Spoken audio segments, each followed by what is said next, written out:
Chapter 1. The dead were her business. She lived with them, worked with them, studied them. She dreamed of them. And because that didn't seem to be enough, in some deep, secret chamber of her heart, she mourned for them. A decade as a cop had toughened her, given her a cold, clinical, and often cynical eye toward death and its many causes. It made scenes such as the one she viewed now, on a rainy night on a dark street nasty with litter, almost too usual. But still, she felt. Murder no longer shocked, but it continued to repel.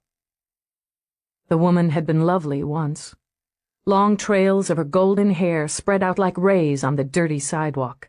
Her eyes, wide and still with that distressed expression death often left in them, were a deep purple against cheeks bloodlessly white and wet with rain. She'd worn an expensive suit, the same rich color as her eyes. The jacket was neatly buttoned in contrast to the jerked-up skirt that exposed her trim thighs. Jewels glittered on her fingers, at her ears, against the sleek lapel of the jacket. A leather bag with a gold clasp lay near her outstretched fingers. Her throat had been viciously slashed. Lieutenant Eve Dallas crouched down beside death and studied it carefully. The sights and scents were familiar, but each time, every time, there was something new. Both victim and killer left their own imprint, their own style, and made murder personal. The scene had already been recorded. Police sensors and the more intimate touch of the privacy screen were in place to keep the curious barricaded and to preserve the murder site. Street traffic, such as it was in this area, had been diverted. Air traffic was light at this hour of the night and caused little distraction. The backbeat from the music of the sex club across the street thrummed busily in the air, punctuated by the occasional howl from the celebrants. The colored lights from its revolving sign pulsed against the screen, splashing garish colors over the victim's body.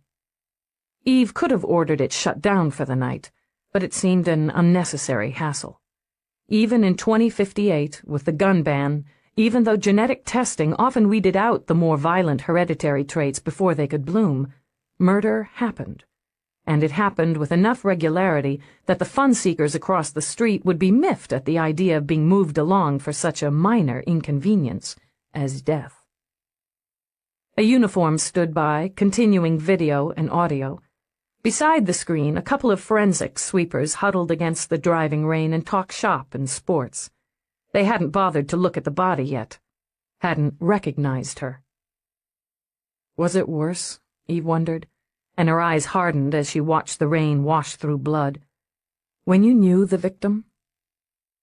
She'd had only a professional relationship with prosecuting attorney Cicely Towers, but enough of one to have formed a strong opinion of a strong woman. A successful woman, Eve thought. A fighter, one who had pursued justice doggedly. Had she been pursuing it here, in this miserable neighborhood? With a sigh, Eve reached over and opened the elegant and expensive bag to corroborate her visual ID. Cicely Towers, she said for the recorder. Female, age 45, divorced. Resides 2132 East 83rd, number 61B. No robbery. Victim still wearing jewelry. Approximately, she flipped through the wallet, 20 in hard bills, 50 credit tokens, 6 credit cards left at scene. No overt signs of struggle or sexual assault. She looked back at the woman sprawled on the sidewalk. What the hell were you doing out here, Towers? She wondered. Here, away from the power center. Away from your classy home address. And dressed for business, she thought. Eve knew Cicely Towers' authoritative wardrobe well, had admired it in court and at City Hall. Strong colors, always camera-ready, coordinated accessories, always with a feminine touch. Eve rose, rubbed absently at the wet knees of her jeans. Homicide, she said briefly. Bagger. It was no surprise to Eve that the media had caught the scent of murder and were already hunting it down before she'd reached the glossy building where Cicely Towers had lived. Several remotes and eager reporters were camped on the pristine sidewalk. The fact that it was 3 a.m. and raining buckets didn't deter them. In their eyes, Eve saw the wolf gleam. The story was the prey, ratings the trophy. She could ignore the cameras that swung in her direction. The questions shot out like stinging darts. She was almost used to the loss of her anonymity. The case she had investigated and closed during the past winter had catapulted her into the public eye. The case, she thought now as she aimed a steely glance at a reporter who had the nerve to block her path, and her relationship with Rourke. The case had been murder, and violent death, however exciting, soon passed out of the public interest. But Rourke was always news. "What do you have, Lieutenant? Do you have a suspect? Is there a motive? Can you confirm the prosecuting attorney Towers was decapitated?"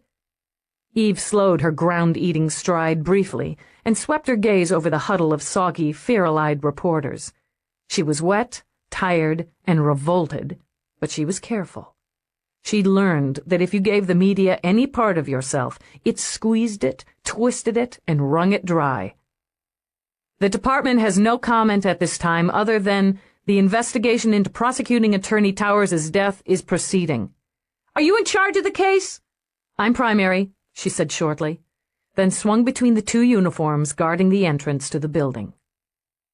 The lobby was full of flowers, long banks and flows of fragrant, colorful blooms that made her think of spring and some exotic place. The island where she had spent 3 dazzling days with Rourke while she'd recovered from a bullet wound and exhaustion. She didn't have time to smile over the memory, as she would have under other circumstances, but flashed her badge and moved across the terracotta tiles to the first elevator. There were more uniforms inside. 2 were behind the lobby desk, handling the computerized security. Others watched the entrance. Still others stood by the elevator tubes. It was more manpower than necessary, but as PA, Towers had been one of their own. "Her apartment secured?" Eve asked the closest cop. "Yes, sir. No one's been in or out since your call at 0210. I'll want copies of the security discs." She stepped into the elevator. "For the last 24 hours, to start." She glanced down at the name on his uniform. "I want a detail of 6 for door-to-doors, beginning at 700, Biggs." "Floor 61, she ordered, and the elevator's clear doors closed silently. She stepped out into the 61st's lush carpet and museum quiet. The halls were narrow, as they were in most multi-habitation buildings erected within the last half-century. The walls were a flawless creamy white, with mirrors at rigid intervals to lend the illusion of space. Space was no problem within the units, Eve mused. There were only 3 on the entire floor. She decoded the lock on 61B using her police and security MasterCard and stepped into quiet elegance. Cicely Towers had done well for herself, Eve decided, and she liked to live well. As Eve took the pocket video from her field kit and clipped it onto her jacket, she scanned the living area. She recognized 2 paintings by a prominent 21st century artist hanging on the pale rose-toned wall above a wide U-shaped conversation area done in muted stripes of pinks and greens. It was her association with Rourke that had her identifying the paintings and the easy wealth in the simplicity of decor and selected pieces. How much does a PA pull in per year, she wondered, as the camera recorded the scene. Everything was tidy, meticulously so. But then, Eve reflected, from what she knew of Towers, the woman had been meticulous. In her dress, in her work, in maintaining her privacy. So, what had an elegant, smart, and meticulous woman been doing in a nasty neighborhood in the middle of a nasty night? Eve walked through the room. The floor was white wood and shone like a mirror beneath lovely rugs that echoed the dominant colors of the room. On a table were framed holograms of children in varying stages of growth, from babyhood on through to the college years. A boy and girl, both pretty, both beaming. Odd, Eve thought. She'd worked with Towers on countless cases over the years. Had she known the woman had children? With a shake of her head, she walked over to the small computer built into a stylish workstation in the corner of the room. Again, she used her MasterCard to engage it. List appointments for Cicely Towers, May 2. Eve's lips pursed as she read the data. An hour at an upscale private health club prior to a full day in court, followed by 6 o'clock with a prominent defense attorney, then a dinner engagement. Eve's brow lifted. Dinner with George Hammett. Rourke had dealings with Hammett, Eve remembered. She'd met him now twice, and knew him to be a charming and canny man who made his rather exorbitant living with transportation. And Hammett was Cicely Towers's final appointment of the day. Print, she murmured, and tucked the hard copy in her bag. She tried the telelink next, requesting all incoming and outgoing calls for the past 48 hours. It was likely she would have to dig deeper, but for now she ordered a recording of the calls, tucked the disc away, and began a long, careful search of the apartment. By 5 a.m., her eyes were gritty and her head ached. The single hour's sleep she had managed to tuck in between sex and murder was beginning to wear on her. According to known information, she said wearily for the recorder, the victim lived alone. No indication from initial investigation to the contrary.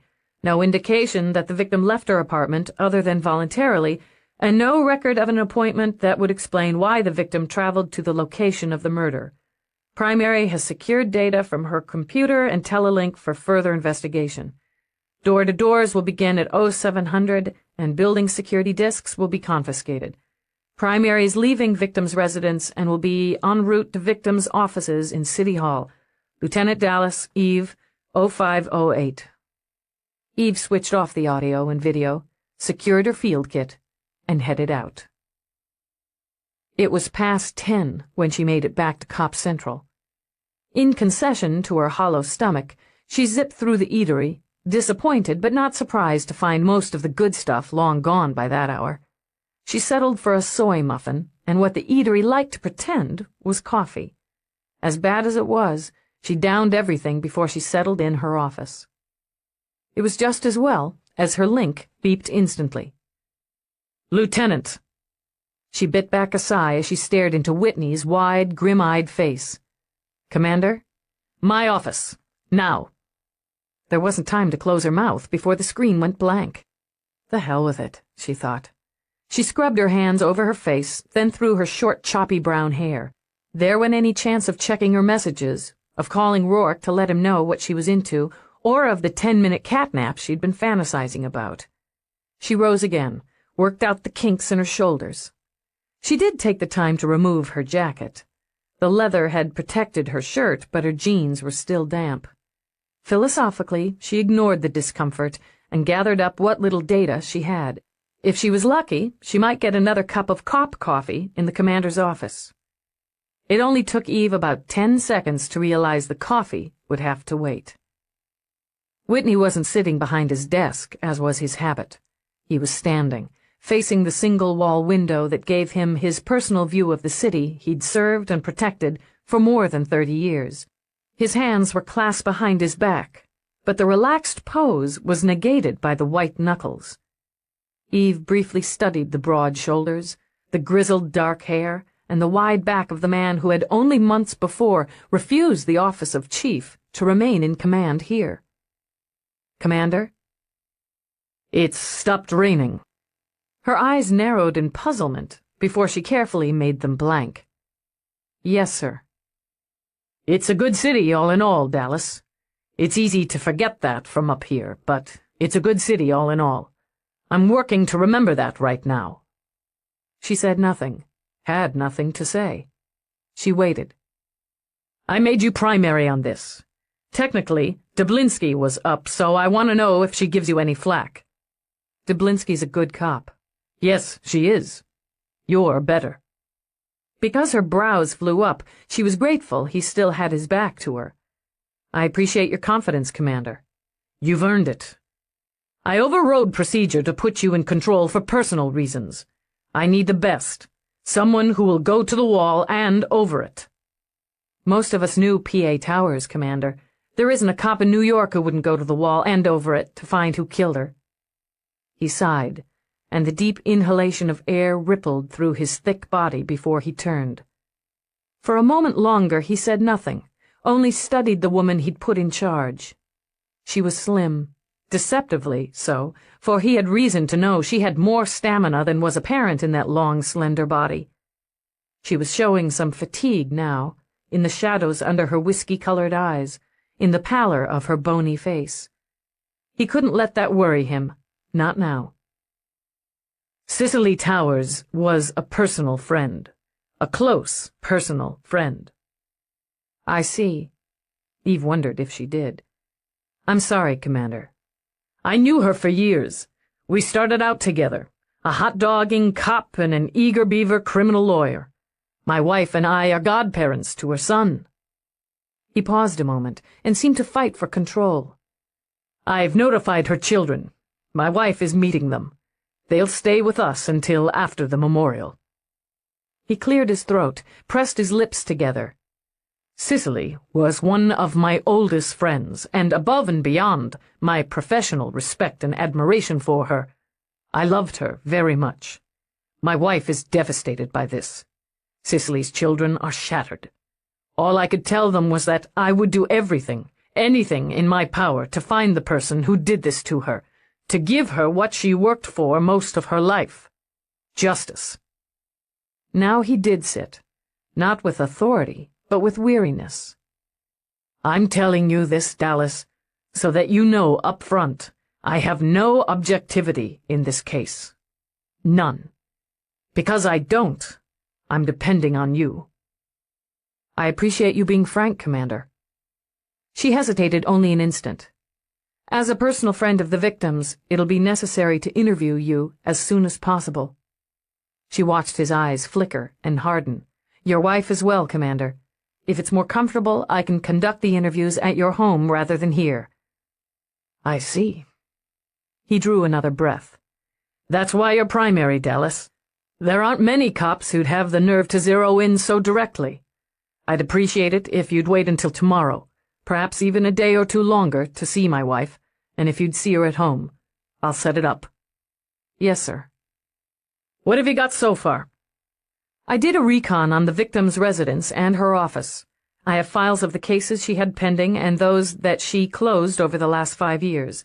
I need to cross-check names to see if anyone she sent up has been released recently, their families and associates, particularly the violent offenders. Her batting average was very high. Cicely was a tiger in the courtroom, and I never knew her to miss a detail. Until now. Why was she there, Commander? In the middle of the night? Prelim autopsy puts time of death at 1:16. It's a rough neighborhood. Shakedowns, muggings, sex joints. There's a known chemical trading center a couple of blocks from where she was found. I don't know. She was a careful woman, but she was also arrogant. He smiled a little. Admirably so. She'd go head-to-head with the worst this city's got to offer. But to put herself in deliberate jeopardy, I don't know. She was trying a case. Fluentes, murder 2, strangulation of a lady friend. His lawyer's using the passion defense, but word is Towers was going to send him away. I'm checking it out. Is he on the street or in a cage? On the street. First violent offense. Bail was dead low. Being it was murder, he was required to wear a homing bracelet, but that doesn't mean diddly if he knew anything about electronics. Would she have met with him? Absolutely not. It would corrupt her case to meet a defendant out of the courtroom. Thinking of Cicely, remembering Cicely, Whitney shook his head. That she'd never risk. But he could have used other means to lure her there.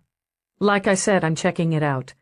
She had a dinner appointment last night with George Hammett. Do you know him? Socially. They saw each other occasionally. Nothing serious, according to my wife. She was always trying to find the perfect man for Cicely. Commander, it's best if I ask now, off the record. Were you sexually involved with the victim? A muscle in his cheek jerked, but his eyes stayed level. No, I wasn't. We had a friendship, and that friendship was very valuable. In essence, she was family. You wouldn't understand family, Dallas. No. Her voice was flat. "I suppose not." "I'm sorry for that." Squeezing his eyes shut, Whitney rubbed his hands over his face. "That was uncalled for and unfair, and your question was relevant." He dropped his hands. "You've never lost anyone close to you, have you, Dallas?" "Not that I remember." "It shreds you to pieces," he murmured. She supposed it would. In the decade she had known Whitney, she had seen him furious, impatient, even coldly cruel, but she had never seen him devastated. If that was what being close and losing did to a strong man, Eve supposed she was better off as she was. She had no family to lose, and only vague, ugly flashes of her childhood. Her life, as it was now, had begun when she was 8 years old, and had been found, battered and abandoned, in Texas. What had happened before that day didn't matter. She told herself constantly that it didn't matter. She had made herself into what she was, who she was. For friendship she had precious few she cared enough for, trusted enough in. As for more than friendship, there was Rourke. He had whittled away at her until she'd given him more. Enough more to frighten her at odd moments, frighten her because she knew he wouldn't be satisfied until he had all. If she gave him all, then lost him, would she be in shreds? Rather than dwell on it, Eve dosed herself with coffee and the remains of a candy bar she unearthed in her desk. The prospect of lunch was a fantasy right up there with spending a week in the tropics.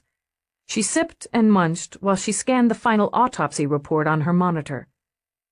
The time of death remained as issued in the prelim. The cause, a severed jugular, and the resulting loss of blood and oxygen. The victim had enjoyed a meal of sea scallops and wild greens, wine, real coffee, and fresh fruit with whipped cream. Ingestion estimated at 5 hours before death. The call had come in quickly. Cicely Towers had been dead only 10 minutes before a cab driver, brave or desperate enough to work the neighborhood, had spotted the body and reported it. The first cruiser had arrived 3 minutes later. Her killer had moved fast, Eve mused. Then again, it was easy to fade in a neighborhood like that, to slip into a car, a doorway, a club. There would have been blood. The jugular gushed and sprayed, but the rain would have been an asset, washing it from the murderer's hands. She would have to comb the neighborhood, ask questions that were unlikely to receive any sort of viable answers. Still, bribes often worked where procedure or threats wouldn't. She was studying the police photo of Cicely Towers with her necklace of blood when her link beeped. Dallas, homicide. A face flashed on her screen, young, beaming, and sly. Lieutenant, what's the word? Eve didn't swear, though she wanted to. Her opinion of reporters wasn't terribly high, but C.J. Morse was on the lowest end of her scale. You don't want to hear the word I've got for you, Morse. His round face split with a smile. Come on, Dallas. The public's right to know, remember? I've got nothing for you. Nothing? You want me to go on air saying that Lieutenant Eve Dallas, the finest of New York's finest, has come up empty in the investigation of the murder of one of the city's most respected, most prominent, and most visible public figures? I could do that, Dallas, he said, clicking his tongue. I could, but it wouldn't look good for you. And you figure that matters to me? Her smile was thin and laser-sharp, and her finger hovered over the disconnect. You figure wrong. Maybe not to you personally, but it would reflect on the department. His girlishly long lashes fluttered. On Commander Whitney for pulling strings to put you on as primary. And there's the backwash on Rourke. Her finger twitched, then curled into her palm. Cicely Towers' murder is a priority with the department, with Commander Whitney, and with me. I'll quote you. Fucking little bastard, she thought. And my work with the department has nothing to do with Rourke. Hey, Brown Eyes, anything that touches you touches Rourke now, and vice versa. And you know, the fact that your man had business dealings with the recently deceased, her ex-husband, and her current escort ties it up real pretty. Her hands balled into fists of frustration. Rourke has a lot of business dealings with a lot of people. I didn't know you were back on the gossip beat, CJ.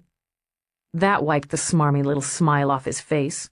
There was nothing C.J. Morse hated more than being reminded of his roots in gossip and society news, especially now that he'd wormed his way onto the police beat. I've got contacts, Dallas. Yeah, you've also got a pimple in the middle of your forehead. I'd have that taken care of.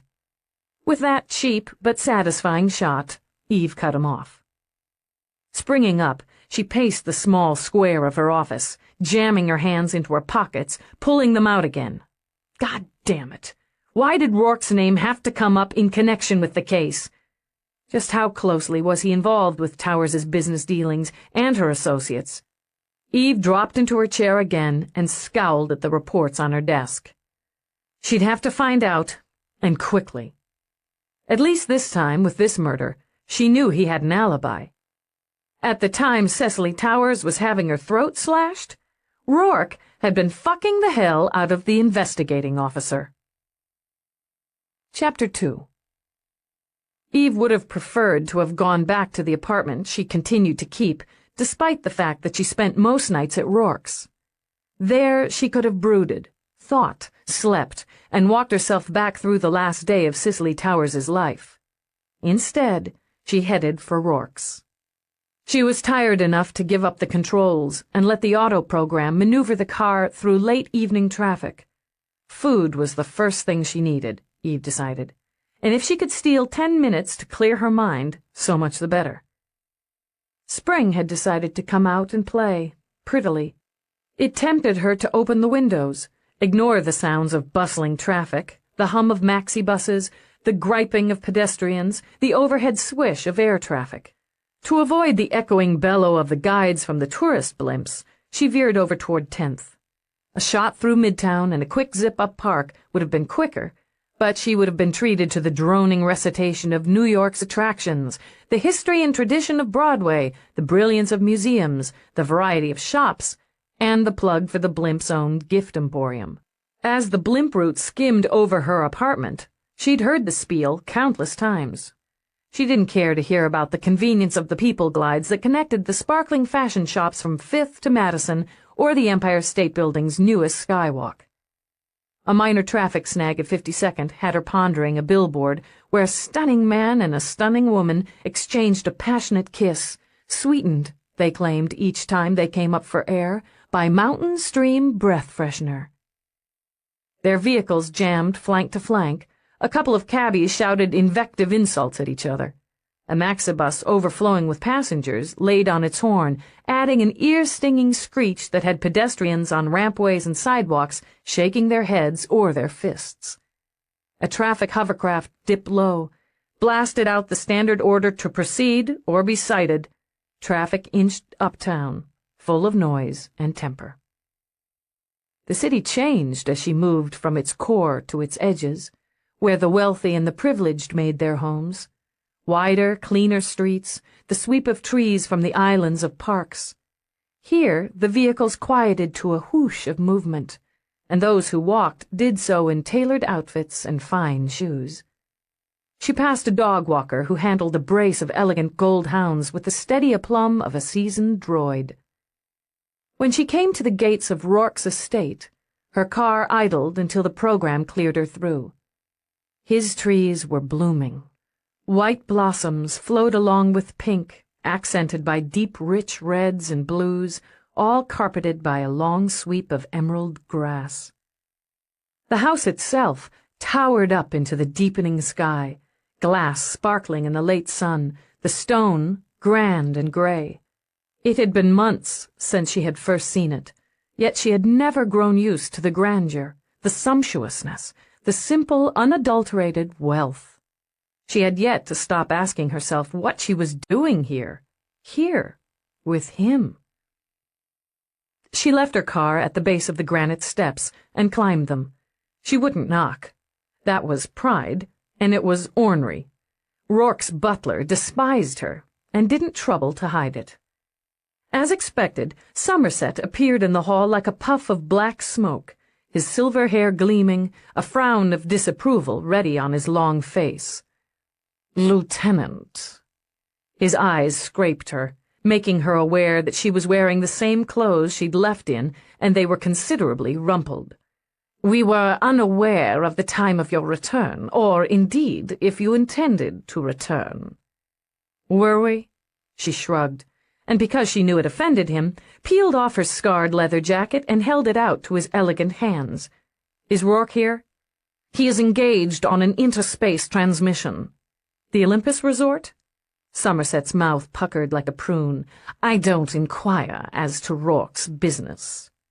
You know exactly what he's doing and when, she thought, but turned out of the wide, glittery hall toward the curve of the stairs. I'm going up. I need a bath. She tossed a glance over her shoulder. You can let him know where I am when he's finished his transmission. She climbed up to the master suite. Like Rourke, she rarely used the elevators. The moment she'd slammed the bedroom door behind her, she began to strip, leaving a trail of boots, jeans, shirt, and underwear in her wake on the way to the bath. She ordered the water at 102 degrees Fahrenheit, and as an afterthought, tossed in some of the salts Rourke had brought her back from Silas 3. They foamed into sea-green froth that smelled of fairy-tale woods. She all but rolled into the oversized marble tub, all but wept when the heat seeped into her aching bones. Drawing one deep breath, she submerged, held herself down for a count of 30 seconds, and surfaced with a sigh of sheer sensual pleasure. She kept her eyes closed and drifted. So he found her. Most people would have said she was relaxed.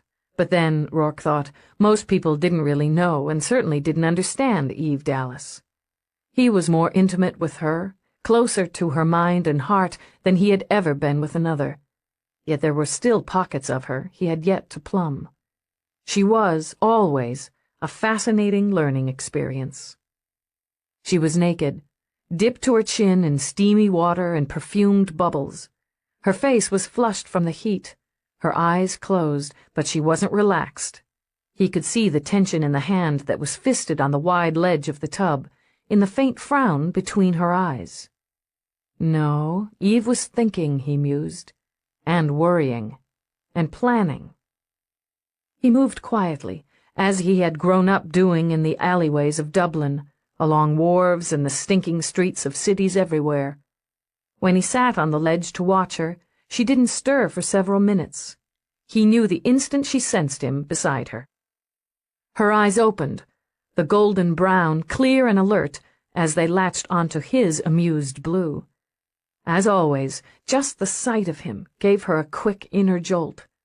His face was like a painting, a depiction in perfect oils of some fallen angel. The sheer beauty of it, framed by all that rich black hair, was forever a surprise to her.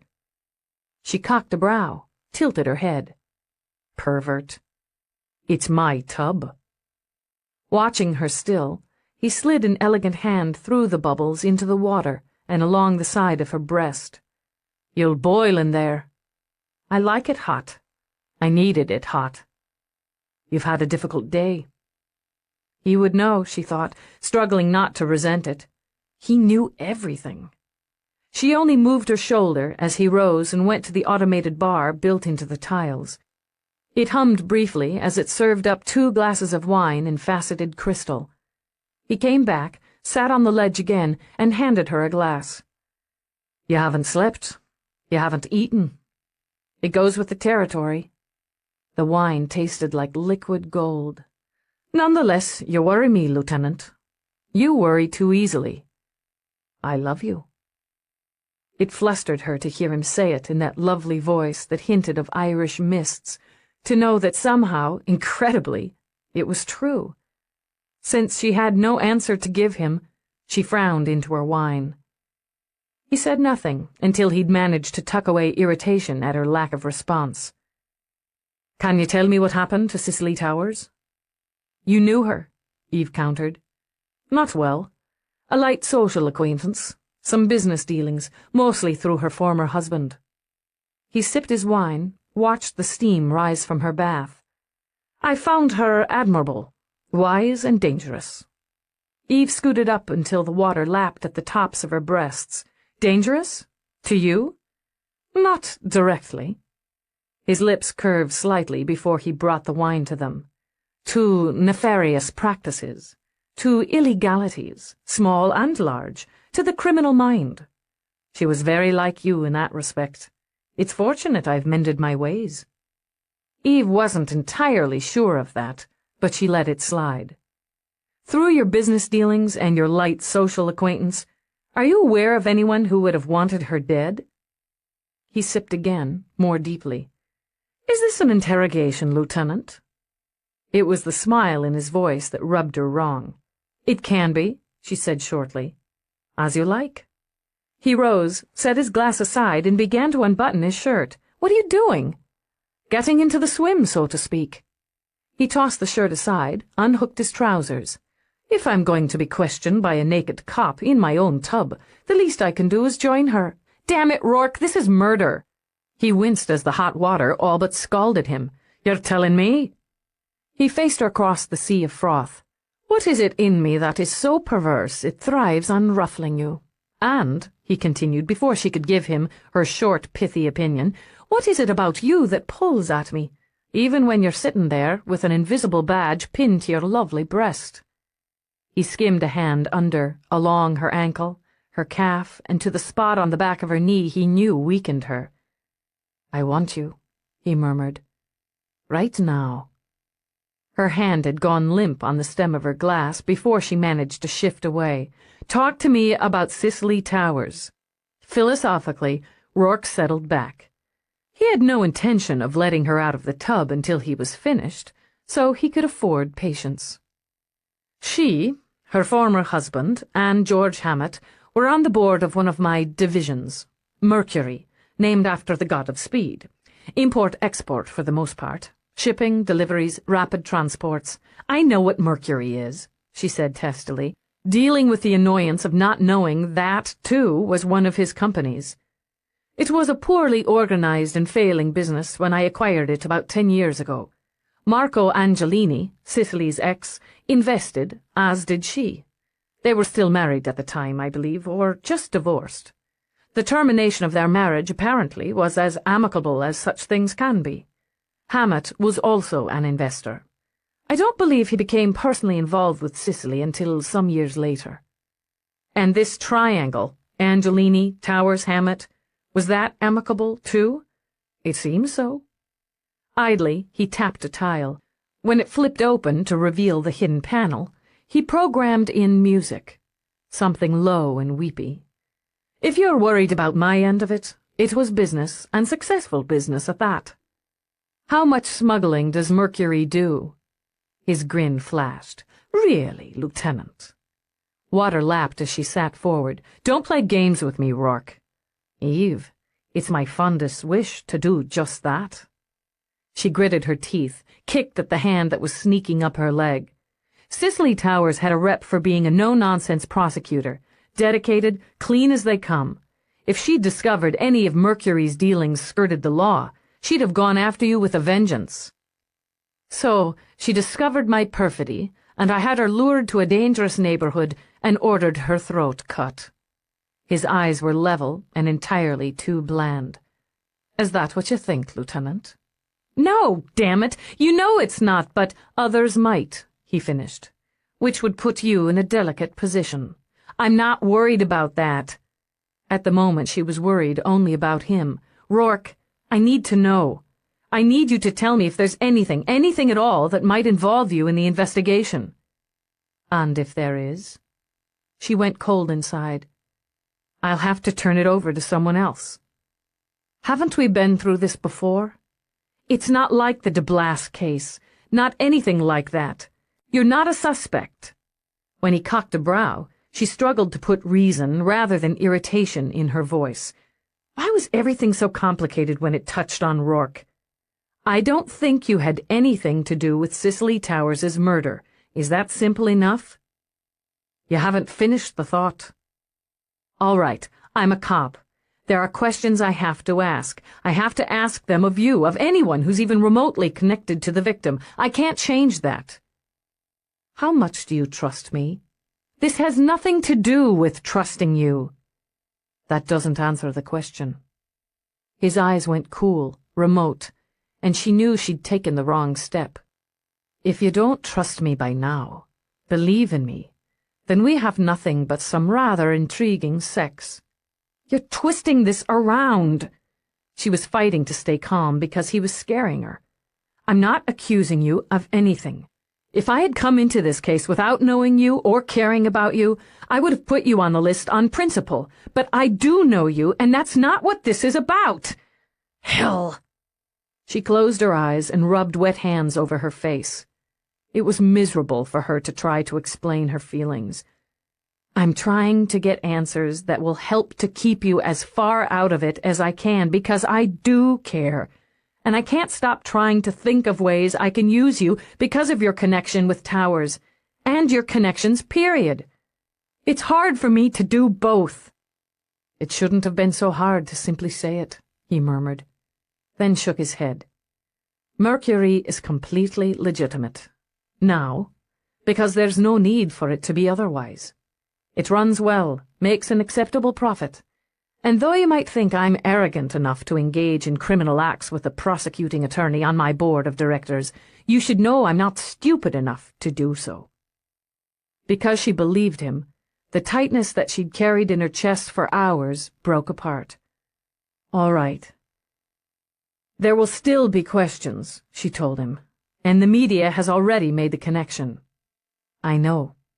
I'm sorry for it." "How difficult are they making it for you?" "They haven't even started." In one of her rare shows of easy affection, she reached for his hand, squeezed it. "I'm sorry, too. Looks like we're in for another one." "I can help." He slid forward so that he could bring their joined hands to his lips. When she smiled, he knew she was, finally, ready to relax. "It isn't necessary for you to keep me out of everything. I can handle that myself. And there's no need to feel guilty or uncomfortable for considering that I could be useful to you in the investigation. I'll let you know when I figure out how you might be." This time she only arched her brows when his free hand snaked up her thigh. "If you try to pull that off in here, we're going to need diving equipment." He levered himself to her, over her, so that water sloshed dangerously at the lip of the ledge. "Oh, I think we can manage just fine on our own." And he covered her grinning mouth with his to prove it. Late in the night, when she slept beside him, Rourke lay awake watching the stars whirl through the sky window over the bed. Worry he hadn't let her see was in his eyes now. Their fates had intertwined, personally, professionally.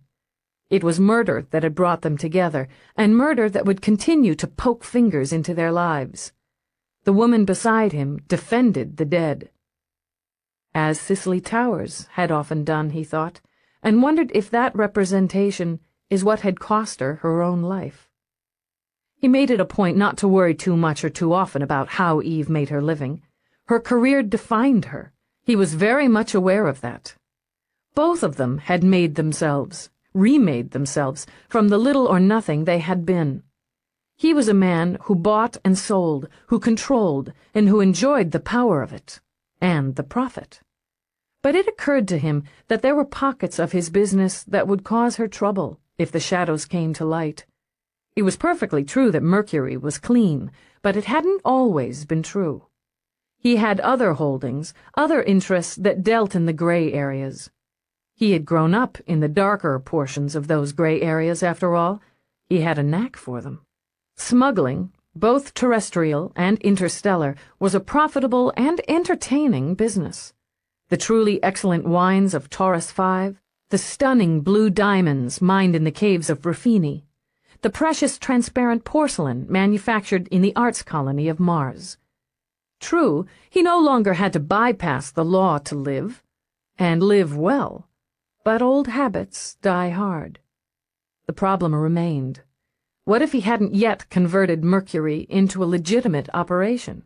What he saw as a harmless business diversion would have weighed on Eve like a stone. Added to that was the humbling fact that despite what they had begun to build together, She was far from sure of him. She murmured something, shifted. Even in sleep, he mused, she hesitated before turning to him. He was having a very difficult time with that. Changes were going to be necessary, soon, for both of them. For the moment, he would deal with what he could control. It would be very simple for him to make a few calls and ask a few questions relating to Cicely Towers. It would be less simple and take a bit more time to convert all of those gray areas of his concerns into the light. He looked down to study her. She was sleeping well, her hand open and relaxed on the pillow. He knew sometimes she dreamed badly, but tonight her mind was quiet.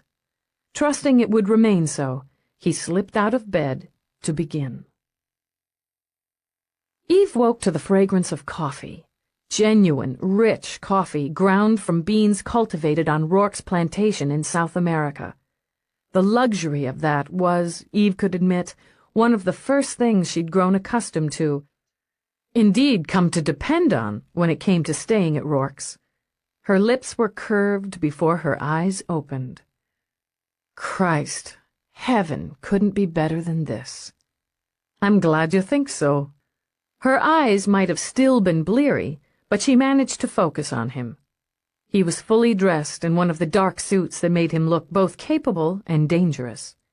In the sitting area below the raised platform where the bed stood, he seemed to be enjoying breakfast and his quick daily scan of the day's news on his monitor.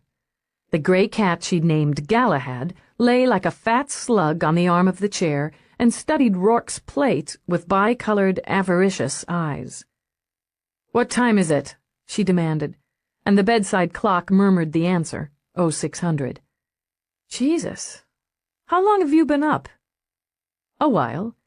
You didn't say when you had to be in." She ran her hands over her face, up through her hair. "I've got a couple hours." A slow starter, she crawled out of bed and looked groggily around for something to wear. Rourke watched her a moment. It was always a pleasure to watch Eve in the morning, when she was naked and glassy-eyed. He gestured toward the robe the bedroom droid had picked up from the floor and hung neatly over the foot of the bed. Eve groped into it, too sleepy yet to be baffled by the feel of silk against her skin. Rourke poured her a cup of coffee and waited while she settled into the chair across from him and savored it. The cat, thinking his luck might change, thudded onto her lap with enough weight to make her grunt. "You slept well." "Yeah." She drew the coffee in like breath, winced only a little as Galahad circled her lap and kneaded her thighs with his needle claws. "I feel close to human again." "Hungry?" She grunted again. Eve already knew his kitchen was staffed with artists. She took a swan-shaped pastry from the silver tray and downed it in 3 enthusiastic bites. When she reached for the coffee pot herself, her eyes were fully open and clear. Feeling generous, she broke off a swan's head and gave it to Galahad. "It's always a pleasure watching you wake up," he commented. "But sometimes I wonder if you want me only for my coffee." "Well," she grinned at him and sipped again, "I really like the food, too. And the sex isn't bad. You seemed to tolerate it fairly well last night. I have to be in Australia today. I may not make it back until tomorrow or the day after." "Oh, I'd like you to stay here while I'm gone. We've been through that. I don't feel comfortable. Perhaps you would if you'd consider it your home as well as mine. Eve." He laid a hand on hers before she could speak. "When are you going to accept what I feel for you?" "Look, I'm just more comfortable in my own place when you're away, and I've got a lot of work right now." "You didn't answer the question," he murmured. "Never mind. I'll let you know when I'll be back." His voice was clipped now, cool, and he turned the monitor toward her. "Speaking of your work, you might like to see what the media's saying." Eve read the first headline with a kind of weary resignation. Mouth grim, she scanned from paper to paper. The banners were all similar enough. Renowned New York prosecutor murdered, police baffled. There were images, of course, of Cicely Towers. Inside courtrooms, outside courthouses, images of her children, comments and quotes. Eve snarled a bit at her own image and the caption that labeled her the top homicide investigator in the city. "I'm gonna get grief on that," she muttered. There was more, naturally. Several papers had printed a brief rundown of the case she'd closed the previous winter, involving a prominent U.S. senator and 3 dead whores. As expected, her relationship with Rourke was mentioned in every edition. "What the hell does it matter who I am or who I'm with?" "You've leaped into the public arena, Lieutenant. Your name now sells media chips." "I'm a cop, not a socialite." Fuming, she swiveled to the elaborate grillwork along the far wall. "Open viewing screen," she ordered. "Channel 75. The grill slid open, revealing the screen. The sound of the early broadcast filled the room. Eve's eyes narrowed, her teeth clenched. There's that fang-toothed, dickless weasel. Amused, Rourke sipped his coffee and watched C.J. Morse give his 6 o'clock report. He was well aware that Eve's disdain for the media had grown into a full-fledged disgust over the last couple of months. A disgust that stemmed from the simple fact that she now had to deal with them at every turn of her professional and personal life. Even without that, he didn't think he could blame her for despising Morse. "And so, a great career has been cut off cruelly, violently. A woman of conviction, dedication, and integrity has been murdered on the streets of this great city, left there to bleed in the rain. Cicely Towers will not be forgotten, but will be remembered as a woman who fought for justice in a world where we struggle for it. Even death can't dim her legacy. But will her killer be brought to the justice she lived her entire life upholding? The Police and Security Department of New York as yet offers no hope. Primary Investigating Officer Lieutenant Eve Dallas, a jewel of the department, is unable to answer that question." Eve all but growled when her image filled the screen. Morse's voice continued. When reached by link, Lieutenant Dallas refused to comment on the murder and the progress of the investigation. No denial was issued as to the speculation that a cover-up is in progress. "Why, that smarmy-faced bastard! He never asked about a cover-up! What cover-up?" The slap of her hand on the arm of the chair made Galahad leap away to safer ground. "I've barely had the case for 30 hours. "Shh," Rourke said mildly, and left her to spring up and stalk the room.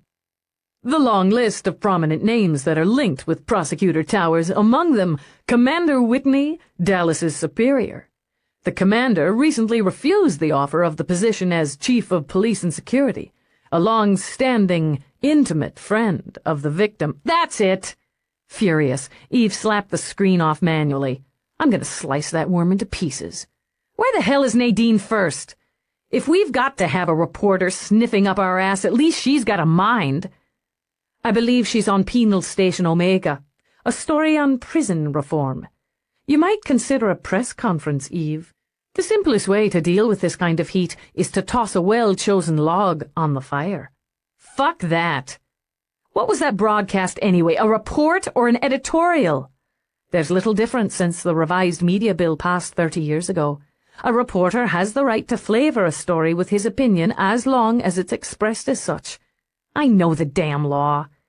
The robe, brilliant with color, swirled around her legs as she turned. "He's not going to get away with insinuating a cover-up. Whitney runs a clean department. I run a clean investigation. And he's not going to get away with using your name to cloud it either," she continued. "That's what he was leading up to with that excuse for news. That was next." "He doesn't worry me, Eve. He shouldn't worry you. He doesn't worry me. He pisses me off." She closed her eyes and drew a deep breath to settle herself. Slowly, very slowly, and very wickedly, she began to smile. "I've got the perfect payback." She opened her eyes again. "How do you think that little bastard would like it if I contacted Nadine First? Gave her an exclusive?" Rourke set aside his cup. "Come here." "Why?" "Never mind." He rose and went to her instead. Cupping her face in his hands, he kissed her hard. "I'm crazy about you. I take that to mean you think it's a pretty good idea. My late unlamented father taught me one valuable lesson. Boy, he would say to me, in the thick brogue of a champion drunk. "The only way to fight is to fight dirty. The only place to hit is below the belt. I've a feeling you'll have Morse nursing his balls before the day's out." "No, he won't be nursing them." Delighted with herself, Eve kissed him back. "Because I'll have sliced them right off." Rourke gave a mock shudder. Vicious women are so attractive. "Did you say you had a couple of hours?" "Not any more. I was afraid of that." He stepped back, took a disc from his pocket. "You might find this useful." "What is it?" "Some data I put together, on Towers' X, on Hammett, files on Mercury." Her fingers chilled as they closed over the disc. "I didn't ask you to do this." "No, you didn't. You'd have gotten access to it, but it would have taken you longer. You know if you require my equipment, it's available to you." She understood he was talking about the room he had, the unregistered equipment that the sensors of CompuGuard couldn't detect. "I prefer going through proper channels for the moment." "As you like. If you change your mind while I'm gone, Somerset's aware you have access." "Somerset wishes I had access to hell," she muttered. "Excuse me?" "Nothing. I've got to get dressed." She turned away, then stopped. "Rourke, I'm working on it." "On what?" "On accepting what you seem to feel for me." He lifted a brow. "Work harder," he suggested. Chapter 3. Eve didn't waste time. Her first order of business when she hit her office was to contact Nadine first. The link buzzed and crackled over the galactic channel. Sunspots, a satellite dink, or simply the aging equipment held up the transmission for several minutes. Finally, a picture wavered onto the screen, then popped into clear focus. Eve had the pleasure of seeing Nadine's pale, groggy face. She hadn't considered the time difference. "Dallas." Nadine's normally fluid voice was scratchy and weak. "Jesus, it's the middle of the night here." "Sorry. You awake, Nadine?" "Awake enough to hate you." "Have you been getting Earth news up there?" "I've been a little busy." Nadine pushed back her tumbled hair and reached for a cigarette. "When did you start that?" With a wince, Nadine drew in the first drag. "If you terrestrial cops ever came up here, you'd give tobacco a shot. Even this dog shit you can buy in this rat hole. And anything else you could get your hands on. It's a fucking disgrace." She hitched in more smoke. 3 people to a cage, most of them zoned on smuggled chemicals. The medical facilities are like something out of the 20th century. They're still sewing people up with string. "And limited video privileges," Eve finished. "Imagine treating murderers like criminals. My heart's breaking." "You can't get a decent meal anywhere in the entire colony," Nadine griped. "What the hell do you want?" "To make you smile, Nadine." "How soon will you be finished up there and back on planet?" "Depends." As she began to waken fully, Nadine's senses sharpened. "You have something for me?" "Prosecuting attorney Cicely Towers was murdered about 30 hours ago." Ignoring Nadine's yelp, Eve continued briskly. Her throat was slashed and her body was discovered on the sidewalk of 144th between 9th and 10th. "Towers? Jesus wept. I had a one-on-one with her 2 months ago after the DeBlas case." 144th? The wheels were already turning. "Mugging?" "No. She still had her jewelry and credit tokens. A mugging in that neighborhood wouldn't have left her shoes behind." "No." Nadine closed her eyes a moment. "Damn. She was a hell of a woman. Your primary?" "Right the first time." "Okay." Nadine let out a long breath. "So why is the primary, on what has to be the top case in the country, contacting me?" "The devil you know, Nadine. Your illustrious associate, Morse, is drooling down my neck." "Asshole," Nadine muttered, tamping out the cigarette in quick, jerky bumps. "That's why I didn't get word of it. He'd have blocked me out. You play square with me, Nadine. I play square with you." Nadine's eyes sharpened. Her nostrils all but quivered. "Exclusive? We'll discuss terms when you get back. Make it fast." "I'm practically on planet." Eve smiled at the blank screen. That ought to stick in your greedy craw, CJ, she mused. She was humming as she pushed away from her desk.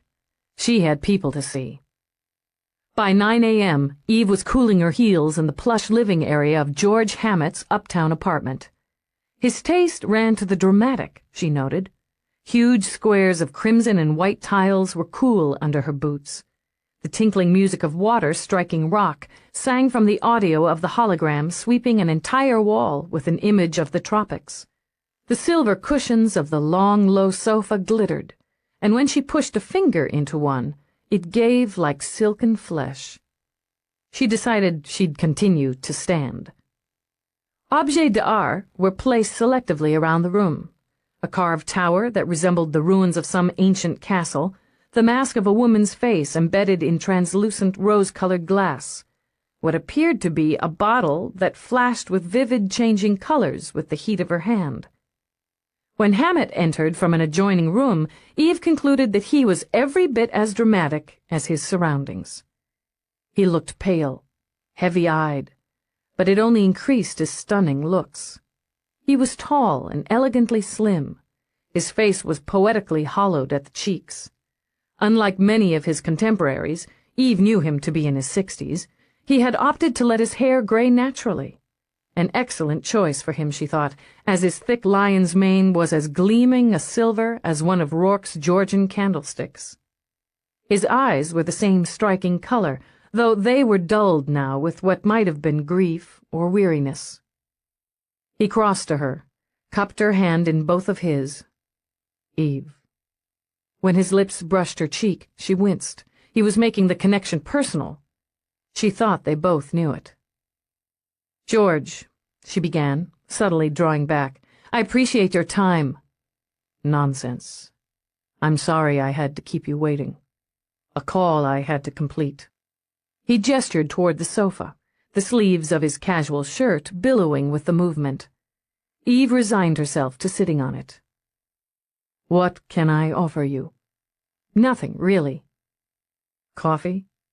He smiled a little. I recall you're very fond of it. I have some of Rourke's blend. He pressed a button on the arm of the sofa. A small screen popped up. A pot of Argentine gold, he ordered, 2 cups. Then, with that faint and sober smile still on his lips, he turned back to her. It'll help me relax, he explained. I'm not surprised to find you here this morning, Eve. Or perhaps I should be calling you Lieutenant Dallas under the circumstances. Then you understand why I'm here. Of course. Cicely. I can't get used to it. His cream-over-cream voice shook a little. I've heard it countless times on the news. I've spoken with her children and with Marco. But I can't seem to take in the fact that she's gone. You saw her the night she was killed. A muscle in his cheek jerked. Yes, we had dinner. We often did when our schedules allowed. Once a week, at least. More, if we could manage it. We were close. He paused as a small server droid glided in with the coffee. Hammett poured it himself, concentrating on the small task almost fiercely. How close? He murmured, and Eve saw his hand wasn't quite steady as he lifted his cup. Intimate. We'd been lovers. Exclusive lovers for several years. I loved her very much. You maintained separate residences. Yes, we both preferred it that way. Our tastes, aesthetically speaking, were very different, and the simple truth was we both liked our independence and personal space. We enjoyed each other more, I think, by keeping a certain distance. He took a long breath. But it was no secret that we had a relationship, at least not among our families and friends. He let the breath out. Publicly, we both preferred to keep our private lives private. I don't expect that will be possible now. I doubt it. He shook his head. It doesn't matter. What should matter is finding out who did this to her. I just can't seem to work myself up about it. Nothing can change the fact that she's gone. Cicely was, he said slowly, the most admirable woman I've ever known. Every instinct, human and cop, told her this was a man in deep mourning, but she knew that even killers mourned their dead. "I need you to tell me what time you last saw her, George. I'm recording this." "Yes, of course." "It was about 10 o'clock. We had dinner at Roberts on East 12th. We shared a cab after. I dropped her off first." "About 10, he repeated. "I know I got in about quarter after because I had several messages waiting. Was that your usual routine?" "What?" "Oh." He snapped himself back from some inner world. "We didn't really have one. Often we'd come back here or go to her apartment. Now and again, when we felt adventurous, we'd take a suite at the Palace for a night." He broke off, and his eyes were suddenly blank and devastated as he shoved off the soft silver sofa.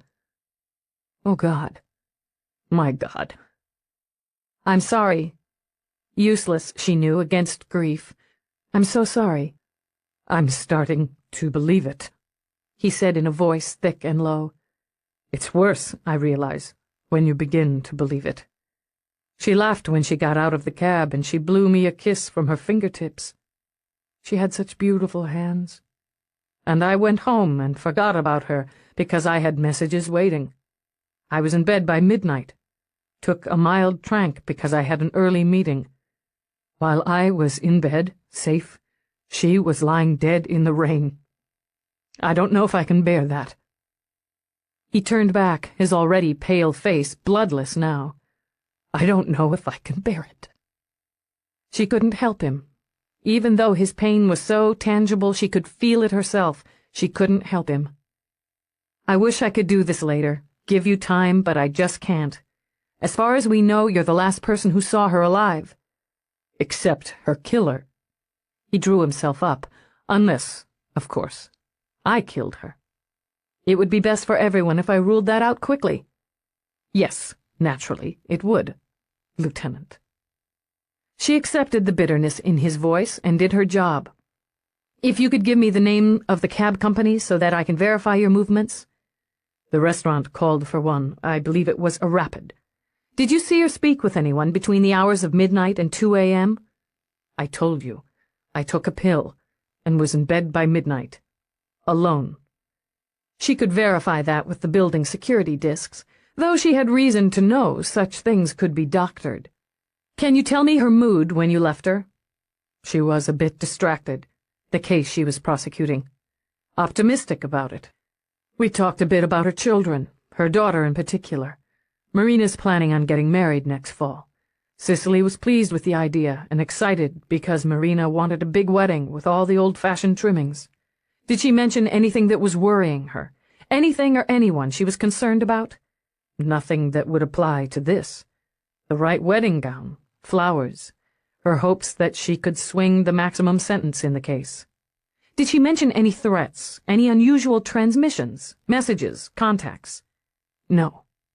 He put a hand over his eyes briefly, let it drop to his side. "Don't you think I'd have told you if I had the slightest inkling of why this happened? Why would she have gone to the Upper West Side at that time of night?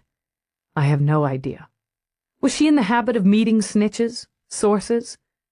He opened his mouth, then closed it again. "I don't know," he murmured, struck by it. "I wouldn't have thought, but she was so stubborn, so sure of herself. Her relationship with her former husband, how would you describe it?" "Friendly, a bit reserved, but amiable. They were both devoted to the children, and that united them. He was a little annoyed when we became intimate, but—" Hammett broke off, stared at Eve. "You can't possibly think." With what might have been a laugh, he covered his face. Marco Angelini skulking around that neighborhood with a knife, plotting to kill his ex? No, Lieutenant. He dropped his hands again. Marco has his flaws, but he'd never hurt Cicely, and the sight of blood would offend his sense of propriety. He's much too cold, much too conservative to resort to violence, and he'd have no reason, no possible motive for wishing her harm. That, Eve thought, was for her to decide. She tripped from one world to another by leaving Hammett's apartment and going to the West End. Here she would find no silvery cushions, no tinkling waterfalls. Instead, there were cracked sidewalks, ignored by the latest Spruce Up the City campaign, graffiti-laced buildings that invited the onlookers to fuck all manner of man and beast. Storefronts were covered by security grills, which were so much cheaper and less effective than the force fields employed in the posher areas. She wouldn't have been surprised to see a few rodents overlooked by the feline droids that roamed the alleyways. Of the two-legged rodents, she saw plenty. One chemahead grinned at her toothily and rubbed his crotch proudly. A street hawker sized her up quickly and accurately as cop, ducked his head under the wreath of feathers he sported around his magenta hair, and scurried off to safer pastures. A selected list of drugs were still illegal. Some cops actually bothered to pay attention. At the moment, Eve wasn't one of them, unless a little arm-twisting helped her get answers. The rain had washed most of the blood away. The sweepers from the department would have sucked up anything in the immediate area that could be sifted through for evidence. But she stood for a moment over the spot where Towers had died and had no trouble envisioning the scene. Now she needed to work backward. Had she stood there, Eve wondered, facing her killer? Most likely. Did she see the knife before it sliced across her throat? Possibly, but not quickly enough to react with anything more than a jerk, a gasp. Lifting her gaze, Eve scanned the street. Her skin prickled, but she ignored the stares of those leaning against the buildings or loitering around rusting cars. Cicely Towers had come uptown. Not by cab. There was, to date, no record of a pickup or drop-off from any of the official companies. Eve doubted she would have been foolish enough to try a gypsy. The subway, she deduced. It was fast, and with the scanners and droid cops safe as a church, at least until you hit the street. Eve spotted the signal for the underground less than a half a block away. The subway, she decided. Maybe she was in a hurry, annoyed to be dragged out on a wet night. Sure of herself, as Hammett had said, she wouldn't have been afraid. She marched up the stairs to the street in her power suit, her expensive shoes. Stopping, Eve narrowed her eyes. No umbrella? Where was her damn umbrella? A meticulous woman, a practical, organized woman, didn't go out in the rain without protection. Briskly, Eve pulled out her recorder and muttered a note to herself, to check on it. Was the killer waiting for her on the street?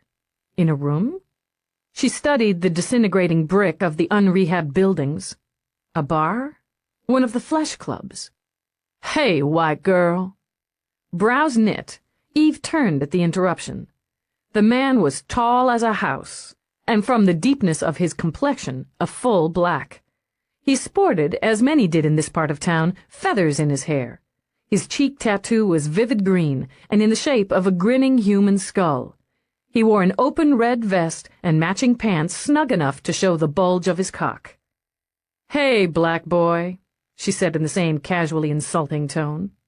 He flashed a wide, dazzling grin at her from an unbelievably ugly face. "You looking for action?"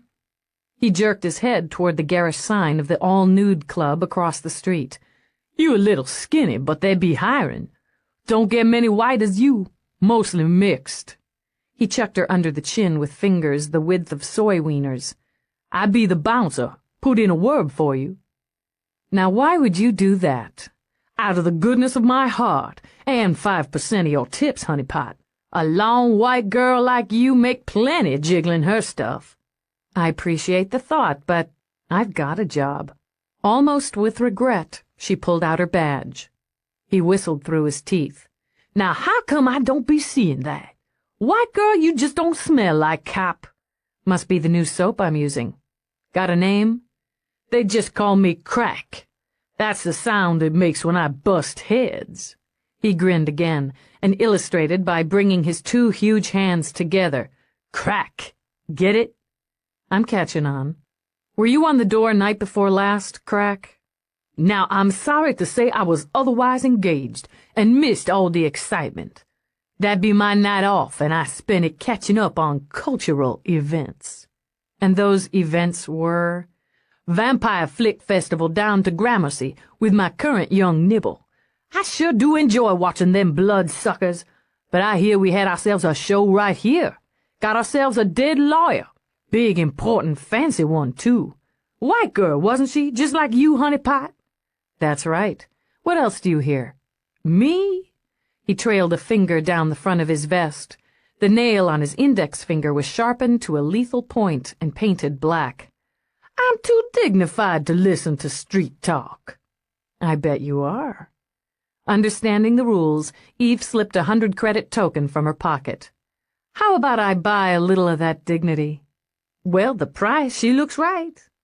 His big hand enveloped the tokens and made them disappear.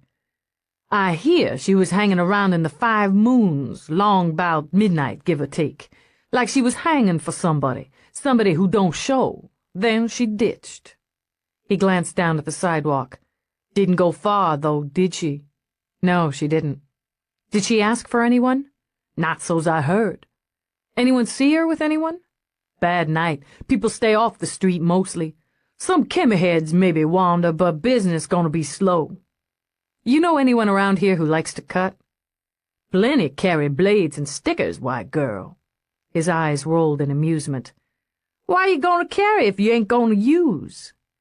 Anybody just likes to cut, she repeated. Somebody who doesn't care about making a score. His grin spread again. The skull on his cheek seemed to nod with the movement. Everybody cares about making a score. Ain't you trying to? She accepted that. Who do you know around here who's out of a cage recently? His laugh was like mortar fire. Bet if you ask, don't I know anybody who ain't? And your money's done. All right. To his disappointment, she took a card rather than more tokens out of her pocket. There may be more if you hear anything I can use. Keep it in mind. You decide you want to earn a little extra shaking those little white tits, you let crack know. With this, he loped across the street with the surprising grace of an enormous black gazelle. Eve turned and went in to try her luck at the 5 Moons. The dive might have seen better days, but she doubted it. It was strictly a drinking establishment. No dancers, no screens, no video booths. The clientele who patronized the 5 Moons weren't there to socialize. From the smell that slapped Eve the moment she stepped through the door, burning off stomach lining was the order of the day. Even at this hour, the small square room was well populated. Silent drinkers stood at stingy pedestals, knocking back their poison of choice. Others huddled by the bar, closer to the bottles. Eve rated a few glances as she crossed the sticky floor, then people got back to the business of serious drinking. The bartender was a droid, as most were, but she doubted this one had been programmed to listen cheerfully to the customers' hard luck stories. More likely an arm breaker, she mused, sizing it up as she sidled up to the bar. The manufacturers had given him the tilted eye, golden-skinned appearance of a mixed race. Unlike most of the drinkers, the droid didn't sport feathers or beads, but a plain white smock over a wrestler's body. Droids couldn't be bribed, she thought with some regret, and threats had to be both clever and logical. Drink, the droid demanded. His voice had a ping to it, a slight echo that indicated overdue maintenance problems. No. Eve wanted to keep her health. She showed her badge and had several customers shifting toward corners. There was a murder 2 nights ago. not in here. But the victim was. She was alive then. At some signal Eve didn't catch, the droid took a smudged glass from a drinker mid-bar, poured some noxious-looking liquid into it, and slid it back. You were on duty. I'm a 24/7, he told her, indicating he was programmed for full operation without required rest or recharge periods. Did you ever see the victim before, in here, around the area? No. Who did she meet here? No one. Eve drummed her fingers on the cloudy surface of the bar. Okay, let's just make this simple. You tell me what time she came in, what she did, when she left, and how she left. I am not required to maintain surveillance on the customers. Right. Slowly, Eve rubbed a finger on the bar. When she lifted it, she pursed her lips at the smear of gunk staining the tip. I'm homicide, but I'm not required to overlook health violations. You know, I think if they called the censor bugs in here and they did a sweep, why, they'd be shocked. So shocked, they'd delete the liquor license. As threats went, she didn't think it was particularly clever, but it was logical. The droid took a moment to access the probabilities. The woman came in at 0:16. She didn't drink. She left at 1:12, alone. Did she speak to anyone? She said nothing. Was she looking for someone? I didn't ask. Eve lifted a brow. You observed her. Did it appear she was looking for someone? It appeared, but she found no one. But she stayed nearly an hour. What did she do? Stood, looked, frowned, checked her watch often, left. Did anyone follow her outside? No. Absently, Eve scrubbed her soiled finger on her jeans. Did she have an umbrella? The droid looked as surprised by the question as droids were capable of looking. Yes, a purple one, the same color as her suit. Did she leave with it? Yes, it was raining. Eve nodded, then worked her way through the bar, questioning unhappy customers. All she really wanted when she returned to Cop Central was a long shower. An hour in the 5 moons had left what felt like a thin layer of muck on her skin. Even her teeth, she thought, running her tongue over them. But the report came first. She swung into her office, then stopped, studying the wiry-haired man sitting at her desk plucking candied almonds from a bag. Nice work if you can get it. Feeney crossed the feet he'd propped on the edge of her desk. Good to see you, Dallas. You're a busy lady. Some of us cops actually work for a living. Others just play computer games all day. You should have taken my advice and worked on your comp skills. With more affection than annoyance, she knocked his feet from the desk and plopped her butt down in the vacated space. You just passing by? I've come to offer my services, old pal. Generously, he held out the bag of nuts. She munched and watched him. He had a hangdog face, one he had never bothered to have enhanced. Baggy eyes, the beginning of jowls, ears that were slightly too big for his head. She liked it just the way it was. Why? Well, I got 3 reasons. First, the commander made the unofficial request. Second, I had a lot of admiration for the prosecutor. Whitney called you? Unofficially, Feeney explained again. He thought that if you had someone with my outstanding skills working the data route with you, we'd tie this thing up faster. Never hurts to have a direct line to the electronic detection division. She considered it, and because she knew Feeney's skills were indeed outstanding, she approved. Are you going to sign up on the case officially or unofficially? That's up to you. Then let's make it officially, Feeney. He grinned and winked. I figured you'd say that. The first thing I need you to do is run the victim's link. There's no record either on the log or on the security tapes that she had a visitor the night she was killed, so somebody called her, arranged a meet. Good as done. And I need a run on everybody she put away. Everybody? He interrupted, only slightly appalled. Everybody. Her face broke into sunny smiles. I figure you can do it in about half the time I could. I need relatives, loved ones, associates, too. Also cases in progress and pending. Jesus, Dallas. But he rolled his shoulders, flexed his fingers like a pianist about to play a concert. My wife's gonna miss me. Being married to a cop sucks, she said, patting his shoulder. Is that what Rourke says? She dropped her hand. We're not married. Feeney merely hummed in his throat.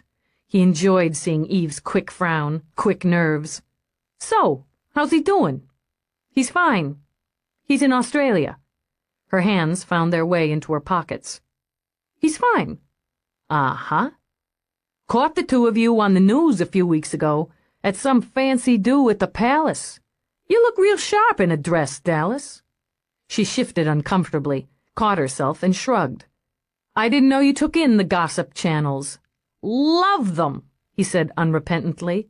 Must be interesting, leading that high life. It has its moments, she muttered. Are we going to discuss my social life, Feeney, or investigate a murder? We'll have to make time to do both. He rose and stretched. I'll go run the check on the victim's link before I get started on the years of perps she put away. I'll be in touch. Feeney. When he turned at her door, she cocked her head. You said there were 3 reasons you wanted in. You only gave me 2. Number 3? I missed you, Dallas. He grinned. Damn if I haven't missed you. She was smiling when she sat down to work. Damn if she hadn't missed him, too. Chapter 4. The blue squirrel was one teetering step up from the 5 moons. Eve had a cautious affection for it. There were times she even enjoyed the noise, the press of bodies, and the ever-changing costumes of the clientele. Most of the time, she enjoyed the stage show. The featured singer was one of the rare people Eve considered a genuine friend. The friendship might have had its roots in Eve's arrest of Mavis Freestone several years earlier, but it had flowered nonetheless. Mavis might have gone straight, but she would never go ordinary. Tonight, the slim, exuberant woman was screeching out her lyrics against the scream of trumpets, the brass waved by a 3-piece female band on the holoscreen backdrop. That, and the quality of the single wine Eve had risked, were enough to make her eyes water. For tonight's show, Mavis's hair was a stunning emerald green. Eve knew Mavis preferred jewel colors. She continued the theme with the single swatch of glistening sapphire material she had somehow draped over herself to cover one generous breast and her crotch. The other breast was decorated with shimmering stones, with a strategically placed silver star over the nipple. One misplaced stud or swatch, and the blue squirrel could be fined for exceeding its license. The proprietors weren't willing to pay the hefty fee for nude class. When Mavis whirled, Eve saw that the singer's heart-shaped butt was similarly decorated on each slim cheek. Just, she mused, within the limits of the law. The crowd loved her. When she stepped from the stage after her set, it was to thunderous applause and drunken cheers. Patrons in the private smoking booths thumped fists enthusiastically on their tiny tables. How do you sit down in that? Eve asked when Mavis arrived at her booth. Slowly, carefully, and with great discomfort, Mavis demonstrated, then let out a sigh. What'd you think of the last number? A real crowd pleaser. I wrote it. No shit! Eve hadn't understood a single word, but pride swelled nonetheless. That's great, Mavis. I'm awed. I might have a shot at a recording contract. Beneath the glitter on her face, Mavis's cheeks flushed. And I got a raise. Well, here's to it. In toast, Eve lifted her glass. I didn't know you were coming in tonight. Mavis punched her code into the menu and ordered bubble water. She had to baby her throat for the next set. I'm meeting someone. Rourke? Mavis's eyes, currently green, shone. Is he coming? I'll have to do that last number again. He's in Australia. I'm meeting Nadine first. Mavis's disappointment at the opportunity to impress Rourke shifted quickly to surprise. You're meeting a reporter? On purpose? I can trust her. Eve lifted a shoulder. I can use her. If you say so. Hey, you think maybe she'd do a piece on me? Not for worlds would Eve have extinguished the light in Mavis's eyes. I'll mention it. Decent. Listen, tomorrow's my night off. Want to catch some dinner or hang someplace? If I can manage it. But I thought you were seeing that performance artist, the one with the pet monkey. Flicked him off. Mavis illustrated by brushing a finger over her bare shoulder. He was just too static. Gotta go. She slid out of the booth, her butt decor making little scraping sounds. Her emerald hair gleamed in the swirling lights as she edged through the crowd. Eve decided she didn't want to know what Mavis considered too static. When her communicator hummed, Eve pulled it out and punched in her code. Rourke's face filled the mini-screen. Her first reaction, unbidden, was a huge, delighted smile. Lieutenant, I've tracked you down. Apparently so. She worked on dimming the smile. This is an official channel, Rourke. Is it? His brow lifted. It doesn't sound like official surroundings. The Blue Squirrel? I'm meeting someone. How's Australia? Crowded. With luck, I'll be back within 36 hours. I'll find you. I'm not hard to find. She smiled again. Obviously. Listen. To amuse them both, she tilted the unit as Mavis roared into her next set. She's unique, Rourke managed after several bars. Give her my best. I will. I'll, see you when you get back. Count on it. You'll think of me. Sure. Safe trip, Rourke. Eve, I love you. She let out a baffled breath when his image dissolved. Well, well. Nadine first moved from her position behind Eve's shoulder and slid into the booth opposite. Wasn't that sweet? Torn between annoyance and embarrassment, Eve jammed her communicator back in her pocket. I thought you had more class than to eavesdrop. Any reporter worth her salary eavesdrops, Lieutenant. Just like a good cop. Nadine stretched back in the booth. So, what does it feel like to have a man like Rourke in love with you? Even if she could have explained it, Eve wouldn't have. Thinking of switching from hard news to the romance channel, Nadine? Nadine merely held up a hand, then let out a sigh when she scanned the club. I can't believe you wanted to meet here again. The food's terrible. But the atmosphere, Nadine, the atmosphere. Mavis hit a piercing note, and Nadine shuddered. Fine. It's your deal. You got back on planet quickly? I managed to catch a flash transport. One of your boyfriends. Rourke's not a boy. You're telling me. Anyway. Nadine waved that away. She was obviously tired and a little lagged. I've got to eat, even if it kills me. She scanned the menu and settled dubiously on the stuffed shells supreme. What are you drinking? Number 54. It's supposed to be a Chardonnay. Experimentally, Eve sipped again. It's at least 3 steps up from horse piss. I recommend it. Fine. Nadine programmed her order and sat back again. I was able to access all the data available on the Towers homicide on the trip back. Everything the media has broadcast so far. More snow your back? Nadine's smile was thin and feral. Oh, he knows. I've got seniority on the crime beat. I'm in, he's out. And is he pissed? Then my mission is a success. But it's not complete. You promised an exclusive. And I'll deliver. Eve studied the noodle dish that slid through the serving slot. It didn't look half bad. Under my terms, Nadine. What I feed you, you broadcast when I give you the light. What else is new? Nadine sampled the first shell, decided it was nearly palatable.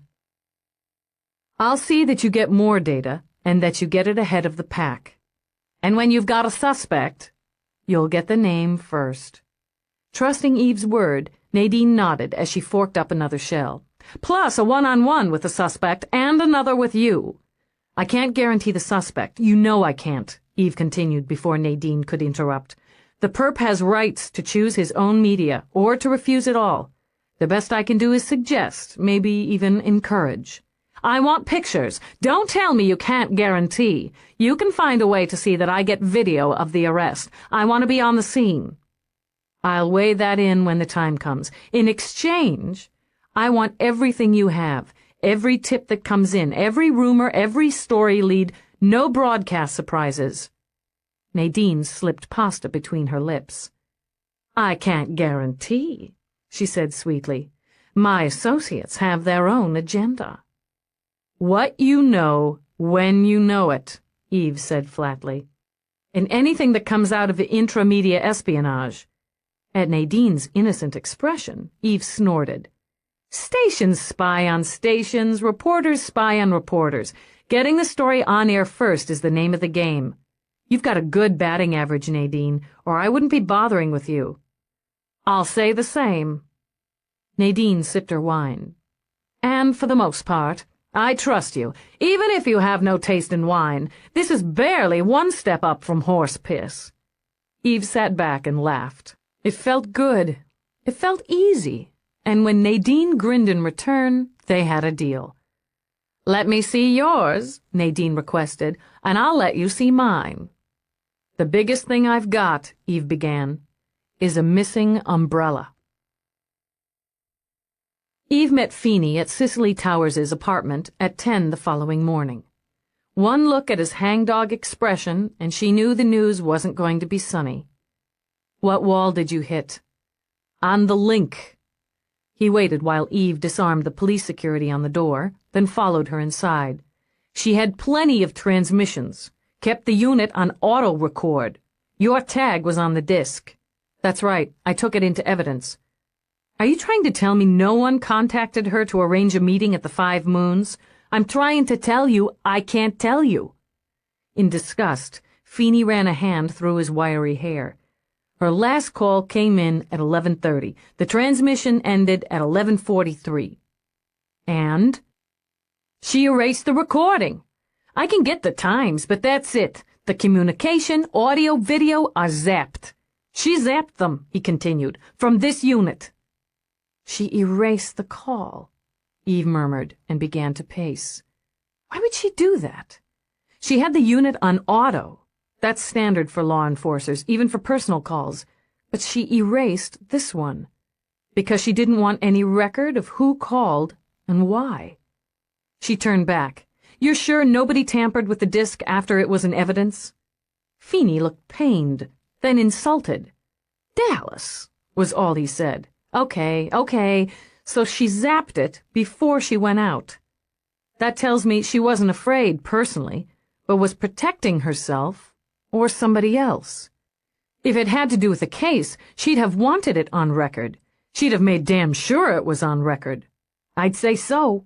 If it was a snitch, she could have put a lock on it under her private code, but it doesn't make sense to zap it. We'll check her cases anyway, all the way back. She didn't have to see his face to know Feeney was rolling his eyes. Let me think, she muttered. She left City Hall at 1926. That's on her log. And several witnesses saw her. Her last stop was the women's lounge where she freshened up for the evening and chatted with an associate. The associate tells me her mood was calm but upbeat. She'd had a good day in court. Fluente's is going up. She laid the groundwork. Taking her out won't change that. He might have thought different. We'll see about that. She didn't come back here. Frowning, Eve scanned the room. She didn't have time. So she went straight to the restaurant and met Hammett. I've been by there. His story and his time frame check out with the staff. You've been busy. Time's passing. The maitre d' called them a cab, a rapid. They were picked up at 21:48. It was starting to rain. In her mind, Eve pictured it. The handsome couple in the back of the cab chatting, maybe brushing fingertips while the cab zipped uptown with raindrops pattering on the roof.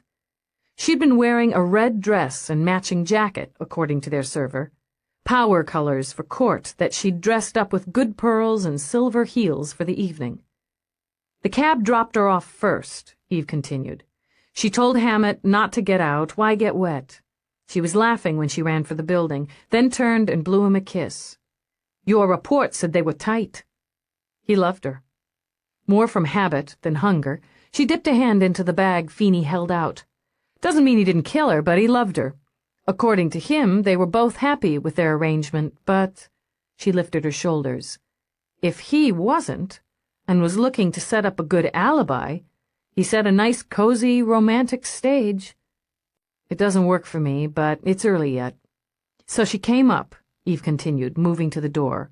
Her dress is a little damp, so she goes to the bedroom to hang it up. As she spoke, Eve followed the projected route, walking over the lovely rugs into the spacious bedroom with its quiet colors and lovely antique bed. She ordered lights to brighten the area. The police shields on the windows not only frustrated the flybys, but blocked most of the sunlight. To the closet, she said, and pressed the button that opened the long mirrored sliding doors. She hangs up the suit. Eve pointed to the red dress and jacket neatly arranged in a wardrobe ordered in sweeps of color. Puts away her shoes, puts on a robe. Eve turned to the bed. A long flow of ivory was spread there, Not folded, not neatly arranged, as was the rest of the room, but rumpled, as though it had been impatiently tossed. She puts her jewelry in the safe in the side wall of the closet, but she doesn't go to bed. Maybe she goes out to catch the news, to have a nightcap. With Feeney following, Eve went back to the living area. A briefcase, neatly closed, sat on the table in front of the sofa with a single empty glass beside it. She's relaxing, maybe thinking over the evening, rehearsing her court strategy for the next day or planning her daughter's wedding. Her link beeps. Whoever it was, whatever they tell her, gets her moving. She's settled in for the night, but she goes back to the bedroom after she's zapped the record. She dresses again. Another power suit. She's going to the West End. She doesn't want to blend. She wants to exude authority, confidence. She doesn't call a cab, that's another record. She decides she'll take the subway. It's raining. Eve moved to a closet tucked into the wall near the front door and pressed it to open. Inside were jackets, wraps, a man's overcoat she suspected was Hammett's, and a fleet of umbrellas in varying colors. She takes out the umbrella she bought to match the suit. It's automatic. Her mind is on her meat. She doesn't take a lot of money, so it's not a payoff. She doesn't call anyone because she wants to handle it herself. But when she gets to the 5 Moons, nobody meets her. She waits nearly an hour, impatient, checking her watch. She leaves a few minutes after 1, back into the rain. She's got her umbrella and starts to walk back to the subway. I figure she's steamed. Classy woman? Kicking in a dive for an hour for a no-show? Feeney popped another nut. Yeah, steamed would be my take. So she heads out. It's raining pretty hard. Her umbrella's up. She only gets a few feet. Someone's there, probably been close by all along, waiting for her to come out. Doesn't want to see her inside, Feeney put in. Doesn't want to be seen. Right. They have to talk a couple of minutes according to the time frame. Maybe they argue. Not much of an argument, there isn't time. Nobody's on the street. Nobody who'd pay attention, anyway. A couple of minutes later, her throat slashed, she's bleeding on the sidewalk. Did he plan to do her all along? Lots of people carry stickers in that area. Thoughtful, Feeney rubbed his chin. Couldn't get premeditated on that by itself. But the timing, the setup? Yeah, that's how it shakes down to me. Me too. 1 slice, no defensive wounds, so she didn't have time to feel threatened. The killer doesn't take her jewelry, the leather bag, her shoes, or her credits. He just takes her umbrella and he walks away. Why the umbrella? Feeney wondered. Hell, it's raining, I don't know. An impulse? A souvenir? As far as I can see, it's the only mistake he made. I've got grunts out checking a 10-block area to see if he ditched it. If he ditched it in that area, some chemihead's walking around with a purple parasol. Yeah. A visual of that almost made her smile. How could he be sure she'd zapped the recording, Feeney? He had to be sure. Threat? A PA lives with threats. One like Towers would shake them off like lint. If they were aimed at her, he agreed. She's got kids. He nodded toward the framed holograms. She wasn't just the lawyer, she was a mother. With a frown, Eve walked over to the holograms. Curious, she picked up one of the boy and girl together as young teenagers. A flick of her finger over the back had the audio bubbling out. Hey, Big Shot! Happy Mother's Day! This will last longer than the flowers! We love you! Oddly disturbed, Eve set the frame down again. They're adults now. They're not kids anymore. Dallas, once a parent, always a parent. You never finished the job. Hers had, she thought. A long time finished. Then I guess my next stop is Marco Angelini. Angelini had offices in Rourke's building on 5th. Eve stepped into the now familiar lobby with its huge tiles and pricey boutiques. The cooing voices of computer guides offered assistance to various locations. She scanned one of the moving maps and, ignoring the glides, hiked her way to the elevators along the south end. The glass tube shot her to the 58th floor, then opened onto solemn gray carpet and blinding white walls. Angelini Exports claimed a suite of 5 offices in this location. After one quick scan, Eve noted that the company was small potatoes in relation to Rourke Industries. Then again, she thought with a tight smile, what isn't? The receptionist in the greeting area showed great respect and not a little nerves at the sight of Eve's badge. She fumbled and swallowed so much, Eve wondered if the woman had a cache of illegal substances in her desk drawer. But the fear of cop had her all but shoving Eve into Angelini's office after less than 90 seconds of lag time. Mr. Angelini, I appreciate your time. My sympathies for your loss. Thank you, Lieutenant Dallas. Please, sit. He wasn't elegant, as Hammett was, but he was powerful. A small man, solidly built, with jet hair combed slickly back from a prominent widow's peak. His skin was a pale, dusky gold. His eyes bright, hard marbles of azure under thick brows.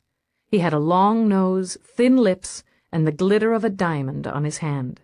If he was grieving, the former husband of the victim hid it better than her lover had.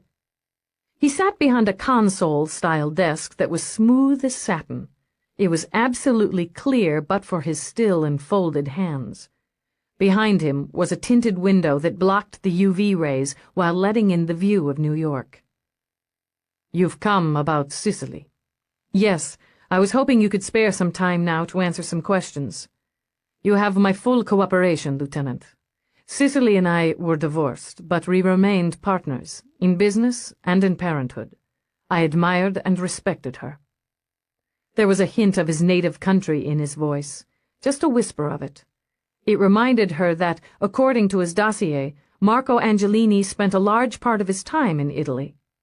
Mr. Angelini, can you tell me the last time you saw or spoke with Prosecutor Towers? I saw her on March 18th at my home on Long Island. She came to your home. Yes, for my son's 25th birthday. We gave him a party together, using my estate there as it was most convenient. David, our son, often stays there when he is on the East Coast. You hadn't seen her since that date? No, we were both busy, but we had planned to meet in the next week or two to discuss plans for Marina's wedding, our daughter. He cleared his throat gently. I was in Europe for most of April. You called Prosecutor Towers on the night of her death. Yes, I left a message to see if we could meet for lunch or drinks at her convenience.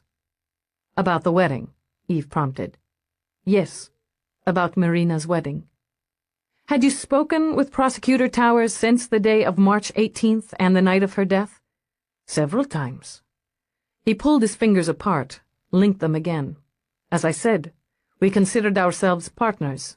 We had the children, and there were a few business interests, including Mercury. Yes. His lips curved ever so slightly. You are an acquaintance of Rourke's. That's right. Did you and your former wife disagree on any of your partnerships, personally or professionally? Naturally, we did, on both. But we'd learned, as we had been unable to learn during our marriage, the value of compromise. Mr. Angelini, who inherits Prosecutor Towers' interest in Mercury after her death? His brow lifted. I do, Lieutenant, according to the terms of our business contract. There are also a few holdings in some real estate that will revert to me. This was an arrangement of our divorce settlement. I would guide the interests, advise her on investments. Upon the death of one of us, the interests and profits or losses would revert to the other. We both agreed, you see, and trusted that in the end all either of us had of value would go to our children. And the rest of her estate, her apartment, her jewelry, whatever possessions that weren't part of your agreement, would, I assume, be left to our children. I imagine there would be a few bequests to personal friends or charities. Eve was going to dig quickly to learn just how much Towers had tucked away. Mr. Angelini, you were aware that your ex-wife was intimately involved with George Hammett? Naturally. And this was not a problem? A problem? Do you mean, Lieutenant, did I, after nearly 12 years of divorce, harbor homicidal jealousy for my ex-wife? And did I slice the throat of the mother of my children and leave her dead on the street?" In words to that effect, Mr. Angelini. He said something in Italian under his breath, something Eve suspected uncomplimentary. "No, I did not kill Cicely." "Can you tell me your whereabouts on the night of her death?" She could see his jaw tense, and noticed the control it took for him to relax it again. But his eyes never flickered. She imagined they could stare a hole through steel. "I was at home in my townhouse from 8 o'clock on." "Alone?" "Yes." "Did you see or speak with anyone who can verify that?" "No. I have 2 domestics, and both went out on their night off, which was why I was home. I wanted quiet and privacy for an evening." "You made no calls, received none, during the evening?" "I received a call at about 3 a.m. from Commander Whitney, informing me of my wife's death. I was in bed, alone, when the call came in." "Mr. Angelini, your ex-wife was in a West End dive at 1 o'clock in the morning. Why?" "I haven't any idea. No idea at all." Later, when Eve stepped into the glass tube to descend, she beeped Feeney. "I want to know if Marco Angelini was in any kind of financial squeeze, and how much that squeeze would have loosened at his ex-wife's sudden death." "You smell something, Dallas?" "Something," she muttered. "I just don't know what." Chapter 5. Eve stumbled into her apartment at nearly 1 a.m. Her head was ringing. Mavis's idea of dinner on her night off had been to take in a rival club. Already aware she would pay for the evening's entertainment in the morning, Eve stripped on the way to the bedroom. At least the evening out with Mavis had pushed the Towers case out of her mind. Eve might have worried she had no mind left, but she was too exhausted to think about it. She fell naked and face down on the bed and was asleep in seconds. Eve woke, violently aroused. It was Rourke's hands on her. She knew their texture, their rhythm. Her heart tripped against her ribs, then bounded into her throat as his mouth covered hers. His was greedy, hot, giving her no choice, really no choice at all but to respond in kind. Even as she fumbled for him, those long, clever fingers pierced her, diving into her so that she bowed up into the frenzy of orgasm. His mouth on her breast, sucking, teeth scraping, his elegant hands relentless, so that her cries came out in whimpers of shock and gratitude. Another staggering climax to layer thick over the first. Her hand sought purchase in the tangled sheets, but nothing could anchor her. As she flew up again, she gripped him, nails scraping down his back, up to grab handfuls of his hair. God! It was the single coherent word she managed as he plunged into her, so hard, so deep she was amazed she didn't die from the pleasure of it. Her body bucked helplessly, frantically, continued to shudder even after he'd collapsed on her. He let out a long, satisfied sigh and lazily nuzzled her ear. "Sorry to wake you." "Rourke?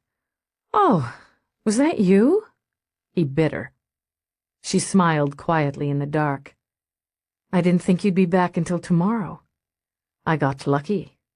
Then I followed your trail into the bedroom. I was out with Mavis. We went to a place called Armageddon. My hearing's starting to come back." She stroked his back, yawned hugely. "It's not morning, is it?" "No." Recognizing the weariness in her voice, he shifted, gathered her close against him, and kissed her temple. "Go to sleep, Eve." "Okay." She obliged him in less than 10 seconds. He woke at first light and left her curled in the middle of the bed. In the kitchen, he programmed the auto chef for coffee and a toasted bagel. The bagel was stale, but that was to be expected. Making himself at home, he sat by the kitchen monitor and skimmed through the paper to the financial section. He couldn't concentrate. He was trying not to resent the fact that she'd chosen her bed over their bed, or what he wanted her to think of as their bed. He didn't begrudge her the need for personal space. He understood well the need for privacy. But his house was large enough that she could have appropriated an entire wing for herself if she wanted it. Pushing away from the monitor, he paced to the window. He wasn't used to this struggle, this war to balance his needs with someone else's. He'd grown up thinking of himself first and last. He'd had to, in order to survive and then to succeed. One was every bit as important to him as the other. The habit was difficult to break. Or had been, until Eve. It was humiliating to admit, even to himself, that every time he went away to see to business, a seed of fear rooted in his heart that she would have shaken herself loose of him by the time he returned. The simple fact was, he needed the one thing she had refused him: a commitment. Turning from the window, he went back to the monitor and forced himself to read. "Good morning," Eve said from the doorway. Her smile was quick and bright, as much from the pleasure of seeing him as from the fact that her trip to Armageddon didn't have the consequences she'd feared. She felt terrific. "Your bagels are stale." She tested by trying a bite of one on the table. "You're right. Coffee was always a better bet. Anything in the news I should worry about? Are you concerned with the tree grow takeover?" Eve knuckled one eye as she sipped her first cup of coffee. "What's tree grow and who's taking it over?" "Tree grow's a reforestry company, hence the overly adorable name. I'm taking it over." She grunted. "Figures. I was thinking more of the Towers case. Cicely's memorial service is scheduled for tomorrow. She was important enough and Catholic enough to warrant St. Patrick's Cathedral. Will you go? If I can reschedule a few appointments." "Will you?" "Yeah." Thinking, Eve leaned back on the counter. Maybe her killer will be there. She studied him as he scanned the monitor. He should have looked out of place in her kitchen, she mused, in his expensive, meticulously tailored linen shirt and with the luxurious mane of hair swept back from that remarkable face. She kept waiting for him to look out of place there, with her. "Problem," he murmured, well aware that she was staring at him. "No. Things on my mind." "How well do you know Angelini?" "Marco?" Rourke frowned over something he saw on the monitor, took out his notebook, entered a memo. "Our paths cross often enough. Normally a careful businessman, always a devoted father. Prefers spending his time in Italy, but his power base is here in New York. Contributes generously to the Catholic Church. He stands to gain financially from Towers's death. Maybe it's just a drop in the bucket, but Feeney's checking it out." "You could have asked me," Rourke murmured. "I would have told you Marco's in trouble. Not desperate trouble," he amended when Eve's eyes sharpened. "He's made some ill-advised acquisitions over the past year or so." "You said he was careful." "I said he was normally careful. He bought several religious artifacts without having them thoroughly authenticated. His zeal got in the way of his business sense. They were forgeries, and he's taken a hard loss." "How hard?" "In excess of $3 million. I can get you exact figures if necessary." "He'll recover," Rourke added with a shrug. For $3 million, Eve knew she would never get used to. "He needs to focus and downsize a bit here and there. I'd say his pride was hurt more than his portfolio." How much was Towers's share of Mercury worth? On today's market? He took out his pocket diary, jiggled some numbers. Somewhere between 5 and 7. Million? "Yes," Rourke said with the faintest hint of a smile. "Of course." Good Christ. No wonder she could live like a queen. Marco made very good investments for her. He would have wanted the mother of his children to live comfortably. You and I have dramatically different ideas about comfort. Apparently. Rourke tucked the diary away and rose to refill his coffee and hers. An Airbus rumbled by the window, chased by a fleet of private shuttles. "You suspect that Marco killed her to recoup his losses? Money's a motive that never goes out of style. I interviewed him yesterday. I knew something didn't quite fit. Now it's beginning to." She took the fresh coffee he offered, paced to the window where the noise level was rising, then away again. Her robe was slipping off her shoulder. Casually, Rourke tucked it back into place. Bored commuters often carried long-range viewers for just such an opportunity. Then there's the friendly divorce, she went on. But whose idea was it? Divorce is complicated for Catholics when there are children involved. Don't they have to get some sort of clearance? Dispensation, Rourke corrected. A complex business, but both Cicely and Marco had connections with the hierarchy. He's never remarried, Eve pointed out, setting her coffee aside. I haven't been able to find even a whiff of a steady or serious companion. But Towers was having a long-term intimate relationship with Hammett. Just how did Angelini feel about the mother of his children snuggling with the business partner? If it were me, I'd kill the business partner. That's you, Eve said with a quick glance, and I imagine you'd kill both of them. You know me so well. He stepped toward her, put his hands on her shoulders. On the financial end, you may want to consider that whatever Cicely's share of Mercury was, Angelini's matches it. They held equal shares. Fuck. She struggled with it. Still, money's money. I have to follow that scent until I get a new one. He continued to stand there, his hands cupping her shoulders, his eyes on hers. What are you looking at? The gleam in your eye. He touched his lips to hers once, then again. I have some sympathy for Marco, you see, because I remember what it's like to be on the receiving end of that look and that tenacity. You hadn't killed anyone, she reminded him. Lately. Ah, but you weren't sure of that for a time, and still you were drawn. Now we're... The beeper on his watch pinged. Hell. He kissed her again, quick and distracted. We'll have to reminisce later. I have a meeting. Just as well, Eve thought. Hot blood interfered with a clear head. I'll see you later, then. At home? She fiddled with her coffee cup. At your place, sure. Impatience flicked in his eyes as he struggled into his jacket. The slight bulge in the pocket reminded him. I'd nearly forgotten. I bought you a present in Australia. With some reluctance, Eve took the slim gold box. When she opened it, reluctance shattered. There was no room for it in shocked panic. Jesus bleeding Christ, Rourke, are you insane? It was a diamond. She knew enough to be sure of that. The stone graced a twisted gold chain and glinted fire. Shaped like a tear, it was as long and wide as the first joint of a man's thumb.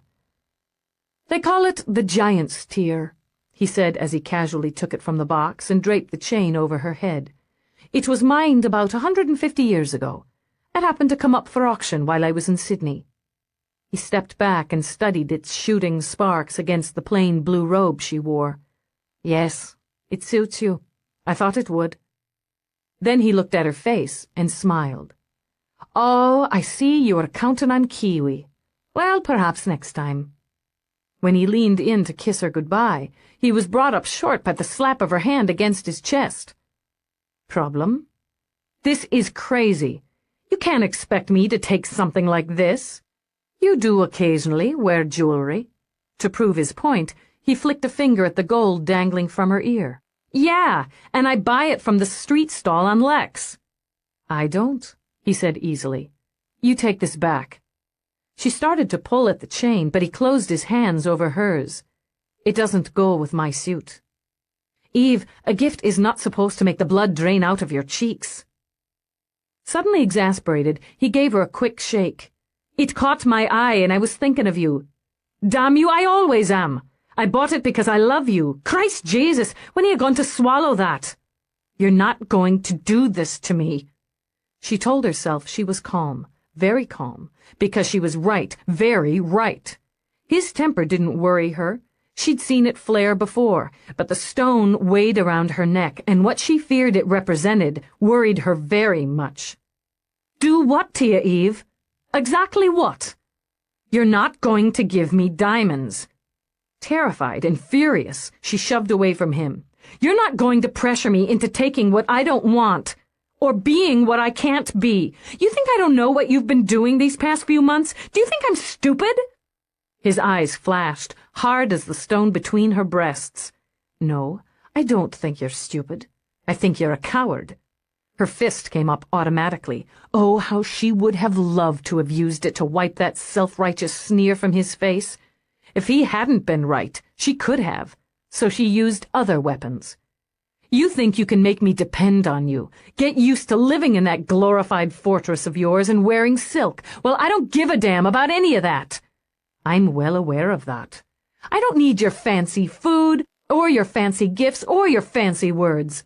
I see the pattern, Rourke. Say I love you at regular intervals until she learns to respond like a well-trained pet." "Like a pet," he repeated as his fury froze into ice. "I see I'm wrong. You are stupid. You really think this is about having power and control? Have it your way. I'm tired of having you toss my feelings back in my face. My mistake for allowing it, but that can be rectified.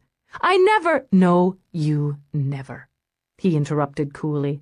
"Never once risked your pride by saying those words back to me. You keep this place as your escape hatch rather than commit to staying with me. I let you draw the line, Eve, and now I'm moving it." It wasn't just temper pushing him now, nor was it just pain. It was the truth. "I want all," he said flatly, "or I want nothing." She wouldn't panic. He wouldn't make her panic like a first-time rookie on a night run. What exactly does that mean? It means sex isn't enough. It's not just sex, you know— "No, I don't. The choice is yours now. It always was. But now you'll have to come to me. Ultimatums just piss me off." "That's a pity." He gave her one long last look. "Goodbye, Eve." "You can't just walk—" "Oh, yes." And he didn't look back. "I can." Her mouth dropped open when she heard the door slam. For a moment she simply stood, rigid, the sun glinting off the jewel around her neck. Then she began to vibrate. With fury, of course, she told herself, and ripped the precious diamond off to toss it on the counter. He thought she would go crawling after him, begging him to stay. Well, he could go on thinking that into the next millennium. Eve Dallas didn't crawl, and she didn't beg. She closed her eyes against a pain more shocking than a laser strike. Who the hell is Eve Dallas, she wondered. And isn't that the core of it all? She blocked it out. What choice did she have? The job came first, had to come first. If she wasn't a good cop, she was nothing. She was as empty and as helpless as the child she had been, lying broken and traumatized in a dark alley in Dallas. She could bury herself in work, the demands and pressures of it. When she was standing in Commander Whitney's office, she was only a cop with murder on her hands. She had plenty of enemies, Commander. Don't we all? His eyes were clear again, sharp. Grief could never outweigh responsibility. Feeney's run a list of her convictions. We're breaking them down, concentrating on the lifers first, family and known associates. Someone she put in a cage for the duration would have the strongest revenge ratio. Next down the line are the uncorrected deviants. UDs sometimes slip through the cracks. She put plenty away on mental, and some of them are bound to have crawled their way out. That's a lot of computer time, Dallas. It was a subtle warning about budgets, which she chose to ignore. I appreciate you putting Feeney on this with me. I couldn't get through it without him, Commander. These checks are SOP, but I don't think this was an attack on the prosecutor. He sat back, inclined his head, waiting. I think it was personal. She was covering something. For herself, for somebody else. She zapped the link recording. I read your report, Lieutenant. Are you telling me you believe prosecuting Attorney Towers was involved in something illegal? Are you asking me as my friend or as my commander? He bared his teeth before he could control himself. After a short internal struggle, he nodded. Well put, Lieutenant. As your commander. I don't know if it was illegal. It's my opinion at this stage of the investigation that there was something on that recording the victim wanted kept private. It was important enough to have her get dressed and go out again into the rain to meet someone. Whoever that was certain she would come alone, and that she would leave no record of the contact. Commander, I need to speak with the rest of the victim's family, her close friends, your wife. He'd accepted that, or tried to. Throughout his career, he had worked hard to keep his loved ones out of the often nasty air of his job. Now he had to expose them. You have my address, Lieutenant. I'll contact my wife now and tell her to expect you. Yes, sir. Thank you. Anna Whitney had made a fine home from the 2-level house in the quiet street in the suburbs of White Plains.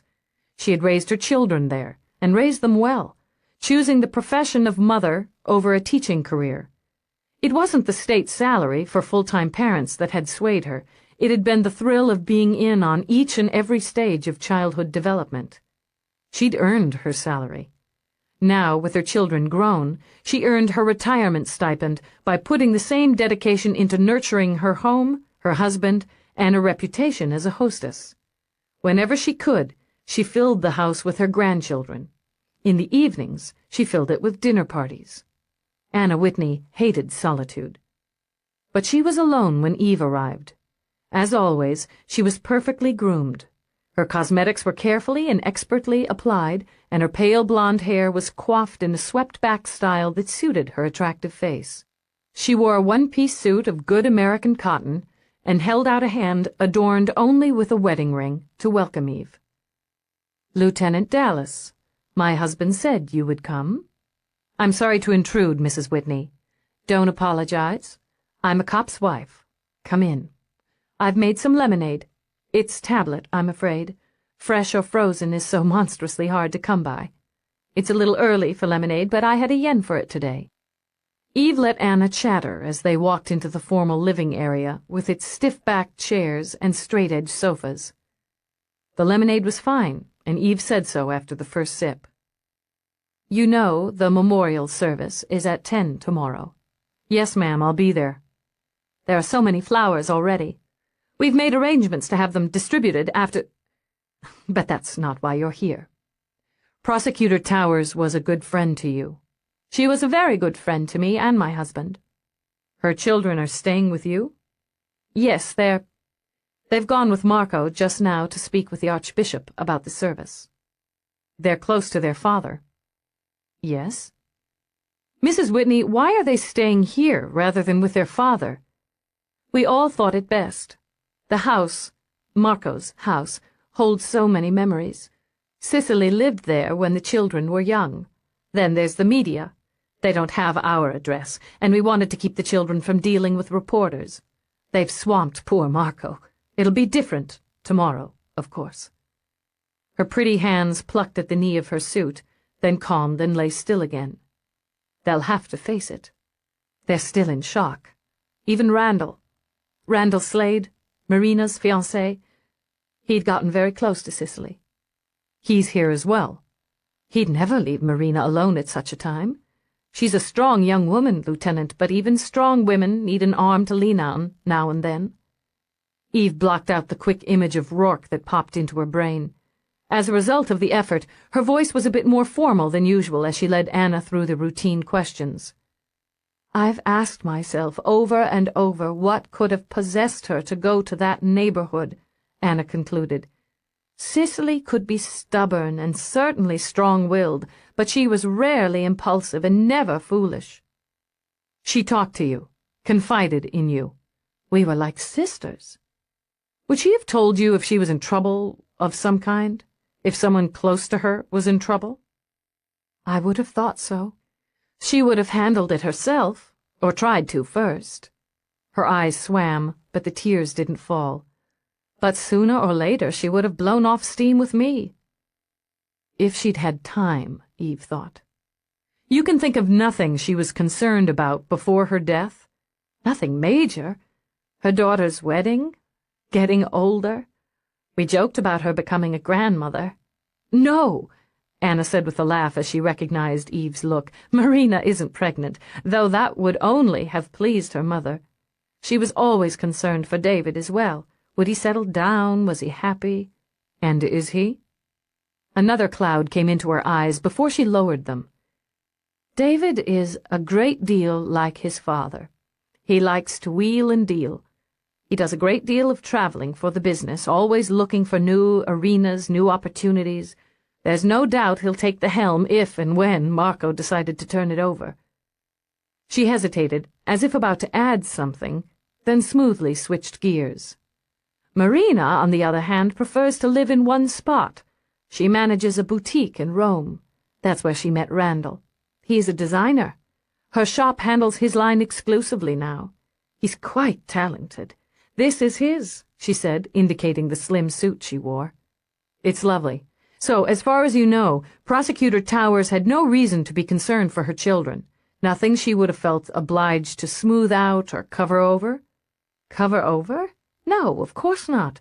They're both bright, successful people. And her ex-husband. He's having some business difficulties. Marco? Is he? Anna shrugged that off. Oh, I'm sure he'll straighten them out. I never shared Cicely's interest in business. She was involved, then, in business. Directly? Of course. Cicely insisted on knowing exactly what was going on and having a say in it. I never knew how she could keep so many things in her head. If Marco was having difficulties, she'd have known and probably have suggested a half-dozen ways to right things. She was quite brilliant. When her voice broke, Anna pressed a hand to her lips. I'm sorry, Mrs. Whitney. No, it's all right. I'm better. Having her children with me helped so much. I feel I can stand for her with them. I can't do what you do and look for her killer, but I can stand for her with her children. They're very lucky to have you, Eve murmured, surprised to hear herself say it and mean it. Odd. She'd always considered Anna Whitney a mild pain in the ass. Mrs. Whitney, can you tell me about Prosecutor Towers' relationship with George Hammett? Anna pokered up. They were dear, good friends. Mr. Hammett has told me they were lovers. Anna huffed out a breath. She was a traditionalist and unashamed of it. Very well, that's true. But he wasn't the right man for her. Why? Set in his ways. I'm very fond of George, and he made an excellent escort for Cicely, but a woman can hardly be completely happy when she goes home to an empty apartment most nights, to an empty bed. She needed a mate. George wanted it both ways, and Cicely deluded herself into thinking she wanted that too. And she didn't. She shouldn't have, Anna snapped, obviously going over an old argument. Work isn't enough, as I pointed out to her many times. She simply wasn't serious enough about George to risk. Risk? I'm speaking of emotional risk, Anna said impatiently. You cops are so literal-minded. She wanted her life tidy, more than she wanted the mess of a full-time relationship. I had the impression that Mr. Hammett regretted that he loved her very much. If he did, why didn't he push? Anna demanded, and tears threatened. She wouldn't have died alone then, would she? She wouldn't have been alone. Eve drove out of the quiet suburbs, and on impulse, she pulled her car over to the curb and slumped down in the seat. She needed to think. Not about Rourke, she assured herself. There was nothing to think about there. That was settled. On a hunch, she called up her computer at her office and had it get to work on David Angelini. If he was like his father, maybe he had also made a few poor investments. While she was at it, she ordered a run on Randall Slade and the boutique in Rome. If anything popped up, she would have a scan on the flights from Europe to New York. Damn it. A woman who had nothing to worry about didn't leave her warm, dry apartment in the middle of the night. Stubbornly, Eve retraced all the steps in her head.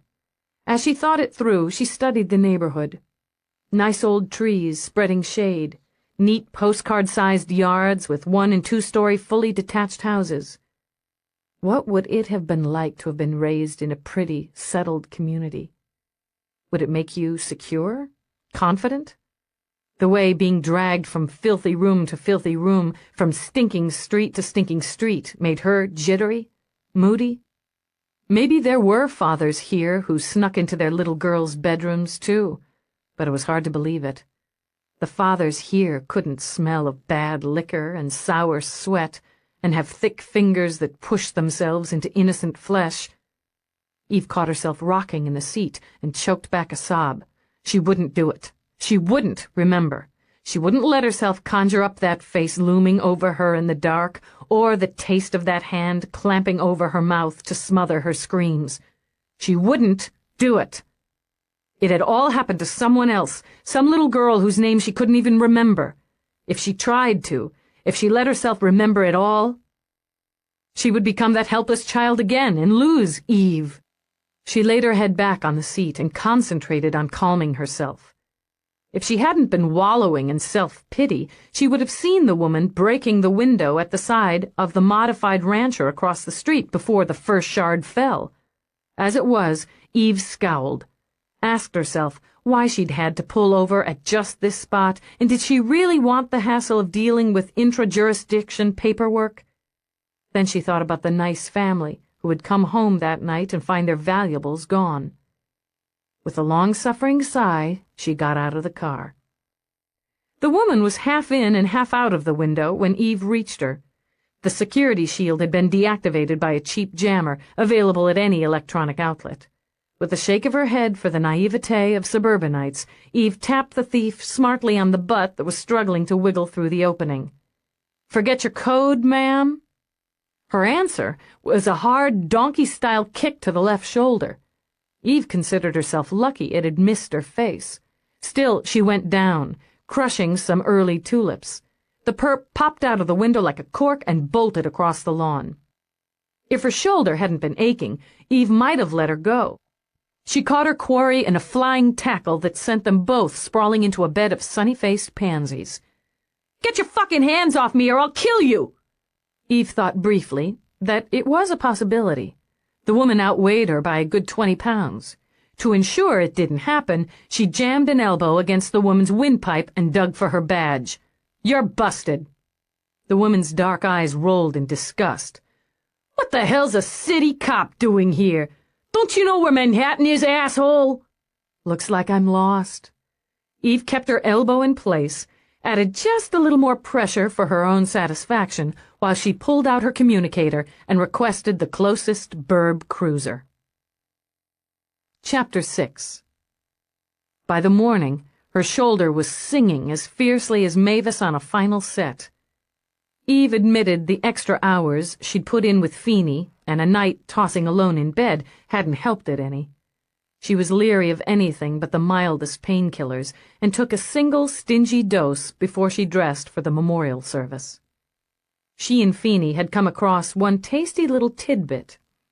David Angelini had withdrawn 3 large payments from his accounts over the last 6 months to a grand total of $1,632 American.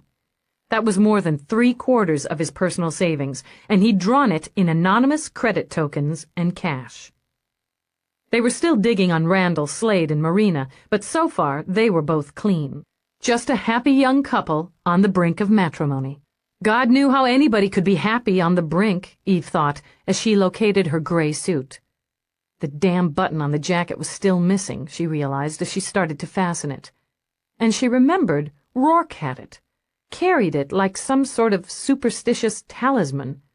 She'd been wearing the suit the first time she'd seen him, at a memorial for the dead. She ran a hasty comb through her hair and escaped the apartment and the memories. St. Patrick's was bulging by the time she arrived. Uniforms in the best-dressed blues flanked the perimeter for a full 3 blocks on 5th. A kind of honor guard, Eve mused, for a lawyer who cops had respected. Both street and air traffic had been diverted from the usual choked avenue, and the media was thronged like a busy parade across the wide street. After the 3rd uniform stopped her, Eve attached her badge to her jacket and moved unhampered into the ancient cathedral and the sounds of the dirge. She didn't care for churches much. They made her feel guilty for reasons she didn't care to explore. The scent of candle wax and incense was ripe. Some rituals, she thought as she slipped into a side pew, were as timeless as the moon.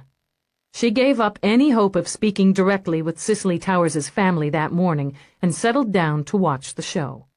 Catholic rites had gone back to Latin sometime in the last decade, Eve supposed it added a kind of mysticism and a unity.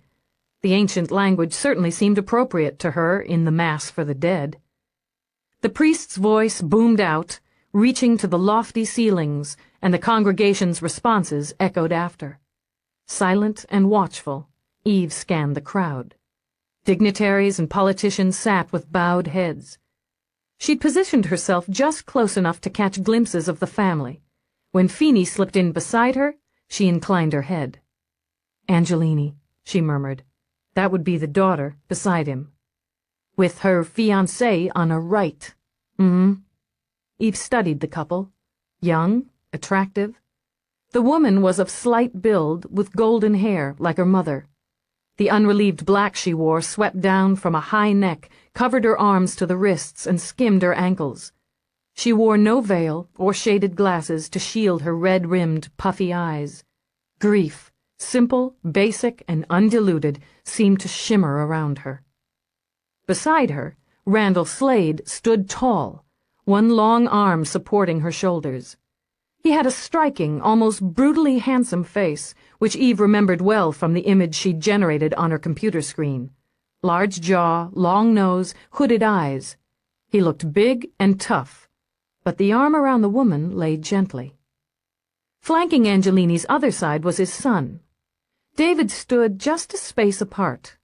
That sort of body language hinted at friction.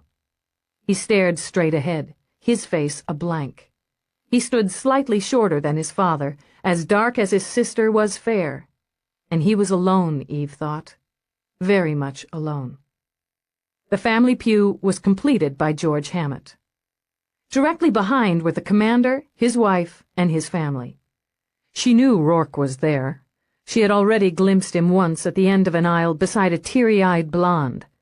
Now, when Eve skimmed to glance his way, she saw him lean down to the woman and murmur something that had her turning her face into his shoulder.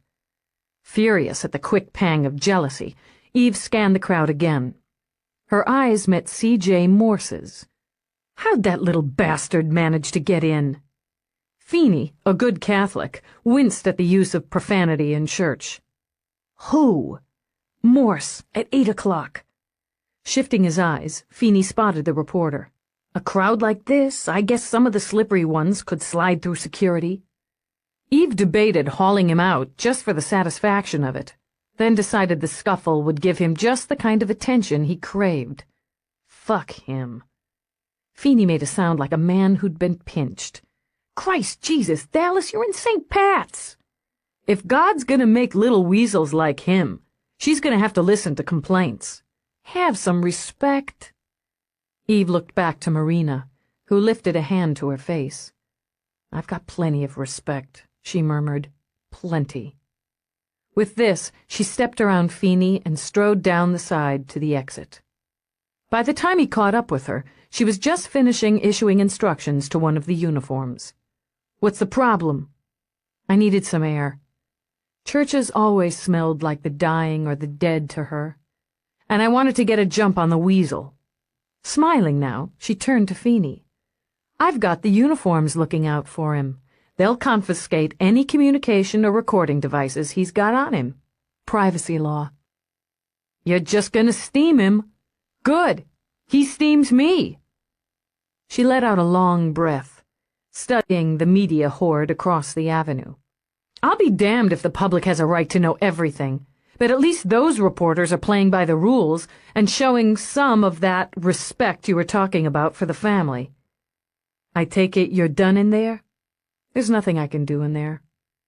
I figured you'd be sitting with Rourke. No.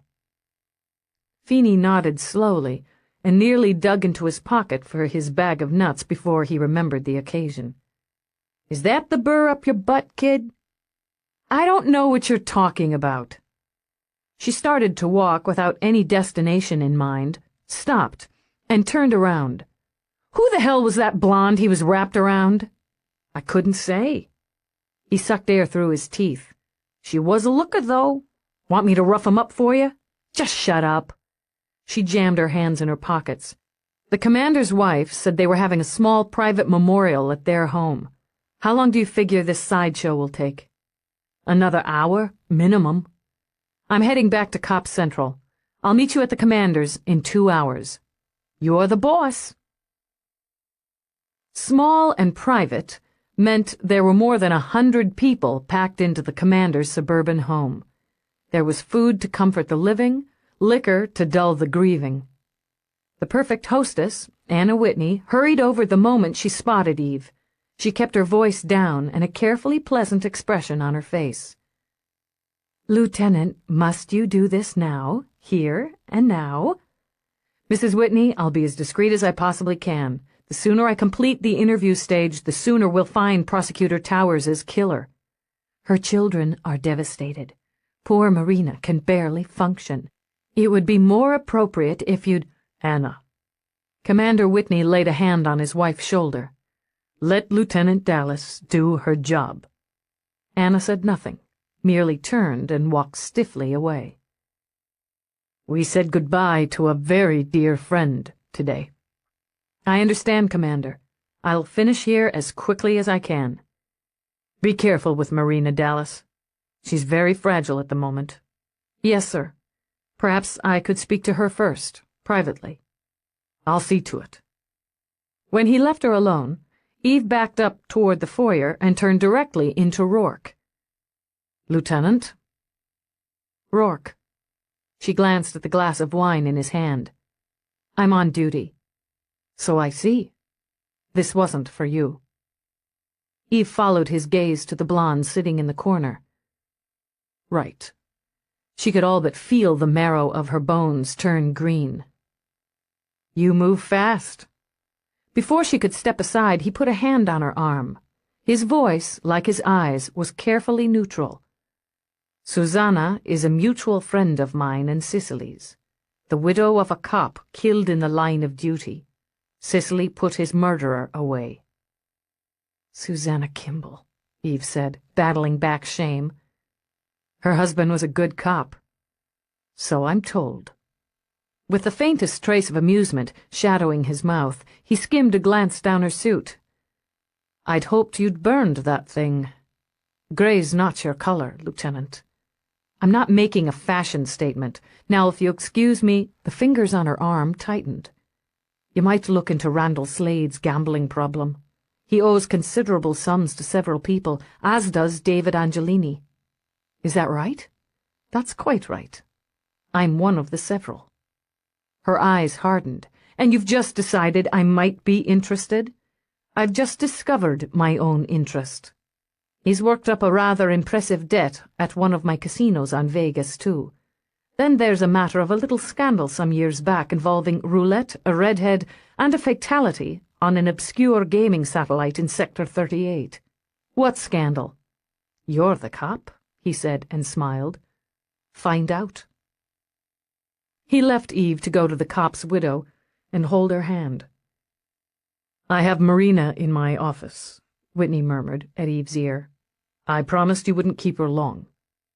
"I won't." Struggling to smooth the feathers Rourke had ruffled, she followed the commander's broad back down the hall.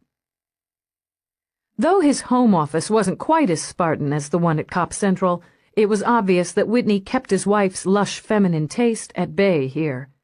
The walls were a plain beige, the carpet a deeper tone, and the chairs were wide and a practical brown. His work counter and console were in the center of the room. In the corner by the window, Marina Angelini waited in her long sweep of morning black. Whitney went to her first, spoke quietly, and squeezed her hand. With one warning glance at Eve, he left them alone. "Miss Angelini," Eve began, "I knew your mother, worked with her, admired her. I'm very sorry for your loss." "Everyone is," Marina responded in a voice as fragile and pale as her white cheeks. Her eyes were dark, nearly black and glassy. "Except the person who killed her, I suppose. I'll apologize ahead of time if I'm of little help to you, Lieutenant Dallas. I bowed to pressure and let myself be tranked. I am, as anyone will tell you, taking this rather hard. You and your mother were close. She was the most wonderful woman I've ever known. Why should I have to be calm and composed when I've lost her like this? Eve came closer, sat in one of the wide brown chairs. I can't think of any reason why you should be. My father wants a public show of strength. Marina turned her face to the window. I'm letting him down. Appearances are important to my father. Was your mother important to him? Yes. Their personal and professional lives were twined together. The divorce didn't change that. He's hurting. She drew in a shaky breath. He won't show it because he's too proud, but he's hurting. He loved her. We all loved her. Miss Angelini, tell me about your mother's mood. What you spoke of, who you spoke of, the last time you had contact. The day before she died, we were on the link for an hour, maybe more. Wedding plans. Tears dripped out and spilled over the pale cheeks. We were both so full of wedding plans. I'd send her transmissions of dresses, wedding dresses, mother of the bride ensembles. Randall was designing them. We talked about clothes. Doesn't that seem shallow, Lieutenant? That the last time I'll ever speak with my mother I spoke of fashion? No, it doesn't seem shallow. It seems friendly. Loving. Marina pressed a hand to her lips. Do you think? Yes, I do. What do you talk to your mother about? I don't have a mother. I never did. Marina blinked, focused again. How odd. What does it feel like? There was no way to describe what simply was. It wouldn't be the same for you, Miss Angelini, Eve said gently. When you were speaking to your mother, did she mention anyone who was concerning her? No. If you're thinking about her work, we rarely talked of it. I wasn't very interested in the law. She was happy, excited that I was coming over for a few days. We laughed a lot. I know she had this image, her professional image, but with me, with the family, she was softer, looser. I teased her about George, saying that Randy could design her wedding dress while he was doing mine. Her reaction? We just laughed. Mama liked to laugh, she said, a little dreamy now, as the trank began to work. She said she was having too much fun being mother of the bride to spoil it with the headaches of being a bride herself. She was very fond of George, and I think they were good together, but I don't suppose she loved him. Don't you? Why, no. There was a faint smile on her lips, a glassy gleam to her eyes. When you love someone, you have to be with them, don't you? To be part of their life. To have them be part of yours. She wasn't looking for that with George. With anyone. Was Mr. Hammett looking for that with her? I don't know. If he was happy enough to let their relationship drift. I'm drifting now, she murmured. I don't feel as though I'm here at all. Because she needed Marina to hold off on the float a bit longer, Eve rose to request water from the console. Carrying the glass back, she pushed it into Marina's hands. Did that relationship cause problems between him and your father? Between your mother and father? It was awkward, but not uncomfortable. Marina smiled again. She was sleepy now, so relaxed she could have folded her arms on the window ledge and slipped away. That sounds contradictory. You'd have to know my father. He would refuse to let it bother him, or at least to let it affect him.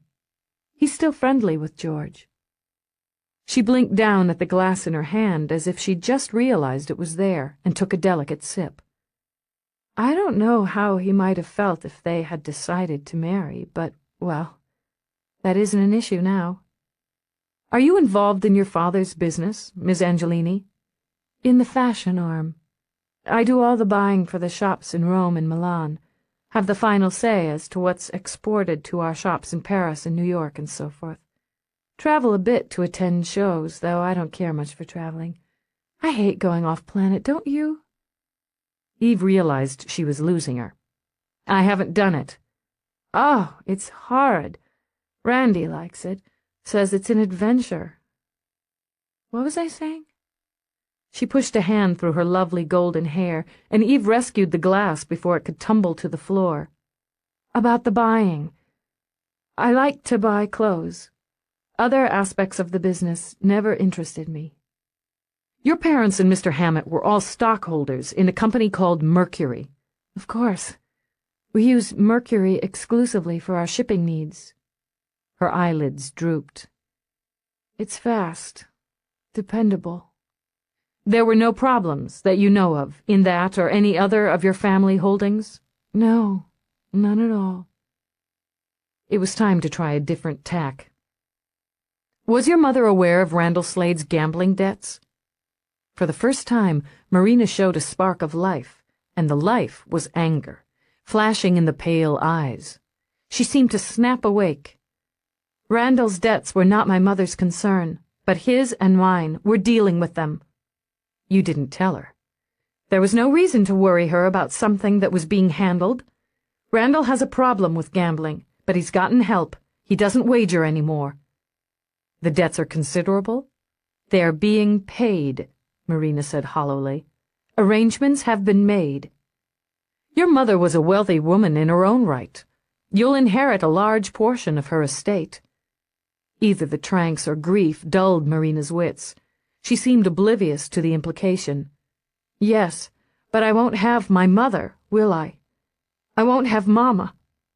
When I marry Randall, she won't be there. She won't be there, she repeated, and began to weep quietly. David Angelini wasn't fragile. His emotions showed themselves in stiff impatience with undercurrents of chained rage. For all appearances, this was a man insulted at the very idea that he would be expected to speak to a cop. When Eve sat across from him in Whitney's office, he answered her questions briefly in a clipped, cultured voice. Obviously, it was some maniac she'd prosecuted who did this to her, he stated. Her work brought her entirely too close to violence. Did you object to her work? I didn't understand why she loved it, why she needed it. He lifted the glass he'd brought with him and drank. But she did, and in the end, it killed her. When did you see her last? On March 18th, my birthday. Did you have contact with her since then? I spoke with her about a week before she died, just a family call. We never went more than a week without speaking. How would you describe her mood? Obsessed with Marina's wedding. My mother never did things by halves. She was planning the wedding as meticulously as she did any of her criminal cases. She was hoping it would rub off on me. What would? The wedding fever. My mother was a romantic woman under the prosecutor's armor. She hoped I would find the right mate and make a family. I told her I'd leave that to Marina and Randy and stay married to business a while. You're actively involved in Angelini exports. You'd be aware of the financial difficulties. His face tightened.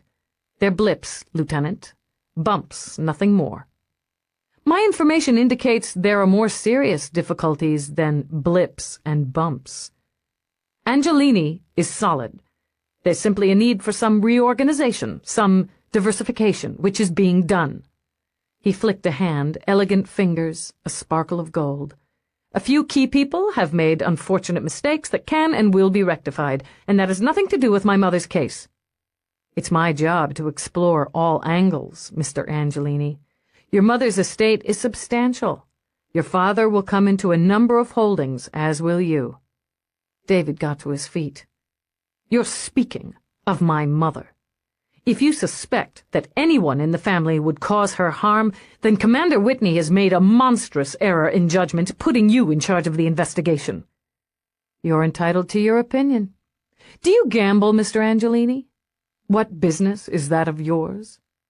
Since he was going to stand, Eve rose to face him. It's a simple question.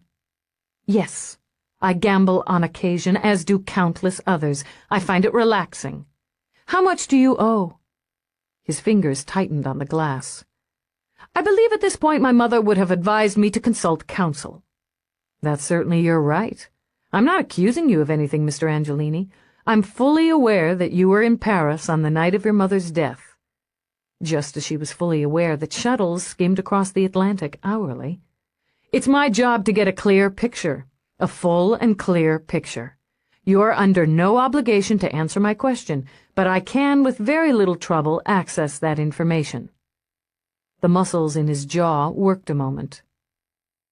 800,000, give or take a few dollars. Are you unable to settle the debt? I am neither a welsher nor a pauper, Lieutenant Dallas, he said stiffly. It can and will be settled shortly. Was your mother aware of it?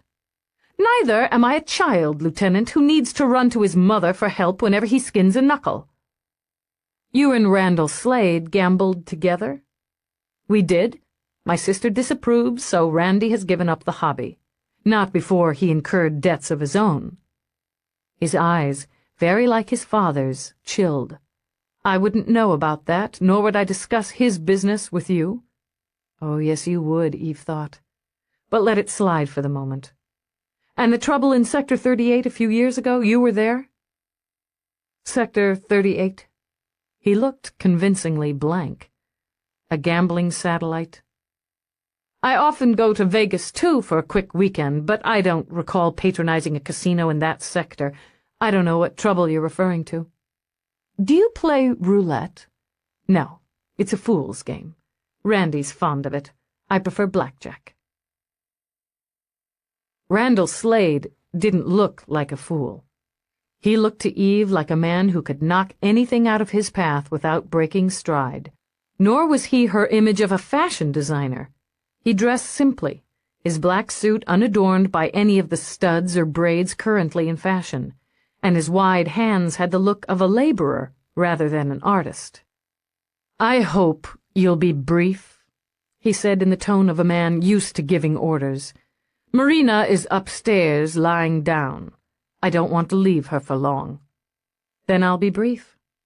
Eve didn't object when he took out a gold case containing 10 slim black cigarettes. Technically, she could have, but she waited until he'd lighted one. What was your relationship with Prosecutor Towers? We were friendly. She was soon to become my mother-in-law. We shared a deep love for Marina. She approved of you? I have no reason to believe otherwise. Your career has benefited quite a lot through your association with Angelini Exports. True. He blew out smoke that smelled likely of lemon mint. I like to think Angelini has also benefited quite a lot through their association with me. He surveyed Eve's gray suit. That cut and color are both incredibly unflattering. You might want to take a look at my on-the-rack line here in New York. I'll keep it in mind, thanks. I dislike seeing attractive women in unattractive clothes. He smiled and surprised Eve with a flare of charm. You should wear bolder colors, sleeker lines. A woman with your build would carry them well. So I'm told, she muttered, thinking of Rourke. You're about to marry a very wealthy woman. I'm about to marry the woman I love. It's a happy coincidence that she's wealthy. It is. And money is something you have a need for. Don't we all? Smooth, unoffended, again amused. You have debts, Mr. Slade, large outstanding debts in an area that can cause considerable pain in the collecting process. That's accurate. He drew smoke in again. I'm a gambling addict, Lieutenant. Recovering. With Marina's help and support, I've undergone treatment. I haven't made a wager in 2 months, 5 days. Roulette, wasn't it? I'm afraid so. And the amount you owe in round figures? 500,000. And the amount of your fiancé's inheritance? Probably triple that, in round figures. More, considering the stocks and holdings that wouldn't be converted into credit or cash. Killing my fiancé's mother would certainly have been one way to solve my financial difficulties. He stubbed his cigarette out thoughtfully. Then again, so would the contract I've just signed for my fall line. Money isn't important enough to me to kill for it. But gambling was important enough. Gambling was like a beautiful woman, desirable, exciting, capricious. I had a choice between her and Marina. There was nothing I wouldn't do to keep Marina. Nothing? He understood and inclined his head. Nothing at all. Does she know about the scandal in Sector 38? His amused, faintly smug expression froze, and he paled. That was nearly 10 years ago. That has nothing to do with Marina, nothing to do with anything. You haven't told her. I didn't know her. I was young, foolish, and I paid for my mistake. Why don't you explain to me, Mr. Slade, how you came to make that mistake? It has nothing to do with this. Indulge me. Damn it. It was one night out of my life. One night. I'd had too much to drink, was stupid enough to mix the liquor with chemicals. The woman killed herself. It was proven the overdose was self-inflicted. Interesting, Eve thought. But you were there, she hazarded. I was zoned. I'd lost more heavily than I could afford at roulette, and between us we made a scene. I told you, I was young. I blamed my bad luck on her. Maybe I did threaten her. I just don't remember. Yes, we argued publicly. She struck me and I struck her back. I am not proud of it. Then, I just don't remember. Don't remember, Mr. Slade? As I testified, the next thing I remember is waking up in some filthy little room. We were in bed, naked. And she was dead. I was still groggy. Security came in. I must have called them. They took pictures. I was assured the pictures were destroyed after the case was closed, and I was exonerated. I barely knew the woman, he continued, heating up. I picked her up in the bar, or thought I had. My attorney discovered she was a professional companion, unlicensed, working the casinos. He closed his eyes. Do you think I want Marina to know that I was, however briefly, accused of murdering an unlicensed whore? No, Eve said quietly. I don't imagine you do. And as you said, Mr. Slade, you'd do anything to keep her. Anything at all. Hammett was waiting for her the moment she stepped out of the commander's office. The hollows in his cheeks seemed deeper, his skin grayer. I'd hoped to have a moment, Lieutenant. Eve? She gestured behind her, let him slip into the room first, then closed the door on the murmurs of conversation. This is a difficult day for you, George. Yes, very difficult. I wanted to ask, needed to know, is there anything more, anything at all? The investigation's proceeding. There's nothing I can tell you that you wouldn't have heard through the media. There must be more. His voice rose before he could control it. Something? She could feel pity, even when there was suspicion. Everything that can be done is being done. You've interviewed Marco, her children, even Randy. If there is anything they knew, anything they told you that might help, I have a right to know. Nerves, she wondered, or grief? No, she said quietly. You don't. I can't give you any information acquired during an interview or through investigative procedure. We're talking about the murder of the woman I loved! He exploded with it, his pale face flushing dark. We might have been married! Were you planning to be married, George? We discussed it. He passed a hand over his face, a hand that shook slightly. We discussed it, he repeated, and the flush washed away from his skin. There was always another case, another summation to prepare. There was supposed to be plenty of time. With his hands balled into fists, he turned away from her. I apologize for shouting at you. I'm not myself.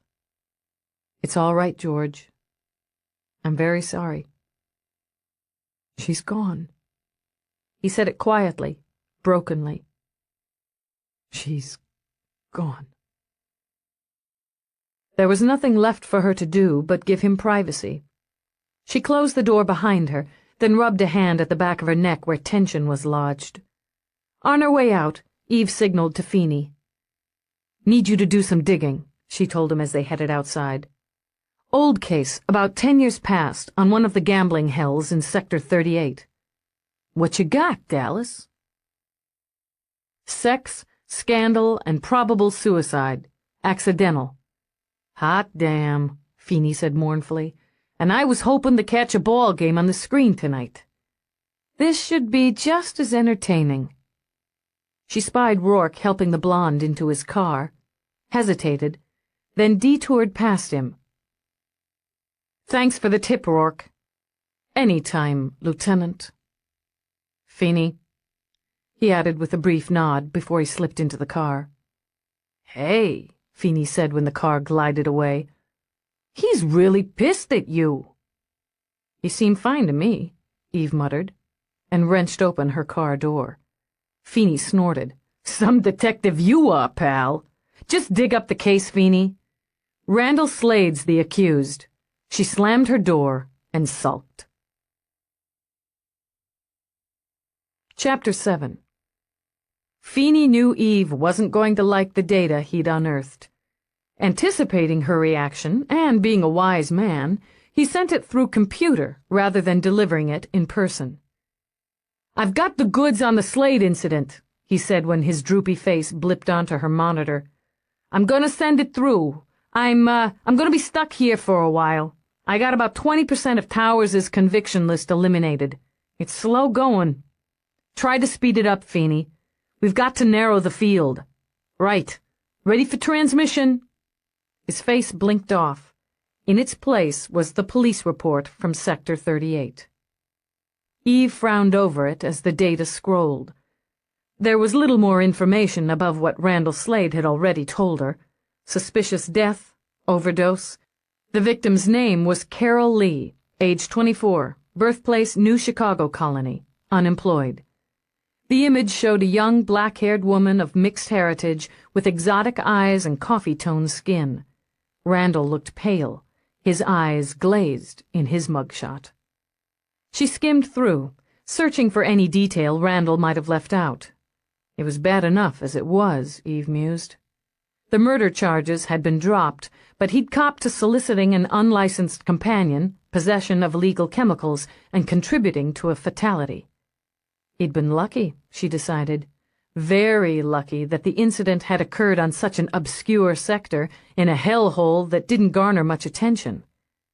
But if someone, anyone, had come across the details, had threatened to take them to his pretty, fragile fiancée, it would have been a real mess. Had Towers known, Eve wondered? That was the big question. And if she had, how would she have handled it? The attorney might have looked at the facts, weighed them, and dismissed the case as resolved. But the mother? Would the loving mother who chatted about fashion for an hour with her daughter, the devoted parent who carved out time to help plan the perfect wedding, have accepted the scandal as the wild oats of a young, foolish man? Or would she have stood like a barricade between the older, less foolish man and what he wanted most? Eve narrowed her eyes and continued to scan the documents. Then she stopped cold when Rourke's name jumped out at her. "Son of a bitch," she muttered, slamming a fist on the desk. "Son of a bitch!" Within 15 minutes, she was striding across the glossy tiles of the lobby of Rourke's building in Midtown. Her jaw was set as she accessed the code, then slapped her palm onto the handplate of his private elevator. She hadn't bothered to call, but let righteous fury zip her up to the top floor. The receptionist in his elegant outer office started to smile in greeting. One look at Eve's face had her blinking. "Lieutenant Dallas?" "Tell him I'm here, and that I see him now or down at Cop Central." He's in a meeting. Now. I'll call through." She swiveled and punched a button for private communication. She murmured the message and apologies while Eve stood fuming. "If you would wait in his office for a moment, Lieutenant," the receptionist began and rose. "I know the way," Eve snapped, striding across the plush carpet, through the towering double doors, and into Rourke's New York sanctum. There had been a time when she would have helped herself to a cup of coffee, or wandered over to admire his view from 150 stories up. Today she stood, every nerve quivering with temper, and beneath that was fear. The panel on the east wall slid open silently, and he walked through. He still wore the dark suit he'd chosen for the memorial service. As the panel closed behind him, he fingered the button in his pocket that belonged on Eve's gray jacket. "You were quick," he said easily. "I thought I would finish my board meeting before you came by." "You think you're clever," she shot back, "giving me just enough to start digging with. Damn it, Rourke, you're right in the middle of this." "Am I?" Unconcerned, he walked to a chair, sat, stretched out his legs. "And how is that, Lieutenant? You owned the damn casino where Slade was gambling. You owned the fucking Fleabag Hotel where the woman died. You had an unlicensed hooker working your hellhole." "Unlicensed companions in Sector 38? He smiled a little. "Why, I'm shocked. Don't get cute with me. It connects you. Mercury was bad enough, but this is deeper. Your statement's on record." "Naturally." "Why are you making it so hard for me to keep your name out of this?" "I'm not interested in making it hard or easy for you, Lieutenant." "Fine, then. Just fine. If he could be cold, so could she. Then we'll just get the questions and answers out of the way and move on. You knew Slade." "Actually, I didn't. Not personally. Actually, I'd forgotten all about it and him until I did some research of my own. Wouldn't you like some coffee? You forgot you were involved in a murder investigation?" "Yes." Idly, he steepled his hands. "It wasn't the first brush I'd had with the police, nor apparently is it the last. In the grand scheme of things, Lieutenant, it really didn't concern me." "Didn't concern you," she repeated. "You had Slade tossed out of your casino. I believe the manager of the casino handled that." "You were there." "Yes, I was there, somewhere on the premises, in any case. Dissatisfied clients often become rowdy. I didn't pay much attention at that time." She took a deep breath. "If it meant so little, and the entire matter slipped your mind, why did you sell the casino, the hotel, everything you owned in Sector 38 within 48 hours of Cicely Towers' murder?" He said nothing for a moment, his eyes on hers. "For personal reasons." "Rourke, just tell me so I can put this whole connection to bed. I know the sale didn't have anything to do with Towers' murder, but it looks dicey. For personal reasons isn't good enough." "It was for me. At the time." "Tell me, Lieutenant Dallas, are you thinking I decided to blackmail Cicely over her future son-in-law's youthful indiscretion, had some henchman in my employ lure her to the West End, and when she didn't cooperate slit her throat?" She wanted to hate him for putting her in the position of having to answer. "I told you, I didn't believe you had anything to do with her death, and I meant it. You've put me in a position where it's a scenario we'll have to work with. One that will take time and manpower away from finding the killer." "Damn you, Eve." He said it quietly. So quietly, so calmly, her throat burned in reaction. "What do you want from me, Rourke? You said you'd help, that I could use your connections. Now, because you're pissed about something else, you're blocking me." "I changed my mind." His tone was dismissive as he rose and walked behind his desk. "About several things," he added, watching her with eyes that sliced at her heart. "If you would just tell me why you sold, the coincidence of that can't be ignored." He considered for a moment his decision to reorganize some of his less-than-legal enterprises and shake loose of what couldn't be changed. "No," he murmured. "I don't believe I will." "Why are you putting me in this position?" she demanded. "Is this some sort of punishment?" He sat, leaned back, steepled his fingers. "If you like." "You're going to be pulled into this, just like the last time. There's no need for it." Driven by frustration, she slapped her hands on his desk. "Can't you see that?" He looked at her face, the dark, worried eyes, the ridiculously chopped hair. "I know what I'm doing." He hoped he did. "Rourke, don't you understand? It's not enough for me to know you had nothing to do with it. Now I have to prove it." He wanted to touch her, so much that his fingers ached from it. More than anything, at that moment, he wished he could hate her for it. "Do you know, Eve?" She straightened, dropped her hands to her sides. "It doesn't matter," she said, and turned and left him. But it did matter, he thought. At the moment, it was all that really mattered. Shaken, he shifted forward. He could curse her now that those big whiskey-colored eyes were no longer staring into him. He could curse her for bringing him so low he was nearly ready to beg for whatever scraps of her life she was willing to share with him. And if he begged, if he settled, he would probably grow to hate her almost as much as he would hate himself. He knew how to outweight a rival, how to outmaneuver an opponent. He certainly knew how to fight for what he wanted or intended to have. But he was no longer sure he could outweight, outmaneuver, or fight Eve. Taking the button out of his pocket, he toyed with it, studied it as though it were some intriguing puzzle to be solved. He was an idiot, Rourke realized.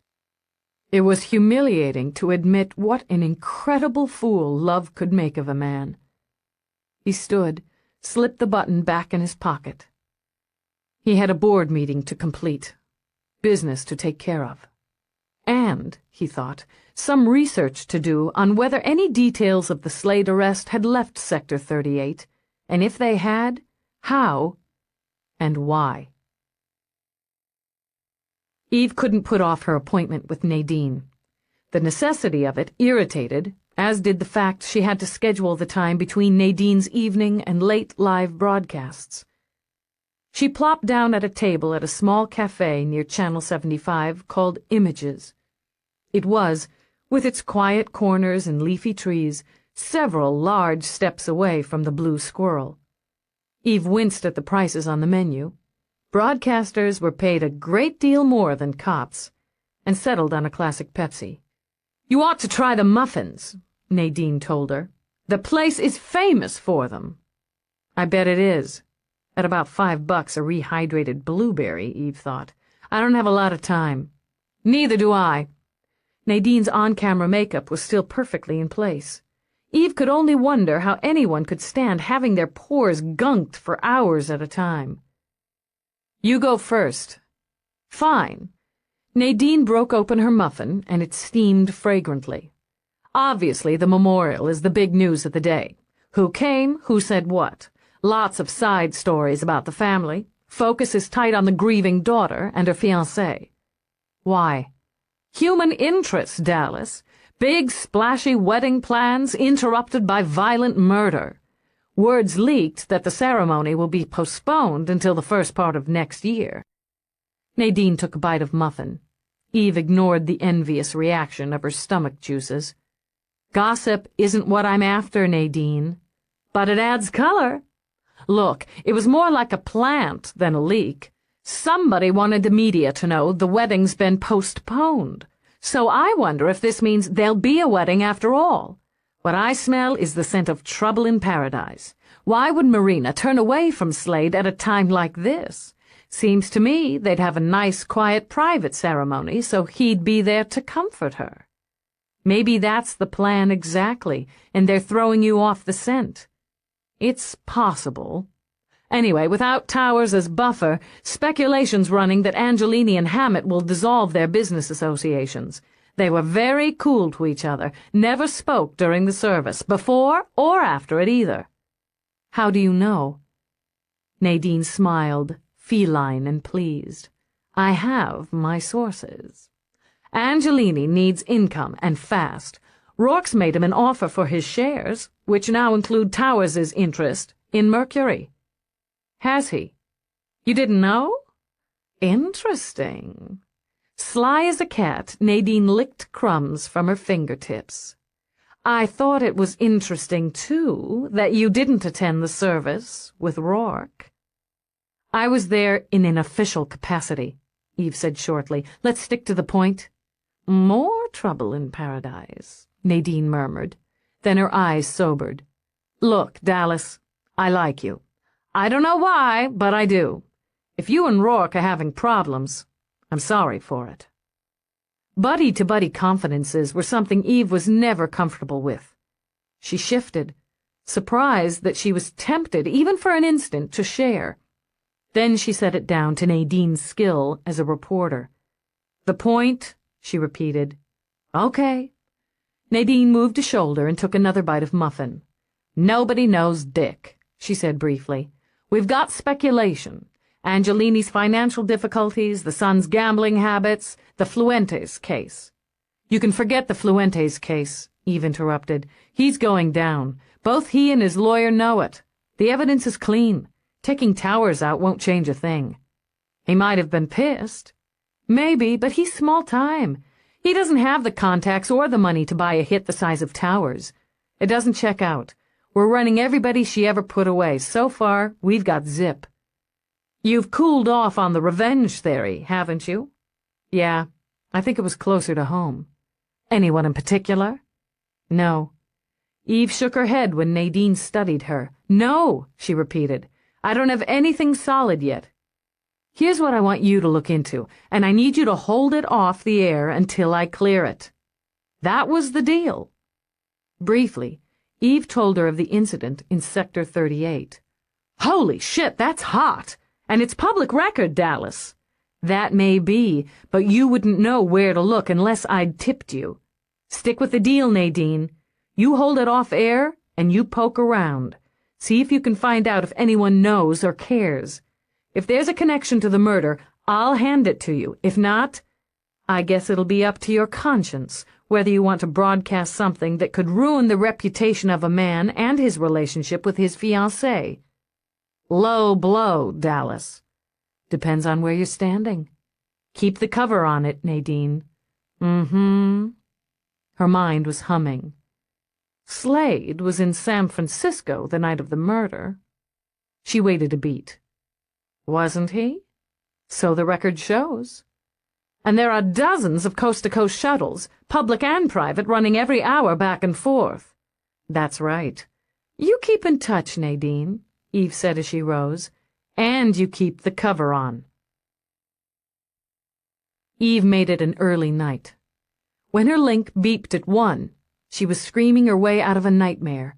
Sweating, shaking, she tore off the covers that wrapped around her, fought off the hands that were groping over her body.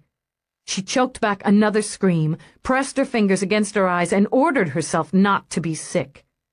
She answered the call without turning the lights on, and blocked video. Dallas. Dispatch. Voice print verified. Probable homicide, female. Report 532 Central Park South, rear of building. Code yellow. Acknowledged. Eve ended the transmission, and still trembling from the aftershocks of the dream, crawled out of bed. It took her 20 minutes.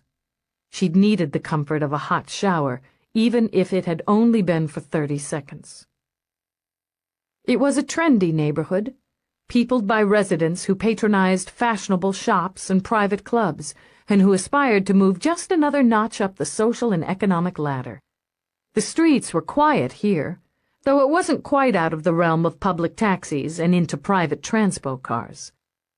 Upper middle class all the way, she mused, as she made her way around to the back of a sleek steel building with its pleasant view of the park. Then again, murder happened everywhere. It had certainly happened here. The rear of the building couldn't boast a view of the park, but the developers had made up for it with a nice plot of green. Beyond the trim trees was a security wall that separated one building from the next.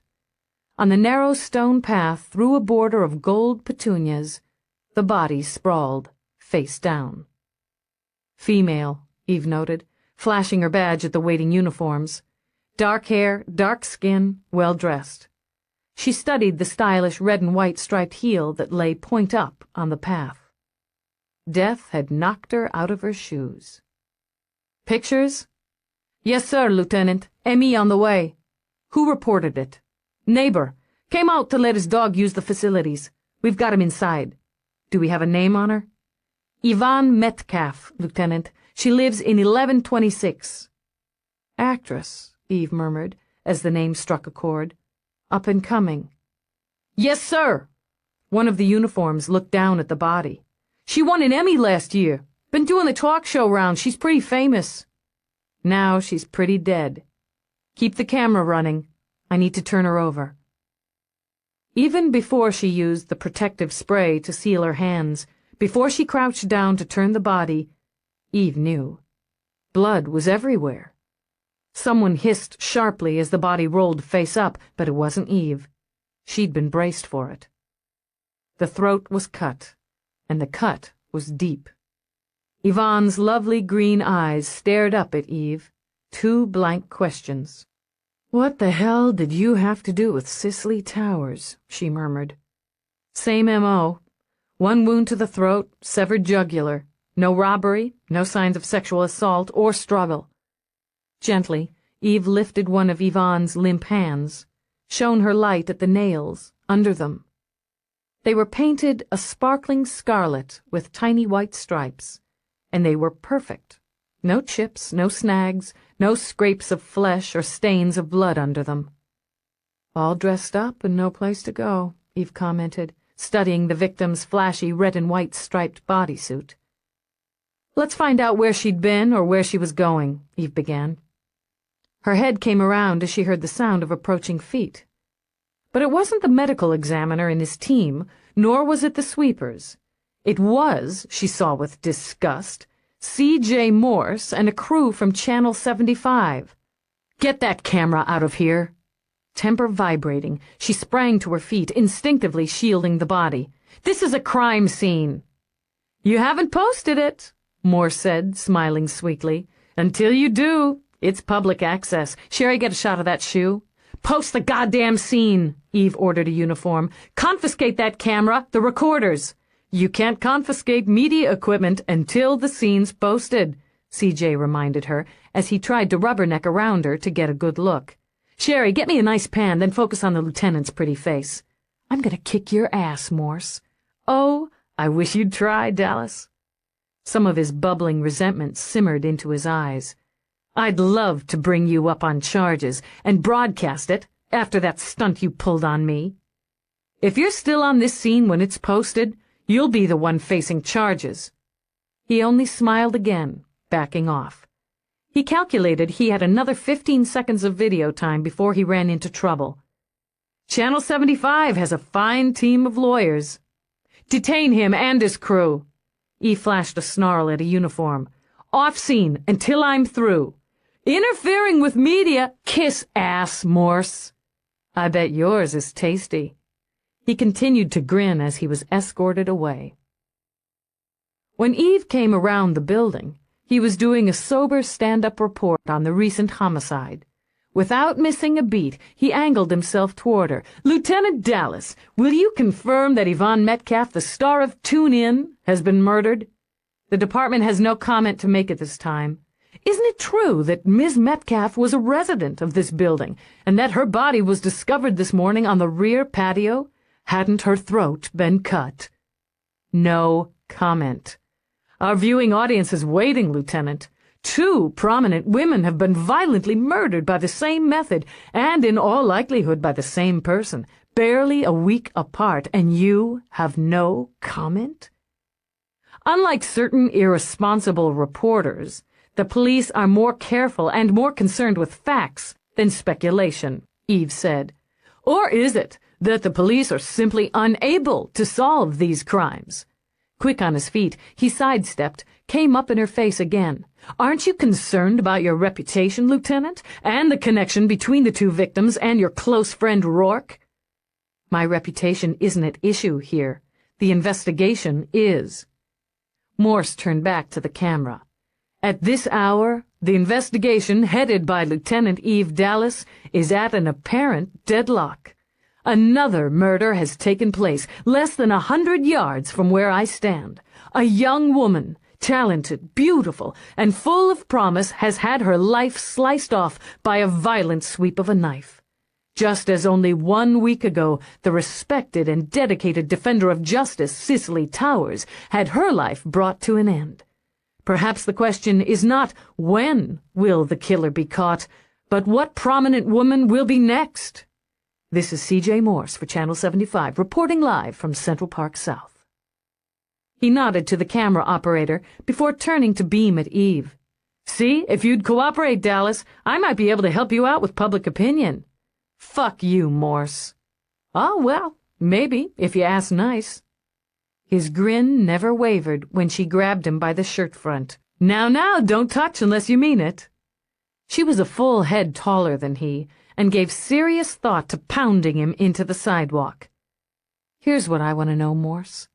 I want to know how a third-rate reporter ends up on a crime scene with a crew 10 minutes after the primary. He smoothed down the front of his shirt. Sources, Lieutenant, which, as you know, I'm under no obligation to share with you. His smile dimmed into a sneer. And at this stage, I'd say we're talking third-rate primary. You'd have been better off hooking up with me instead of Nadine. That was a nasty turn you served, helping her bump me off the Towers story. Was it? Well, I'm glad to hear that, CJ, because I just plain hate your guts. It didn't bother you at all, did it, to go back there, camera running, and broadcast pictures of that woman? You didn't think about her right to a little dignity, or the fact that someone who cared about her might not have been notified, her family, for instance? Hey, you do your job, I do mine. You didn't look too bothered poking at her. What time did you get the tip? Eve asked briefly. He hesitated, stringing it out. I guess it wouldn't hurt to tell you that. It came in on my private line at 12:30. From? Nope, I protect my sources. I called the station, drummed up a crew, right, Sherry? Right. The camera operator moved a shoulder. The night desk sent us out to meet CJ here, that's showbiz. I'm going to do whatever I can to confiscate your logs, Morse, to bring you in for questioning, to make your life hell. Oh, I hope you do. His round face gleamed. You'll give me double my usual airtime and put my popularity quotient through the roof. And you know what's going to be fun? The side story I'm going to work up on Rourke and his cozy relationship with Yvonne Metcalf. Her stomach shuddered, but she kept her voice bland. Watch your step there, CJ. Rourke's not nearly as nice as I am. Keep your crew off scene, she warned. Put one toe on and I confiscate your equipment. She turned, and when she was far enough away, pulled out her communicator. She was going outside of procedure, risking a reprimand or worse, but it had to be done. She could tell when Rourke answered that he hadn't yet been to bed. Well, Lieutenant, this is a surprise. I've only got a minute. Tell me what your relationship was with Yvonne Metcalf. He lifted a brow.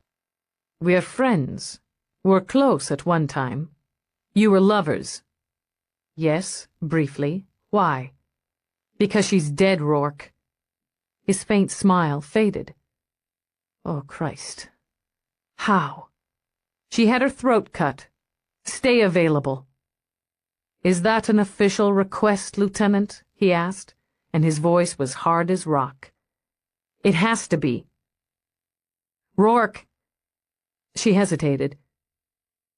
I'm sorry. So am I. He ended the transmission. Chapter 8. Eve had no problem listing several connections between Cicely Towers and Yvonne Metcalf. Number 1 was murder, the method and the perpetrator. They had both been women in the public eye, well respected and held in great affection. They were successful in their chosen fields and were dedicated to that field. They both had families who loved and who mourned. Yet they had worked and played in dramatically different social and professional circles. Yvonne's friends had been artists, actors, and musicians, while Cicely had socialized with law enforcers, business people, and politicians. Cicely had been an organized career woman of impeccable taste who had guarded her privacy fiercely. Yvonne had been a cheerfully disorganized, borderline messy actor who courted the public eye. But someone had known them both well enough and felt strongly enough about both to kill them. The only name Eve found in Cicely's tidy address book and Yvonne's disordered one that matched was Rourke. For the third time in an hour, Eve ran the lists through her computer, pushing for a connection. A name that clicked with another name, an address, a profession, a personal interest. The few connections that came through were so loosely linked she could barely justify taking the next step toward the interview. But she would do it, because the alternative was Rourke. While the computer handled the short list, she took another pass through Yvonne's electronic diary. "Why the hell didn't the woman put in names?" Eve muttered. There were times, dates, occasionally initials, often little side notes or symbols of Yvonne's mood. 1 o'clock, lunch at the Crown Room with B.C., Yippee. Don't be late, Yvonne, and wear the green number with the short skirt. He likes prompt women with legs. Beauty Day at Paradise. Thank God. 10 o'clock. Should try to hit Fitness Palace at 8 for workout. Ugh. Fancy lunches, Eve mused. Pampering in the top salon in the city. Sweating a little in a luxury gym. Not a bad life, all in all. Who had wanted to end it? She flipped through to the day of the murder. 8 o'clock. Power breakfast. Little blue suit with matching shoes. Look professional for Christ's sake, Yvonne. 11 o'clock. PP's office to discuss contract negotiations. Maybe sneak in some shopping first. Shoe sale at Saks. Hot damn. Lunch. Skip dessert. Maybe. Tell Cutie he was wonderful in show. No penalty for lying to pals about their acting. God, wasn't he awful? Call home. Hit Saks if you missed it earlier. 5-ish. Drinks. Stick with Springwater, babe. You talk too much when you're loose. Be bright, sparkle, push tune in. Money. Don't forget photo layout in morning, and stay away from that wine. Go home, take a nap. Midnight meeting. Could be hot stuff. Wear the red and white stripe number, and smile, smile, smile. Bygones are bygones, right? Never close that door. Small world, and so on. What a dumbass. So she documented the meeting at midnight.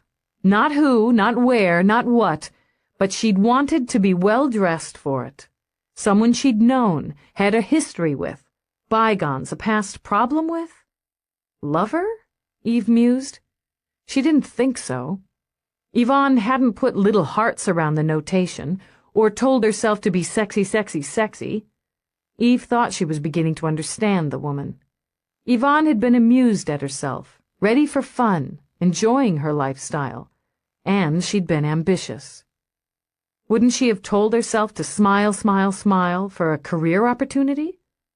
A part, good press, a new script, an influential fan.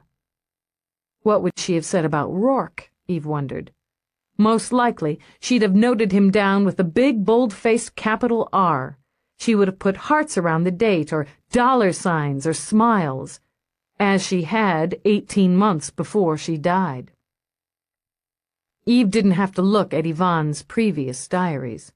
She remembered perfectly the woman's last notation on Rourke. Dinner with R, 8:30, yum, yum. Wear the white satin, matching teddy.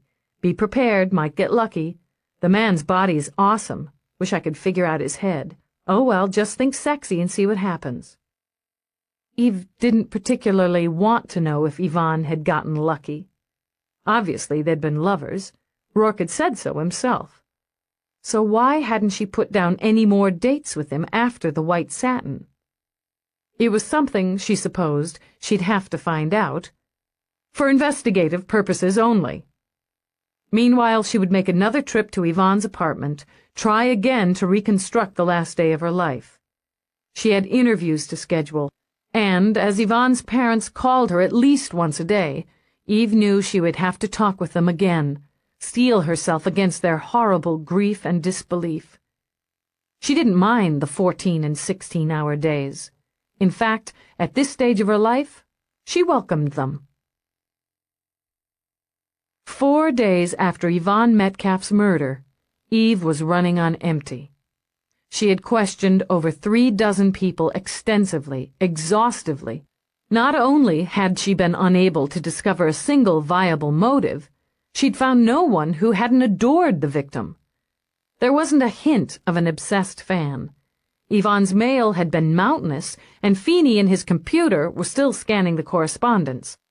But among the first section, there had been no threats, veiled or overt, no weird or unsavory offers or suggestions. There had been a hefty percentage of marriage proposals and other propositions. Eve culled them out with little hope or enthusiasm. There was still a chance that someone who had written to Yvonne had written or contacted Cicely. As time passed, the chance became a long shot. Eve did what was expected in unsolved multiple homicides, what departmental procedure called for at this stage of an investigation. She made an appointment with the shrink. While she waited, Eve struggled with her mixed feelings for Dr. Mira. The woman was brilliant, insightful, quietly efficient, and compassionate. Those were the precise reasons Eve dragged her feet. She had to remind herself again that she hadn't come to Mira for personal reasons or because the department was sending her for therapy. She wasn't going through testing. They weren't going to discuss her thoughts, her feelings, or her memory. They were going to dissect the mind of a killer. Still, she had to concentrate on keeping her heart rate level, her hands still and dry. When she was gestured into Mira's office, Eve told herself her legs were shaky because she was tired. Nothing more. Lieutenant Dallas. Mira's pale blue eyes skimmed over Eve's face, noted the fatigue. I'm sorry you had to wait. No problem. Though she would have preferred standing, Eve took the blue scoop chair beside Mira's. I appreciate you getting to the case so quickly. We all do our jobs as best we can, Mira said in her soothing voice. And I had a great deal of respect and affection for Cicely Towers. You knew her? We were contemporaries, and she consulted me on many cases. I often testified for the prosecution, as well as the defense, she added, smiling a little. But you knew that. Just making conversation. I also admired Yvonne Metcalf's talent. She brought a lot of happiness to the world. She'll be missed. Someone isn't going to miss either of them. True enough. In her smooth, graceful way, Mira programmed her auto chef for tea. I realize you might be a bit pressed for time, but I work better with a little stimulation. And you look as though you could use some. I'm fine. Recognizing the tightly controlled hostility in the tone, Mira only lifted a brow. Overworked as usual. It happens to those who are particularly good at their jobs. She handed Eve a cup of tea in one of the pretty china cups. Now, I've read over your reports, the evidence you've gathered, and your theories. My psychiatric profile, she said, tapping a sealed disc on the table between them. You've completed it. Eve didn't trouble to mask the irritation. You could have transmitted the data and saved me a trip. I could have, but I preferred to discuss this with you, face to face. Eve, you're dealing with someone very dangerous. I think I picked up on that, Doctor. 2 women have had their throats slashed. 2 women thus far, Mira said quietly, and sat back. I'm very much afraid there will be more, and soon. Because she believed the same, Eve ignored the quick chill that sprinted up her spine. Why? It was so easy, you see, and so simple. A job well done. There's a satisfaction in that. There's also the attention factor. Whoever accomplished the murders can now sit back in his or her home and watch the show. The reports, the editorials, the grieving, the services, the public arena of the investigation.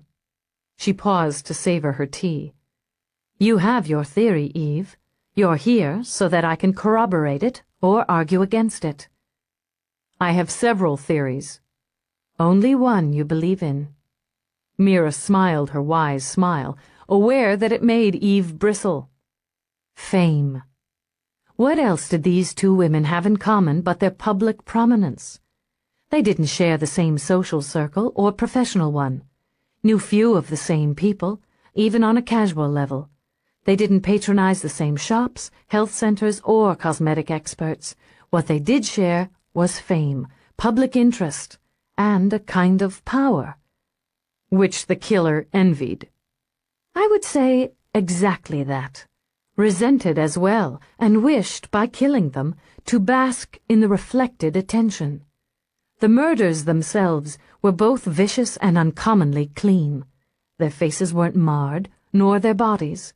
One quick slice across the throat, according to the ME, from the front, face to face. A blade is a personal weapon, an extension of the hand. It isn't distant like a laser, or aloof like poison. Your murderer wanted the feel of killing, the sight of blood, the smell of it, the full experience that makes him or her one who appreciates having control, following through on a plan. You don't believe it was a hired hit. There's always that possibility, Eve, but I'm more inclined to see the killer as an active participant rather than a hireling. Then there are the souvenirs. Towers's umbrella. And Metcalf's right shoe. You've managed to keep that out of the press. Barely. Eve scowled over the memory of Morse and his crew invading the murder scene. A pro wouldn't have taken a souvenir, and the killings were too well thought out to have been planned by a street hit. I agree. You have an organized mind, an ambitious one. Your murderer is enjoying his work, which is why there'll be another. Or hers, Eve put in. The envy factor can be leaned toward a female. These two women were what she wanted to be. Beautiful, successful, admired, famous, strong. It's often the weak who kill. Yes, quite often. No, it is impossible to determine gender from the data we have at this point, only to access the probability factor that the killer targets females who have reached a high level of public attention. What am I supposed to do about that, Dr. Mira? Put a security beeper on every prominent, well-known, or successful woman in the city? Including yourself? Odd. I was thinking more about you. Me? Eve jiggled the tea she hadn't touched, then set it on the table with a snap. That's ridiculous. I don't think so. You've become a familiar face, Eve. For your work, certainly, and most particularly since the case last winter. You're very respected in your field, and, she continued before Eve could interrupt, you also have one more important connection to both victims. All of you have had a relationship with Rourke. Eve knew her blood drained from her face. That wasn't something she could control, but she could keep her voice level and hard. Rourke had a business partnership, a relatively minor one, with Towers. With Metcalf, the intimate side of their relationship has been over for quite some time. Yet you feel the need to defend him to me. I'm not defending him, Eve snapped. I'm stating facts. Rourke's more than capable of defending himself. Undoubtedly. He's a strong, vital, and clever man. Still, you worry for him. In your professional opinion, is Rourke the killer? Absolutely not.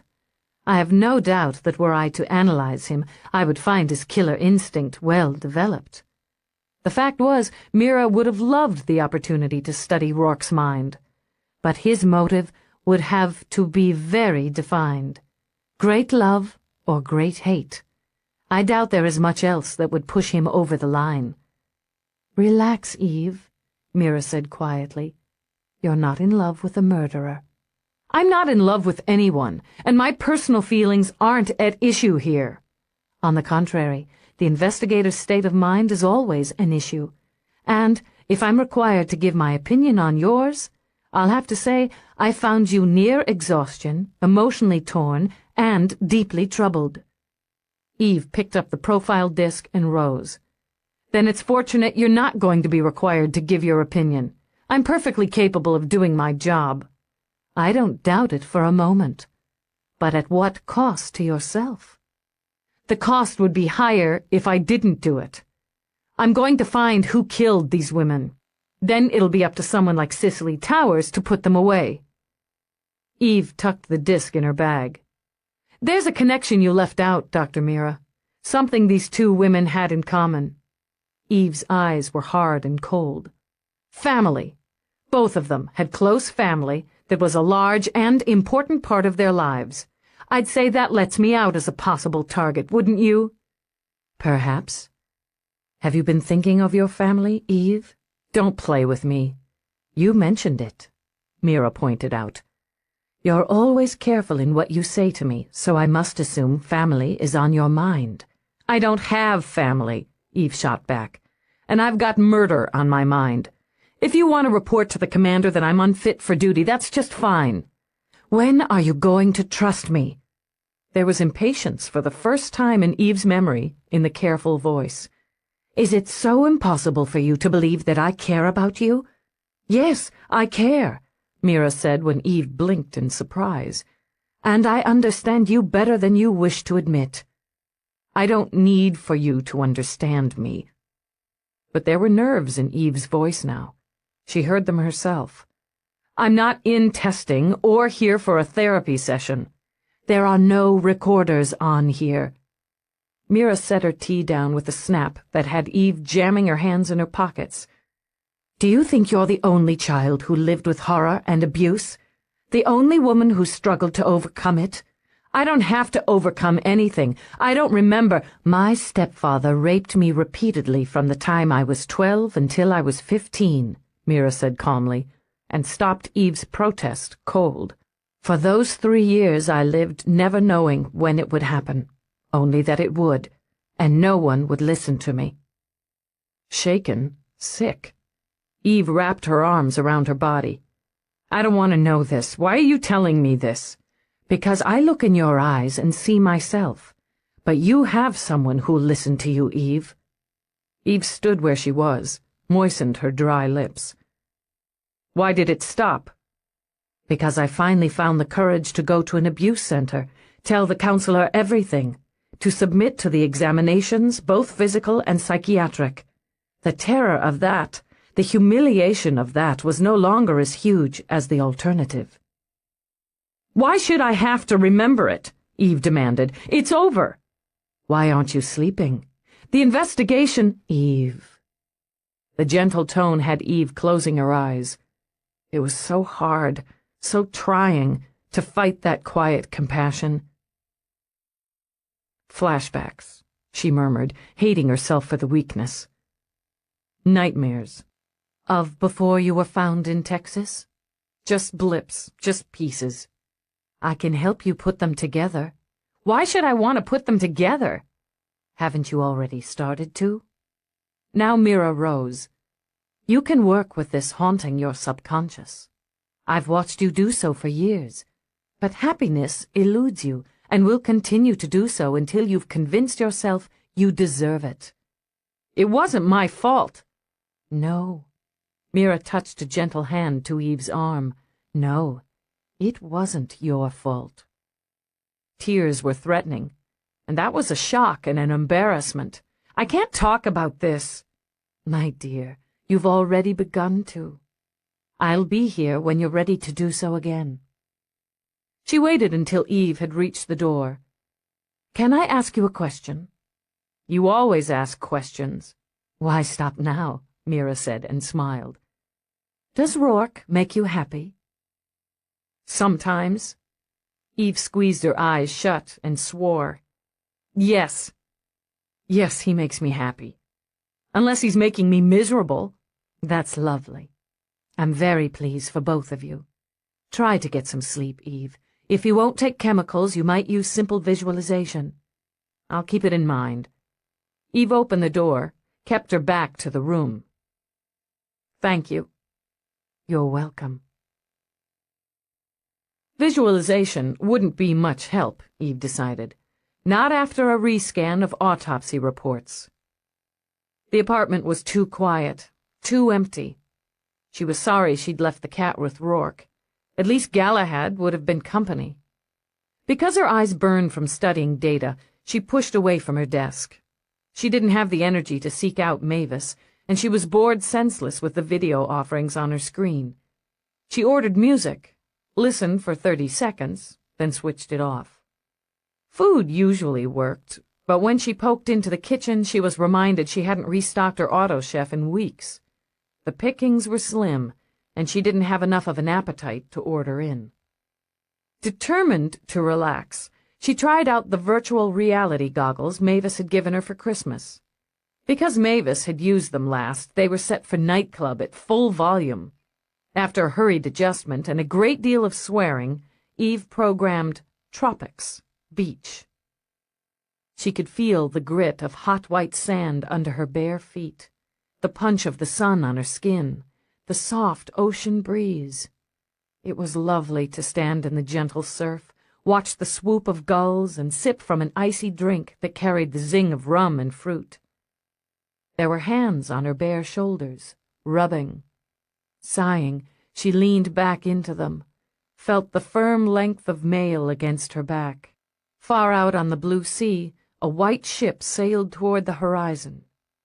It was easy to turn into the arms that waited for her, to lift her mouth to the mouth she wanted, and to lie on the hot sand with the body that fit so perfectly with hers. The excitement was as sweet as the peace, the rhythm as old as the waves that lapped over her skin. She let herself be taken, shivered as the needs built toward fulfillment. His breath was on her face, his body linked with her when she groaned out his name. Rourke. Furious with herself, Eve tore off the goggles and heaved them aside. He had no right to intrude, even here inside her head. No right to bring her pain and pleasure when all she wanted was privacy.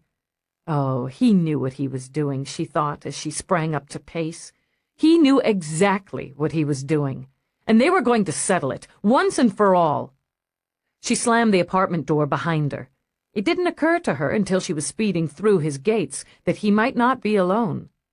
The idea of that was so infuriating, so devastating, that she took the stone steps 2 at a time, hit the door with a fresh burst of violent energy. Somerset was waiting for her. "Lieutenant, it's 1:20 in the morning. I know what time it is." She bared her teeth when he stepped in front of her to block the staircase. "Let's understand each other, pal. I hate you, you hate me. The difference is I've got a badge. Now get the hell out of my way, or I'll haul your bony ass in for obstructing an officer." Dignity coated him like silk. "Do I take that to mean you're here at this hour in an official capacity, Lieutenant?"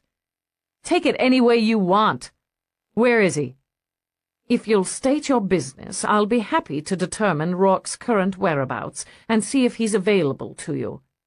Out of patience, Eve jammed an elbow in his gut and skirted his wheezing form. "I'll find him myself," she stated as she bounded up the stairs. He wasn't in bed, alone or otherwise. She wasn't entirely sure how she felt about that, or what she would have done if she'd found him twined around some blonde. Refusing to think about it, she turned on her heel and marched away toward his office with Somerset hot on her trail. "I intend to file a complaint." "File away," she shot back over her shoulder. "You have no right to intrude on private property in the middle of the night. You will not disturb Rourke." He slapped a hand on the door as she reached it. "I will not allow it." To Eve's surprise, he was out of breath and red-faced. His eyes were all but jittering in their sockets. It was, she decided, more emotion than she'd believed him capable of. This really puts your jocks in a twist, doesn't it? Before he could prevent it, she hit the mechanism and the door slid open.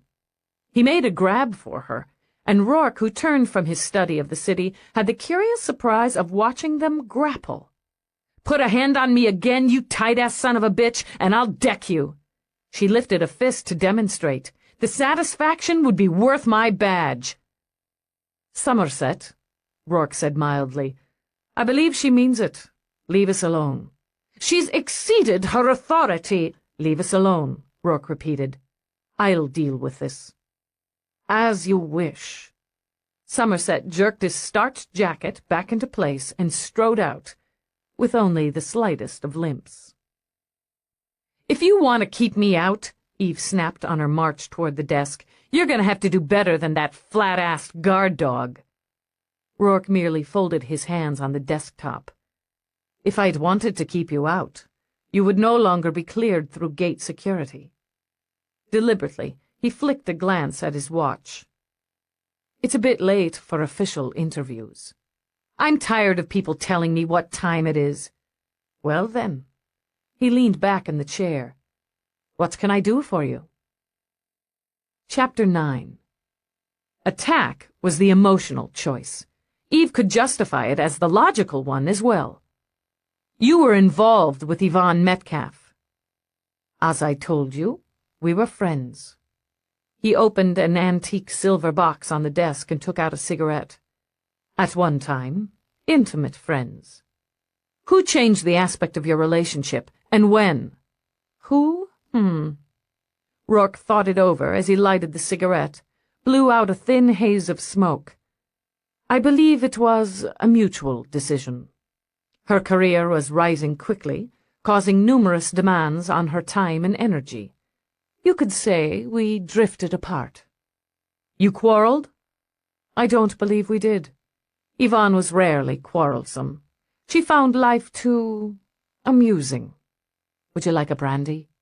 "I'm on duty." "Yes, of course you are. I'm not." When he rose, Eve saw the cat spring from his lap. Galahad examined her with his bi-colored eyes before plunking down to wash. She was too busy scowling at the cat to note that Rourke's hands weren't quite steady as he stood at the carved liquor cabinet, pouring brandy from decanter to snifter. "Well," he said, swirling the glass with half the width of the room between them. "Is that all?" No, she thought, that was far from all. If he wouldn't help her voluntarily, she would poke and prod and use his canny brain without mercy and without a qualm. "The last time you're noted in her diary was 1.5 years ago." "So long," Rourke murmured.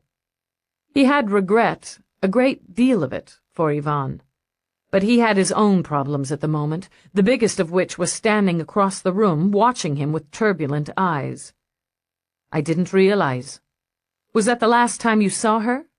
"No, I'm sure it wasn't." He stared into his brandy, remembering her. "I recall dancing with her at a party, last New Year's Eve. She came back here with me." "You slept with her?" Eve said evenly. "Technically, no." His voice took on a clip of annoyance. "I had sex with her, conversation, brunch." "You resumed your former relationship?" "No." He chose a chair and ordered himself to enjoy his brandy and cigarette. Casually, he crossed his feet at the ankles. "We might have, but we were both quite busy with our own projects. I didn't hear from her again for 6 weeks, maybe 7. "And?" He'd brushed her off, he recalled.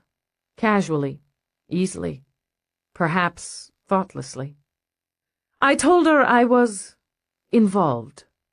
He examined the bright tip of his cigarette. "At that time, I was falling in love with someone else." Her heartbeat hitched. She stared at him, jammed her hands in her pockets. "I can't eliminate you from the list unless you help me." "Can't you? Well then." "Damn it, Rourke! You're the only one who was involved with both victims." "And what's my motive, Lieutenant?" "Don't use that tone with me.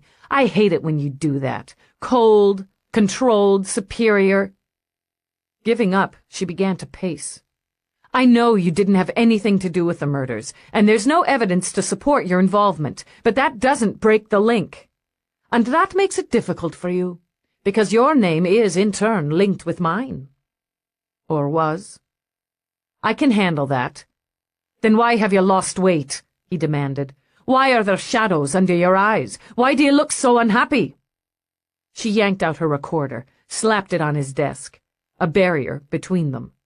"I need you to tell me everything you know about these women, every small, insignificant detail. Damn it! Damn it! Damn it, I need help! I have to know why Towers would go to the West End in the middle of the night. Why Metcalf would dress herself up and go out to the patio at midnight. He tapped out his cigarette, then rose slowly. You're giving me more credit than I deserve, Eve. I didn't know Cicely that well.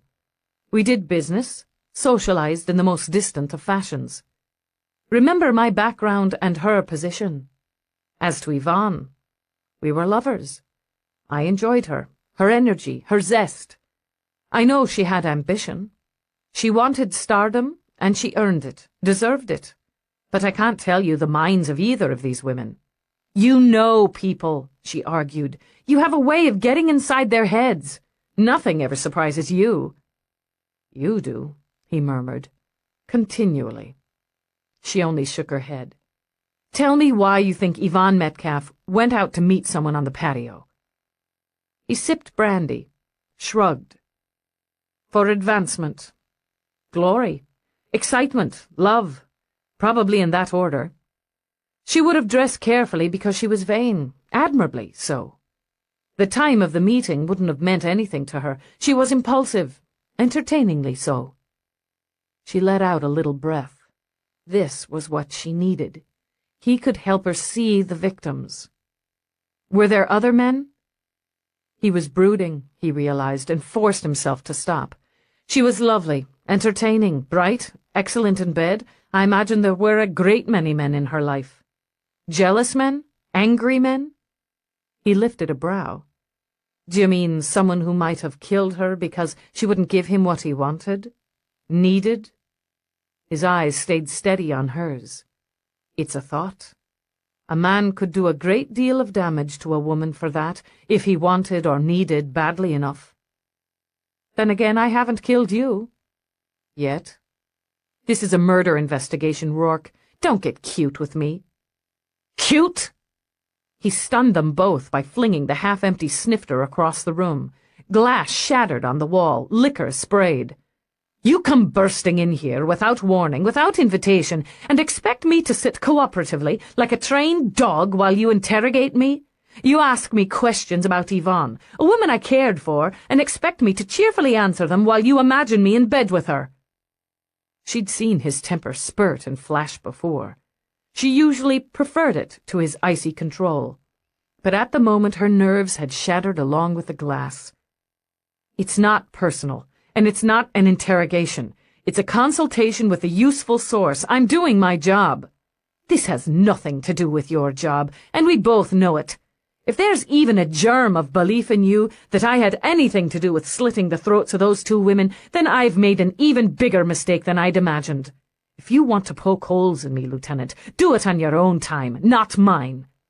He scooped her recorder off the desk and tossed it to her. Next time, bring a warrant. I'm trying to eliminate you completely. Haven't you done that already? He moved back behind his desk and sat wearily. Get out. I'm done with this. She was surprised she didn't stumble on her way to the door, the way her heart was pounding and her knees were shaking. She fought for breath as she reached for it.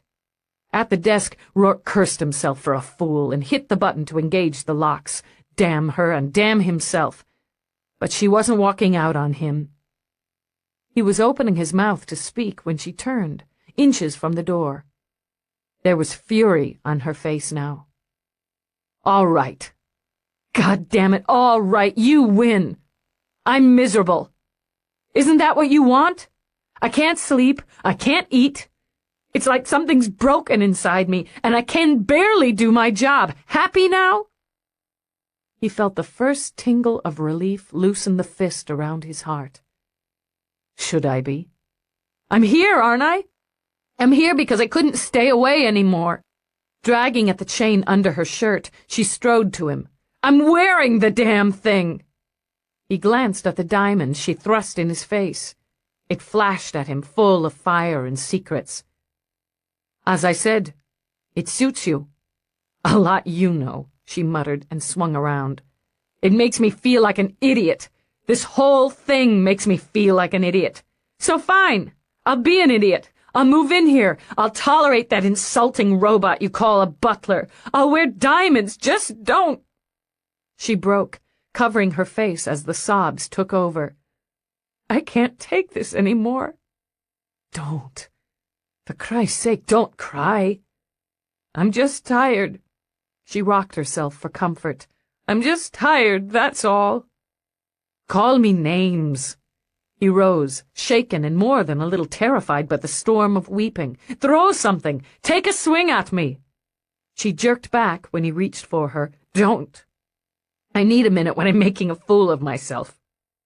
Ignoring her, he gathered her close. She pulled back twice, was brought back firmly against him. Then, in a desperate move, her arms came around him, clutched. Don't go away. She pressed her face to his shoulder. Don't go away. I'm not going anywhere. Gently, he stroked her back, cradled her head. Was there anything more astounding or more frightening to a man, he wondered, than a strong woman in tears? I've been right here all along. I love you, Eve, almost more than I can stand. I need you. I can't help it. I don't want to. I know. He eased back, tucking a hand under her chin to lift her face to his. We're going to have to deal with it. He kissed one wet cheek, then the other. I really can't do without you. You told me to go. I locked the door. His lips curved a little before they brushed over hers. If you'd waited a few more hours, I would have come to you.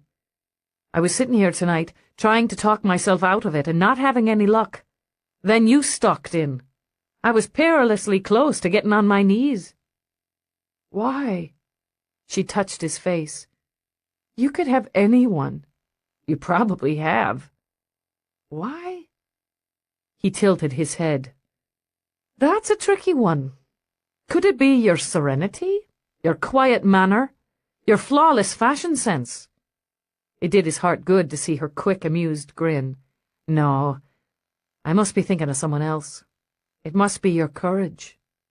Your absolute dedication to balancing scales, that restless mind and that sweet corner of your heart that pushes you to care so much about so many.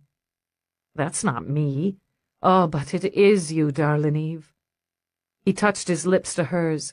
Just as that taste is you, the smell, the look, the sound. You've undone me. We'll talk, he murmured, brushing his thumbs over drying tears. We'll figure out a way to make this work for both of us. She drew in a shuddering breath. I love you, and let it out. God! The emotion that swept through him was like a summer storm, quick, violent, then clean. Swamped with it, he rested his brow on hers. You didn't choke on it. I guess not. Maybe I'll get used to it. And maybe her stomach wouldn't jump like a pond of frogs next time. Angling her face up, she found his mouth. In an instant the kiss was hot, greedy, and full of edgy need. The blood was roaring in her head, so loud and fierce she didn't hear herself say the words again, but she felt them in the way her heart stuttered and swelled. Breathless and already wet, she tugged at his slacks. Now, right now. Absolutely now. He dragged her shirt over her head before they hit the floor. They rolled, groping for each other, limbs tangled. Giddy with hunger, she sank her teeth into his shoulder as he yanked down her jeans. He had a moment to register the feel of her skin under his hands, the shape of her, the heat of her. Then it was a morass of the senses, a clash of scents and textures abrading against the urgent need to mate. Finesse would have to wait, as would tenderness. The beast clawed at them both, devouring even when he was deep inside her, pumping wildly. He could feel her body clutch and tense, heard her long, low moan of staggering release, and let himself empty, heart, soul, and seed. She awoke in his bed with soft sunlight creeping through the window filters. With her eyes closed, she reached out and found the space beside her warm but empty. How the hell did I get here? She wondered. I carried you. Her eyes sprang open and focused on Rourke. He sat naked, cross-legged at her knees, watching her. Carried me? You fell asleep on the floor. He leaned over to rub a thumb over her cheek. You shouldn't work yourself into exhaustion, Eve. You carried me, she said again, too groggy to decide if she was embarrassed or not. I guess I'm sorry I missed it. We have plenty of time for repeat performances. You worry me. I'm fine, I'm just... She caught the time on the bedside clock. Holy Christ, 10? 10 a.m.? He used one hand to shove her back when she started to scramble out of bed. It's Sunday. Sunday? Completely disoriented now, she rubbed her eyes clear. I lost track. She wasn't on duty, she remembered, but regardless, you needed sleep, he said, reading her mind. And you need fuel. Something other than caffeine. He reached for the glass on the nightstand and held it out. She studied the pale pink liquid dubiously. What is it? Good for you. Drink it. To make sure she did, he held the glass to her lips. He could have given her the energy booster in pill form, but he knew well her dislike for anything resembling drugs. It's a little something one of my labs has been working on. We should have it on the market in about 6 months. Her eyes narrowed. Experimental? It's quite safe. He smiled and set the empty glass aside. Hardly anyone's died. Ha ha. She sat back again, feeling amazingly relaxed, amazingly alert. I have to go into Cop Central, do some work on the other cases on my desk. You need some time off. He held up a hand before she could argue. A day, even an afternoon. I'd like you to spend it with me, but even if you spend it alone, you need it. I guess I could take a couple of hours. She sat up, linked her arms around his neck. What did you have in mind? Grinning, he rolled her back onto the bed. This time there was finesse and there was tenderness.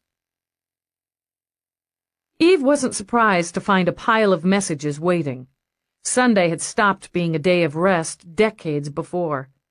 Her message disc beeped along, recounting transmissions from Nadine first, the arrogant weasel Morse, another from Yvonne Metcalf's parents that had her rubbing her temples, and a short message from Marina Angelini. You can't take on their grief, Eve, Rourke said from behind her. What? The Metcalfs. I can see it in your face. I'm all they've got to hold on to. She initialed the messages to document her receipt. They have to know someone's looking after her. I'd like to say something. Eve rolled her eyes, prepared for him to lecture her about rest, objectivity, or professional distance. Spit it out so then I can get to work. I've dealt with a lot of cops in my time. Evaded them, bribed them, outmaneuvered them, or simply outran them. Amused, she nudged a hip onto the corner of her desk. I'm not sure you should be telling me that. Your record's suspiciously clean. Of course it is. On impulse, he kissed the tip of her nose. I paid for it. She winced. Really, Rourke? What I don't know can't hurt you. The point is, he continued blandly, I've dealt with a lot of cops over the years. You're the best. Caught completely off guard, she blinked. Well, you'll stand, Eve, for the dead and the grieving. I'm staggered by you. Cut it out. Miserably embarrassed, she shifted. I mean it. You can use that when you call Morse back and run up against his irritating whine. I'm not calling him back. You initialed the transmissions. I zapped his first. She smiled. Oops. With a laugh, he picked her up off the desk. I like your style. She indulged herself by combing her fingers through his hair before she tried to wriggle free. Right now, you're cramping it, so back off while I see what Marina Angelini wants. Brushing him off, she engaged the number, waited. It was Marina herself who answered, her pale, tense face on screen. Yes, oh, Lieutenant Dallas. Thank you for getting back to me so quickly. I was afraid I wouldn't hear from you until tomorrow. What can I do for you, Miss Angelini? I need to speak with you as soon as possible. I don't want to go through the commander, Lieutenant. He's done enough for me and my family. Is this regarding the investigation? Yes. At least, I suppose it is. Eve signaled to Rourke to leave the office. He merely leaned against the wall. She snarled at him, then looked back at the screen. I'll be happy to meet with you at your convenience. That's just it, Lieutenant. It's going to have to be at my convenience. My doctors don't want me to travel again just now. I need you to come to me. You want me to come to Rome? Miss Angelini, even if the department would clear the trip, I need something concrete to justify the time and expense. I'll take you, Rourke said easily. Keep quiet. Who else is there? Is someone else there? Marina's voice trembled. Rourke is with me, Eve said between her teeth. Miss Angelini. Oh, that's fine. I've been trying to reach him. Could you come together? I realize this is an imposition, Lieutenant. I hesitate to pull strings, but I will, if necessary. The commander will clear it. I'm sure he will, Eve muttered. I'll leave as soon as he does. I'll be in touch. She broke transmission. The spoiled rich irritate the hell out of me. Grief and worry don't have economic boundaries, Rourke said. Oh, shut up. She huffed, kicked bad-temperedly at the desk. You'll like Rome, darling, Rourke said, and smiled. Eve did like Rome. At least she thought she did from the brief blur she caught of it over the zooming trip from the airport to Angelini's flat, overlooking the Spanish Steps. Fountains and traffic and ruins too ancient to be believed. From the rear of the private limo, Eve watched the fashionable pedestrians with a kind of baffled awe. Sweeping robes were in this season, apparently. Clingy, sheer, voluminous, in colors from the palest white to the deepest bronze. Jeweled belts hung from waists, coordinating with crusted gems on flat-soled shoes and little jeweled bags carried by men and women alike. Everyone looked like royalty. Rourke hadn't known she could gawk. It pleased him enormously to see that she could forget her mission long enough to stare and wonder. It was a shame, he thought, that they couldn't take a day or two so that he could show her the city, the grandeur of it, and its impossible continuity. He was sorry when the car pulled jerkily to the curb and yanked her back to reality. This better be good. Without waiting for the driver, she slammed out of the car.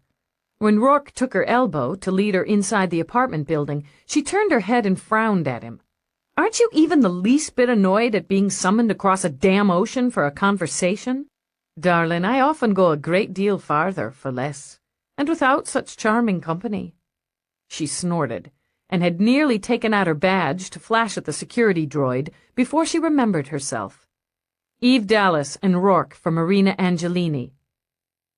You're expected, Eve Dallas and Rourke. The droid glided to a gilt-barred elevator and keyed in a code. You could get one of those, Eve nodded toward the droid before the elevator's doors closed, and ditch Somerset. Somerset has his own charm. She snorted again, louder. Yeah, you bet.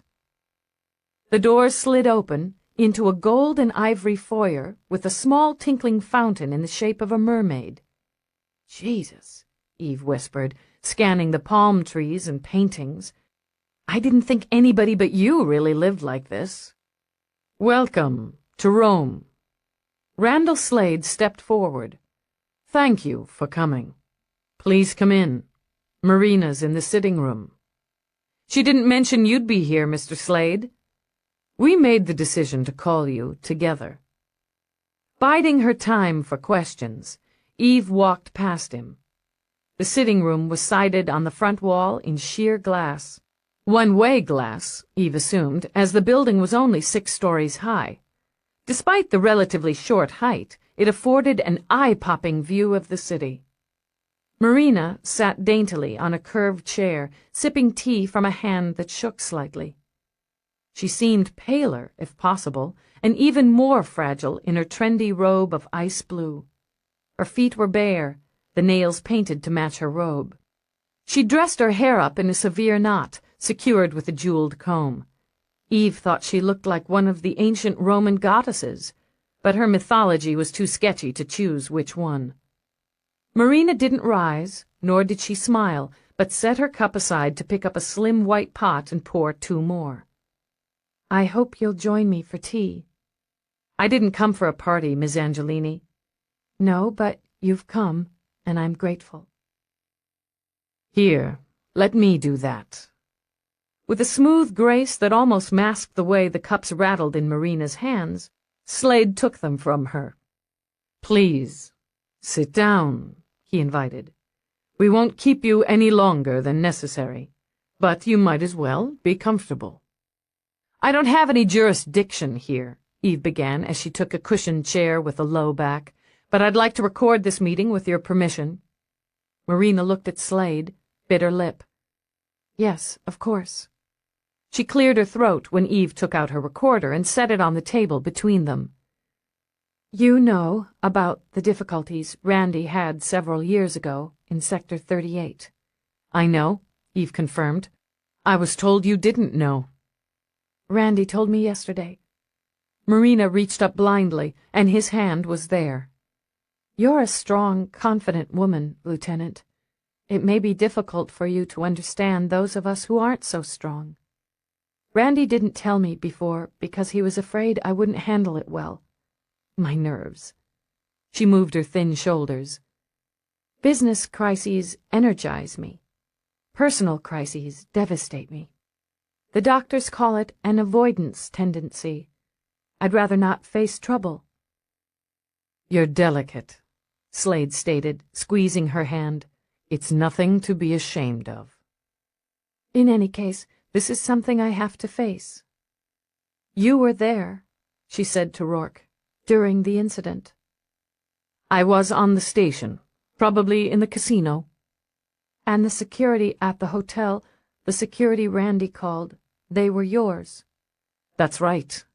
Everyone has private security.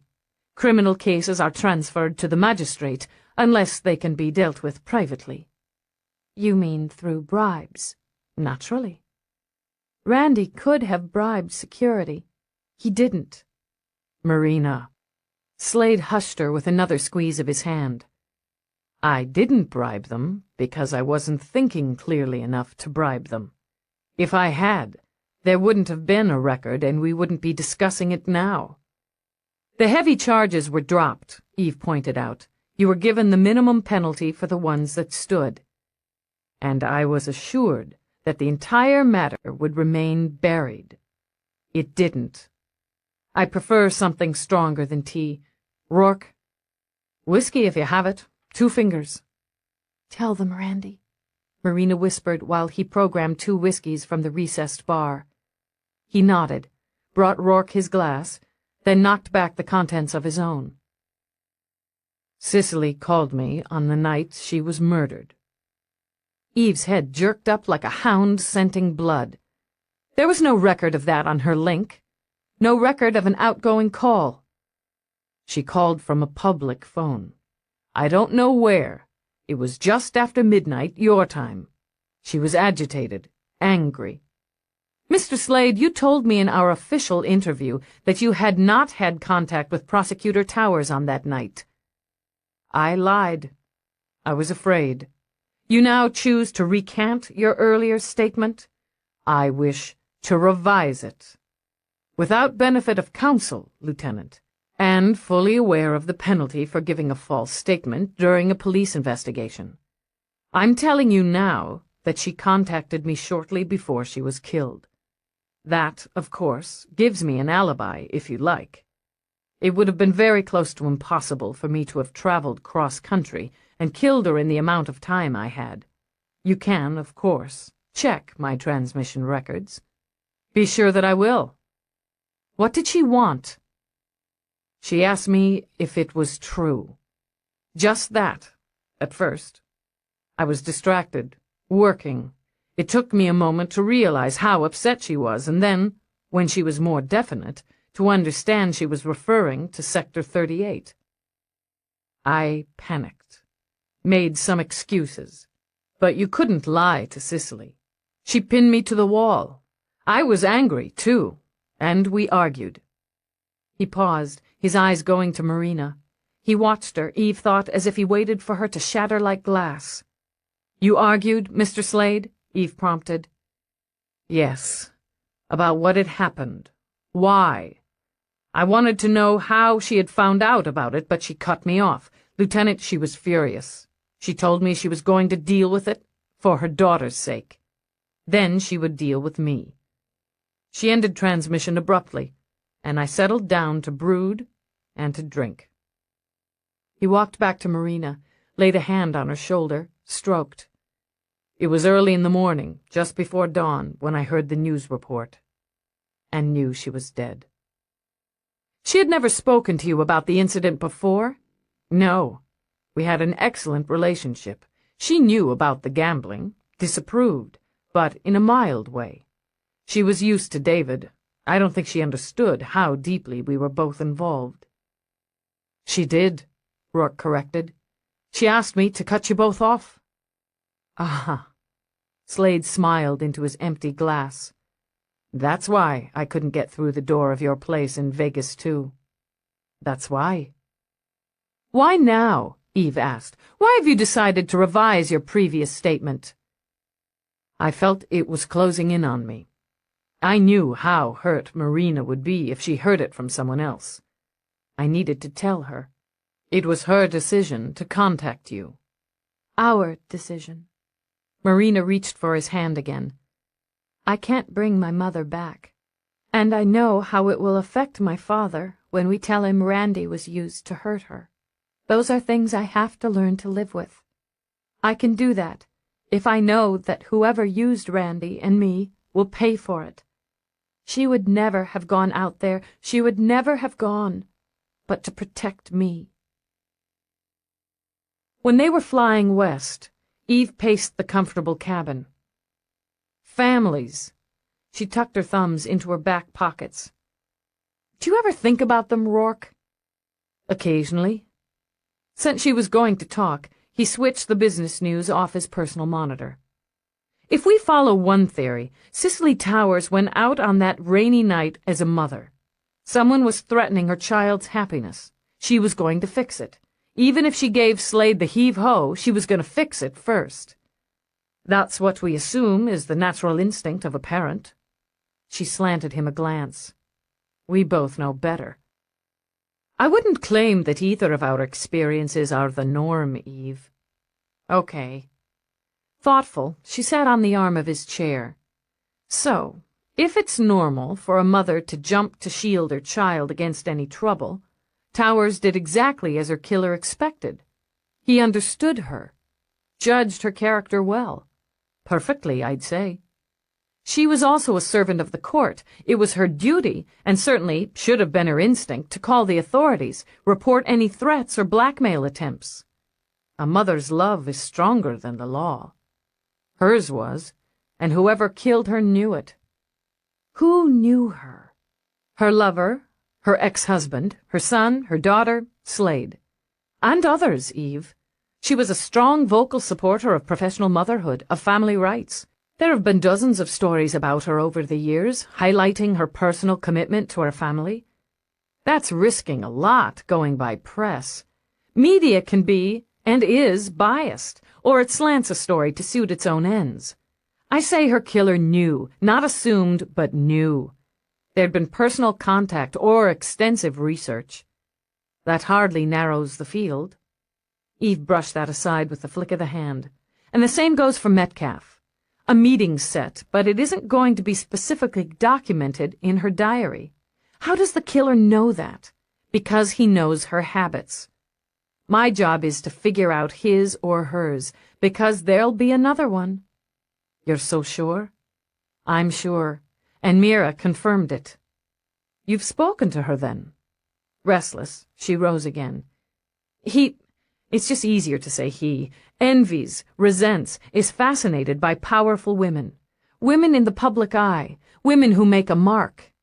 Mira thinks the killings may be motivated by control, but I wonder. Maybe that's giving him too much credit. Maybe it's just the thrill, the stalking, the luring, the planning. Who is he stalking now? Have you looked in the mirror? Do you realize how often your face is on the screen, in the papers? Fighting back fear, he rose and put his hands on her shoulders and read her face. You've thought of it already. I've wished for it, she corrected, because I'd be ready. You terrify me, he managed. You said I was the best. She grinned, patted his cheek. Relax, Rourke. I'm not going to do anything stupid. Oh, I'll sleep easy now. How much longer before we land? Impatient, she turned to walk to the view screen. 30 minutes or so, I imagine. I need Nadine. What are you planning, Eve? Me? Oh, I'm planning on getting lots of press. She shoveled her fingers through her untidy hair. Haven't you got some ritzy affairs, the kind the media just love to cover, that we can go to? He let out a sigh. I suppose I could come up with a few. Great. Let's set some up. She plopped down in a seat and tapped her fingers on her knee. I guess I can even push it to getting a couple of new outfits. Above and beyond. He scooped her up and sat her on his lap. But I'm sticking close, Lieutenant. I don't work with civilians. I was talking about the shopping.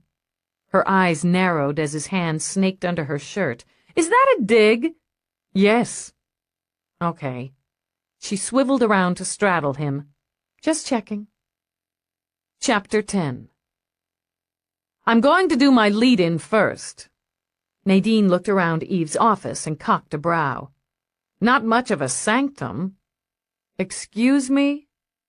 Casually, Nadine adjusted the angle of Eve's monitor. It squeaked. Up until now, you've guarded this room like holy ground.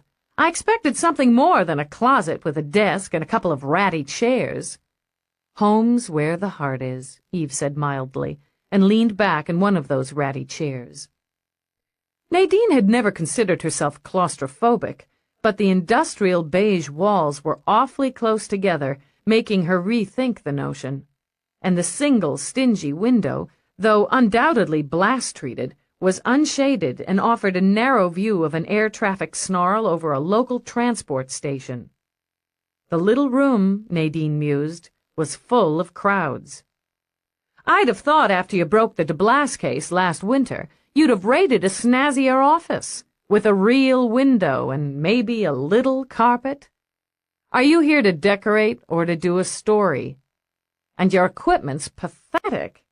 Enjoying herself, Nadine clucked her tongue over Eve's work units. At the station, relics like this would be delegated to some low-level drone, or, more likely, kicked to a charity rehab center. She would not scowl, Eve told herself. She would not scowl. Remember that the next time you're tagged for a donation to the Police and Security Fund. Nadine smiled, leaned back on the desk. At Channel 75, even drones have their own auto chef. I'm learning to hate you, Nadine. Just trying to get you pumped for the interview. You know what I'd like, Dallas, since you're in the mood for exposure? A one-on-one, an in-depth interview with the woman behind the badge. The life and loves of Eve Dallas, NYPSD. The personal side of the public servant. Eve couldn't stop it. She scowled. Don't push your luck, Nadine. Pushing my luck's what I do best. Nadine dropped down into a chair, shifted it. How's the angle, Pete? The operator held his palm-sized remote up to his face. Yo. Pete's a man of few words, Nadine commented. Just how I like them. Want to fix your hair? Eve caught herself before she tunneled her fingers through it. She hated being on camera, hated it a lot. No. Suit yourself. Nadine took a small mirrored compact out of her oversized bag, patted something under her eyes, checked her teeth for lipstick smears. Okay. She dropped the compact back in her bag, crossed her legs smoothly with the faintest whisper of silk against silk, and turned toward camera. Roll. Rolling. Her face changed. Eve found it interesting to watch. The minute the red light glowed, her features became glossier, more intense. Her voice, which had been brisk and light, slowed and deepened, demanding attention. This is Nadine First, reporting direct from Lieutenant Eve Dallas's office in the Homicide Division of Cop Central. This exclusive interview centers on the violent and as yet unsolved murders of prosecutor Cicely Towers and award-winning actor Yvonne Metcalf. Lieutenant, are these murders linked? The evidence indicates that probability. We can confirm from the medical examiner's report that both victims were killed by the same weapon and by the same hand. There's no doubt of that. None. Both women were killed by a thin, smooth-edged blade, 9 inches in length, tapered from point to hilt. The point was honed to a V. In both cases, the victims were frontally attacked with one swipe of the weapon across the throat from right to left, and at a slight angle. Eve picked up a signature pen from her desk, causing Nadine to jerk and blink when she slashed it a fraction of an inch from Nadine's throat. Like that. I see. This would have severed the jugular, causing instant and dramatic blood loss, disabling the victim immediately, preventing her from calling for help or defending herself in any way. Death would have occurred within seconds. In other words, the killer needed very little time. A frontal attack, Lieutenant. Doesn't that indicate that the victims knew their attacker? Not necessarily, but there is other evidence that leads to the conclusion that the victims knew their attacker or were expecting to meet someone. The absence of any defense wounds, for example. If I came at you, Eve thrust out with the pen again, and Nadine threw a hand in front of her throat. You see? It's automatic defense. That's interesting, Nadine said, and had to school her face before it scowled. We have the details on the murders themselves, but not on the motive behind them, or the killer. What is it that connects Prosecutor Towers to Yvonne Metcalf? We're investigating several lines of inquiry. Prosecutor Towers was killed 3 weeks ago, Lieutenant, yet you have no suspects? We have no evidence to support an arrest at this time. Then you do have suspects. The investigation is proceeding with all possible speed. And motive? People kill people, Ms. First, for all manner of reasons. They've done so since we crawled out of the muck. Biblically speaking, Nadine put in, murder is the oldest crime. You could say it has a long tradition.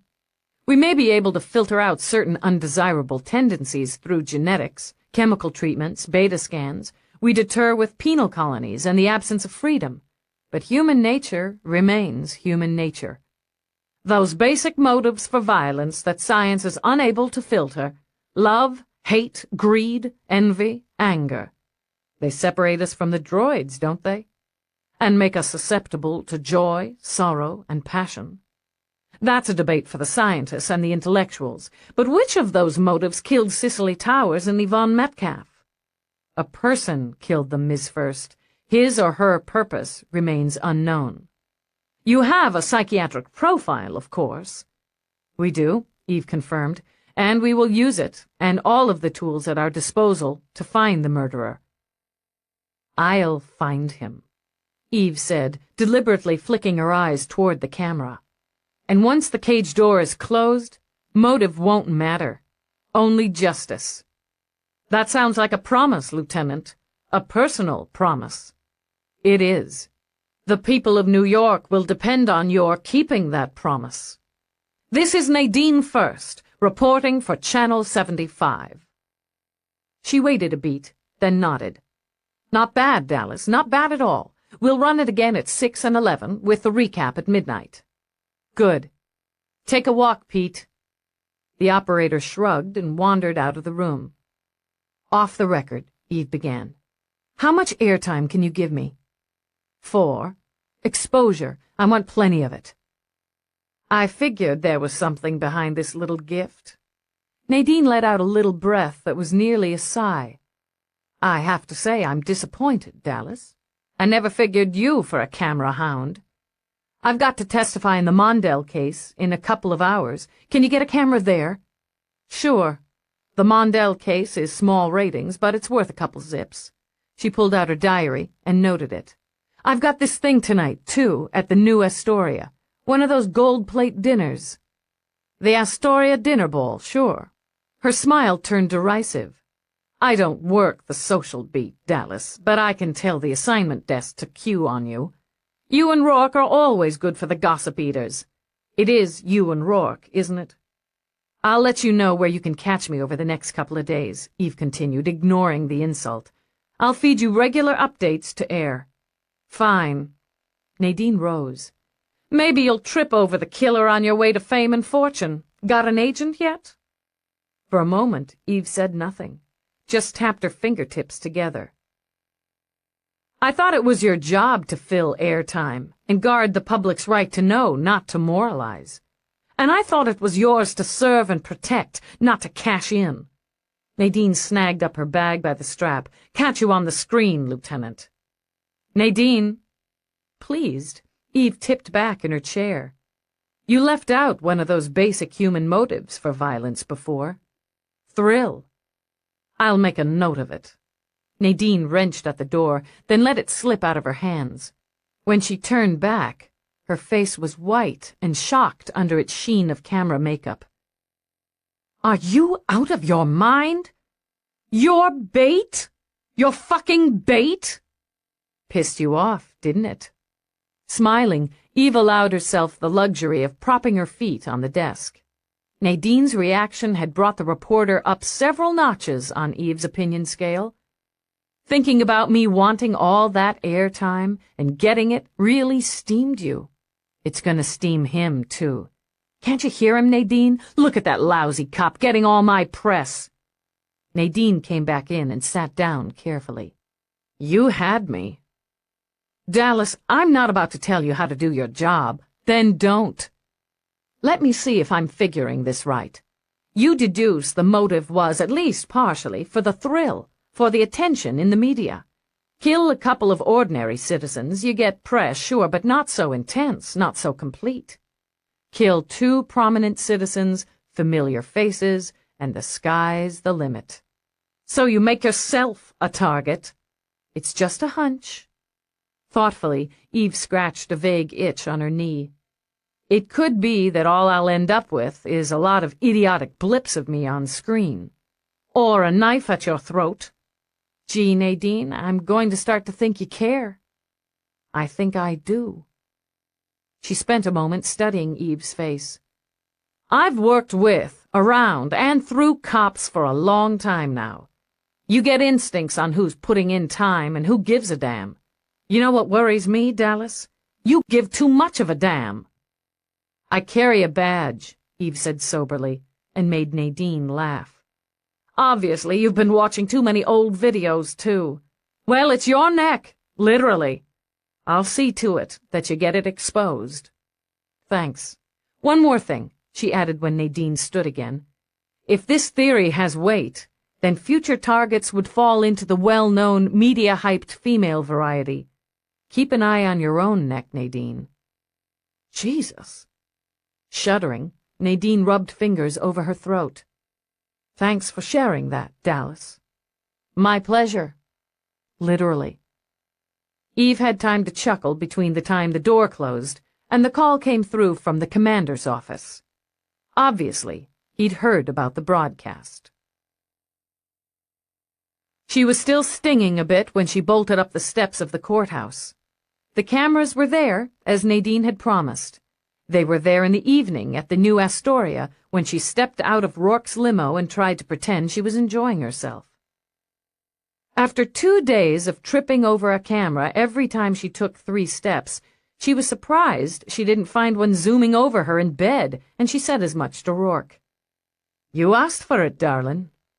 She was straddling him, in what was left of the 3-piece cocktail suit he'd chosen for her to wear to the governor's mansion. The glittering black and gold vest skimmed her hips and was already unbuttoned to her navel. I don't have to like it. How do you stand it? You live with this stuff all the time. Isn't it creepy? You just ignore it. He flipped open another button. And go on. I liked the way you looked tonight. Idly, he toyed with the diamond that hung between her breasts. Of course, I'm enjoying the way you look right now more. I'm never going to get used to it. All the fancy work, small talk, big hair. And I don't fit the clothes either. They might not suit the lieutenant, but they suit Eve. You can be both. He watched her pupils dilate when he spread his hands over her breasts, cupped them. You liked the food? Well, sure, but... She shivered into a moan as he scraped his thumbs over her nipples. I think I was trying to make a point. I should never talk to you in bed. Excellent deduction. He reared up and replaced his thumbs with his teeth. She was sleeping deeply, dreamlessly, when he woke her. The cop surfaced first, alert and braced. What? Despite being naked, she reached for her weapon. What is it? I'm sorry. When he leaned over the bed to kiss her, she could tell from the vibrations of his body that he was laughing. It's not funny. If I'd been armed, you'd have been on your ass. Lucky me. Absently, she shoved at Galahad, who'd decided to sit on her head. Why are you dressed? What's going on? I've had a call. I'm needed on Freestar 1. The Olympus Resort. Lights dim, she ordered, and blinked to focus as they highlighted his face. God, she thought, he looked like an angel. A fallen one. A dangerous one. Is there a problem? Apparently. Nothing that can't be handled. Rourke picked up the cat himself, stroked it, then set Galahad on the floor. But I have to handle it personally. It may take a couple of days. Oh. It was because she was groggy, she told herself, that this awful sense of deflation snuck in. Well, I'll see you when you get back. He skimmed a finger over the dent in her chin. You'll miss me. Maybe. Some. It was his quick smile that defeated her. Yes. Here, put this on. He shoved a robe in her hands. There's something I want to show you before I go. You're going now? The transport's waiting. It can wait. I guess I'm supposed to come down and kiss you goodbye, she muttered as she fumbled into the robe. That would be nice, but first things first. He took her hand and pulled her from the platform to the elevator. There isn't any need for you to be uncomfortable here while I'm gone. Right. He put his hands on her shoulders as the car began to glide. Eve, it's your home now. I'm gonna be busy anyway. She felt the slight shift as the car veered to horizontal mode. Aren't we going all the way down? Not just yet. He slipped an arm around her shoulders when the doors opened. It was a room she hadn't seen. Then again, she mused, there were probably dozens of rooms she'd yet to tour in the labyrinth of the building. But it took only one quick glimpse for her to realize. It was hers. The few things she considered of any value from her apartment were here, with new pieces added to fill it out into a pleasant, workable space. Stepping away from Rourke, she wandered in. The floors were wood and smooth, and there was a carpet woven in slate blue and mossy green, probably from one of his factories in the east. Her desk, battered as it was, stood on the priceless wool and held her equipment. A frosted glass wall separated a small kitchen area, fully equipped, that led to a terrace. There was more, of course. With Rourke, there was always more. A communications board would allow her to call up any room in the house. The entertainment center offered music, video, a hologram screen with dozens of visualization options. A small indoor garden bloomed riotously below an arching window where dawn was breaking. You can replace what you don't like, he said as she ran her hand over the soft back of a sleep chair. Everything's been programmed for your voice and your palm print. Very efficient, she said, and cleared her throat. Very nice. Surprised to find himself riddled with nerves, he tucked his hands in his pockets. Your work requires your own space, I understand that. You require your own space and privacy. My office is through there, the west panel, but it locks on either side." "I see." Now he felt temper snapping at the nerves. "If you can't be comfortable in the house while I'm not here, you can barricade yourself in this apartment. You can damn well barricade yourself in it when I'm here. It's up to you." "Yes, it is." She took a deep breath and turned to him. "You did this for me." Annoyed, he inclined his head. "There doesn't seem to be much I wouldn't do for you." "I think that's starting to sink in." No one had ever given her anything quite so perfect. No one, she realized, understood her quite so well. "That makes me a lucky woman, doesn't it?"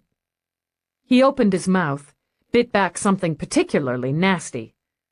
"The hell with it," he decided. "I have to go. Rourke, one thing." She walked to him, well aware he was all but snarling with temper. "I haven't kissed you goodbye," she murmured, and did so with a thoroughness that rocked him back on his heels. "Thank you." Before he could speak, she kissed him again. "For always knowing what matters to me." "You're welcome."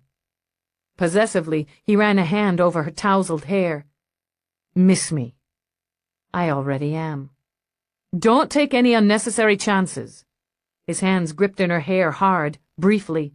"There's no use asking you not to take the necessary ones." "Then don't."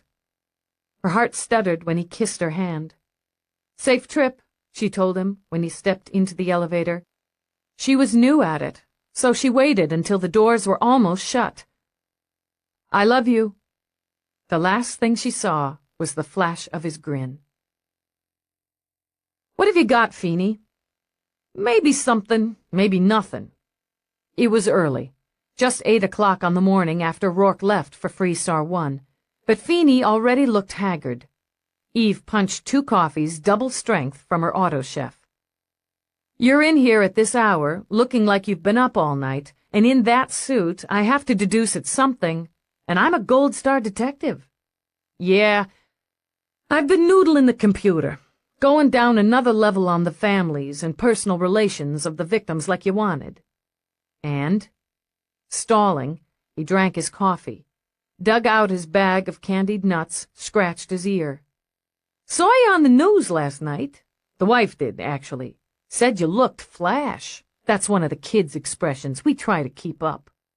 "In that case, you're rocking me, Feeney."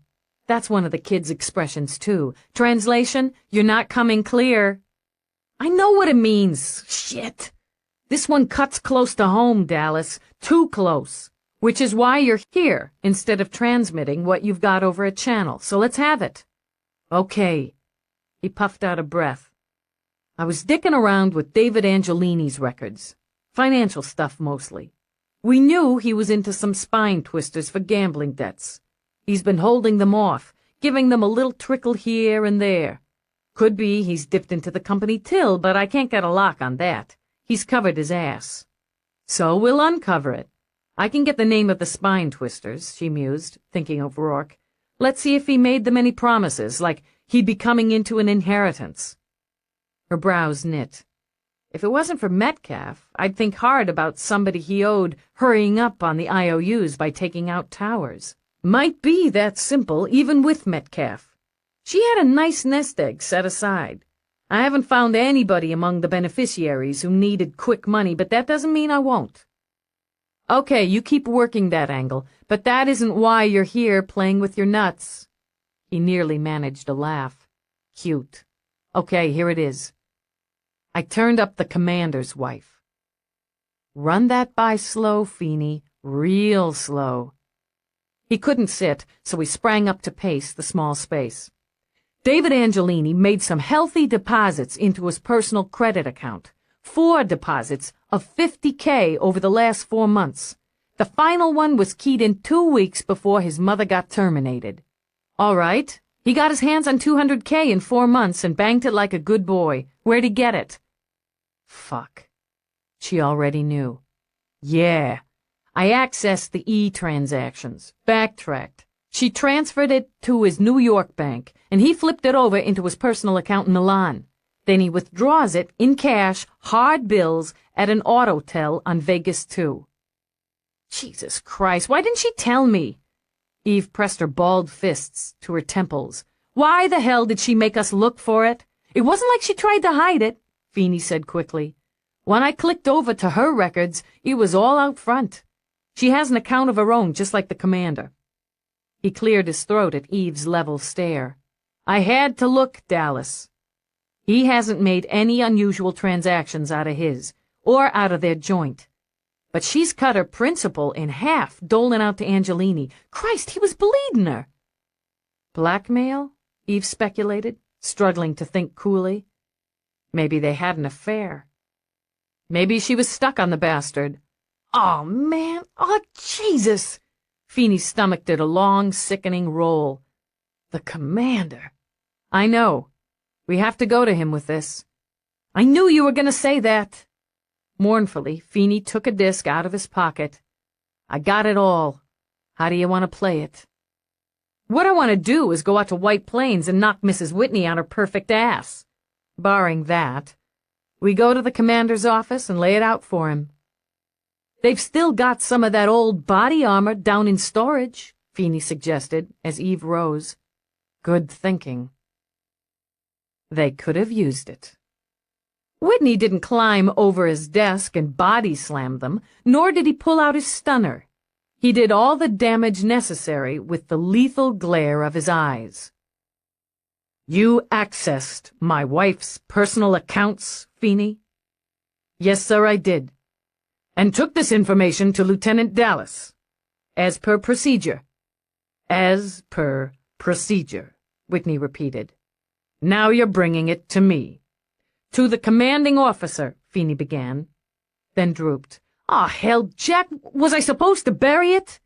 You could have come to me first, but then... Whitney trailed off, shifted his hard eyes to Eve's. Your stand on this, Lieutenant?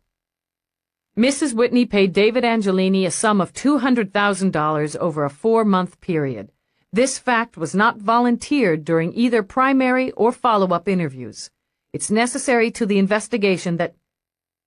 She broke off. We have to know why, Commander. The apology was in her eyes, lurking just behind the cop. We have to know why the money was paid, why there have been no more payments since the death of Cicely Towers, and I have to ask, Commander, as primary, if you were aware of the transactions and the reason behind them. There was a clutching in his stomach, a burning that warned of untreated stress.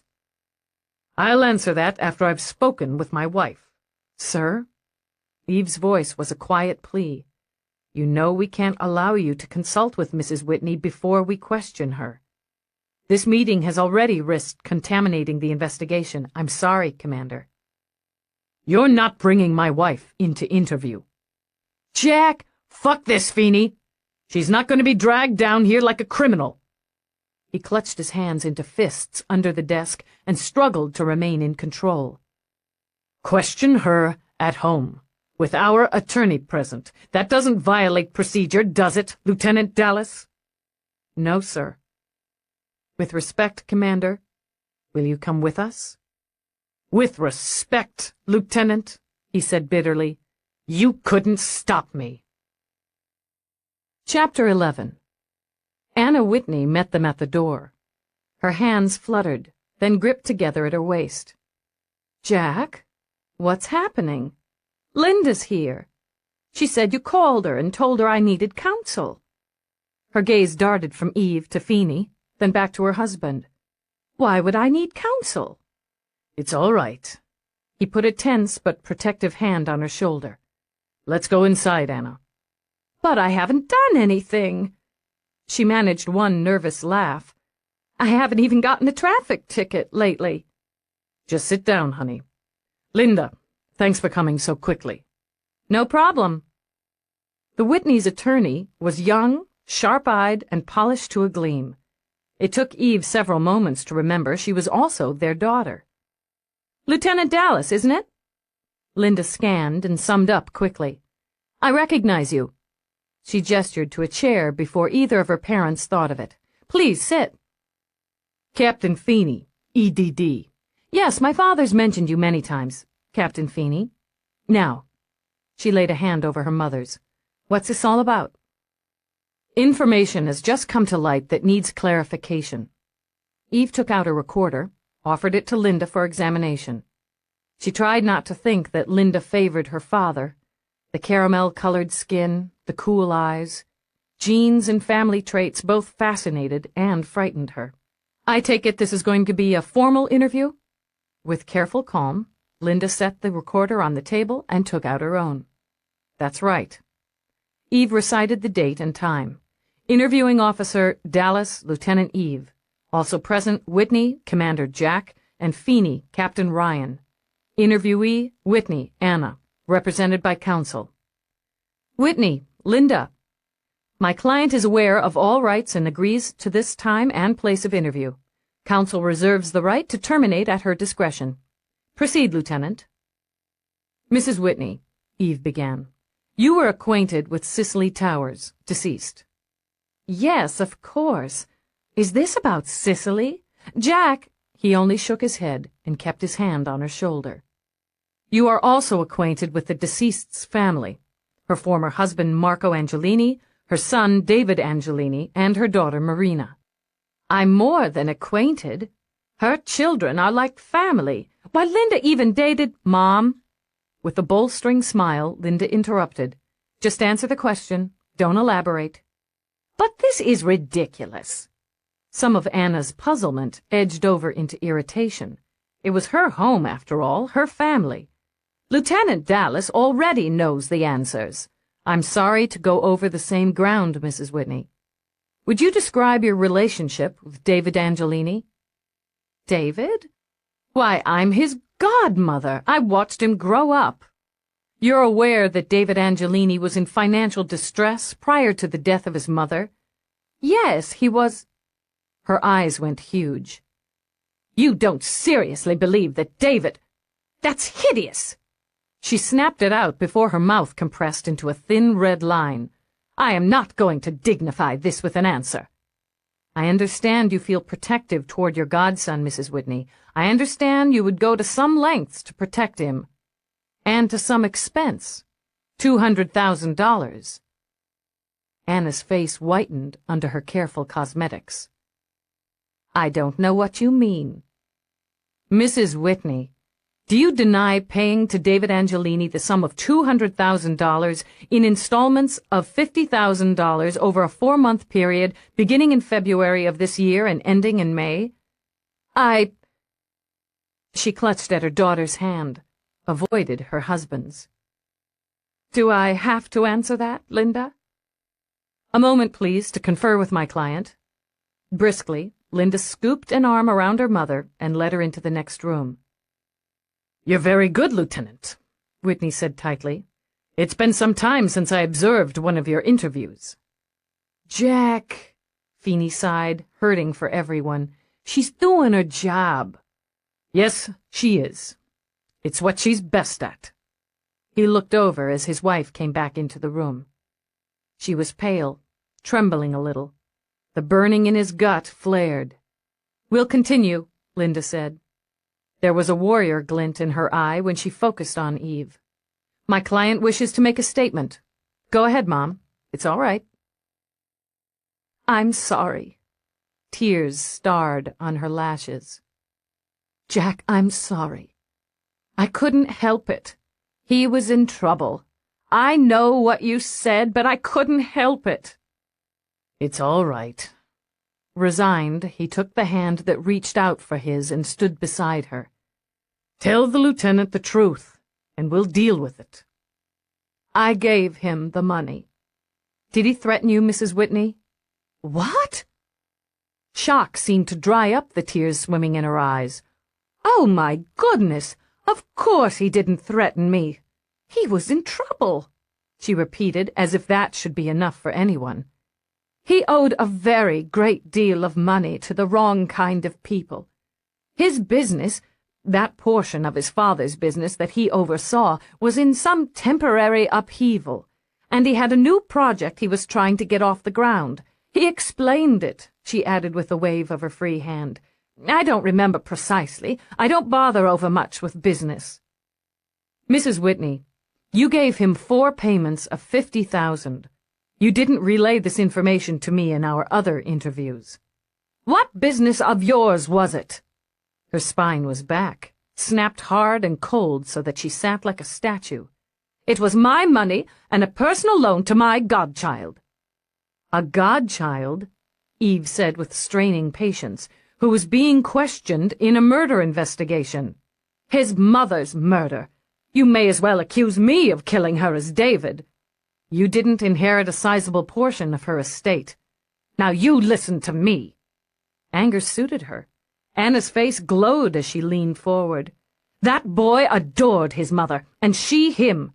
He was devastated by her death. I know. I sat with him. I comforted him." "You gave him $200,000. "It was my money to do with as I chose." She bit her lip. "No one would help him. His parents refused. They'd agreed to refuse this time. I spoke with Cicely about it months ago. She was a wonderful mother, and she loved her children, but she had a very strong belief in discipline. She was determined that he had to handle his problem on his own, without her help, without mine. But when he came to me, desperate, what was I to do? What was I to do?" she demanded, turning to her husband. "Jack, I know you told me to stay out of it, but he was terrified, afraid they would cripple him, even kill him. What if it had been Linda, or Stephen? Wouldn't you have wanted someone to help?" "Anna, feeding his problem isn't help." "He was going to pay me back," she insisted. "He wasn't going to gamble with it. He promised. He only needed to buy some time. I couldn't turn him away." "Lieutenant Dallas," Linda began, "my client lent her own money to a family member in good faith. There is no crime in that." "Your client hasn't been charged with a crime, Counselor." "Did you, in any of your previous interviews, ask my client directly about disposition of funds? Did you ask my client if she had any financial dealings with David Angelini?" "No, I did not." "Then she's not required to volunteer such information, which would appear to be personal and unconnected to your investigation, to the best of her knowledge." "She's a cop's wife," Eve said wearily. "Her knowledge ought to be better than most." "Mrs. Whitney, did Cicely Towers argue with her son over money? Over his gambling, over his debts, and the settlement thereof?" "She was upset. Naturally they argued. Families argue. They don't hurt each other." Maybe not in your cozy little world, Eve thought. "Your last contact with Angelini?" "A week ago. He called to make sure I was all right, that Jack was all right. We discussed plans for setting up a memorial scholarship fund in his mother's name. His idea, Lieutenant," she said with swimming eyes. "He wanted her to be remembered." "What can you tell me about his relationship with Yvonne Metcalf?" "The actress." Anna's eyes went blank before she dabbed at them. "Did he know her? He never mentioned it." It had been a shot in the dark, and hadn't found a target. "Thank you."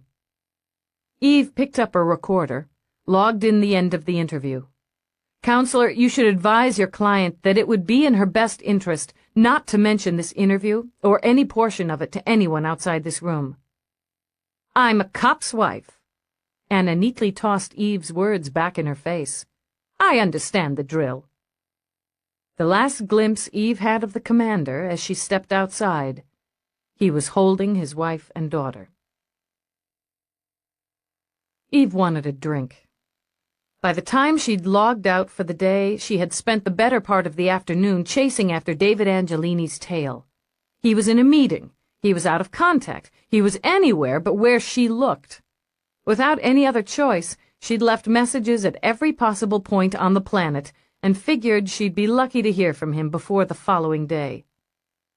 Meanwhile, she was faced with an enormous, empty house, and a butler who hated the air she breathed. The impulse struck as she zipped through the gates. She grabbed her car link and ordered Mavis's number. "Your night off, right?" she asked the instant Mavis's face blipped on screen. "You bet. Gotta rest these vocal cords." "Plans?" "Nothing that can't be tossed out for better. What do you have in mind?" "Rourke's off planet. You want to come over here and hang? Stay over? Get drunk?" "Hang at Rourke's? Stay over at Rourke's? Get drunk at Rourke's? I'm on my way." Wait. Let's do it up big. I'll send a car for you." "A limo?" Mavis forgot her vocal cords and squealed. "Jesus, Dallas, make sure the driver wears, like, a uniform. The people in my building will be hanging out the windows with their eyes popped out." 15 minutes. Eve broke transmission and all but danced up the stairs to the door. Somerset was there, just as expected, and she sent him a haughty nod. She'd been practicing. "I'm having a friend over for the evening. Send a car and driver to 28 Avenue C." "A friend?" His voice was ripe with suspicion. "That's right, Somerset." She glided up the stairs. "A very good, very close friend. Be sure and tell the cook there'll be 2 for dinner." She managed to get out of earshot before doubling over with laughter. Somerset was expecting a tryst, she was sure, but it was going to be even more of a scandal when he got a load of Mavis. Mavis didn't disappoint her, though for Mavis she was conservatively dressed. Her hair de jour was rather tame. A glittery gold fashioned in what was called a half-swing. One glistening side curved to her ear, while the other half skimmed her shoulder. She'd only worn perhaps a half-dozen varied earrings, and all in her ears, a distinguished look for Mavis Freestone. She stepped out of a torrential spring downpour, handing a speechless Somerset her transparent cloak strung with tiny lights, and turned 3 circles. More, Eve thought in awe of the hallway, than to show off her skin-hugging red bodysuit. "Wow." "My thoughts exactly," Eve said. She'd hovered near the hallway waiting, not wanting Mavis to face Somerset alone. The strategy was obviously unnecessary, as the usually disdainful butler was struck dumb. "It's just Mag," Mavis said in reverent tones. "Really, Mag. And you've got the whole digs to yourself?" Eve sent Somerset a cool sidelong glance. "Just about." "Decent." With a flutter of inch-long lashes, Mavis held out a hand with interlinking hearts tattooed on the back. "And you must be Somerset. I've heard so much about you." Somerset took the hand, so staggered he nearly lifted it to his lips before he remembered himself. "Madam," he said stiffly. "Oh, you just call me Mavis. Great place to work, huh? You must get a hard charge out of it." Unsure if he was appalled or enchanted, Somerset stepped back, managed a half-bow, and disappeared down the hall with her dripping cloak. "A man of few words," Mavis winked, giggled, then clattered down the hall on 6-inch inflatable platforms, and let out a sensual groan at the first doorway. "You've got a real fireplace!" "A couple dozen of them, I think." "Jesus, do you do it in front of the fire, like in the old flicks?" "I'll leave that up to your imagination." "I can imagine good." "Christ, Dallas, that car you sent! A real limo, a classic! It just had to be raining." She whirled back, sending her earrings dancing. "Only about half the people I wanted to impress saw me. What are we going to do first?" "We can eat." "I'm starving, but I gotta see the place first. Show me everything." Eve pondered. The roof terrace was incredible, but it was raining furiously. The weapon room was out, as was the target range. Eve considered those areas off-limits to guests without Rourke's presence. There was plenty more, of course. Dubiously, Eve studied Mavis's shoes. "Can you really walk in those?" "They're air-glided. I hardly know I've got them on." "All right, then. We'll take the stairs. You'll see more that way." She took Mavis to the solarium first. amused by her friend's drop-jaw reaction to the exotic plants and trees, the sparkling waterfalls and chattering birds. The curved glass wall was battered with rain, but through it the lights of New York gleamed. In the music room, Eve programmed a trash band and let Mavis entertain her with a glass-shattering short set of current favorites. They spent an hour in the game room, competing with the computer, each other, and hologram opponents at Free Zone and Apocalypse. Mavis did a lot of oohing and eyeing over the bedrooms, and finally chose the suite for her overnight stay. "I can have a fire if I want?" Mavis ran a possessive hand over the rich lapis lazuli of the hearth. "Sure, but it's nearly June. I don't care if I roast." Arms out, she took long, swinging steps over the floor, gazed up through the sky dome, and plopped down on the lake-sized bed with its thick silver cushions. "I feel like a queen. No, an empress." She rolled over and over while the floating mattress undulated beneath her. "How do you stay normal in a place like this?" "I don't know. I haven't lived here very long." Still rolling lavishly from one side of the air cushions to the other, Mavis laughed. "It would only take me one night. I'm never going to be the same." Scooting up to the padded headboard, she punched buttons. Lights flickered on and off, revolved, sparkled. Music throbbed, pulsed. Water began to run in the next room. "What's that?" "You programmed your bath," Eve informed her. "Oops, not yet." Mavis flicked it off, tried another, and had the panel on the far wall sliding open to reveal a 10-foot video screen. Definitely decent. "Want to eat?" While Eve settled in the dining room with Mavis, enjoying her first full evening off in weeks, Nadine first scowled over the editing of her next broadcast. "I want to enhance that. Freeze on Dallas," she ordered the tech. Yeah, bring her up." "She looks damn good on camera." Sitting back, she studied the 5 screens while the tech worked the panel. Editing room 1 was quiet, but for the murmuring clash of voices from the screen. For Nadine, putting images together seamlessly was as exciting as sex. The majority of broadcasters left the process to their techs, but Nadine wanted her hand in here. Everywhere. In the newsroom, 1 level down, it would be bedlam. She enjoyed that, too. The scurry to beat the competition to the latest soundbite, the latest picture, the most immediate angle. Reporters manning their links for one more quote, bumping their computers for that last bit of data. The competition wasn't all outside on Broadcast Avenue. There was plenty of it right in the Channel 75 newsroom. Everybody wanted the big story, the big picture, the big ratings.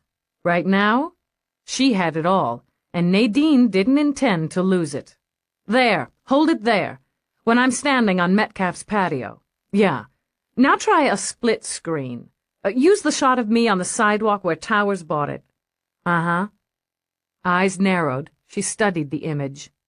She looked good, she decided. Dignified, sober-eyed. Our intrepid, clear-sighted reporter revisiting the scenes of the crimes. "Okay." She folded her hands and rested her chin on them. "Cue in the voiceover." 2 women, talented, dedicated, innocent. 2 lives brutally ended. The city reels, looks over its shoulder, and asks why. Loving families mourn, bury their dead, and ask for justice. There is one person working to answer that question, to meet that demand. "Freeze," Nadine ordered.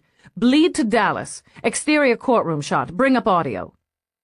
Eve's image filled the screens, full length, with Nadine beside her. That was good, Nadine thought. The visual lent the impression they were a team working together. Couldn't hurt. There had been the faintest of breezes ruffling their hair.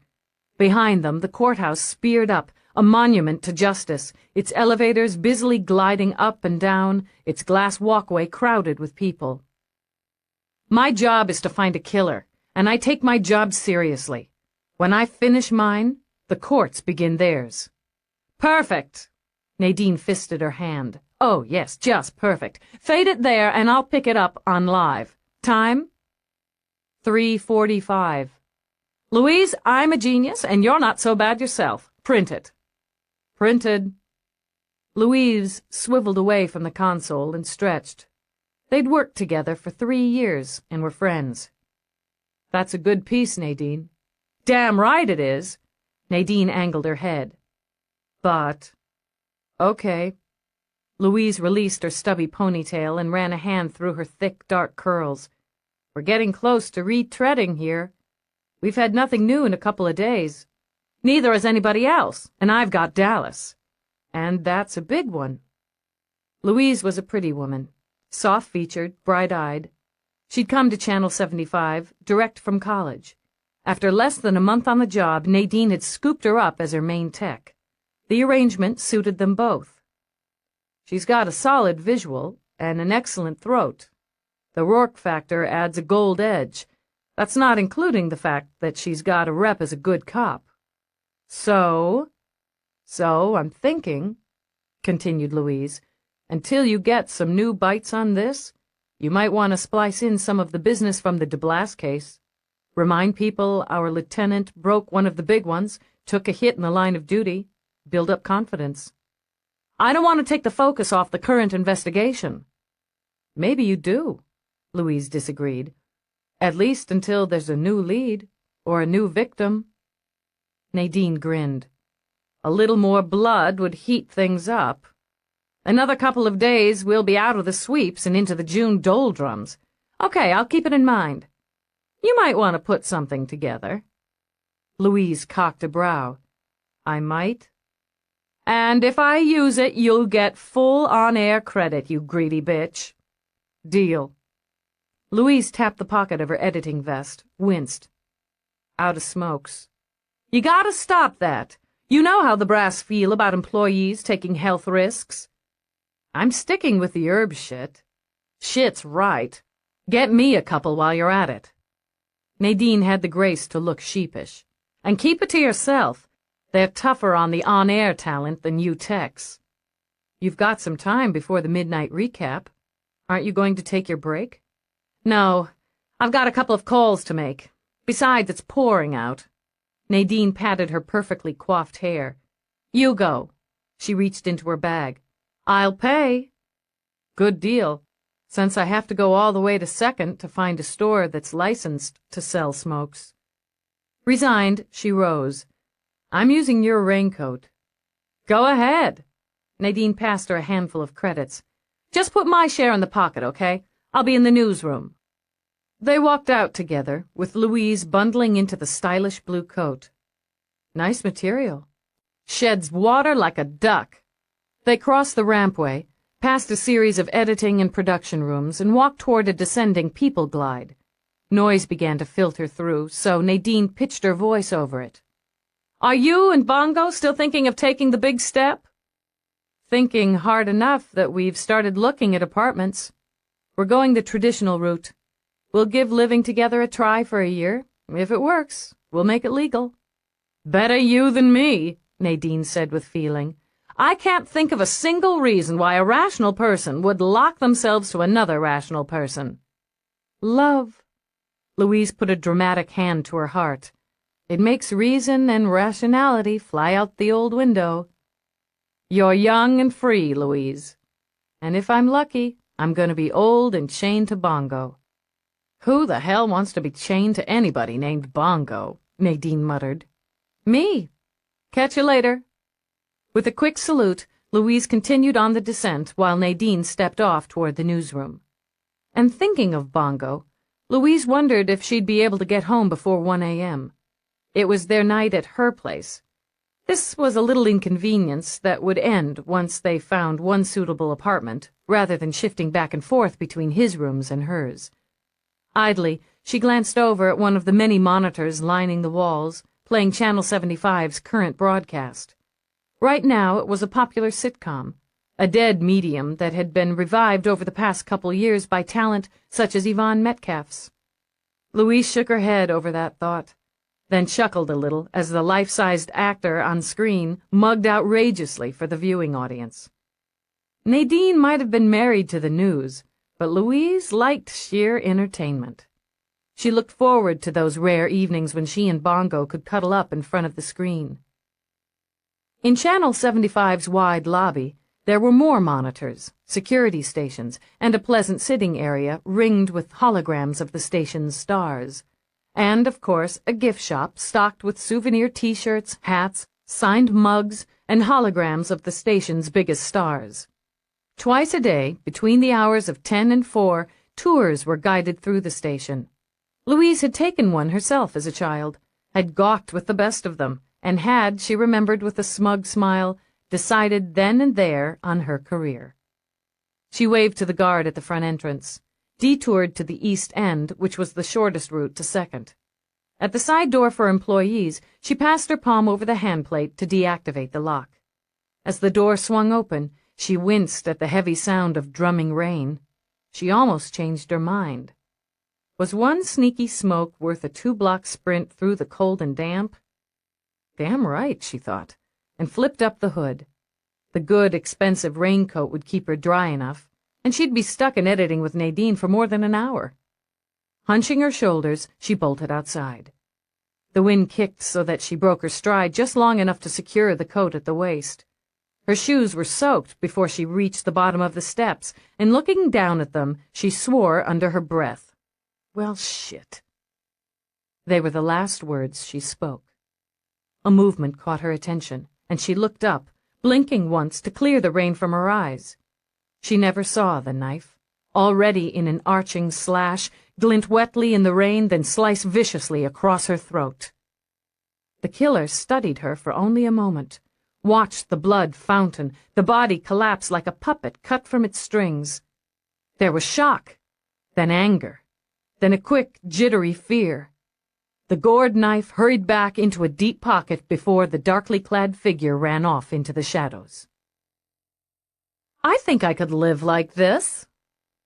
After a meal of rare Montana beef, accented with lobsters harvested from Icelandic waters, washed down with French champagne, Mavis lounged in the lush indoor lagoon off the solarium. She yawned, blissfully naked and just a little drunk. You are living like this. Sort of. Not quite as free-spirited as Mavis, Eve wore a snug one-piece tank suit. She'd cozied herself on a smooth seat made of stone and was still drinking. She hadn't allowed herself to relax to this extent in too long to remember. I don't really have a lot of time for this part of it. Make time, babe. Mavis submerged, popped up again, perfect round breasts gleaming in the showy blue lights she'd programmed. Lazily, she paddled over to a water lily, gave a sniff. Christ, this is the real thing. Do you know what you've got here, Dallas? Indoor swimming? What you've got, Mavis began as she frog-kicked her way over to the float that held her glass, is a grade 1 fantasy. The kind you can't get from the top-line VR goggles. She took a long sip of icy champagne. You're not going to get all weirded out and blow it, are you? What are you talking about? I know you. You'll pick it apart, question everything, analyze. Noting Eve's glass was empty, Mavis did the honors. Well, I'm telling you, pal, don't. I don't pick things apart. You're the champion pick it apart. Oh, damn it. Pick it aparter. Phew, try saying that 5 times fast when your tongue's numb. She used a bare hip to nudge Eve over and squeezed in next to her. He's crazy about you, isn't he? Eve jerked her shoulders and drank. He's rich. I mean, mag rich. Gorgeous as a god. And that body. What do you know about his body? I got eyes. I use 'em. I've got a pretty good idea of what he looks like naked. Amused by the glint in Eve's eyes, Mavis licked her lips. Of course, any time you want to fill in the missing details, I'm here for you. What a pal. That's me. Anyway, he's all that stuff. Then there's that power trip. He's got all that power sort of shoots out from him. She highlighted the statement by splashing up water. And he looks at you like he could eat you alive in big, greedy Bites? Shit, I'm getting hot. Keep your hands off me, Mavis snorted. Maybe I'll go seduce Somerset. I don't think he has a dick. Bet I could find out. But she was just too lazy at the moment. You're in love with him, aren't you? Somerset? I've had a hell of a time controlling myself around him. Look me in the eye, come on! To ensure obedience, Mavis snagged Eve's chin, swiveled until they were face to face, glassy eye to glassy eye. You're in love with Rourke. It looks that way. I don't want to think about it. Good. Don't. Always said you thought too damn much. Holding the glass over her head, Mavis pushed off into the lagoon. Can we use the jets? Sure. Impaired with wine, Eve fumbled a bit for the correct control. Once the water started to bubble and spew, Mavis let out a laughing moan. Jesus Christ! Oh, who needs a man when you've got one of these? Come on, Eve, bump up the music, let's party. Obliging, Eve doubled the volume on the controls so that the music screamed off the walls and water. The Rolling Stones, Mavis's favorite classic artists, wailed. Lounged back. Eve laughed as Mavis improvised dance steps and started to send the server droid after another bottle. I beg your pardon. Huh? Bleary-eyed, Eve studied the glossy black shoes at the lip of the lagoon. Slowly, and with mild curiosity, she let her gaze travel up the smoke-colored, pipe-stemmed pants, the short, stiff jacket, and into Somerset's stony face. Hey, you want to take a little dip? Come on in, Somerset! Water lapped around Mavis's waist and dripped cheerfully from her classy breasts as she waved. The more the merrier! He sniffed. His lips curled. Sheer habit had the words dropping out of his mouth, like knife-edged ice cubes, but his gaze kept wandering back to Mavis's swirling body.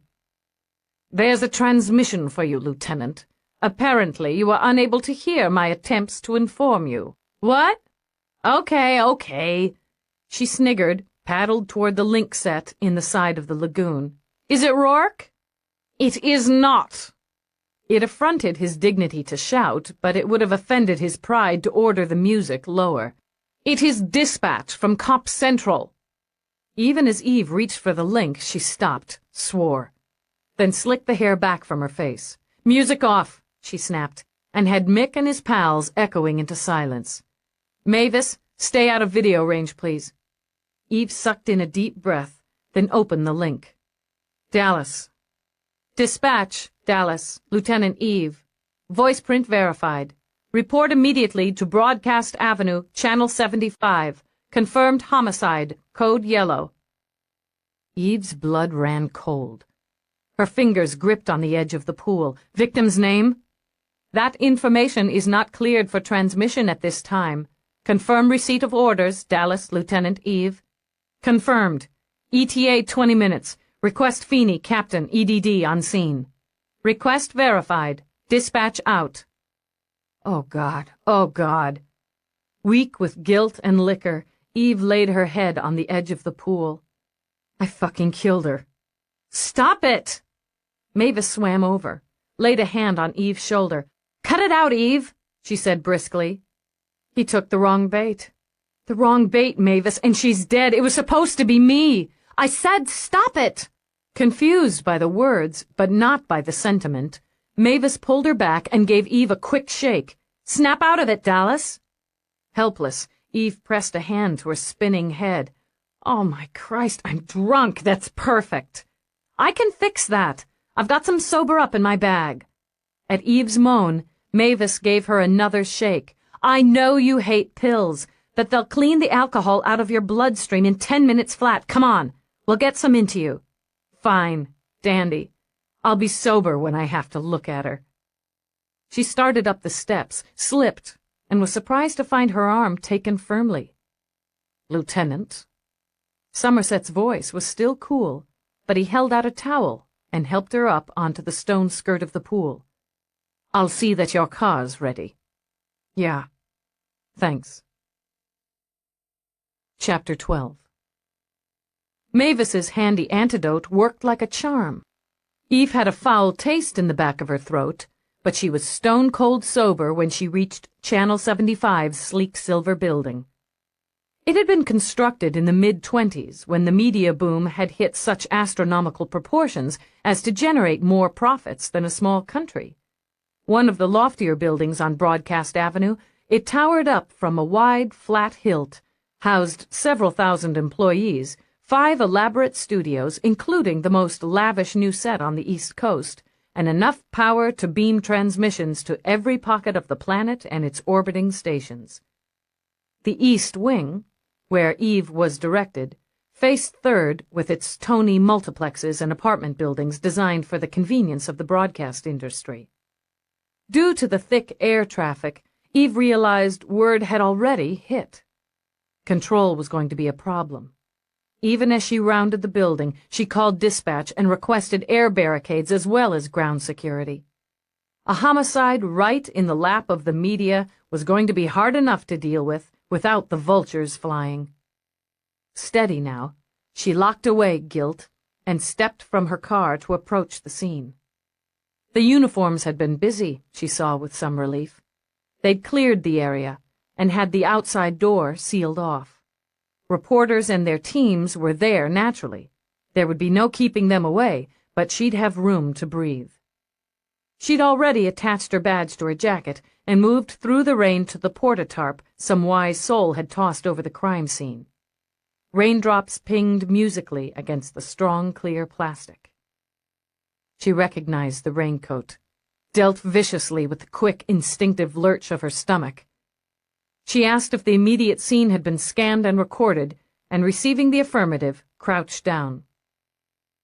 Her hands were rock steady as she reached for the hood that had fallen forward over the victim's face. She ignored the blood that pooled in a sticky puddle at the toes of her boots and managed to smother the gasp and the shudder as she tossed the hood away from a stranger's face. "Who the hell is this?" she demanded. "Victim's been preliminarily identified as Louise Kursky, editorial tech for Channel 75. The uniform pulled a log out of the pocket of her slick black raincoat. "She was found at approximately 11:15 by C.J. Morse. He tossed his cookies just over there," she went on with light disdain for civilian delicacy. "Went inside through this door, screaming his head off. Building security verified his story, such as it was, called it in. Dispatch logged the call at 11:22. I arrived on scene at 11:27. "You made good time, Officer Peabody, Lieutenant. "I was on a swing of First Avenue.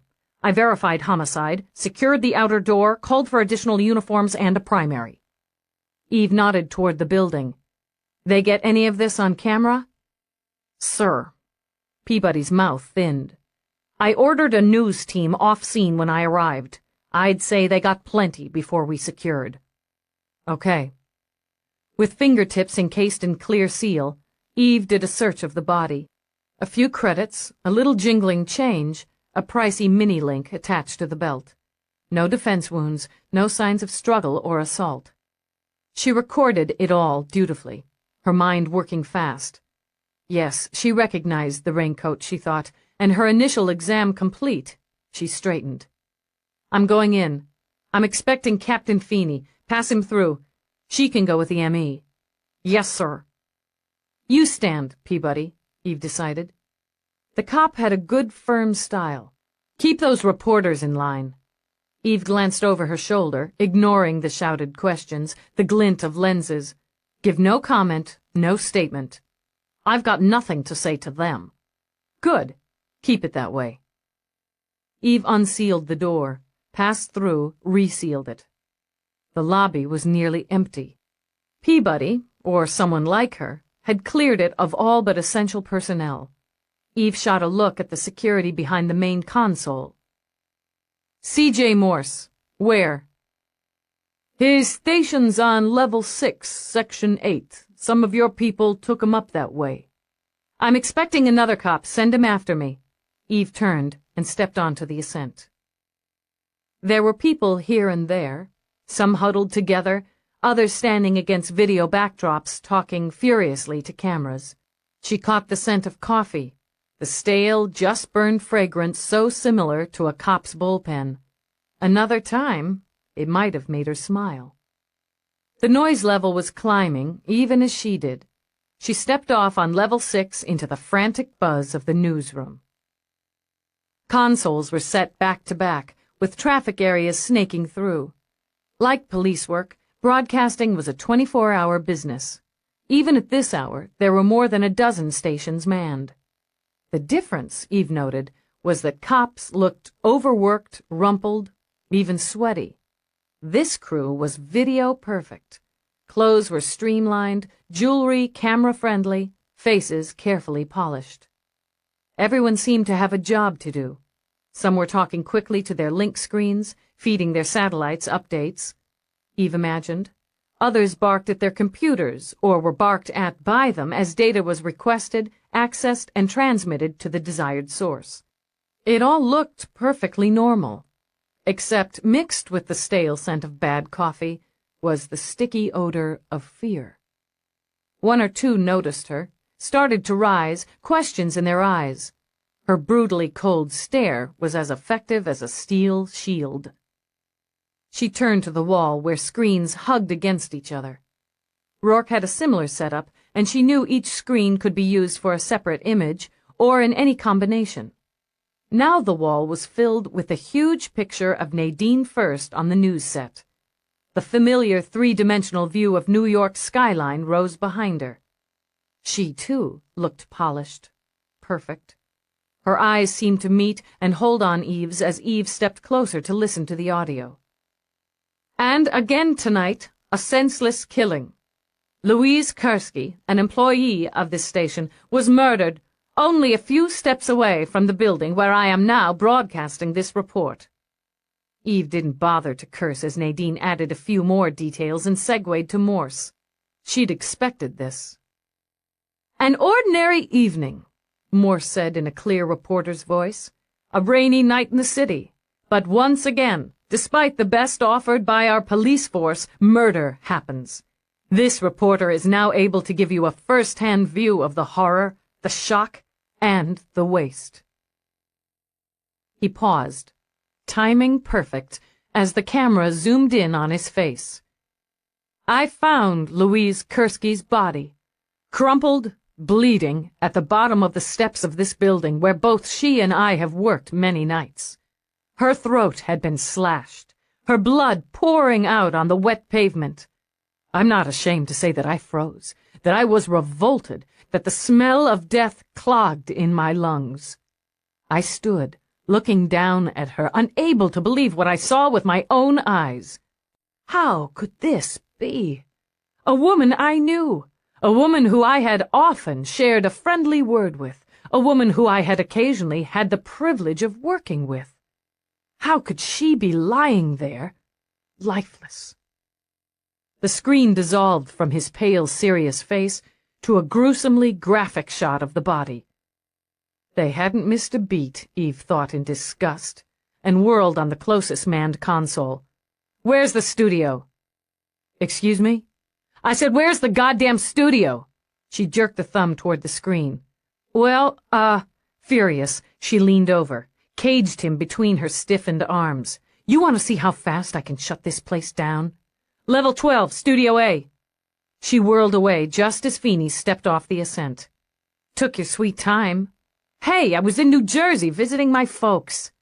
He didn't bother to ask, but fell into step with her. I need a gag on the broadcast. Well, he scratched his head as they headed up. We can probably finagle in order to confiscate the pictures of the scene. He moved his shoulders at Eve's glance. I caught some of it on the screen in the car on the way here. They'll get it back, but we can hang them up for a few hours anyway. Get to work on it. I need all the data available on the victim. They should have records here. That's simple enough. Feed them to my office, will you, Feeney? I'll be on my way there shortly. No problem. Anything else? Eve stepped off, scowled at the thick white doors of Studio A. I might need some backup in here. That would be my pleasure. The doors were locked, the on-air sign glowing. Eve struggled with a desperate urge to draw her weapon and blow the security panel apart. Instead, she jabbed the emergency button and waited for response. Channel 75 News now in progress. Live. What is the nature of your problem? Police emergency. She held her ID up to the small scanner. One moment, Lieutenant Dallas, while your request is accessed. It's not a request, Eve said evenly. I want these doors open now, or I'll be forced to break in under Code 83B subsection J. There was a quiet hum, an electronic hiss, as if the computer were considering, then expressing annoyance. Clearing doors. Please remain quiet and do not pass the white line. Thank you. Inside the studio, the temperature dropped 10 degrees. Eve stalked directly toward a glass partition facing the set and rapped hard enough to have the news director go white with worry. He held a desperate finger to his lips. Eve held up her badge. With obvious reluctance, he clicked open the door and gestured them in. "We're live," he snapped, and turned back to his view of the set. Camera 3 on Nadine, back image of Louise, mark. The robotics on set obeyed smoothly. Eve watched the small suspended camera shift. On the control monitor, Louise Kursky smiled cheerfully. "Slow down, Nadine. Don't rush it. CJ, ready in 10. "Go to commercial," Eve told him. "We're running without ads on this broadcast. Go to commercial," she repeated, "or you're going to go to black." He screwed up his forehead, puffed out his chest. "Now, listen here. You listen." She poked him none too gently in that expanded chest. "You've got my eyewitness out there. You do what you're told, or your competitors are going to have ratings through the roof with the story I'm going to give them on how Channel 75 interfered with a police investigation on the murder of one of its own people." She lifted a brow while he considered. "And maybe I'm going to start to think you look like a suspect. He strike you as the cold-blooded killer type, Feeney? I was just thinking that. Maybe we need to take him in, have a nice long chat. After a strip search. Just hold on. He wiped a hand across his mouth. What could a quick 90-second commercial break hurt? "Go to zippy spot in 10. CJ, wind it up. Cue music. Camera 1, pan back. Mark." He let out a long breath. "I'm calling legal on this."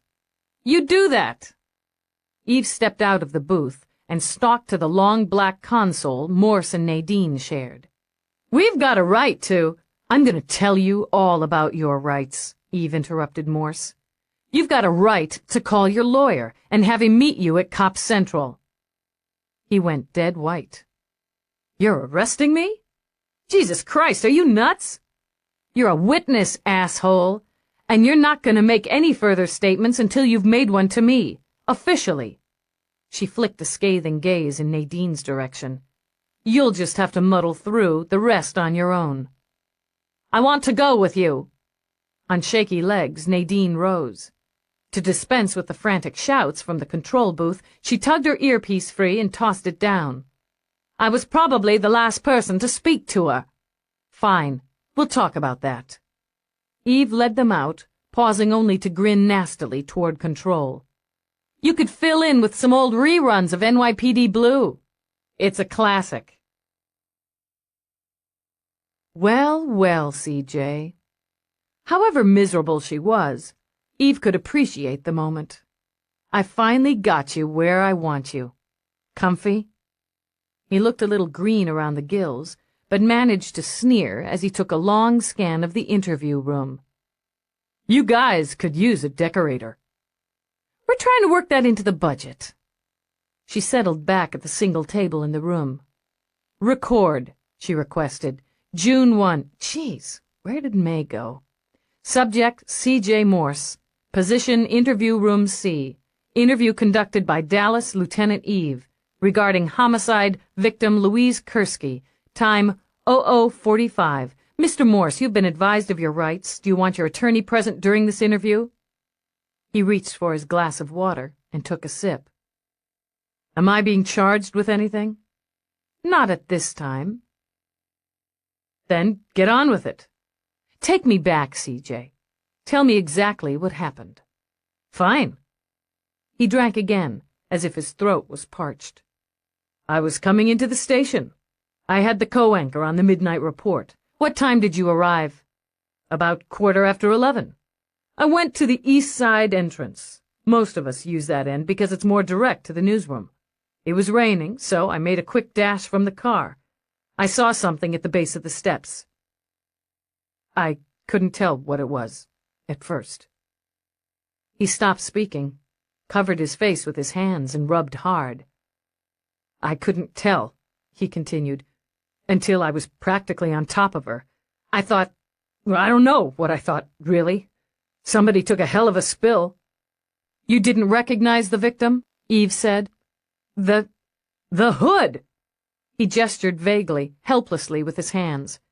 "It was over her face. I reached down and I started to move it away from her face." He gave one violent shudder. "Then I saw the blood. Her throat, the blood," he repeated, and covered his eyes. "Did you touch the body?" "No. Well, I don't think. No. She was just lying there, and her throat was wide open. Her eyes. No, I didn't touch her." He dropped his hand again, made what appeared to be a Herculean effort for control. "I got sick. You probably don't understand that, Dallas. Some people have basic human reactions. All that blood. Her eyes, God! I got sick, and I got scared, and I ran inside. The guard on the desk, I told him." "You knew the victim?" "Sure, I knew her. Louise had edited a few pieces for me. Mostly she worked with Nadine, but she did some pieces for me and for some others. She was good. Real good. Quick. A sharp eye. One of the best. Christ." He reached for the pitcher on the table. Water sloshed as he poured it. "There was no reason to kill her. No reason at all." "Was it her habit to go out that exit at that time?" "I don't know. I don't think. She should have been in editing," he said fiercely. "Were you close personally?" His head came up and his eyes narrowed.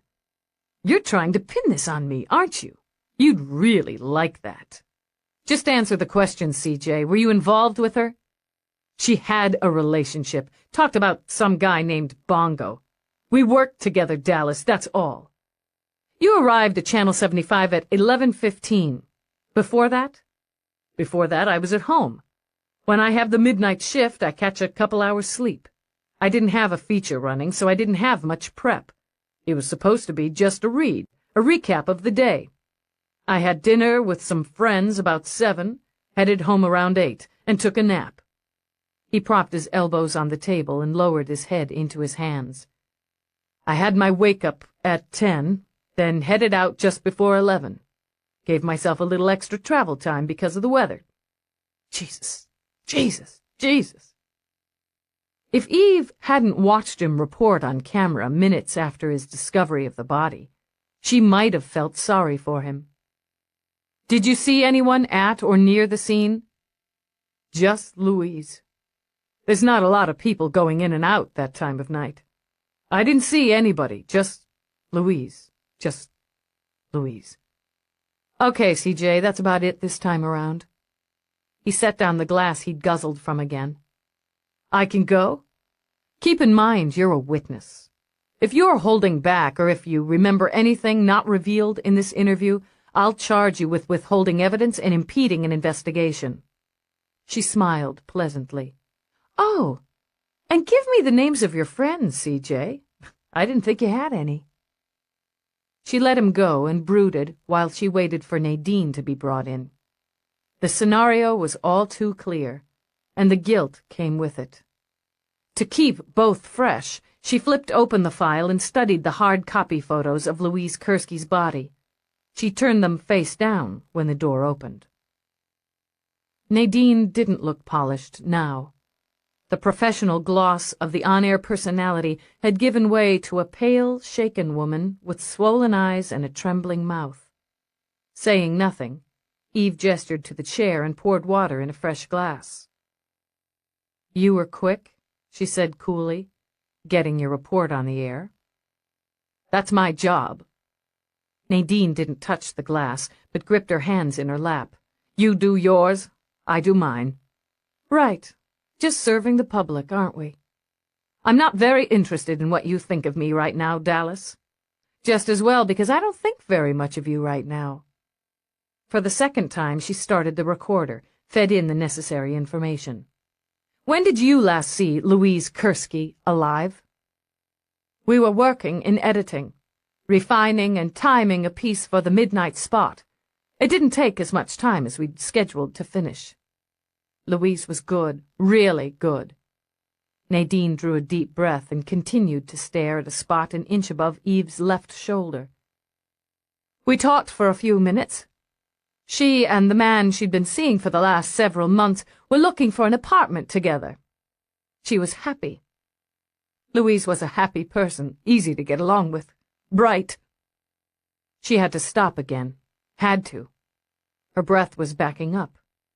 Carefully, firmly, she ordered herself to inhale, exhale, twice. Anyway, she was out of cigarettes. She liked to catch a quick smoke between assignments. Everybody looked the other way, even though she'd sneak off into a closet somewhere and light up. I told her to pick me up a couple while she was at it. Gave her some credits. We went down together and I got off at the newsroom. I had some calls to make. Otherwise I'd have gone with her. I'd have been with her. Did you usually go out together before the broadcast? No. Normally, I'd take a short break, head out to have a quiet cup of coffee in this little cafe on 3rd. I like to get away from the station, especially before the midnight. We've got a restaurant, lounges, a coffee shop in-house, but I like to break off and take 10 on my own. Habitually? Yeah. Nadine met Eve's eyes, veered away. Habitually.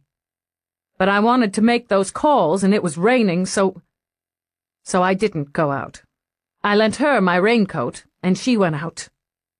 Her eyes shifted back, straight to Eve's, and were devastated.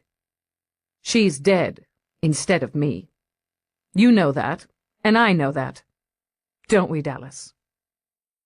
I recognized your coat, Eve said briefly. I thought it was you. She didn't do anything but run out for a few cigarettes. Wrong place, wrong time, wrong coat. Wrong bait, Eve thought, but didn't say it. Let's take this a step at a time, Nadine. An editor has a certain amount of power, of control. No.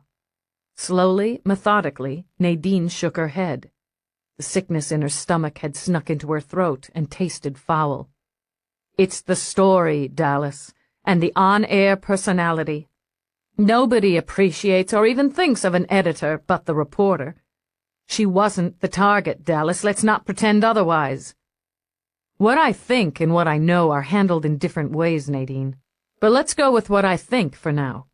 I think you were the target, and I think the killer mistook Louise for you. You've got different builds, but it was raining. She was wearing your coat, had the hood on. There either wasn't time, or there wasn't a choice once the mistake was realized. What? Dazed at having it all said so flatly, Nadine struggled to focus.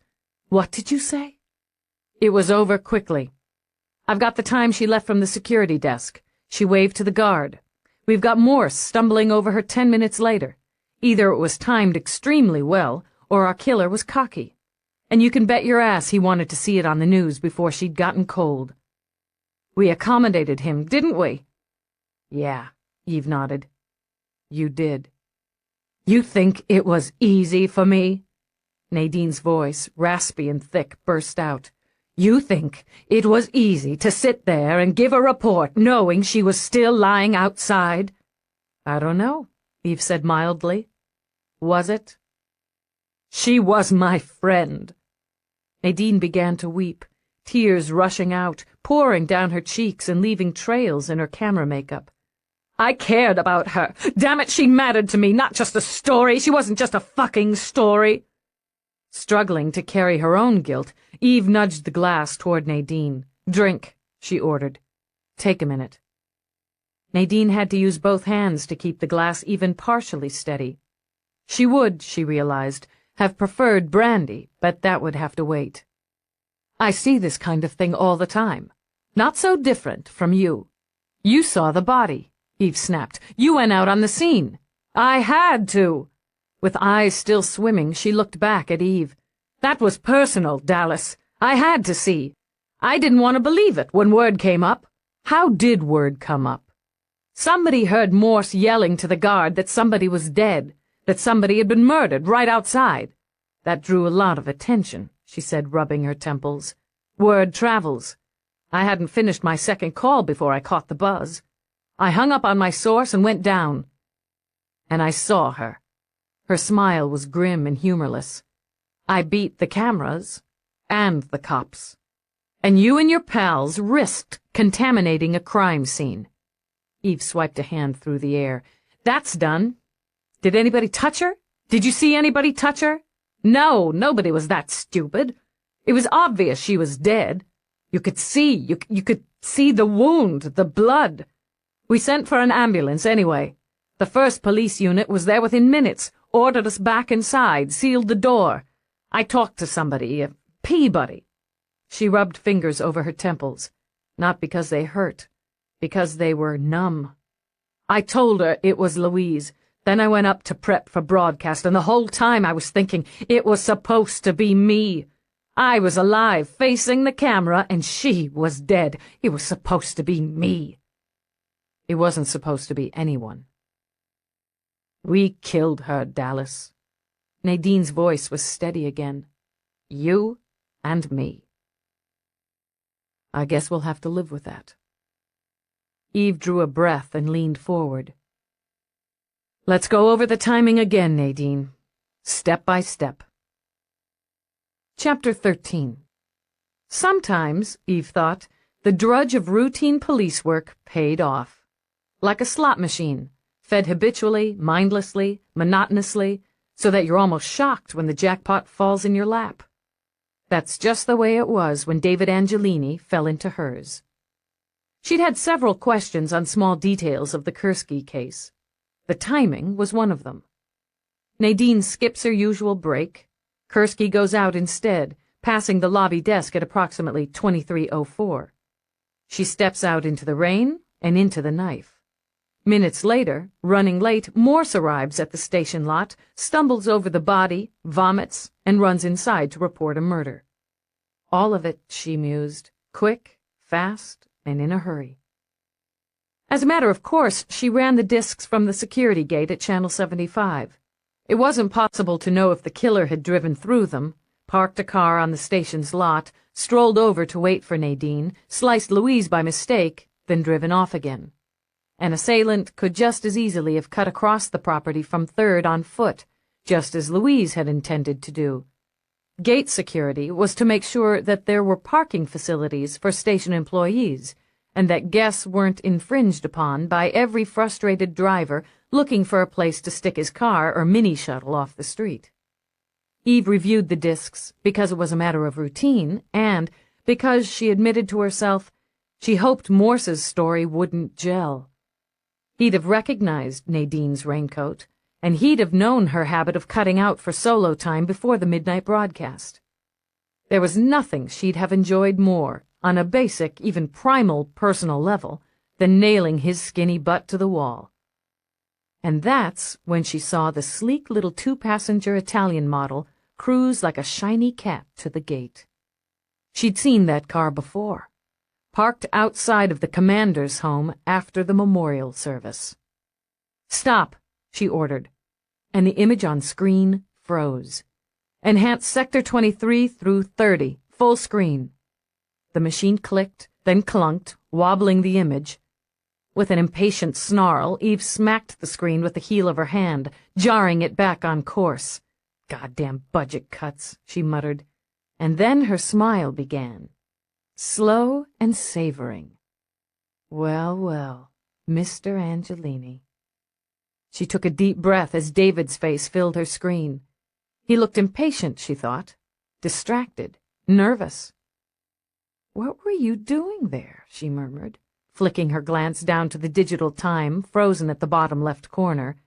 at 23:02 and 5 seconds. She leaned back in her chair, rifling through a drawer with one hand as she continued to study the screen. Absently, she bit into a candy bar that was going to pass for breakfast. She'd yet to go home. "Hard copy," she ordered. "Then go back to original view and hard copy." She waited patiently while her machine wheezed its way through the process. Continue disk run, normal speed. Nibbling on her breakfast, she watched the pricey sports car whiz past camera range. The image blinked. Channel 75 could afford the latest in motion-activated security cameras. 11 minutes had passed on the counter when Morse's car approached. "Interesting," she murmured. "Copy disk. Transfer copy to file 47833-K. Kursky, Louise. Homicide. Cross-reference to case file 47801-T. Towers, Cicely. And 47815-M. Metcalf, Yvonne. Homicides." Turning from the screen, she engaged her link. "Feeney." "Dallas." He stuffed the last of a Danish into his mouth. "I'm working on it. Christ, it's barely 7 a.m. I know what time it is. I've got a sensitive matter here, Feeney." "Hell." His already rumpled face grew more wrinkles. "I hate when you say that." "I've got David Angelini on the gate security disk at Channel 75, coming in about 10 minutes before Louise Kursky's body was discovered." Shit! Who's going to tell the commander?" "I am. After I've had a talk with Angelini. I need you to cover for me, Feeney. I'm going to transmit what I've got, excluding Angelini. You take it to the commander. Tell him I'm hooking a couple hours of personal time." "Yeah, like he'll buy that one." "Feeney, tell me I need some sleep. Tell me you'll report to the commander and to go home and catch a couple hours of sleep." Feeney heaved a long sigh. "Dallas, you'll need some sleep. I'll report to the commander. Go home and catch a couple hours." "Now you can tell him you told me," she said, and flicked off. Like routine police work, a cop's gut often paid off. Eves told her that David Angelini would close himself in with family. Her first stop was the Angelini pied-à-terre, cozied in an affluent East Side neighborhood. Here the brownstones had been reconstructed barely 30 years before, reproductions of those designed during the 19th and destroyed during the dawn of the 21st, when most of New York's infrastructure had failed. A large portion of New York's posher homes in this area had been condemned and razed. After much debate, this area had been rebuilt in the old tradition, a tradition only the very wealthy had been able to afford. After a 10-minute search, Eve managed to find a spot among the expensive European and American cars. Overhead, a trio of private mini-shuttles jockeyed for airspace, circling as they looked for a clear landing. Apparently, public transportation wasn't high on the list in the neighborhood, and property was too dear to waste on garage facilities. Still, New York was New York, and she locked the doors on her battered police issue before heading up the sidewalk. She watched a teenager skim by on an airboard. He took the opportunity to impress his small audience with a few complicated maneuvers, ending with a long, looping flip. Rather than disappoint him, Eve flashed him an appreciative grin. "Nice moves." "I got the groove," he claimed in a voice that was hovering between puberty and manhood with less security than he hovered over the sidewalk. "You bored?" "No, too risky for me." When she continued to walk, he circled around her, pivoting on the board with quick footwork. "I could show you some of the easy scoots in 5 minutes." "I'll keep it in mind." "You know who lives there, in 21? 21? Sure, Mr. Angelini. You're not one of his nibbles." She stopped. "I'm not?" "Come on." The boy cocked a grin, showing perfect teeth. "He goes for the dignified type. Older, too." He did a quick vertical rock, side to side. "You don't look like a domestic, either. Anyway, he mostly does the droid thing for that." "Does he have a lot of nibbles?" "Only seen a few around here. Always come up in a private car. Sometimes they'll stay till morning, but mostly not. And how would you know? He grinned, unabashed. I live right over there. He pointed to a townhouse across the street. I like to keep my eye on what's doing. Okay, why don't you tell me if anybody came around last night? He swiveled his board, spun. How come? 'Cause I'm a cop. His eyes widened as he studied her badge. Wow, decent. Hey, you think he popped his old lady? Gotta keep up with current events and shit for school. This isn't a quiz. Were you keeping your eye out last night? What's your name? It's Barry. I was kinda hanging loose last night, watching some screen, listening to some tune. Supposed to be studying for this monster final in Comp Tech. Why aren't you in school today? Hey, you're not with the truant division. His grin turned a little nervous. It's too early for class. Anyway, I got the 3-day thing, e-school at home. Okay, last night. While I was hanging, I saw Mr. Angelini go out. About 8, I guess. Then late, probably closing on midnight, this other dude, flash car, pulls up. He didn't get out for a while, just kinda sat there like he couldn't make up his mind. Barry did a quick whirl-a-loop, dancing up the length of the board. Then he went in, walking funny. I figured he'd been dousing a few. Went right on in so he knew the code. Didn't see Mr. Angelini come back.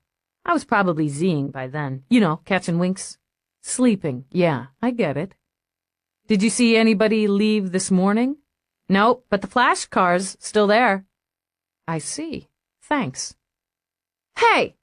He scooted behind her. Is being a cop a rockin' thing? Sometimes it rocks, sometimes it doesn't.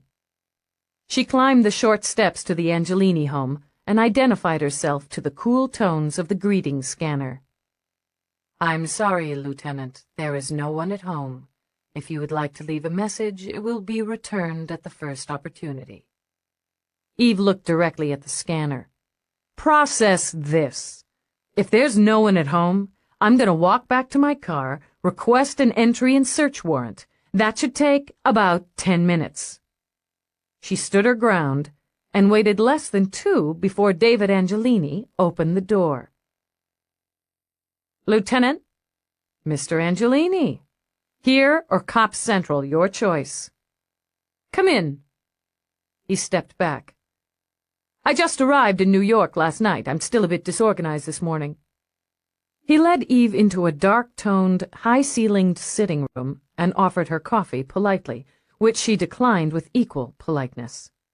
He wore the slim, narrow-cuffed slacks she'd seen on the streets of Rome, with a wide-sleeved silk shirt of the same neutral cream color. His shoes matched the tone and looked soft enough to dent with a fingertip. But his eyes were restless, and his hands tapped rhythmically on the arms of his chair when he sat. You have more information about my mother's case? You know why I'm here. He flicked his tongue over his lips, shifted. Eve thought she understood why he did so poorly at gaming. Excuse me? She set her recorder on the table in full view. David Angelini, your rights are as follows. You are under no obligation to make a statement. If you do make a statement, it will be logged into record and can and will be used against you in court or any legal proceeding. You have a right to the presence and advice of an attorney or representative. She continued the brisk recitation of his rights, while his breathing quickened and grew more audible. The charges? You are not yet charged. Do you understand your rights? Of course I understand them. Do you wish to call your attorney? His mouth opened, a breath shuddered out. Not yet. I assume you're going to make the purpose of this interrogation clear, Lieutenant? I think it's going to be crystal, Mr. Angelini. Now, where were you between the hours of 11 p.m., May 31st, and 12 a.m., June 1st? I told you I'd just gotten into the city. I drove in from the airport and came here. You came here, directly from the airport? That's right. I had a late meeting, but I canceled it. He flicked open the top hook of his shirt, as if he needed air. Rescheduled it. What time did you arrive at the airport? My flight got in around 10:30, I believe. You came here. I've said so. Yes, you did. Eve angled her head. And you're a liar. A bad liar. You sweat when you bluff. Aware of the damp line running down his back, he rose. His voice tried for outrage, but ended on fear. I believe I'll contact my attorney after all, Lieutenant. And your superior? Is it standard police procedure to harass innocent people in their homes? Whatever works, she murmured. Then again, you're not innocent. Go ahead and call your attorney and we'll all go down to Cop Central. But he didn't move toward his link. I haven't done anything. For starters, you've lied on record to an investigating officer. Call your attorney. Wait. Rubbing a hand over his mouth, David paced the room. It isn't necessary. It isn't necessary to take this that far. That's your choice. Would you care to revise your previous statement? This is a delicate matter, Lieutenant. Funny, I've always thought of murder as a crude matter myself. He continued to pace, working his hands together. You have to understand, the business is in a tenuous position at the moment. The wrong kind of publicity will influence certain transactions. In a week, 2 at the most, it will all be resolved. And you think I should hold off on all this until you get your financial ducks in a row? I'd be willing to compensate you for your time and your discretion. Would you? Eve widened her eyes. What sort of compensation are you suggesting, Mr. Angelini? I can swing 10,000. He struggled for a smile. Double that if you simply bury all of this for good. Eve crossed her arms. Let the record show that David Angelini offered a monetary bribe to investigating primary Lieutenant Eve Dallas, and the aforesaid bribe was refused. Bitch, he said softly. You bet. Why were you at Channel 75 last night? I never said I was. Let's cut the dreck. You were recorded by gate security entering the property. To emphasize, she opened her bag, took out the hard copy of his face, tossed it on the table. Gate security. His legs seemed to fold from under him, and he groped into a chair. I never considered it. I panicked. Slicing someone's jugular can do that to you. I never touched her. I never went near her. Good God, do I look like a murderer? They come in all styles. You were there. I have documentation. Hands, she said sharply as her own jumped to her shoulder harness. Keep your hands out of your pockets. Name of God, do you think I'm carrying a knife? Slowly, he drew out a handkerchief, wiped his brow. I didn't even know Louise Kursky. But you know her name. I saw it on the news. He closed his eyes. I saw it on the news. And I saw him kill her. The muscles in Eve's shoulders bunched, but unlike David, she was good at the game. Both her face and voice were bland. Well then, why don't you tell me all about it? He worked his hands together again, linking fingers, twisting. He wore 2 rings, 1 diamond, 1 ruby, both set in heavy gold. They clinked together musically. You have to keep my name out of this. No, she said evenly, I don't. I don't make deals. Your mother was a PA, Mr. Angelini. You should know if there are going to be any deals, they're going to come through that office, not me. You've already lied on the record. She kept her tone, flat, easy. It was best when working with a nervous suspect to ease them in. I'm giving you a chance to revise your previous statement, and again reminding you that you have the right to contact your attorney at any time during this interview. But if you want to talk to me, talk now. And I'll start, to make it easy for you. What were you doing at Channel 75 last night? I had a late meeting. I told you that I had one and canceled. That's the truth. I've been working on an expansion deal. Angelini has some interest in the entertainment industry. We've been developing projects, programs, features for in-home viewing. Carlson Young, the head of the entertainment division of the channel, had done quite a bit to bring these projects to fruition. I was to meet him in his office there. A little after business hours, wasn't it? The entertainment field doesn't have what you might call normal business hours. Both of our schedules were tight, and this was a time that suited us both. Why not handle it over the link? A great deal of our business was done that way, but we both felt it was time for a personal meeting. We'd hoped, still hope, to have the first project on air by fall. We have the script, he continued, almost talking to himself now. The production team's in place. We've already signed some of the cast. So you had a late-night meeting with Carlson Young of Channel 75. Yes. The weather held me up a bit. I was running late. His head came up. I called him from my car. You can check that, too. You can check. I called him a few minutes before 11 when I realized I would be late. We'll check everything, Mr. Angelini. Count on it. I arrived at the main gate. I was distracted, thinking of some casting problems. I turned. I should have gone straight to the main entrance, but I was thinking of something else.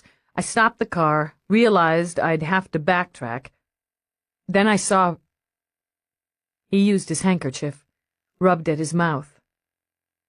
I saw someone come out of a door. Then there was someone else. He must have been standing there, watching, waiting. He moved so fast. It all moved so fast. She turned, and I saw her face. Just for a second, I saw her face in the light. His hand jerked up. Fast, very fast, and... Dear God, the blood. It gushed like a fountain. I didn't understand. I couldn't believe it. It just spurted out of her. She fell, and he was running away. What did you do? I just sat there. I don't know how long. I was driving away. I don't even remember. I was driving, and everything was like a dream. The rain and the lights from other cars. Then I was here. I can't even remember how I got here, but I was outside in the car. I called Young and told him I'd been delayed again, that we needed to reschedule. I came inside. There was no one here. I took a sedative and went to bed. Eve let the silence hum a moment. Let's see if I've got this. You were on your way to a meeting, took a wrong turn, and saw a woman brutally murdered. Then you drove away, canceled your meeting, and went to bed. Is that accurate? Yes. Yes, I suppose it is. It didn't occur to you to get out of your car, to see if she could be helped, or perhaps to use your link to notify the authorities, the MTs? I wasn't thinking. I was shaken. You were shaken. So you came here, took a pill, and went to bed. That's what I said, he snapped out. I need a drink. With sweaty fingers, he fumbled for a control. Vodka, he ordered. Bring the bottle. Eve let him stew until the server droid arrived with a bottle of Stoli and a short, thick glass on its tray. She let him drink. There was nothing I could do, he mumbled, goaded as she'd intended by her silence. I wasn't involved. Your mother was murdered a few weeks ago by the method you've just described to me, and this didn't involve you? That was part of the problem. He poured again, drank again, shuddered. I was shocked and afraid.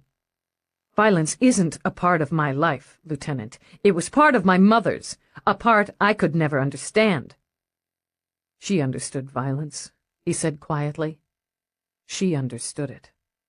And did you resent that, Mr. Angelini, that she understood violence, was strong enough to face it, fight against it? His breathing was shallow. I loved my mother.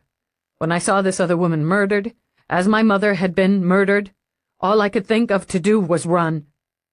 He paused, took a last quick swallow of vodka. Do you think I don't know you've been checking on me? Asking questions, digging into my personal and professional lives? I'm a suspect already. How much worse would it have been for me to be there, right there, at the scene of another murder? Eve rose. You're about to find out. Chapter 14. Eve questioned him again, in the less comforting surroundings of Interview Room C. He'd finally taken up his right for counsel, and 3 pinstriped, cold-eyed lawyers ranged beside their client at the conference table. Eve had privately dubbed them Mo, Larry, and Curly. Mo apparently was in charge. She was a tough-voiced woman with a severe bowl-cut hairstyle that had inspired Eve to christen her. Her associates said little, but looked sober and occasionally made important-looking notations on the yellow legal pads that lawyers never seemed to tire of. Now and again, Curly, his wide forehead creased, would tap a few buttons on his logbook and murmur conspiratorially in Larry's ear, "Lieutenant Dallas." Mo folded her hands, which were tipped with wicked-looking, inch-long scarlet nails, on the table. "My client is eager to cooperate." "He wasn't," Eve stated, "as you've seen for yourself from the first interview. After recanting his original story, your client admitted to leaving the scene of a crime and failing to report said crime to the proper authorities." Mo sighed. It was a windy, disappointed sound. "You can, of course, charge Mr. Angelini with those lapses. We will, in turn, claim diminished capacity, shock, and the emotional trauma of his mother's recent murder. This would all be a waste of the court's time and the taxpayer's dollar. I haven't charged your client with those lapses as yet. We're dealing with a larger theme here." Curly scribbled something, tilted his pad for Larry to read.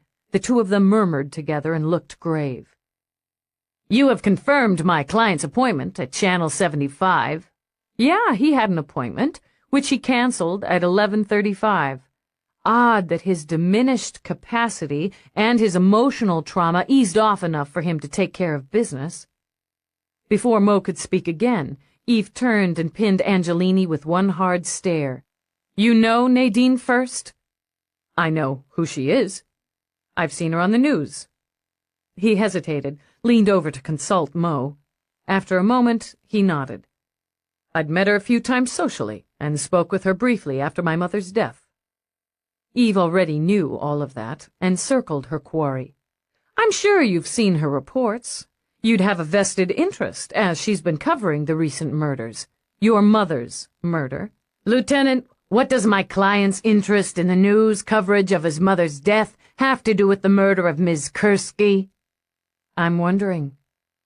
"You have seen Nadine First's reports over the last couple weeks, Mr. Angelini."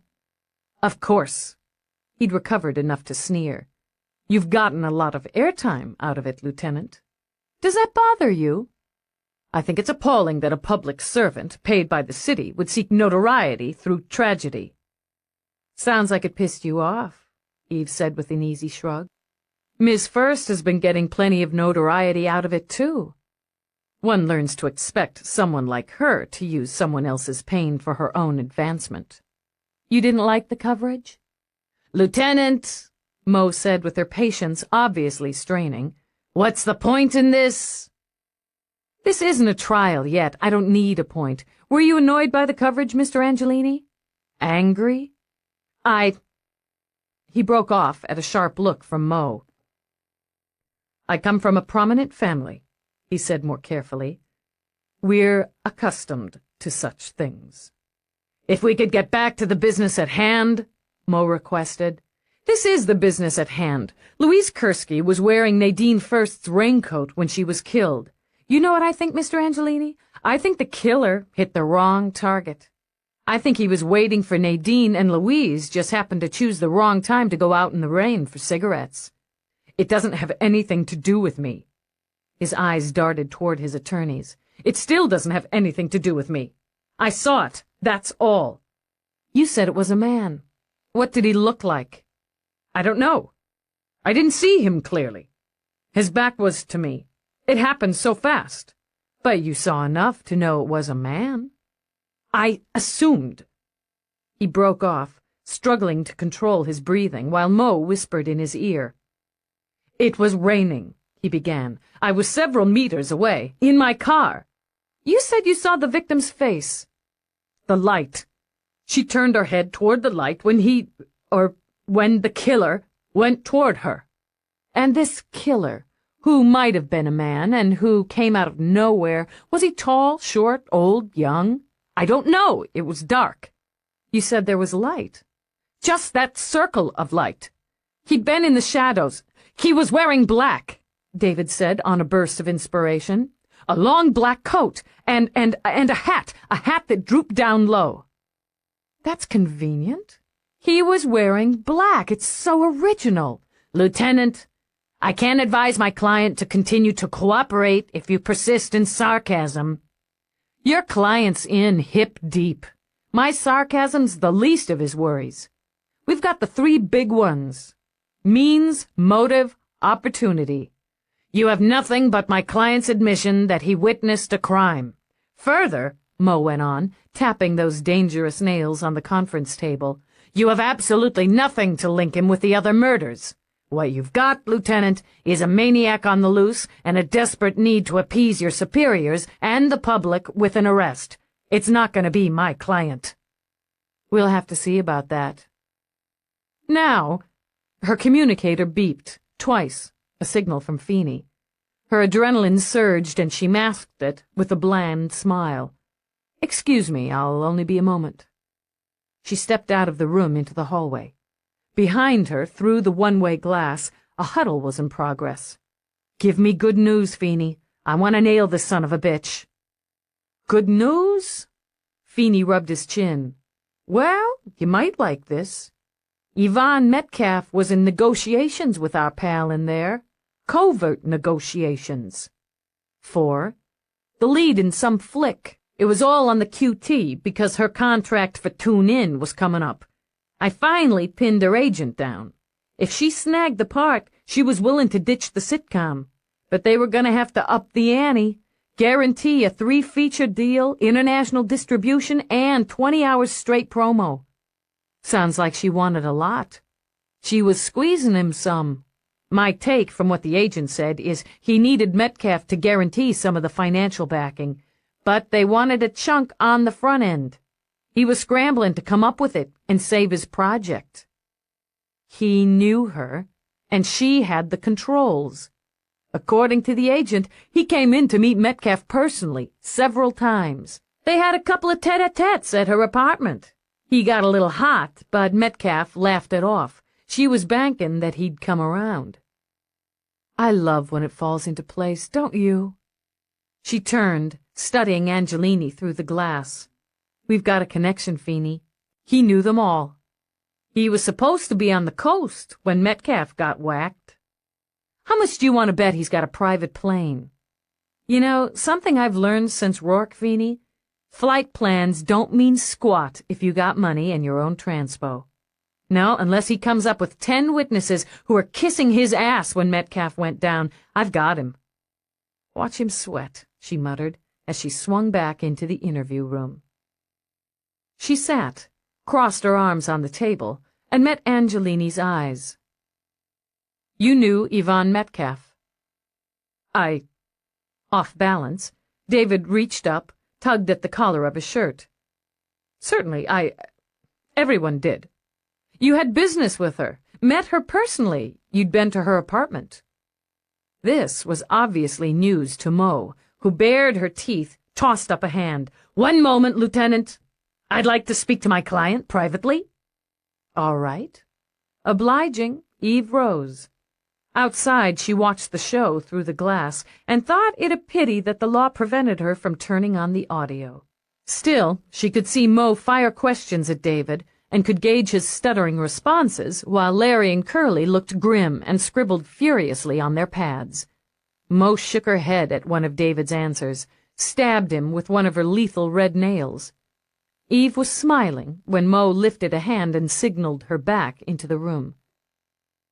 My client is prepared to state that he was acquainted with Yvonne Metcalf on a professional level. Uh-huh. This time, Eve leaned a hip on the table. Yvonne Metcalf was giving you some grief, wasn't she, Mr. Angelini? We were in negotiations. His hands linked together again, twisted. It's standard for the talent side of a project to demand the moon. We were coming to terms. You met her in her apartment. Argued? We had meetings at several locations. Her home was one of them. We discussed terms and options. Where were you, Mr. Angelini, on the night Yvonne Metcalf was murdered? I'd have to check my diary, he said with surprising control. But I believe I was in New Los Angeles, the Planet Hollywood complex. I stay there whenever I'm in town. And where might you have been between, 7 and midnight, West Coast time? I couldn't say. You're going to want to say, Mr. Angelini. Most likely in my room. I had a great deal of business to see to. The script needed reworking. The script you were tailoring for Ms. Metcalf. Yes, actually. And you were working alone? I prefer to be alone when I write. I wrote the script, you see. He flushed a little, the color rising from the collar of his shirt. I put a great deal of time and effort into preparing it. You keep a plane? A plane? Naturally, the way I travel, Was your plane in New Los Angeles? Yes, His eyes went wide and blank as he realized the implication. You can't seriously believe this. David, sit down, Mo said firmly when he lurched to his feet. You have nothing more to say at this time. She thinks I killed them. That's insane. My own mother, for God's sake. What reason? What possible reason could there be for that? Oh, I've got a few ideas on that. We'll see if the shrink agrees with me. My client is under no obligation to submit to psychiatric testing. I think you're going to advise him to do just that. This interview, Mo said in snippy tones, is terminated. Fine. Eve straightened, enjoyed the moment when her eyes met David's. David Angelini, you're under arrest. You are charged with leaving the scene of a crime, obstruction of justice, and attempted bribery of a police officer. He lunged at her, going, ironically, Eve thought, for the throat. She waited until his hands had closed over it, his eyes bulging with fury, before she knocked him down. Ignoring the snapping orders of his attorney, Eve leaned over him. We won't bother with adding assaulting an officer and resisting arrest. I don't think we're going to need it. Book him, she snapped at the uniforms who had charged the door. Nice work, Dallas, Feeney congratulated as they watched David being led away. Let's hope the PA's office thinks so. Enough to block bail. We have to hold him and sweat him. I want him on murder one, Feeney. I want him bad. We're close to it, kid. We need the physical evidence. We need the damn weapon, blood, the souvenirs. Mira's psychiatric will help, but I can't bump up the charges without some physical. Impatient, she consulted her watch. Shouldn't take too long to get a search warrant, even with the lawyers trying to block. How long you been up? He wondered. I can count the circles under your eyes. Long enough that another couple of hours won't matter. How about I buy you a drink while we wait for the warrant? He put a paternal hand on her shoulder. I think we're both gonna need one. The commander got wind of it. He wants us, Dallas. Now. She dug a finger along the center of her brow. Let's get it together, then, and make it 2 drinks after we're done. Whitney didn't waste time. The moment Eve and Feeney stepped into his office, he scalded them both with one long look. You brought David in to interview. I did, yes, sir. Eve took an extra step forward to take the heat. We have video of him on the gate security at Channel 75 at the time of Louise Kursky's murder. She didn't pause, but streamed through her report, her voice brisk, her eyes level. David says he saw the murder. He claims he saw someone, possibly male, in a long black coat and a hat attack Kursky, then run toward 3rd. And he panicked, Whitney added, still in control. His hands were quiet on his desk. Left the scene without reporting the incident. Whitney may have been cursing inwardly. His stomach might have been in greasy knots of tension, but his eyes were cool, hard, and steady. It's not an atypical reaction from a witness to a violent crime. He denied he was on scene, Eve said calmly. Tried to cover, offered a bribe. He had the opportunity, Commander.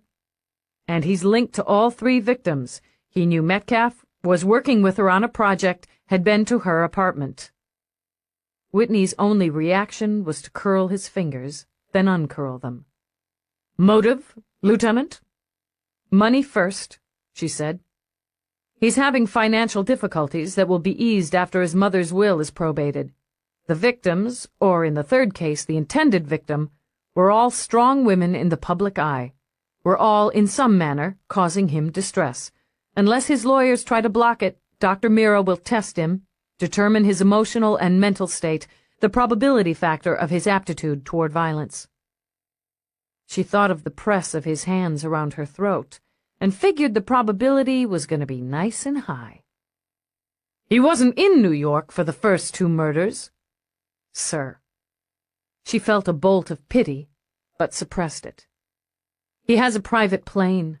He can shuttle anywhere he likes. It's pathetically simple to doctor flight plans. I can't book him for the murders yet, but I want him held until we gather more evidence. You're holding him on leaving the scene and the bribery charge? It's a good arrest, Commander. I'm requesting search warrants. When we find any physical evidence, if... Whitney interrupted. He rose now, no longer able to sit behind his desk. That's a very big difference, Dallas. Without physical evidence, your murder case can't hold. Which is why he has yet to be charged for murder. She laid a hard copy on his desk.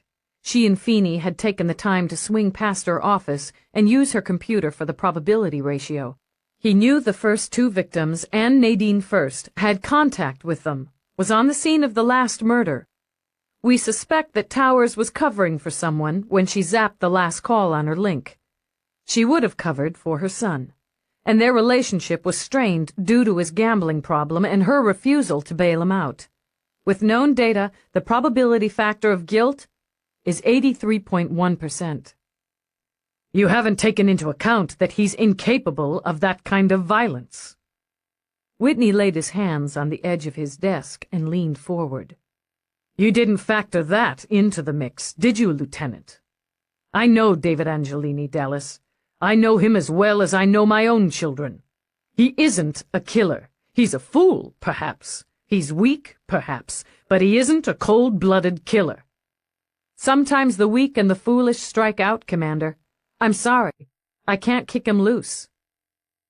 Do you have any idea what it would do to a man like him to be penned? To know he's suspected of killing his own mother? There was no choice left for him, in Whitney's mind, but a plea. I can't deny that he was spoiled. His father wanted the best for him and for Marina, and saw that they got it. From childhood, he was accustomed to asking for something and having it fall into his lap. Yes, his life has been easy, privileged, even indulgent. He's made mistakes, errors in judgment, and they've been fixed for him. But there's no malice in him, Dallas. No violence. I know him. Whitney's voice didn't rise, but it reverberated with emotion. You'll never convince me that David took a knife and ripped it across his mother's throat. I'm asking you to consider that. And to delay the paperwork on the yellow sheet and recommend his release on his own recognizance. Feeney started to speak, but Eve shook her head. He may have outranked her, but she was primary. She was in charge. 3 women are dead, Commander. We have a suspect in custody. I can't do what you're asking. You put me on as primary because you knew I wouldn't. He turned and stared hard out of the window. Compassion's not your strong suit, is it, Dallas? She winced, but said nothing. That's a wrong swing, Jack, Feeney said with heat. And if you're going to take one at her, then you'll have to take one at me, 'cause I'm with Dallas on this. We've got enough to book him on the small shit, to take him off the street, and that's what we're doing. You'll ruin him. Whitney turned back. But that's not your problem. You get your warrants, and you do your search. But as your commanding officer, I'm ordering you to keep the case open. You keep looking. Have your reports on my desk by 1400. He flicked a last glance at Dallas. You're dismissed. She walked out, surprised that her legs felt like glass, the thin, fragile kind that could be shattered with the careless brush of the hand. He was out of line, Dallas, Feeney said, catching at her arm. He's hurtin', and he took a bad shot at you. Not so bad. Her voice was rough and raw. Compassion's not my strong suit, is it? I don't know shit about family ties and loyalties, do I? Uncomfortable, Feeney shifted his feet. Come on, Dallas. You don't want to take it personal. Don't I? He's stood behind me plenty of times. Now he's asking me to stand behind him, and I have to say, sorry, no chance. It's pretty fucking personal, Feeney. She shook off his hand. Let's take a rain check on the drinks. I'm not feeling sociable. At a loss, Feeney dumped his hands in his pockets. Eve strode off in one direction. The commander remained behind closed doors in the other. Feeney stood unhappily between them. Eve supervised the search of Marco Angelini's brownstone personally. She wasn't needed there. The sweepers knew their job, and their equipment was as good as the budget allowed. Still, she sprayed her hands, coated her boots, and moved through the 3-story home looking for anything that would tie up the case, or, thinking of Whitney's face, break it. Marco Angelini remained on the premises. That was his right as owner of the property and as the father of the prime suspect. Eve blocked out his presence, the cold azure eyes that followed her moves, the haggard look to his face, the quick muscle twitch in his jaw. One of the sweepers did a thorough check of David's wardrobe with a portasensor, looking for bloodstains. While he worked, Eve meticulously searched the rest of the room. Could have ditched the weapon, the sweeper commented. He was an old buck-toothed vet nicknamed Beaver. He traced the sensor, the arm of it wrapped over his left shoulder, down a $1,000 sport coat. He used the same one on all 3 women, Eve answered, speaking more to herself than Beaver. The lab confirms it. Why would he ditch it now? Maybe he was done. The sensor switched from its muted hum to a quick beep. Just a little salad oil, Beaver announced. Extra virgin olive. Spotted his pretty tie. Maybe he was done, Beaver said again. He admired detectives, had once had ambitions to become one. The closest he'd managed to get was as a field tech, but he read every detective story available on disc. See, 3's like a magic number, an important number. His eyes sharpened behind his tinted glasses as the treated lenses picked up a minute spot of talc on a cuff. He moved on, warming to the theme. So this guy, see, he fixes on 3 women, women he knows, sees all the time on the screen. Maybe he's hot for them. The first victim was his mother. Hey, Beaver paused long enough to swivel a look toward Eve. You never heard of Oedipus? That Greek guy, you know, had the hots for his mama. Anyhow, he does the 3, then ditches the weapon and the clothes he was wearing when he did them. This guy's got enough clothes for 6 people anyway. Frowning, Eve walked over to the spacious closet, scanned the automatic racks, the motorized shelves. He doesn't even live here. Dude's rich, right? To Beaver, that explained everything. He's got a couple suits in here ain't never been worn. Shoes, too. He reached down, picked up one of a pair of leather half-boots, turned them over. Nothing, see? He skimmed the sensors over the unscuffed bottom. No dirt, no dust, no sidewalk scrapes, no fibers. That only makes him guilty of self-indulgence. God damn it, Beaver, get me some blood. I'm working on it. Probably tossed what he was wearing, though. You're a real optimist, Beaver. In disgust, she turned toward a U-shaped lacquered desk and began to rifle through the drawers. The disks she would bag and run through her own computer. They could get lucky and find some correspondence between David Angelini and his mother, or Metcalf, or luckier yet, she mused, and find some rambling confessional diary that described the murders. Where the hell had he put the umbrella, she wondered. The shoe. She wondered if the sweepers in New L.A. or the ones in Europe were having any better luck. The thought of backtracking and searching all the cozy little homes and luxury hideaways of David Angelini was giving her a bad case of indigestion. Then she found the knife. It was so simple. Open the middle drawer of the work console, and there it was. Long, slim, and lethal. It had a fancy handle, carved out of what might have been genuine ivory, which would have made it an antique, or an international crime. Harvesting ivory or purchasing it in any form had been outlawed planet-wide for more than half a century after the near extinction of African elephants. Eve wasn't an antique buff, nor was she an expert on environmental crime, but she'd studied forensics enough to know that the shape and length of the blade were right. Well, well. Her indigestion was gone, like a bad guest. In its place was the clear, clean high of success. Maybe 3 wasn't his magic number after all. He kept it? Son of a bitch. Disappointed in the foolishness of a murderer, Beaver shook his head. Guy's an idiot. Scan it, she ordered, crossing to him. Beaver shifted the bulk of the scanner, changed the program from clothing. After a quick adjustment of his lenses, he ran the funnel of the arm up the knife. The scanner beeped helpfully. Got some shit on it, Beaver muttered, his thick fingertips playing over controls like a concert pianist's over keys. Fiber, maybe paper, some kind of adhesive. Prints on the handle. Want a hard copy of 'em? Yeah. 'Kay. The scanner spit out a square of paper dotted with fingerprints.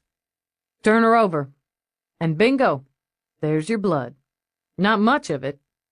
He frowned, skimming the funnel along the edge of the blade.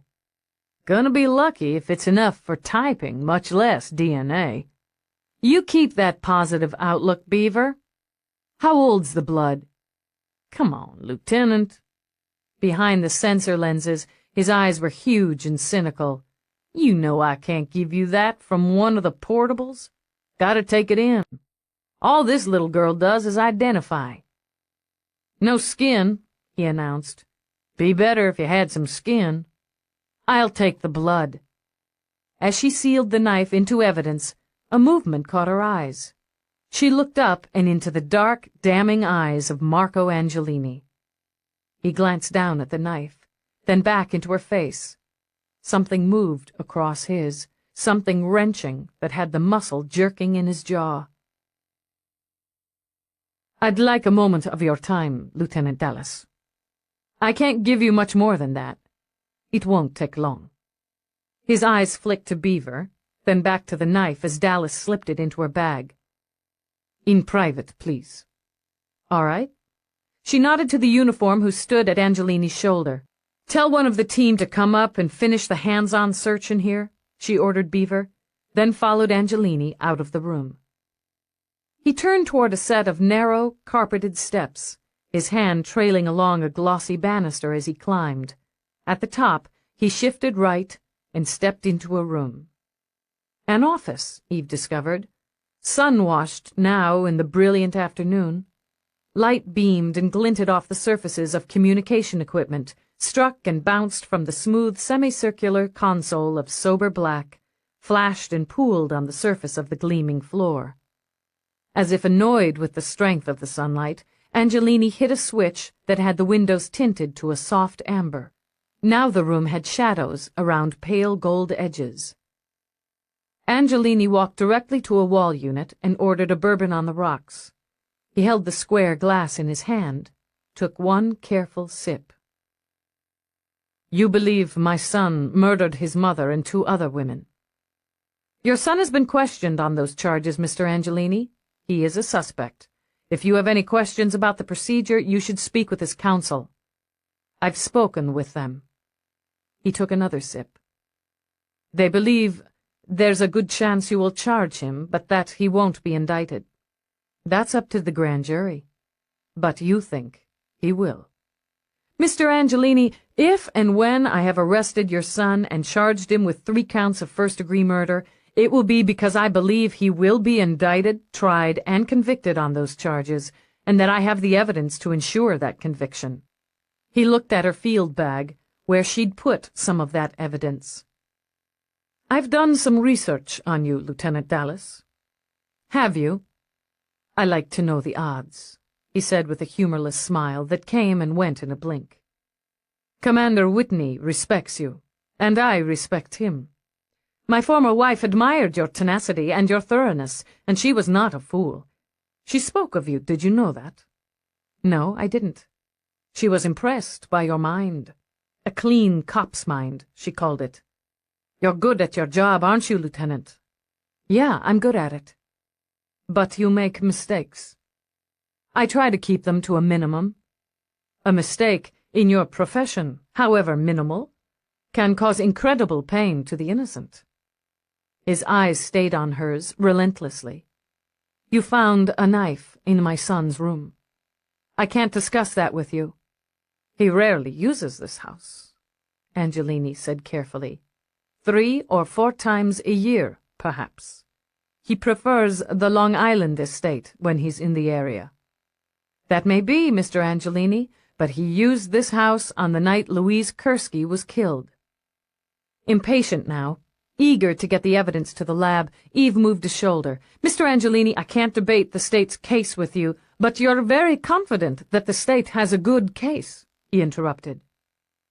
When she didn't answer, he took another long study of her face. Then he finished the drink in one swallow, set the glass aside. But you're wrong, Lieutenant. You've got the wrong man.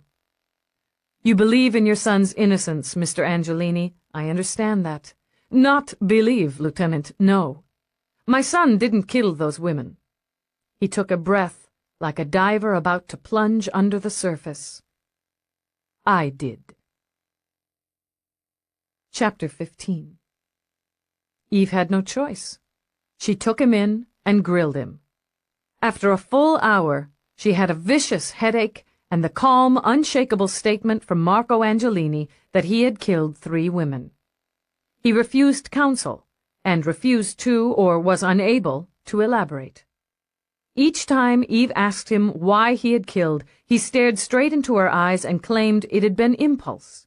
He'd been annoyed with his wife, he stated, personally embarrassed by her continued intimacy with a business partner. He'd killed her because he couldn't have her back.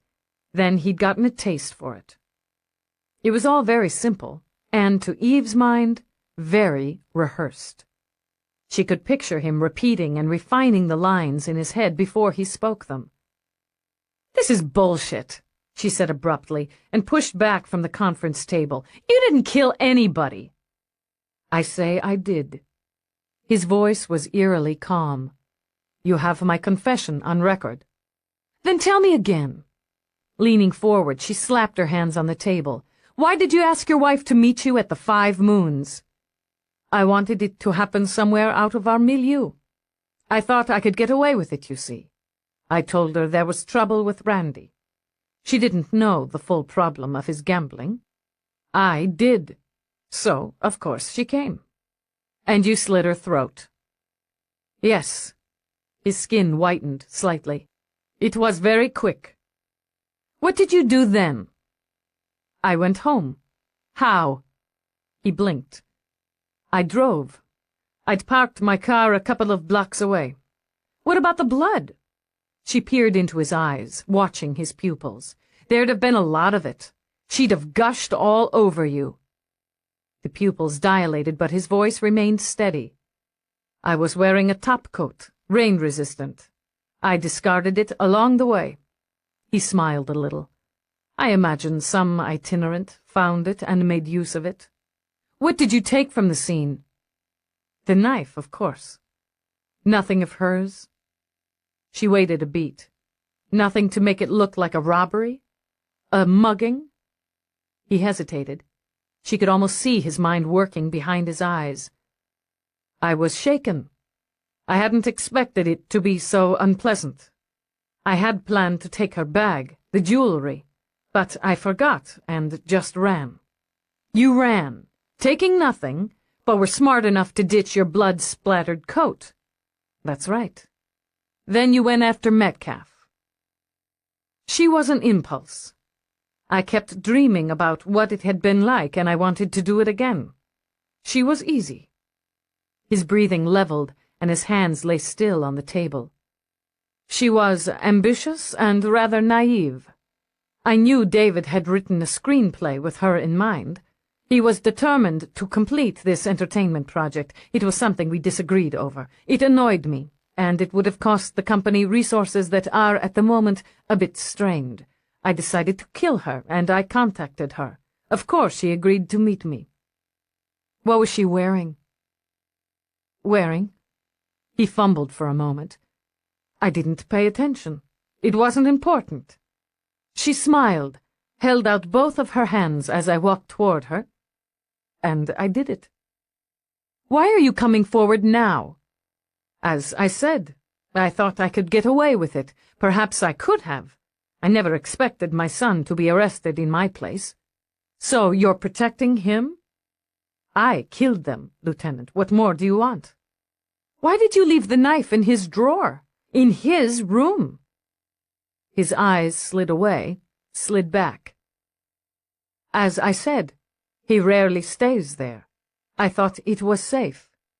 Then I was contacted about the search warrant. I didn't have time to remove it. You expect me to buy this? You think you're helping him by clouding the case, by coming forward with this lame confession? You think he's guilty. She lowered her voice, bit off each word. You're so terrified that your son is a murderer that you're willing to take the rap rather than see him face the consequences. Are you going to let another woman die, Angelini? Or 2 or 3 before you swallow reality? His lips trembled once, then firmed. I've given you my statement. You've given me bullshit. Turning on her heel, Eve left the room. Struggling to calm herself, she stood outside, watched with a jaundiced eye as Angelini pressed his face into his hands. She could break him, eventually, but there was always a chance that word would leak, and the media would scream that there was a confession from someone other than the prime. She looked over at the sound of footsteps, and her body stiffened like steel. Commander. Lieutenant. Progress. He's sticking to his story. It's got holes you could drive a shuttle through. I've given him the opening to bring up the souvenirs from the first 2 hits. He didn't bite.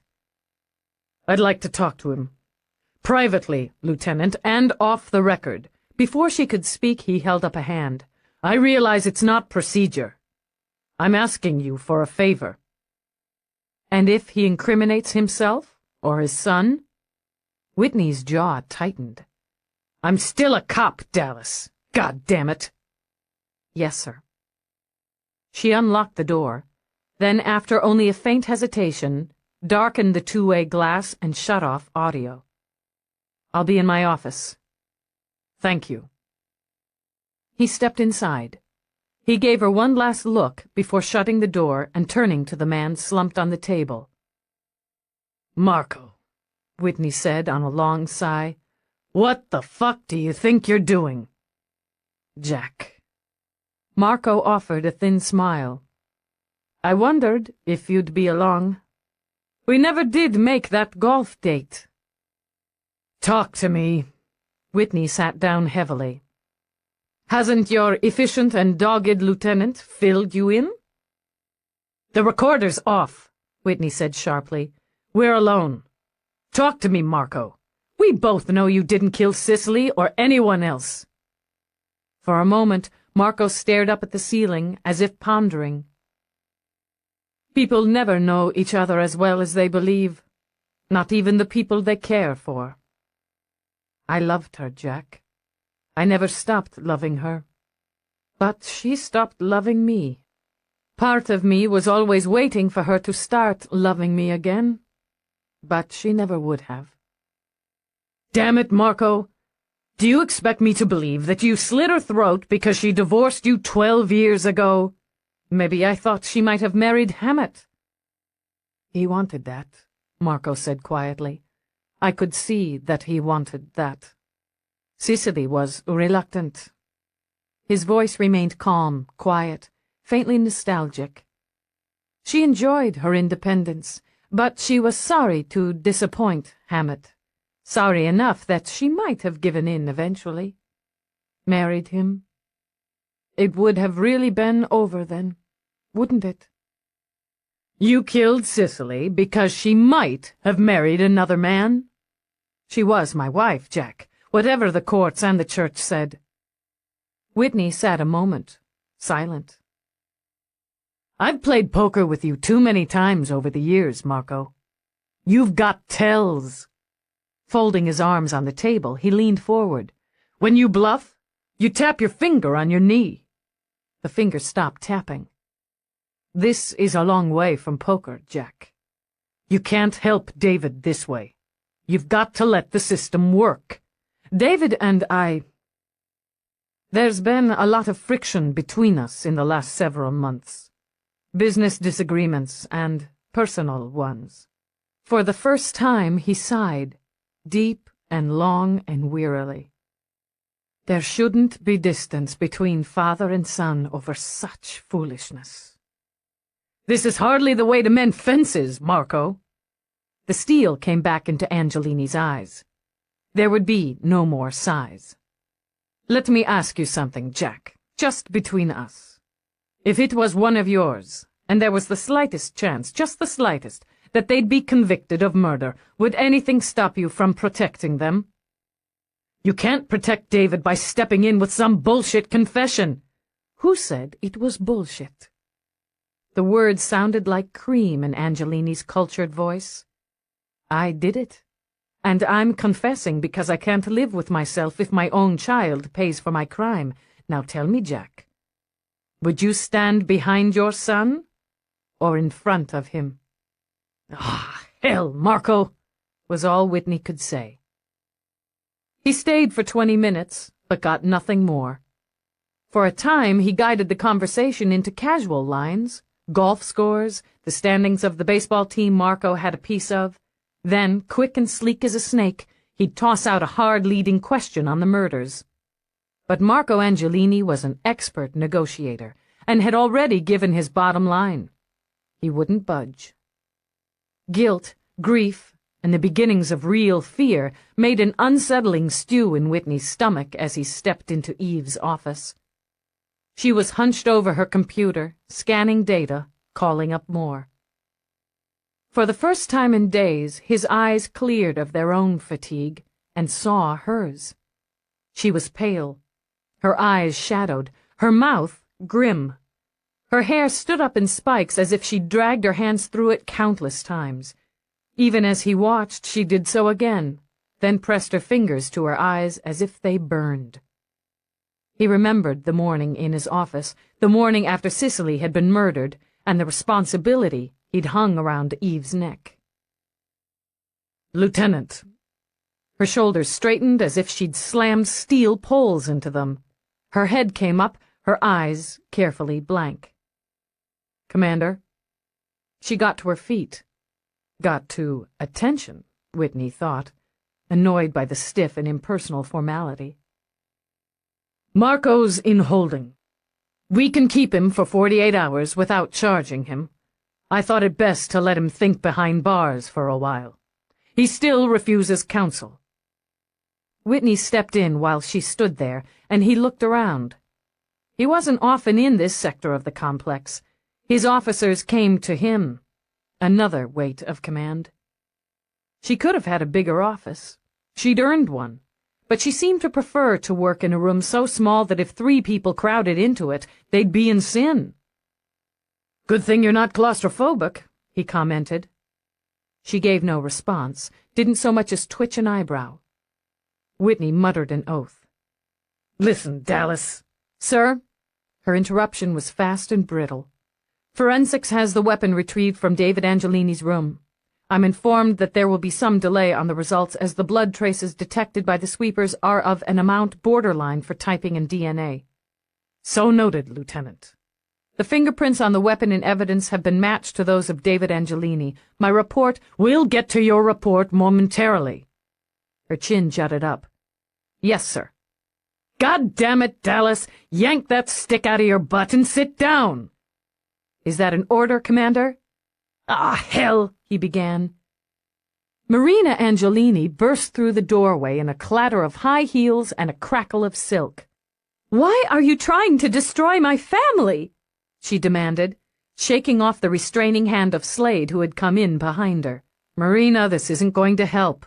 She jerked away and crowded into Eve. "Isn't it enough that my mother was murdered on the street? Murdered because American cops are too busy chasing shadows and filling out useless reports to protect the innocent." Marina, Whitney said, come on to my office. We'll talk. "Talk?" She turned on him like a cat, gold and sleek, teeth bared for blood. "How can I talk to you? I trusted you. I thought you cared about me, about David, about all of us. You've let her lock David in a cell. And now my father." Marina, Marco came in voluntarily. We'll talk about this. I'll explain it all to you. "There's nothing to explain." She turned her back on him and aimed her scorching fury at Eve. "I went to my father's house. He wanted me to stay in Rome, but I couldn't. Not when every report in the media is smearing my brother's name. When we arrived, a neighbor was more than happy, even gleeful, to tell me that my father had been taken away by the police." "I can arrange for you to speak with your father, Miss Angelini," Eve said coolly, "and your brother." "You're damn right you'll arrange it. And now. Where's my father?" She used both hands to shove Eve back a pace before Whitney or Slade could stop her. "What have you done with him, you bitch?" "You want to keep your hands off me," Eve warned. "I've just about had my fill of Angelinis. Your father's in holding, here. Your brother's in the tower at Rikers. You can see your father now. If you want to see your brother, you'll be shuttled over." Her gaze flicked to Whitney and stung. "Or, since you've got some pull around here, you can probably have him transported to visitation for an hour." "I know what you're doing." This was no fragile flower now. Marina fairly vibrated with power. "You need a scapegoat. You need an arrest so that the media will get out of your face. You're playing politics, using my brother, even my murdered mother, so that you won't lose your job." "Yeah, some cushy job." Eve smiled sourly. "I toss innocent people in a cage every day so I can keep all the benefits." "It keeps your face on the screen, doesn't it?" Marina tossed her glorious hair. "How much publicity have you traded over my mother's dead body?" "That's enough, Marina." Whitney's voice lashed like a whip in one vicious snap. "Go to my office and wait." He looked over her shoulder at Slade. "Take her out of here." "Marina, this is useless," Slade murmured, trying to tuck her under his arm. "Let's go now." "Don't hold me." She bit off each word as if they were stringy meat, then shrugged away from him. "I'll go. But you're going to pay for the grief you've brought to my family, Lieutenant. You're going to pay for every bit of it."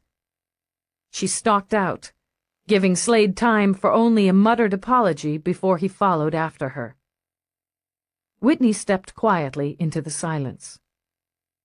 "You okay?" "I've dealt with worse." Eve jerked a shoulder.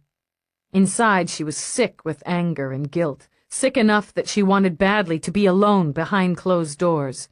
"If you'll excuse me, Commander, I want to finish going over this report." "Dallas." "Eve."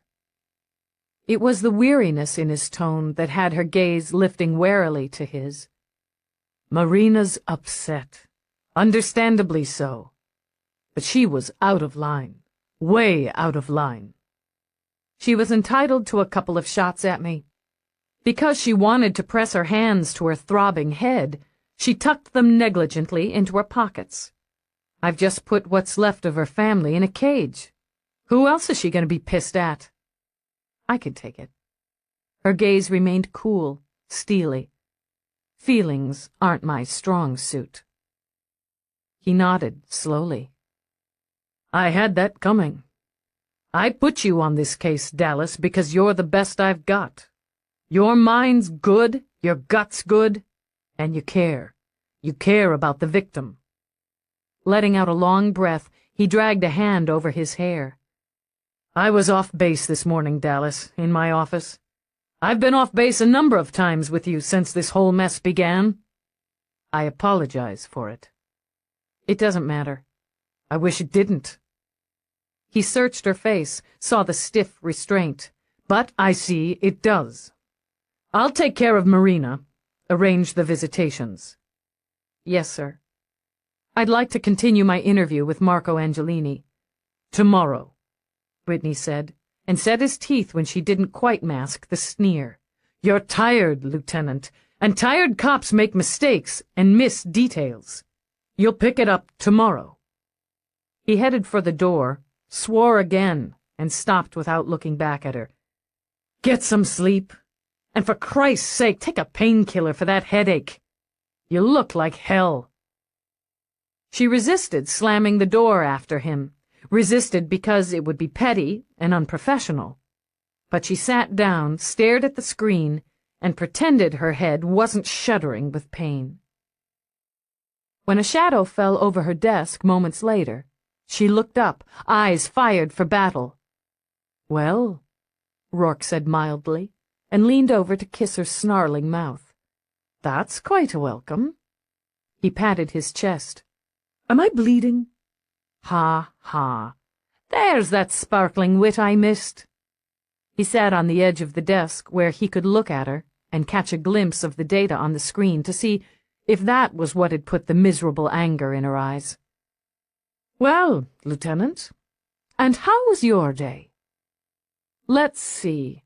I booked my superior's favorite godson on obstruction and other assorted charges, found what may be the murder weapon in his console drawer in the family townhouse, took a confession from the prime suspect's father who claims he did it, and just took a couple of shots between the eyes from the sister, who thinks I'm a media-grabbing bitch.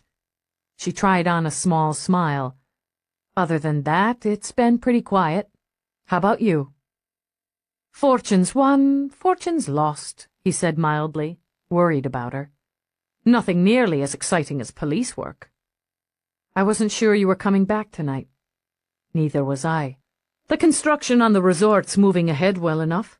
I should be able to handle things from here for a time. She tried not to be so relieved. It irritated her that in a few short months she'd gotten so used to his being there, even dependent upon it. That's good, I guess. He read her well. What can you tell me about the case? It's all over the media. Pick a channel. I'd rather hear it from you. She brought him up to date in much the way she would file a report, in quick, efficient terms, heavy on facts, light on personal comments. And, she discovered, she felt better for it afterward. Rourke had a way of listening that made her hear herself more clearly. You believe it's the younger Angelini? We've got means and opportunity, and a good handle on motive. If the knife matches... Anyway, I'll be meeting with Dr. Mira tomorrow to discuss his psych testing. And Marco? Rourke continued. What do you think of his confession? It's a handy way to confuse things, tie up the investigation. He's a clever man, and he'll find a way to leak it to the media. She scowled over Rourke's shoulder. It'll jerk everything around for a while, cost us some time and trouble, but we'll smooth it out. You think he confessed to the murders to complicate the investigation? That's right. She shifted her gaze to his, lifted a brow. You've got another theory. The drowning child, Rourke murmured. The father believes his son is about to go under for the third time, jumps into the torrent. His life for the child's. Love, Eve. He cupped her chin in his hand. Love stops at nothing. Marco believes his son is guilty and would rather sacrifice himself than see his child pay the price. If he knows, or even believes, that David killed those women, it would be insane to protect him. No, it would be love.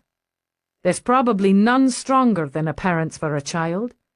You and I don't have any experience with that, but it exists.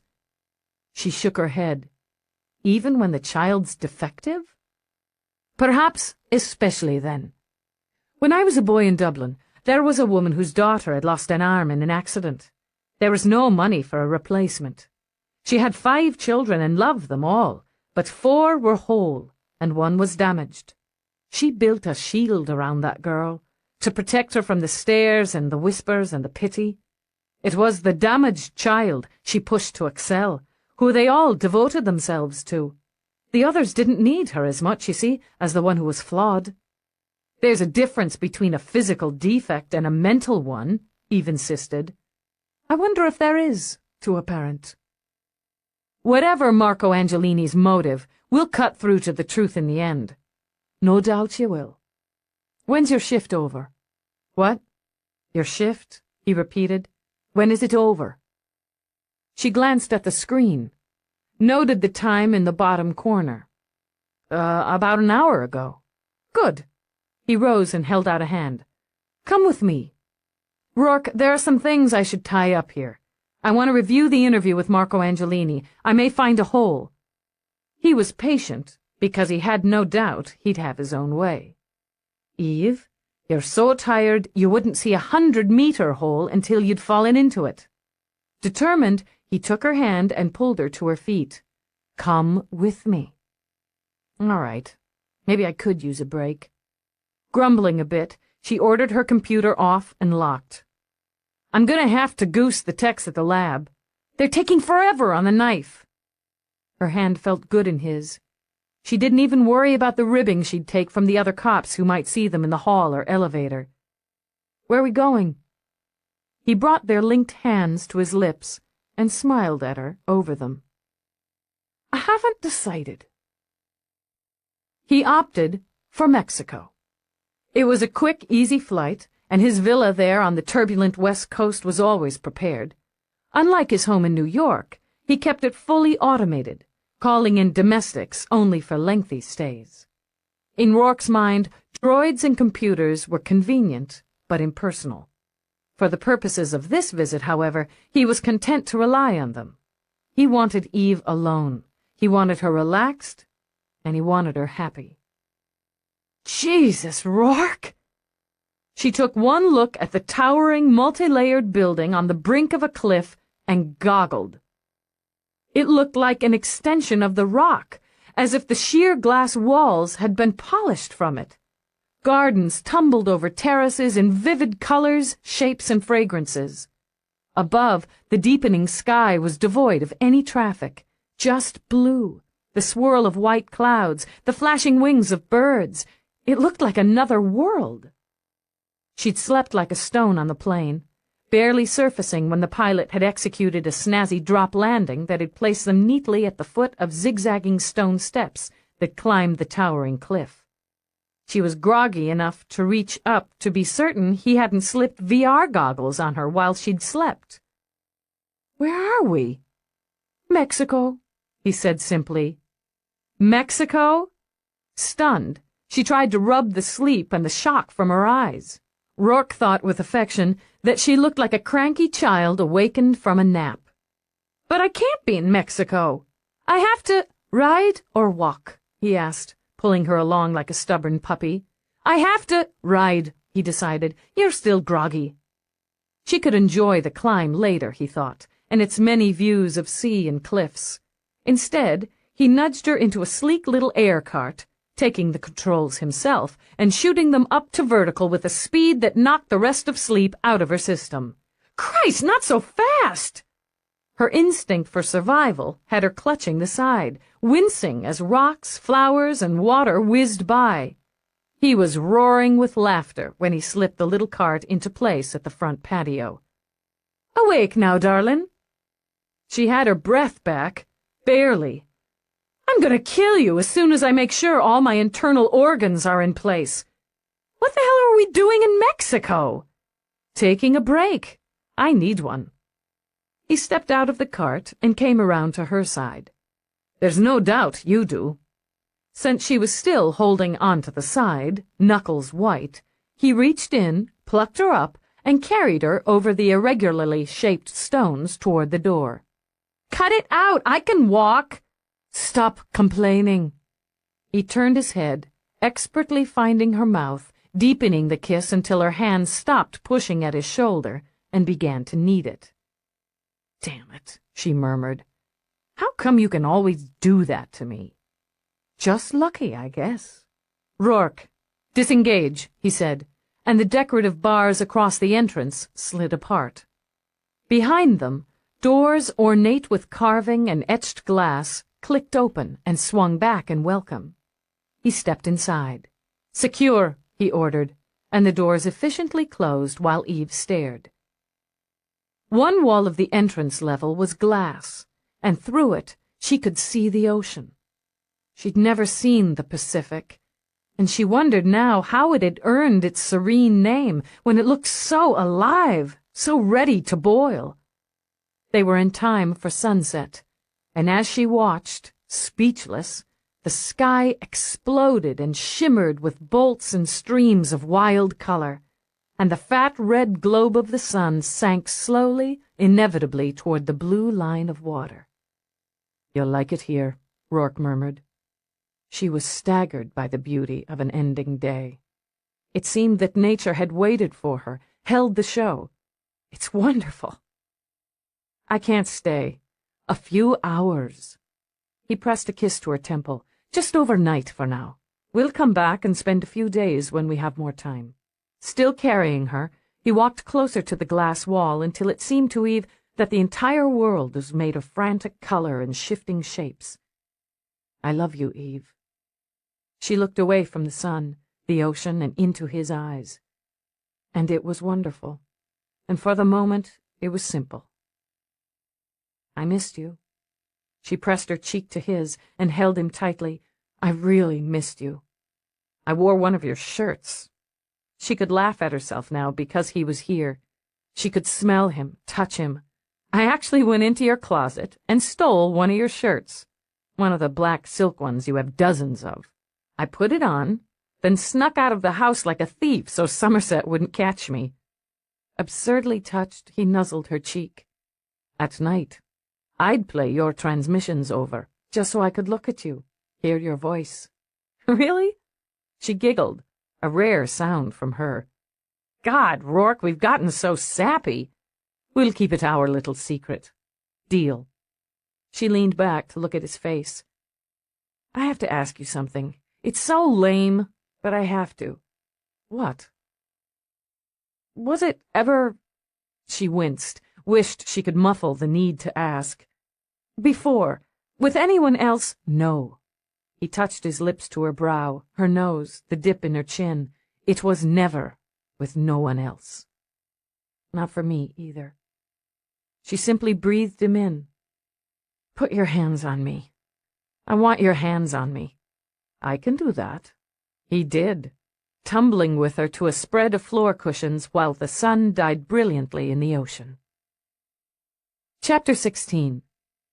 Taking a break with Rourke wasn't quite like stopping off at the deli for a quick veggie hash salad and soy coffee. She wasn't sure how he managed it all, but then great quantities of money talk, and talk big.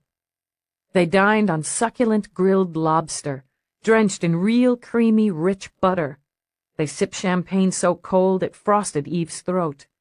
A symphony of fruit was there for the sampling, exotic hybrids that sprinkled harmonized flavors on the tongue. Long before she could admit that she loved him, Eve had accepted the fact that she was addicted to the food he could summon up with the flick of a wrist. She soaked naked in a small, whirling lagoon cupped under palm trees and moonlight, her muscles slack from the heated water and thorough sex. She listened to the song of nightbirds, no simulation, but the real thing that hung on the fragrant air like tears. For now, for one night, the pressures of the job were light years away. He could do that to her, and for her, she realized. He could open little pockets of peace. Rourke watched her, pleased at the way the tension had melted from her face with a bit of pampering. He loved seeing her this way, unwound, limp with pleasuring her senses, too lax to remember to be guilty for indulging herself, just as he loved seeing her revved, her mind racing, her body braced for action.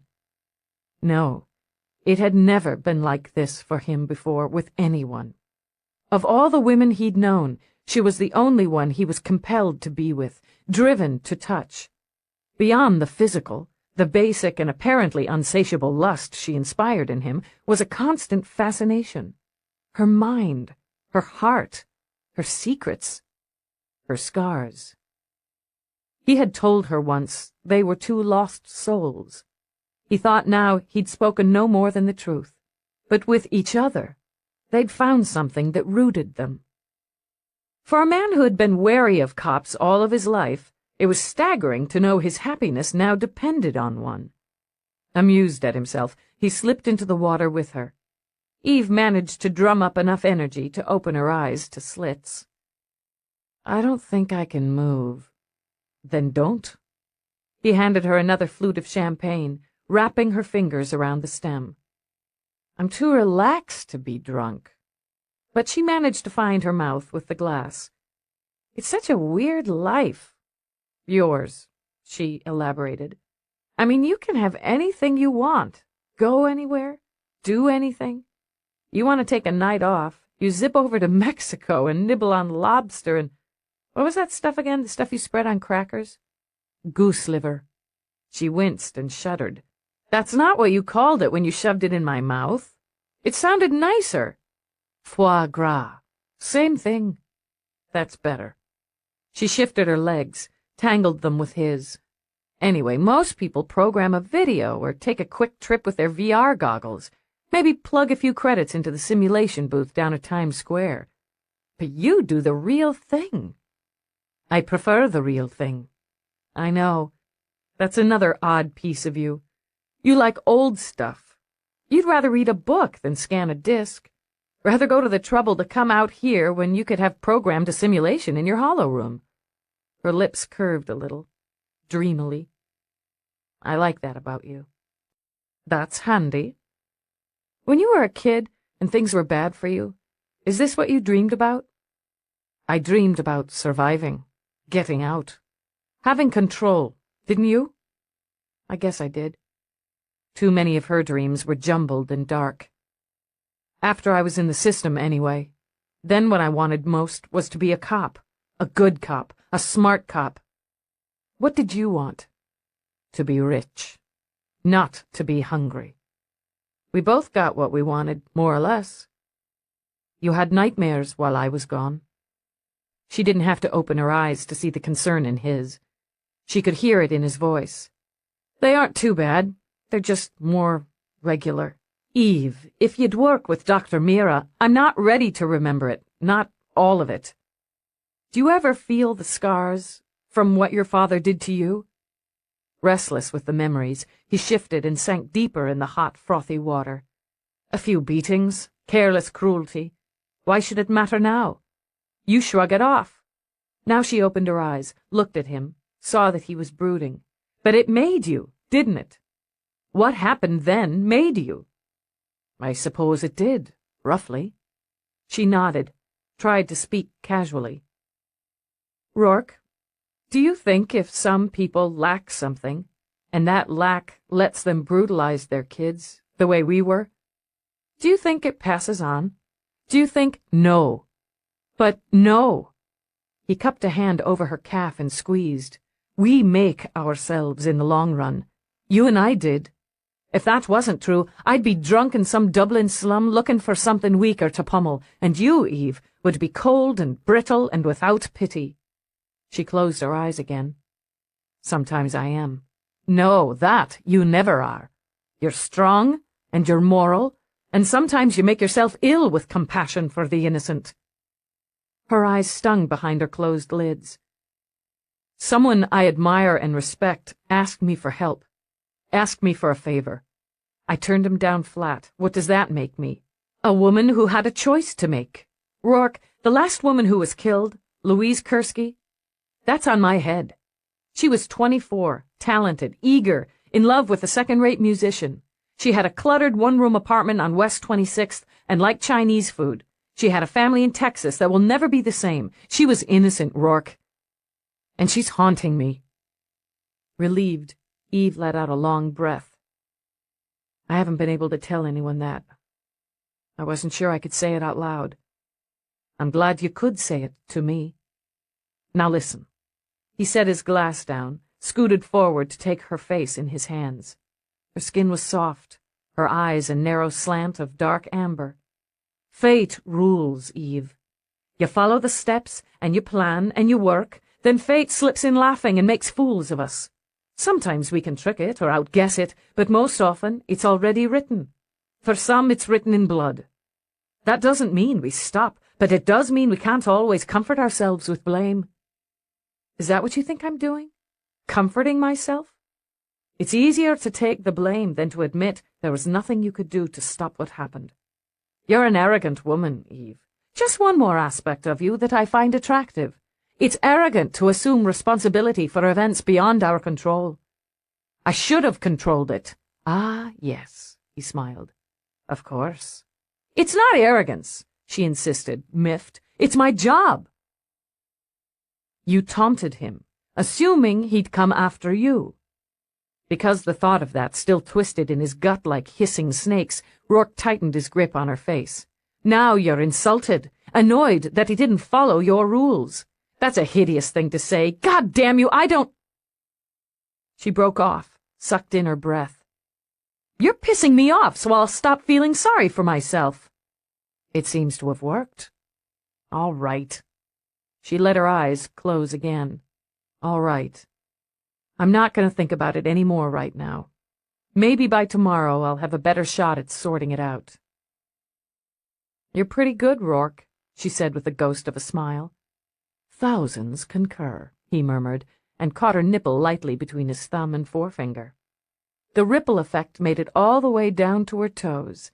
That's not what I meant. It's what I meant. He tugged gently, listened to her breath catch. Maybe if I can manage to crawl out of here, I can take you up on your interesting offer. Just relax. Watching her face, he slid his hand between her legs, cupped her. Let me— He managed to catch her glass as it slipped from her hand, and he set it aside. Let me have you, Eve. Before she could answer, he shot her to a fast, racking orgasm. Her hips arched up, pumped against his busy hand, then went lax. She couldn't think now, he knew. She would be wrapped in layered sensations. She never seemed to expect it, and her surprise, her sweet and naive response was, as always, murderously arousing. He could have pleasured her endlessly for the simple delight of watching her absorb every touch, every jolt. So he indulged himself, exploring that long, lean body, suckling the small, hot breasts, wet with perfumed water, gulping in the rapid breath that gasped from her lips. She felt drugged, helpless, her mind and body burdened with pleasure. Part of her was shocked, or tried to be. Not so much at what she let him do, but at the fact that she allowed him complete and total control of her. She couldn't have stopped him, wouldn't have, even when he held her near to screaming on the edge before shoving her over into another shuddering climax. Again. Greedy, he dragged her head back by the hair and stabbed his fingers inside her, worked her ruthlessly until her hands splashed bonelessly in the water. I'm all there is tonight. We're all there is. He savaged her throat on the way to her mouth, and his eyes were like fierce blue suns. Tell me you love me. Say it. I do love you. A moan ripped from her throat when he plunged himself into her, jerked her hips high and plunged deeper. Tell me again. He felt her muscles squeeze him like a fist and gritted his teeth to keep from exploding. Tell me again. I love you. Trembling from it, she wrapped her legs around him and let him batter her past delirium. She did have to crawl out of the pool. Her head was spinning, her body limp. I don't have any bones left. Rourke chuckled and gave her a friendly slap on the butt. I'm not carrying you this time, darling. We'd both end up on our faces. Maybe I'll just lie down right here. It was a struggle to remain on her hands and knees on the smooth tiles. You'll get cold.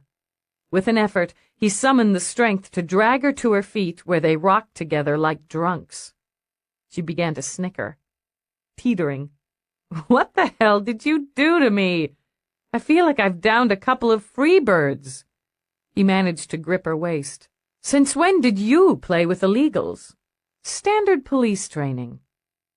She bit experimentally at her bottom lip and found that it was indeed numb. We have to take a course in illegals at the academy. I palmed most of mine and flushed them. Is your head spinning? I'll let you know when I regain feeling above the waist. He tipped her head back and kissed her lightly. Why don't we see if we can make it inside? We can... He trailed off, eyes narrowing over her shoulder. She might have been impaired, but she was still a cop. Instinctively she whirled and braced, unconsciously shielding his body with hers. What is it? Nothing. He cleared his throat, patted her shoulder. Nothing, he repeated. Go on in, I'll be right along. What? She stood her ground, scanning for trouble. It's nothing, really. I neglected to disengage the security camera. It's, activated by motion or voice. Naked, he strode over toward a low stone wall, flicked a switch, and palmed a disc. Camera. Eve held up a finger. There was a recording on the entire time we've been out here? She flicked a narrow-eyed stare at the lagoon. The entire time. Which is why I generally prefer people to automations. We're on there. All on there. I'll take care of it. She started to speak again, then got a good look at his face. The devil took over. I'll be damned, Rourke! You're embarrassed! Certainly not. If he'd been wearing anything but skin, he would have pushed his hands into his pockets. It was simply an oversight. I'd said I'd take care of it. Let's play it back. He stopped short and gave Eve the rare pleasure of seeing him goggle. I beg your pardon. You are embarrassed. She leaned over to kiss him, and while he was distracted, snatched the disc. That's cute. Ha! That's really cute. Shut up. Give me that. I don't think so. Delighted, she danced back a step and held the disc out of reach. I bet this is very hot. Aren't you curious? No. He made a grab, but she was very quick. Eve, give me the damn thing. This is fascinating. She edged back toward the open patio doors. The sophisticated, seen-it-all Rourke is blushing. I am not. He hoped to Christ he wasn't. That would top it. I simply see no reason to document lovemaking. It's private. I'm not going to pass it on to Nadine first for broadcast. I'm just going to review it. Right now. She dashed inside while he swore and ran after her. She walked into her office at 9 a.m. sharp with a spring to her step. Her eyes were clear and unshadowed, her system toned, and her shoulders free of tension. She was all but humming. Somebody got lucky, Feeney said mournfully, and kept his feet planted on her desk. Rourke's back on planet, I take it. I got a good night's sleep, she retorted, and shoved his feet aside. He grunted. Be grateful, 'cause you're not going to find much peace today. Lab report's in. The fucking knife doesn't match. Her sunny mood vanished. What do you mean, the knife doesn't match? The blade's too thick. A centimeter. Might as well be a meter, goddammit. That could be the angle of the wounds, the thrust of the blow. Mexico vanished like a bubble of air. Thinking fast, she began to pace. What about the blood? They managed to scrape off enough to get type, DNA. His already gloomy face sagged. It matches our boy. It's David Angelini's blood, Dallas. Lab says it's old, 6 months minimum. From the fibers they got, it looks like he used it to open packages, probably nicked himself somewhere along the line. It's not our weapon. Screw it. She heaved a breath, refused to be discouraged. If he had one knife, he could have had 2. We'll wait to hear from the other sweepers. Taking a moment, She scrubbed her face with her hands. Listen to me, Feeney. If we go with Marco's confession as bogus, we have to ask why. He's not a crank or a loony calling in trying to take credit. He's saving his son's ass is what he's doing. So we work on him, and we work hard. I'll bring him in to interview. Try to crack him. I'm with you there. I've got a session with Mira in a couple hours. We'll just let our main boy stew for a while. While we pray one of the teams turns up something. Praying can't hurt. Here's the big one, Feeney. Our boy's lawyers get a hold of Marco's confession. It's going to corrupt the hearing on the minor charges. We'll whistle for an indictment. With that, and without physical evidence, he's going to back out, Dallas. Yeah, son of a bitch. Marco Angelini was like a boulder cemented to concrete. He wasn't going to budge. 2 hours of intense interrogation didn't shake his story, though, Eve consoled herself, he hadn't shored up any of the holes in it, either. At the moment, she had little choice but to pin her hopes on Mira's report. I can tell you, Mira said in her usual unruffled fashion, that David Angelini is a troubled young man with a highly developed sense of self-indulgence and protection. Tell me he's capable of slicing his mother's throat. Ah. Mira sat back and folded her neat hands. What I can tell you is, in my opinion, he is more capable of running from trouble than confronting it on any level. When combining and averaging his placements on the Murdoch-Lowell and the synergy evaluations, can we skip over the psych buzz, Doctor? I can read that in the report. All right. Mira shifted away from the screen where she had been about to bring up the evaluations. We'll keep this in simple terms for the time being. Your man is a liar, one who convinces himself with little effort that his lies are truth in order to maintain his self-esteem. He requires good opinion, even praise, and is accustomed to having it, and having his own way. And if he doesn't get his own way, he casts blame elsewhere. It is not his fault nor his responsibility. His world is insular, Lieutenant, comprised for the most part of himself alone. He considers himself successful and talented, and when he fails, it's because someone else made a mistake. He gambles because he doesn't believe he can lose, and he enjoys the thrill of risk. He loses because he believes himself above the game. How would he react at the risk of having his bones snapped over gambling debts? He would run and he would hide, and being abnormally dependent on his parents, he would expect them to clean up the mess. And if they refused? Mira was silent for a moment. You want me to tell you that he would strike out, react violently, even murderously. I can't do that. It is, of course, a possibility that can't be ruled out in any of us.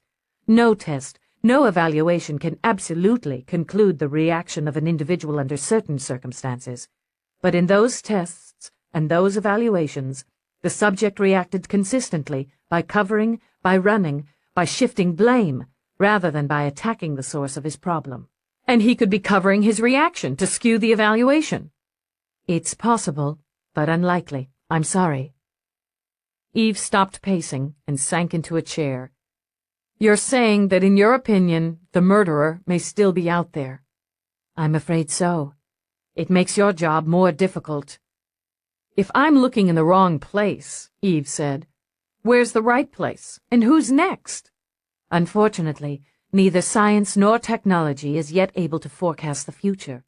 You can program possibilities, even probabilities, but they can't take into account impulse or emotion. Do you have Nadine First under protection? As much as possible. Eve tapped a finger on her knee. She's difficult, and she's torn up about Louise Kursky. And so are you. Eve slid her gaze over, nodded stiffly. Yeah, you could say that. Yet you look uncommonly rested this morning. I got a good night's sleep. Untroubled? Eve moved a shoulder, tucked Angelini and the case into a corner of her mind where she hoped it would simmer into something fresh. What would you say about a woman who can't seem to sleep well unless this man's in bed with her? I'd say she may be in love with him, is certainly growing used to him. You wouldn't say she's overly dependent. Can you function without him? Do you feel able to make a decision without asking his advice, opinion, or direction? Well, sure, but... She trailed off, feeling foolish. Well, if one was to feel foolish, what better place than a shrink's office? The other day, when he was off-planet, I wore one of his shirts to work. That's lovely, Mira said with a slow, easy smile. Romantic. Why does romance worry you? It doesn't. Okay, it scares the shit out of me, and I don't know why. I'm not used to having someone there, having someone look at me like the way he does. Sometimes it's unnerving. Why is that? Because I haven't done anything to make him care about me as much as he does. I know he does. Eve, your self-worth has always been focused on your job. Now a relationship has forced you to begin evaluating yourself as a woman. Are you afraid of what you'll find? I haven't figured that out. It's always been the job. The highs and lows, the rush, the monotony. Everything I needed to be was there. I busted my ass to make lieutenant, and I figure I can sweat my way up to captain, maybe more. Doing the job was it. All of it. It was important to be the best, to make a mark. It's still important, but it's not all anymore. I would say, Eve, that you'll be a better cop and a better woman because of it. Single focus limits us and can too often obsess us. A healthy life needs more than one goal, one passion. Then I guess my life's getting healthier. Eve's communicator beeped, reminding her that she was on the clock, a cop first. Dallas, you're gonna want to switch over to public broadcast, channel 75, Feeney announced. Then get your butt back here to the tower. The new chief wants to fry our asses. Eve cut him off, and Mira had already opened her viewing screen. They came in on C.J. Morse's noon update. Continuing problems with the investigation of the murders. A Cop Central source has confirmed that while David Angelini has been charged with obstruction of justice and remains prime suspect for the 3 murders, Marco Angelini, the accused's father, has confessed to those murders. The senior Angelini, president of Angelini Exports and former husband of the first victim, prosecuting attorney Cicely Towers, surrendered to the police yesterday. Though he has confessed to all 3 murders, he has not been charged, and the police continue to hold David Angelini. Morse paused, shifted slightly to face a new camera angle. His pleasant, youthful face radiated concern. In other developments, a knife taken from the Angelini home during a police search has proven, through testing, not to be the murder weapon. Marina Angelini, daughter of the late Cicely Towers, spoke to this reporter in an exclusive interview this morning. The screen snapped to a new video and filled with Marina's lovely, outraged face. The police are persecuting my family. It isn't enough that my mother is dead, murdered on the street. Now, in a desperate attempt to cover their own ineptitude, they've arrested my brother and they're holding my father. It wouldn't surprise me to find myself taken away in restraints at any moment. Eve ground her teeth while Morse led Marina through questions, prodded her to make accusations, tears gleaming in her eyes. When the broadcast switched back to the news desk, he was frowning seriously. A family under siege? There are rumors of cover-ups clouding the investigation. Primary Investigating Officer Lieutenant Eve Dallas could not be reached for comment. Little bastard, Eve muttered and swung away from the screen. He never tried to reach me for comment. I'd give him a comment. Furious, she snatched up her bag and shot Mira one last look. You ought to analyze that one, she said, jerking her head toward the screen. That little prick has delusions of grandeur. Chapter 17. Harrison Tibble was a 35-year vet on the police force. He'd plodded his way up from beat cop, working the West Side barrios when cops and their quarries still carried guns. He'd even taken a hit once, 3 nasty rounds in the abdomen that might have killed a lesser man and would certainly have given most ordinary cops cause to consider their career choices. Tibble had been back on full duty within 6 weeks. He was an enormous man, a full 6'6" and 260 pounds of solid muscle. After the gun ban, he'd used his bulk and cold, terrifying grin to intimidate his quarries. He still had the mind of a street cop, and his record was clean enough to serve tea on. He had a large, square face, skin the color of polished onyx, hands the size of steamship rounds, and no patience for bullshit. Eve liked him, and could privately admit she was a little afraid of him. "What is this pile of shit we've got ourselves into, Lieutenant?" "Sir." Eve faced him, flanked by Feeney and Whitney. But at the moment she knew she was very much alone. "David Angelini was on scene the night Louise Kursky was killed. We have that locked. He has no solid alibi for the times of the other 2 murders. He's in debt big time to the spine twisters, and with his mother's death, he comes into a nice, healthy inheritance. It's been confirmed that she had refused to bail him out this time." "Look for the money's a tried and true investigative tool, Lieutenant. But what about the other 2? He knew all of this, Eve thought, and struggled not to squirm. Every word of every report had passed by him. He knew Metcalf, had been to her apartment, was working with her on a project. He needed her to commit, but she was playing coy, covering her bases. The 3rd victim was a mistake. We believe strongly that the intended victim was Nadine First, who at my suggestion and with my cooperation was putting a great deal of pressure on the story. He also knew her personally. "That's real good so far." His chair creaked under his weight as he shifted back. "Real good. You've placed him at one of the scenes, established motives, dug up the links. Now we run into the hard place. You don't have a weapon. You don't have any blood. You don't have diddly as far as physical evidence. Not at this time. You've also got a confession, but not from the accused." "That confession's nothing more than a smokescreen," Whitney put in, "an attempt by a father to protect his son." "So you believe," Tibble said mildly, "but the fact is, it's now on record, and is public knowledge. The psych profile doesn't fit. The weapon doesn't fit, and in my opinion, the PA's office was too eager to put the spotlight on. It happens when it's one of your own." He held up a plate-sized hand before Eve could speak. "I'll tell you what we've got, what it looks like to all those fine people watching their screens. A grieving family, hammered by cops, circumstantial evidence, and 3 women with their throats cut open."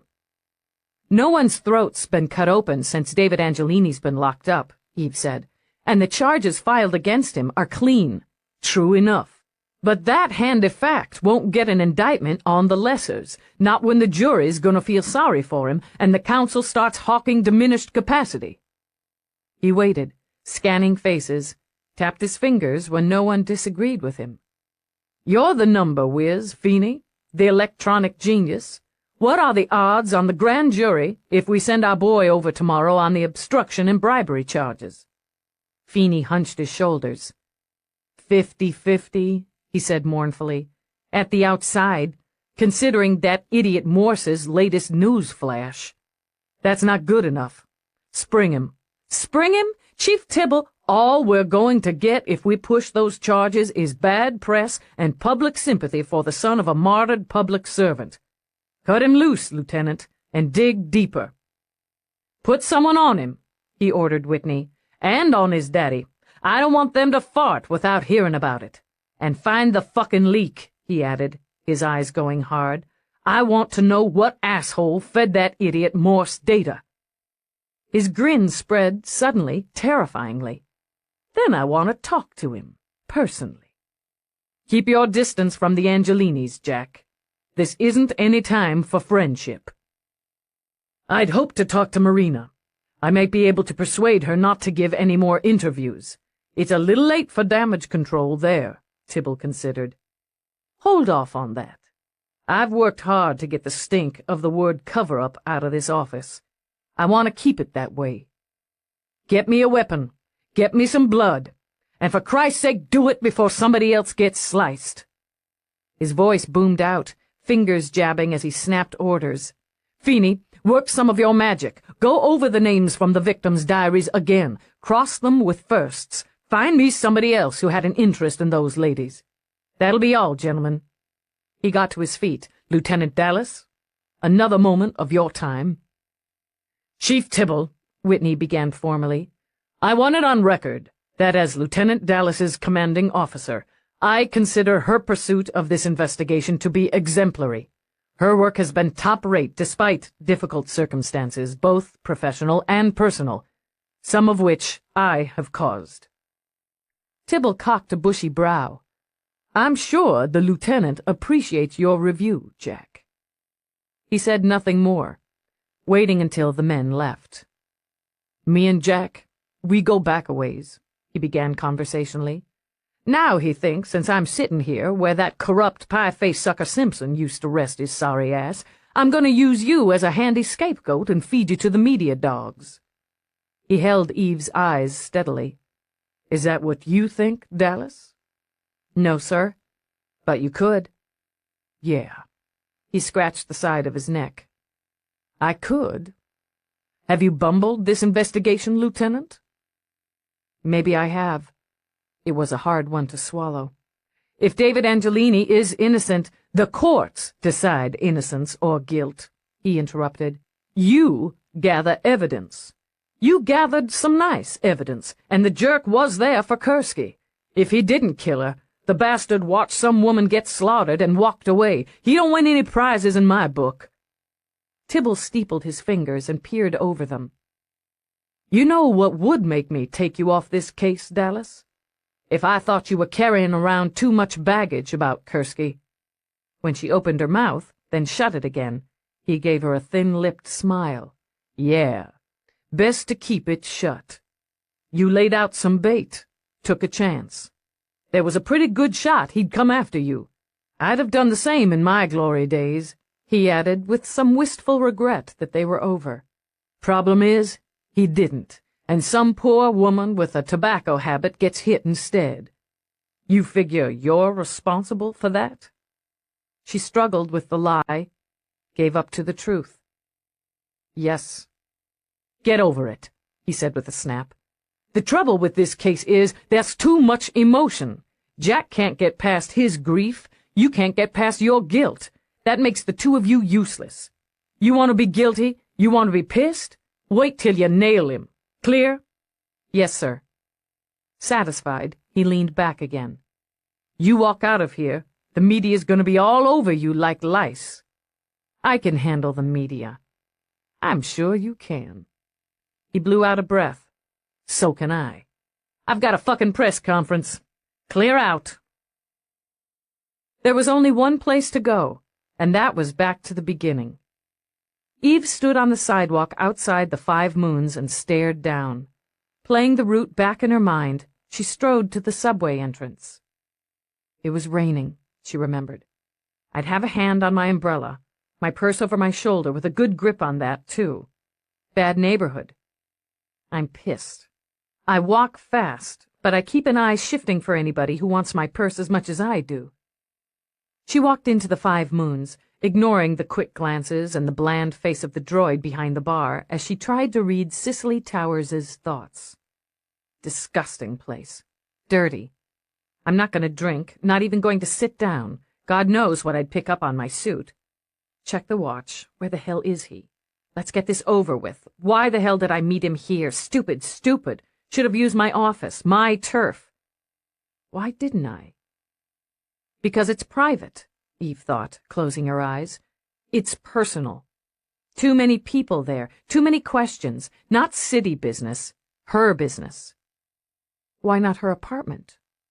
Didn't want him there, too angry, upset, eager to argue when he named the time and place.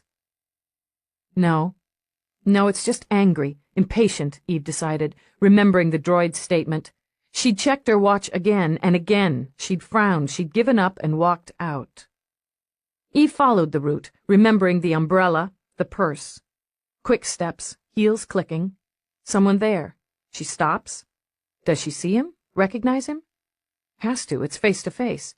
Maybe she speaks to him. You're late. He does it quick. It's a bad neighborhood. Not much cruising traffic, but you never can tell. Security lights are dinky, always are around here. Nobody complains much because it's safer to score in the dark. But someone might come out of the bar or the club across the street. One swipe, and she's down. Her blood's all over him.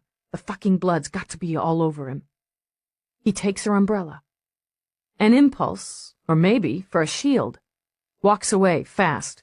Not to the subway. He's covered with blood. Even around here, somebody would notice. She covered 2 blocks in either direction, then covered them again, questioning anyone who was loitering on the street.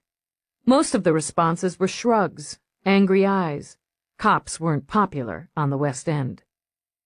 She watched a street hawker, who she suspected was pushing more than fashion beads and feathers, skim around the corner on motor skates. She scowled after him. "You been round here before."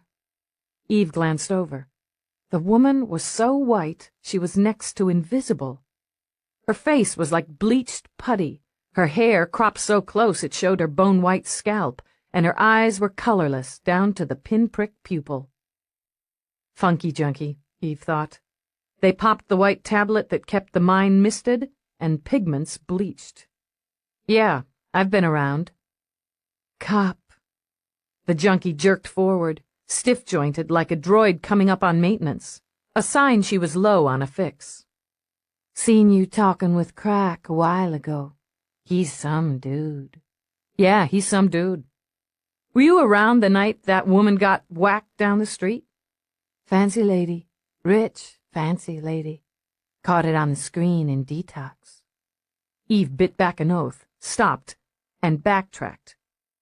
"If you were in Detox, how'd you see me talking to Crack?" "Went in that day. Maybe the next day. Time's relative, right?" "Maybe you saw the rich, fancy lady before you caught her on the screen." "Nope." The albino sucked her finger. "Didn't." Eve scanned the building behind the junkie, gauged the view. "Is this where you live?" "I live here, I live there. Got me a crash flop upstairs."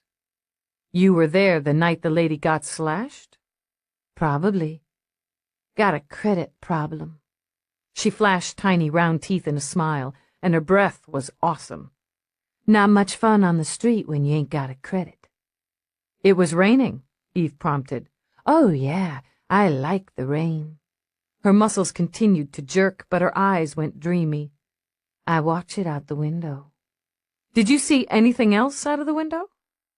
"People come, people go," she said in a sing-song voice. "Sometimes you can hear the music from down the street, but not that night. Rain's too loud. People running to get out of it, like they'd melt or something." "You saw someone running in the rain?" The colorless eyes sharpened. "Maybe. What's it worth?" Eve dug into her pocket. She had enough loose credit tokens for a small, quick score. The junkie's eyes rolled and her hand jerked out. "What did you see?" Eve said slowly, snatching the credits out of reach. "A guy pissing in the alley over there." She shrugged, her eyes focused on the credits. "Maybe jerking off. Hard to tell." "Did he have anything with him? Was he carrying anything?" "Just his dick." She laughed uproariously at that and nearly tumbled. Her eyes were beginning to water heavily. "He just walked away in the rain. Hardly anybody out that night. Guy got in the car." "Same guy?" "Nah, another guy. Had it parked over there." She gestured vaguely. "Not from around here." "Why?" "Car had a shine to it. Nobody got a car with a shine to it round here, if they got a car. Now Crack, he's got one, and that pissant Reeve down the hall from me, but they don't shine." "Tell me about the guy who got in the car." "Got in the car, drove away." "What time was it?" "Hey, I look like a clock. Tick-tock." She snorted another laugh. "It was nighttime. Nighttime's the best. My eyes hurt in daytime," she whined. "Lost my sun shields." Eve dragged a pair of eye protectors out of her pocket. She never remembered to wear the damn things anyway. She shoved them at the albino, who hooked them on. "Cheap. Cop issue, shit. What was he wearing? The guy who got in the car? Hell, I don't know. The junkie toyed with the sunglasses. Her eyes didn't burn quite so much behind the treated lenses. A coat, maybe. Dark coat. Flapped around. Yeah, it flapped around when he was closing the umbrella. Eve felt a jolt, like a punch in the stomach. He had an umbrella? Hey, it was raining. Some people don't like getting wet. Pretty, she said, dreaming again. Bright. What color was it? Bright, she repeated. You gonna give me those credits? Yeah, you're gonna get them. But Eve took her arm, led her to the broken steps of the building, and sat her down. But let's talk about this a little more first. The uniforms missed her. Eve paced her office while Feeney lolled in her chair. She went into detox the day after the first murder. I checked it. She got out a week ago. You got an albino addict, Feeney put in. She saw him, Feeney. She saw him get in a car. She saw the umbrella. You know what a funky junkie's vision's like, Dallas. In the dark, in the rain, from across the street. She gave me the umbrella. God damn it, nobody knew about the umbrella. And the color was, I quote, bright. He held up both hands before Eve could snap at him. I'm just trying to save you some grief. You got an idea of putting the Angelinis in a lineup for a funky junkie? Their lawyers are gonna whip your little ass, kid. She had thought of it, and she, too, had rejected it. She wouldn't hold up on direct ID. I'm not stupid. But it was a man, she's sure of that. He drove away. He had the umbrella. He was wearing a long coat, dark, which jibes with David Angelini's statement. It was a new car. I juggled that out of her. Shiny and bright. Back with the bright. So they don't see colors well, she snarled. The guy was alone, and the car was a small personal vehicle. The driver's side door opened up, not to the side, and he had to swivel down to get in. Could be a rocket, a Midas, or a Spur. Maybe a midget, if it's a late model.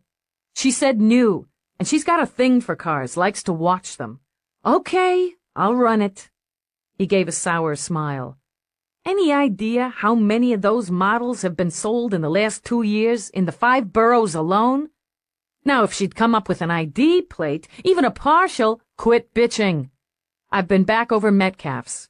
There's a couple dozen bright new cars in the garage there. Oh, joy. Possibility he's a neighbor, Eve said with a shrug. It was a very low possibility. Wherever he lives, he has to be able to get in and out without being noticed, or where people don't notice. Maybe he leaves the coat in the car, or he puts it in something to get it inside and cleans it up. There's gonna be blood in that car, Feeney, and on that coat, no matter how much he's scrubbed and sprayed. I've got to get over to Channel 75. Are you crazy? I need to talk to Nadine. She's dodging me. Jesus, talk about the lion's den. Oh, I'll be fine, she smiled viciously. I'm taking Rourke with me. They're scared of him. It's so sweet of you to ask for my company. Rourke pulled his car into the visitor's lot at Channel 75 and beamed at her. I'm touched. All right, I owe you. The man never let her get away with anything, Eve thought in disgust as she climbed out of the car. I'll collect. He caught her arm. You can start paying me off by telling me why you want me along.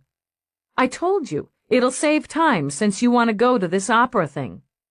Very slowly, very thoroughly, he scanned over her dusty trousers and battered boots. Darling Eve, though you always look perfect to me, you're not going to the opera dressed like that. So we're going to have to go home to change anyway. Come clean. Maybe I don't want to go to the opera. So you've already said, several times, I believe, but we had a deal. She lowered her brows, toyed with one of the buttons on his shirt. It's just singing. I've agreed to sit through 2 sets at the Blue Squirrel with the idea of helping Mavis into a recording contract, and no one with ears would consider that singing of any kind. She huffed out a breath. The deal was, after all, a deal. Okay, fine. I said I'm going. Now that you've managed to avoid the question, I'll repeat it. Why am I here? She looked up from his button, into his face. It was always hell for her to admit she could use help. Feeney's got to dig into the E-work. He can't be spared right now. I want another pair of eyes, ears, another impression. His lips curved. So, I'm your second choice. You're my first civilian choice.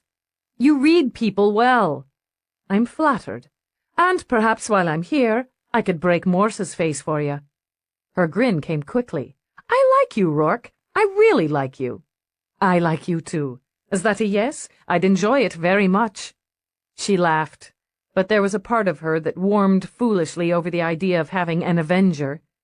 It's a happy thought, Rourke, but I'd really rather break his face myself, at the right time and in the right place. Can I watch? Sure. But for the moment, can you just be the rich and powerful Rourke, my personal trophy? Ah, how sexist. I'm excited. Good. Hold that thought. Maybe we'll skip the opera after all. They walked together through the main entrance, and Rourke had the pleasure of watching her shrug on the cop. She flashed her badge at security, gave him a pithy suggestion that he keep out of her face, then strode toward the ascent. I love to watch you work, he murmured in her ear. You're so forceful, he decided, as his hand slid down her back toward her butt. Cut it out. See what I mean? He rubbed his gut where her elbow had jabbed. Hit me again, I could learn to love it. She managed, barely, to turn a chuckle into a snort. Civilians, was all she said. The newsroom was busy, noisy. At least half of the on-desk reporters were plugged into links, headsets, or computers. Screens flashed current broadcasts. A number of conversations stopped dead when Eve and Rourke stepped from the ascent. Then, like a horde of dogs with the same scent in their nostrils, reporters scrambled forward. Back off, Eve ordered with enough force to have one eager beaver stumbling backward and stomping on the foot of a cohort. Nobody gets a comment, nobody gets squat until I'm ready. If I do buy this place, Rourke said to Eve in a voice just loud enough to carry, I'll have to make several staff cuts. That created a swath wide enough to stride through. Eve zeroed in on a face she recognized. Wrigley, where's first? Hey, Lieutenant.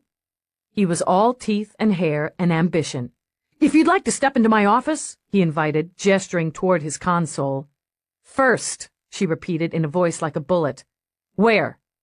I haven't seen her all day. I covered her morning report myself.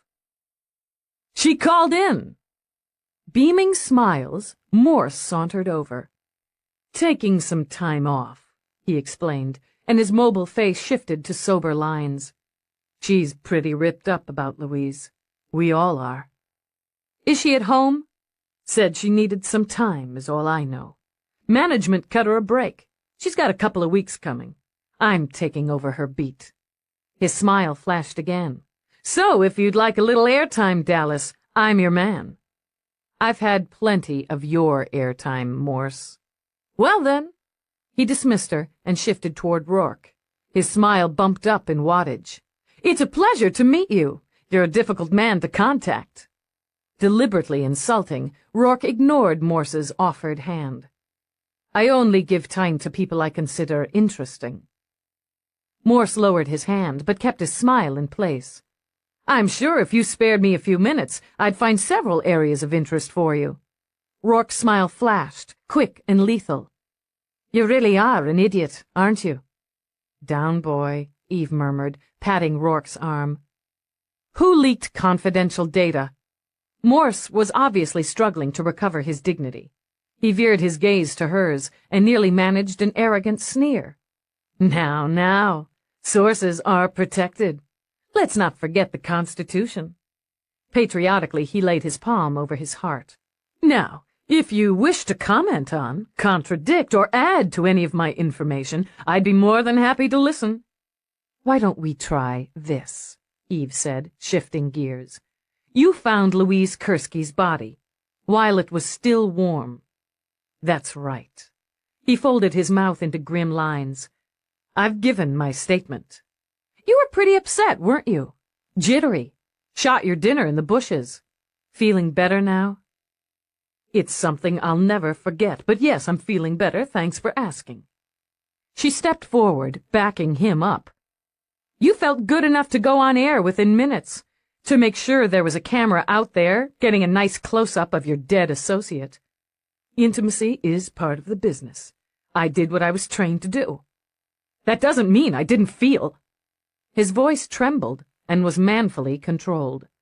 That doesn't mean I don't see her face, her eyes, every time I try to sleep at night. Did you ever wonder what would have happened if you'd gotten there 5 minutes sooner? That jarred him, and though she knew it was nasty and personal, it pleased her. Yes, I have, he said with dignity. I might have seen him or stopped him. Louise might be alive, if I hadn't been caught in traffic. But that doesn't change the facts. She's dead, and so are 2 others, and you don't have anyone in custody. Maybe it hasn't occurred to you that you're feeding him, that you've given him just what he wants. She took her gaze from Morse long enough to scan the room and all the people who were listening eagerly. He must love watching all the reports, hearing all the details, the speculation. You've made him the biggest star on the screen. It's our responsibility to report, Morse began. Morse, you don't know shit about responsibility. All you know is to count the minutes you're on air, front and center. The more people die, the bigger your ratings. You can quote me on that one. She turned on her heel. Feel better? Rourke asked her when they were outside again. Not a hell of a lot. Impressions? The newsroom's in turmoil. Too many people doing too many things. They're all jumpy. The one you talked to initially about Nadine? Wrigley. He's a little fish. I think they hired him for his teeth. He's been biting his nails. There were several others who looked ashamed when you made your little speech. They turned away, got very busy, but they weren't doing anything. Several more looked quite pleased when you took a couple layers off Morse. I don't believe he's well liked. Big surprise. He's better than I'd thought, Rourke mused. Morse? At what? Slinging shit? Image, Rourke corrected. Which is often the same thing. He pulls out all those emotions. He doesn't feel any of them, but he knows how to make them play over his face, in his voice. He's in the right field and will definitely move up. God help us. She leaned against Rourke's car.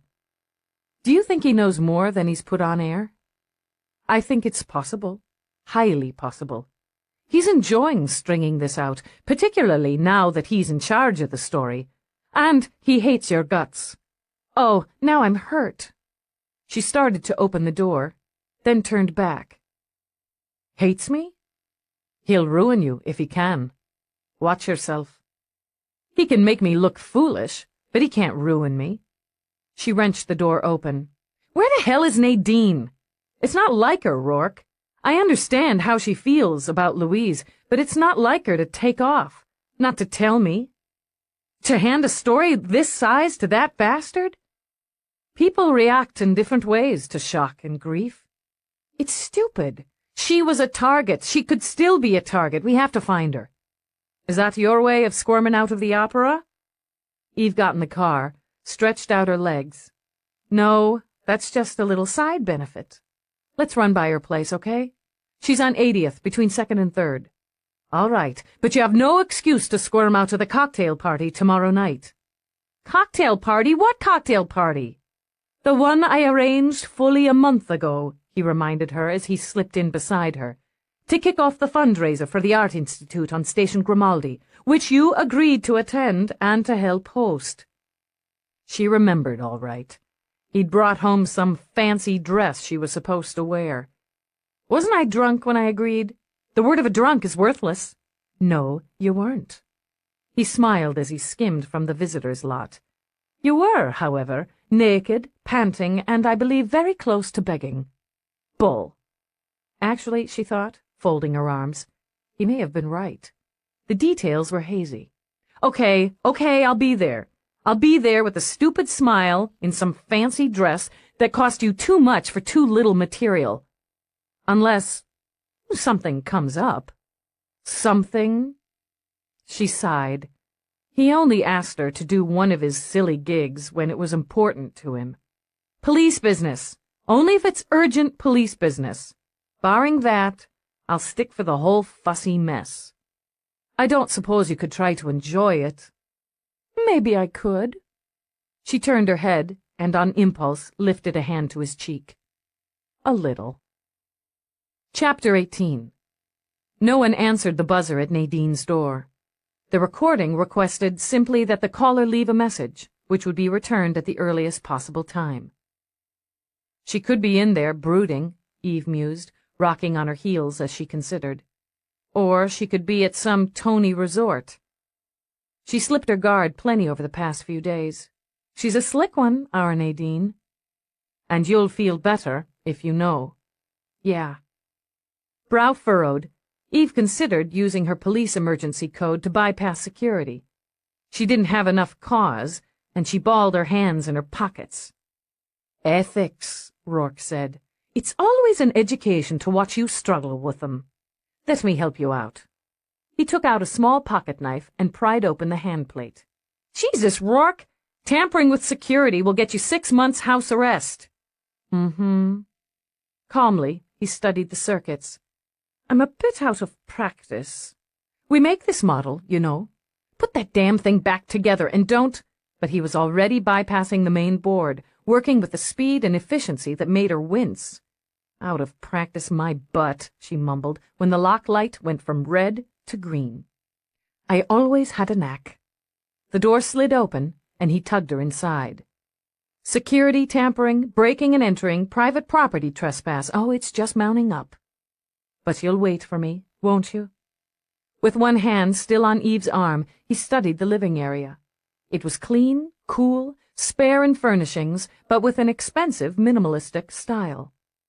She lives well, he commented, noting the gleam on the tile floor, the few objets d'art on spearing clear pedestals. But she doesn't come here often. Eve knew he had a good eye, and nodded. No, she doesn't really live here, just sleeps here sometimes. There's nothing out of place, no dents in the cushions. She walked past him toward the adjoining kitchen, punched the available menu on the auto chef. Doesn't keep a lot of food on hand either, mostly cheese and fruit. Eve thought about her empty stomach, was tempted, but resisted. She headed out across the wide living space toward a bedroom. Office, she stated, studying the equipment, the console, the wide screen it faced. She lives here, some. Shoes under the console, single earring by the link, empty cup, probably coffee. The second bedroom was larger. The sheets on the unmade bed twisted as if someone had wrapped and unwrapped themselves through a particularly long night. Eve spotted the suit Nadine had been wearing on the night of Louise's murder on the floor, kicked under a table where a vase of daisies wilted. They were signs of pain, and they made her sorry. She walked to the closet and hit the button to open it. Christ! How could you tell if she packed anything? She's got enough clothes for a 10-woman model troupe. Still, she looked through them, while Rourke moved to the bedside link and ran the record disc back to the beginning. Eve glanced over her shoulder, saw what he was up to. She only moved her shoulders. Might as well completely invade her privacy. Eve continued to search for some sign that Nadine had gone off on a trip, while the calls and messages played back. She listened with some amusement to some frank sexual byplay between Nadine and some man named Ralph. There were a lot of innuendos, overt suggestions, and laughter before the transmission ended, with a promise to get together when he got into town. Other calls breezed by, work-oriented. A call to a nearby restaurant for delivery. Ordinary, everyday calls. Then it changed. Nadine was speaking to the Kurskys the day after the last murder. All of them were weeping. Maybe there was comfort in it, Eve thought, as she walked toward the viewer. Maybe sharing tears and shock helped. I don't know if it matters right now, but the primary investigator, Dallas, Lieutenant Dallas, she won't stop until she finds out who did this to Louise. She won't stop. Oh, man. Eve closed her eyes as the transmission ended. There was nothing more, just blank disk, and she opened her eyes again. Where's the call to the station? She demanded.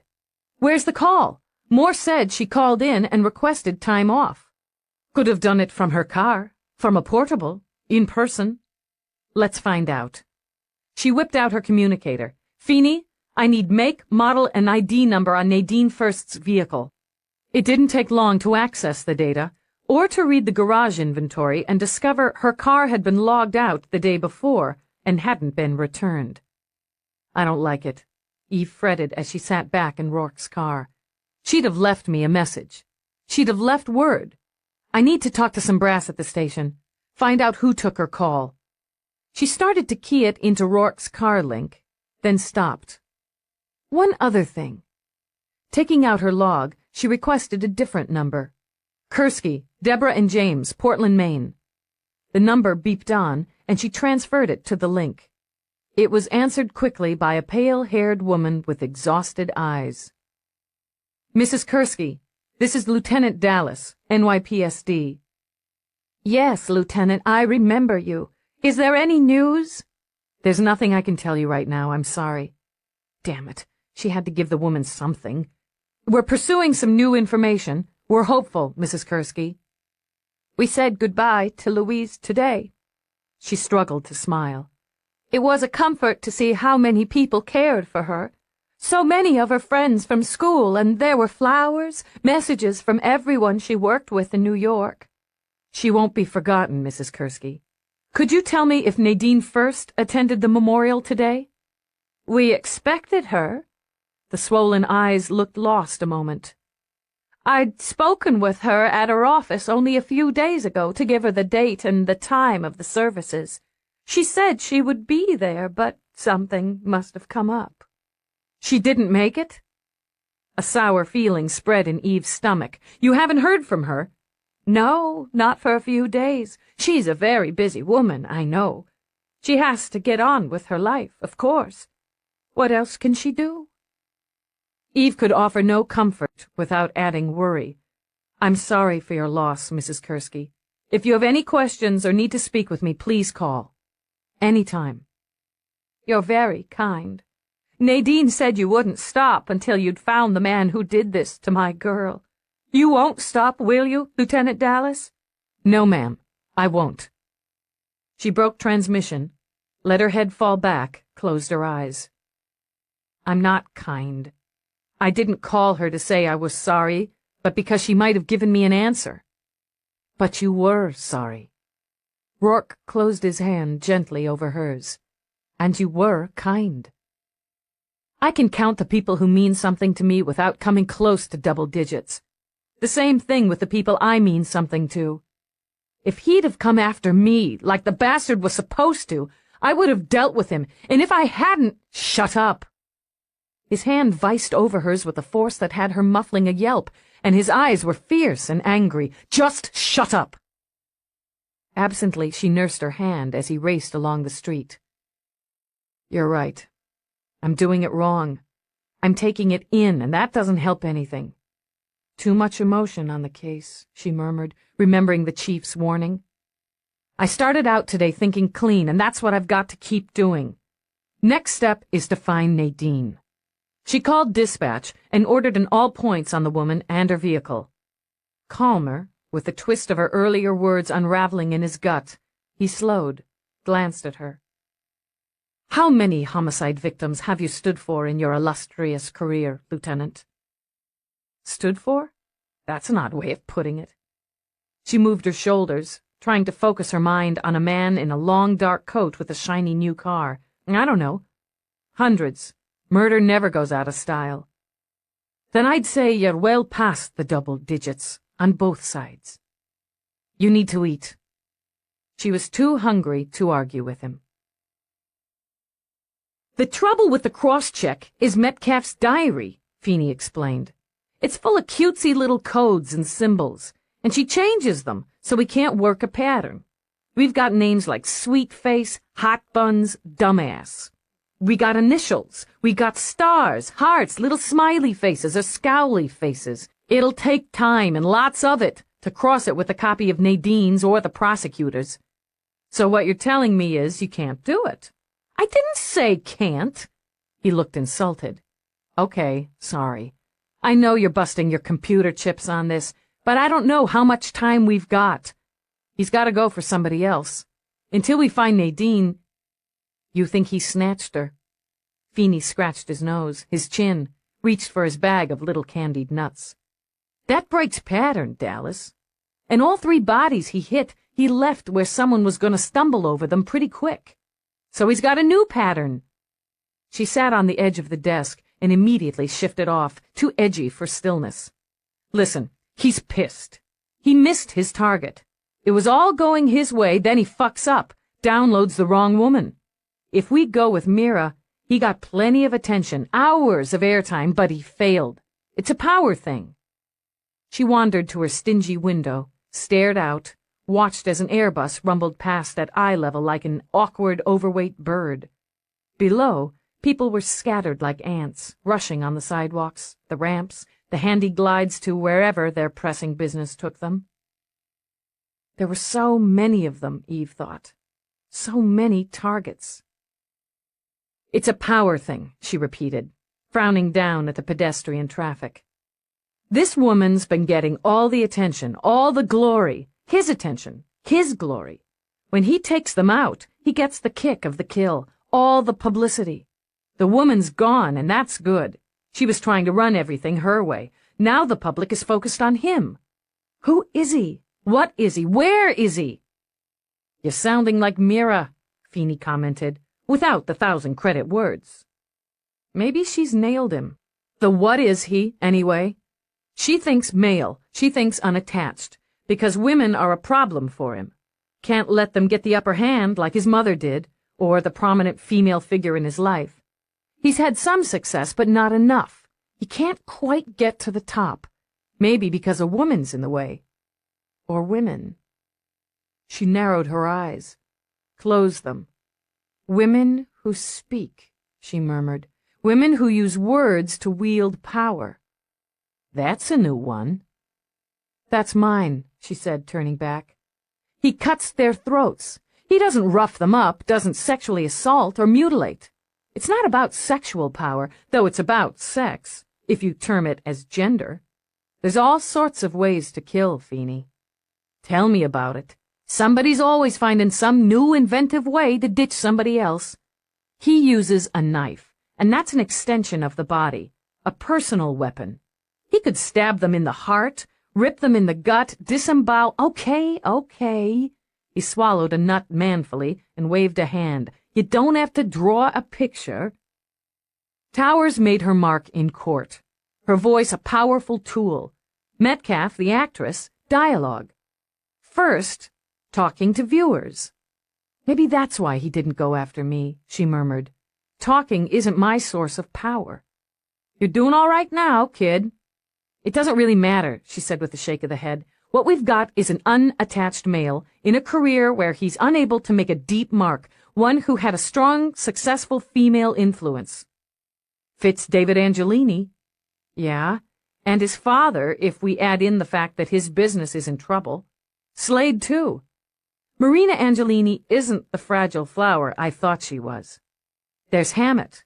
He was in love with Towers, but she wasn't taking him quite as seriously. That's a squeeze to the balls. Feeney grunted, shifted. Or there's a couple thousand men out there, frustrated, angry, and with violent tendencies. Eve hissed a breath through her teeth. Where the hell is Nadine? Look, they haven't located her vehicle. She hasn't been gone that long. Any record of her using credits in the last 24 hours? No. Feeney sighed. Still, if she decided to go off-planet, it takes longer to access. She didn't go off-planet. She'd want to stay close.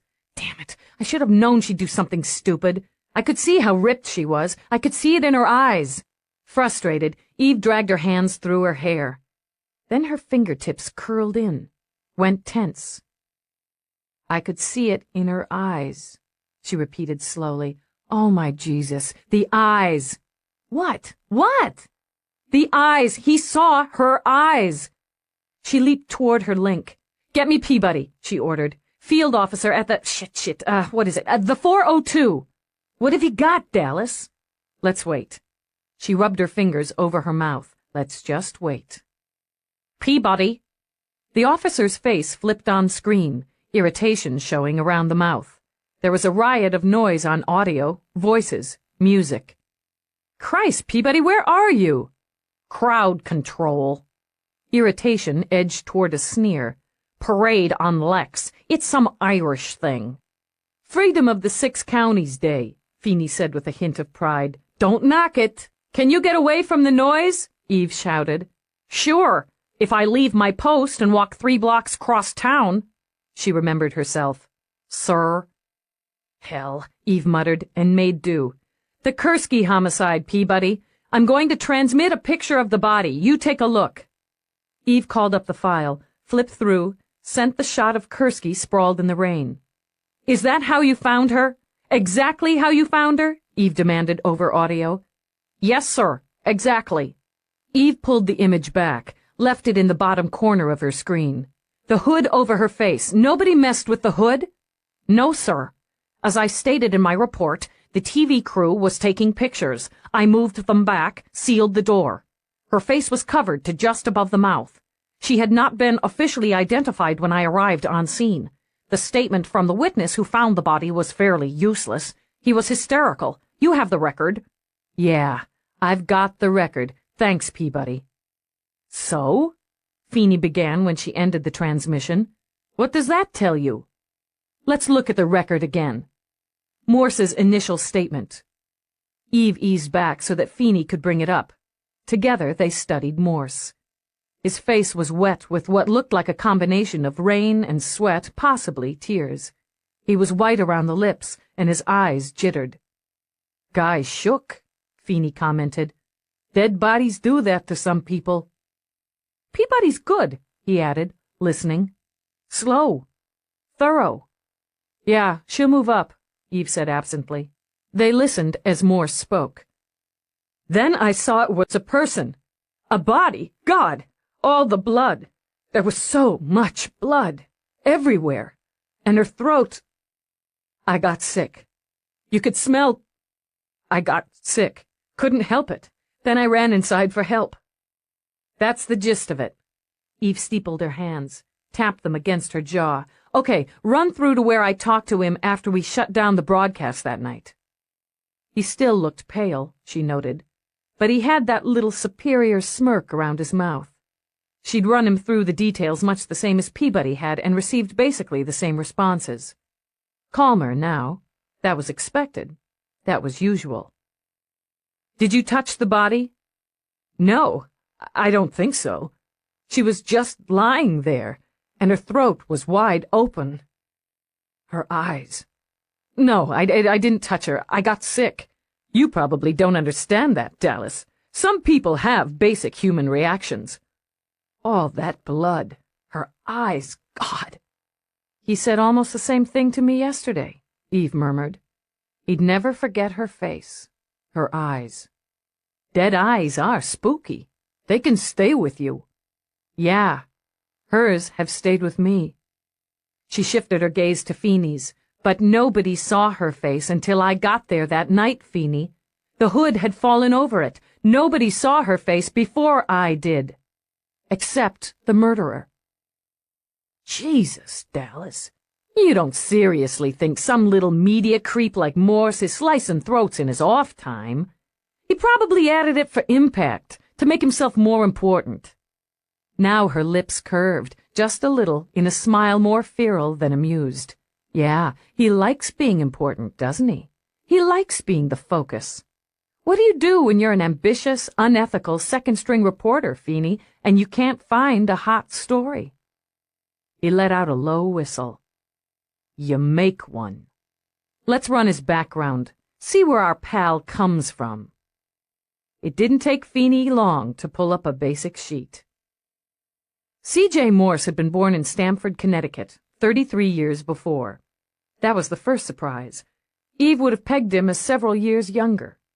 His mother, deceased, had been head of computer science at Carnegie Mellon, where her son had graduated with double majors in broadcasting and compuscience. Smart little fucker, Feeney commented. 20th in his class. I wonder if it was good enough.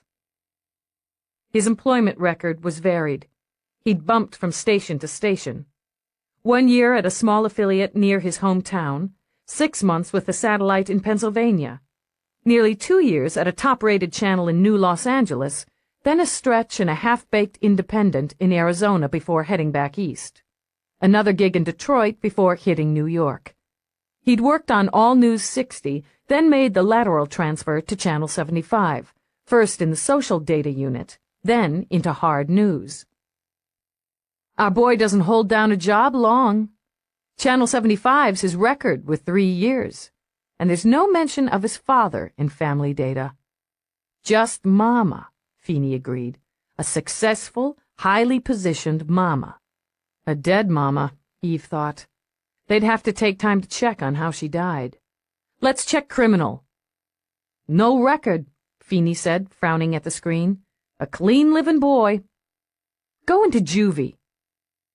Well, well, she said, reading the data. We've got ourselves a sealed record here, Feeney. What do you suppose our clean-living boy did in his misspent youth bad enough that somebody used an arm to have it sealed up? Won't take me long to find out. He was cheering up, fingers ready to dance. I want my own equipment and the green light from the commander. Do it. And dig into each of those job positions. Let's see if there was any trouble.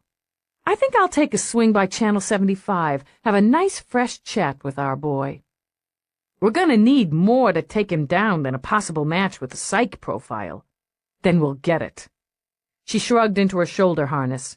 You know, if I hadn't had such a personal beef with him, I might have seen it before. Who benefited from the murders? The media. She locked in her weapon. And the first murder took place when Nadine was conveniently off-planet on assignment. Morse could step right in. And Metcalf? The fucker was on scene almost before I was. It pissed me off, but it never clicked. He was so damn cool.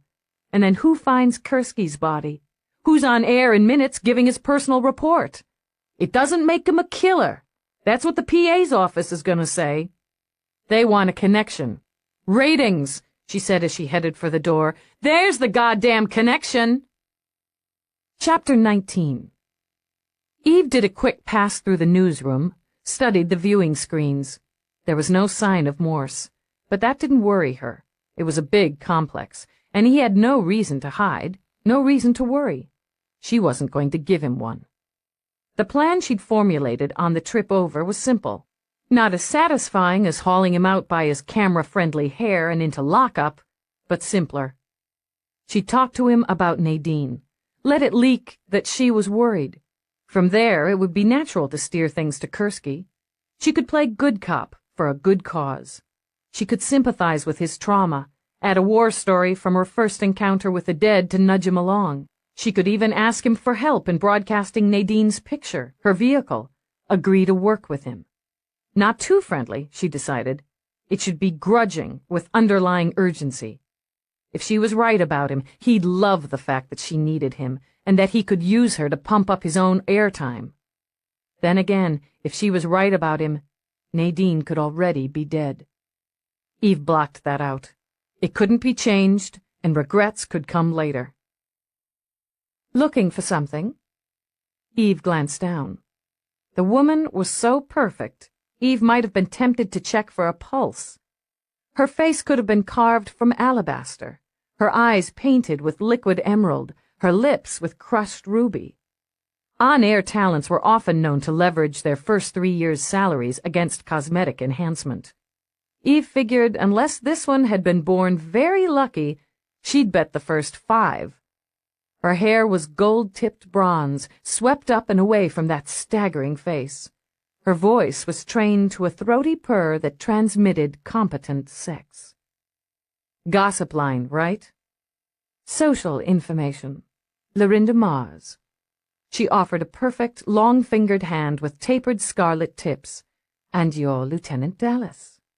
Mars. That's familiar. It should be.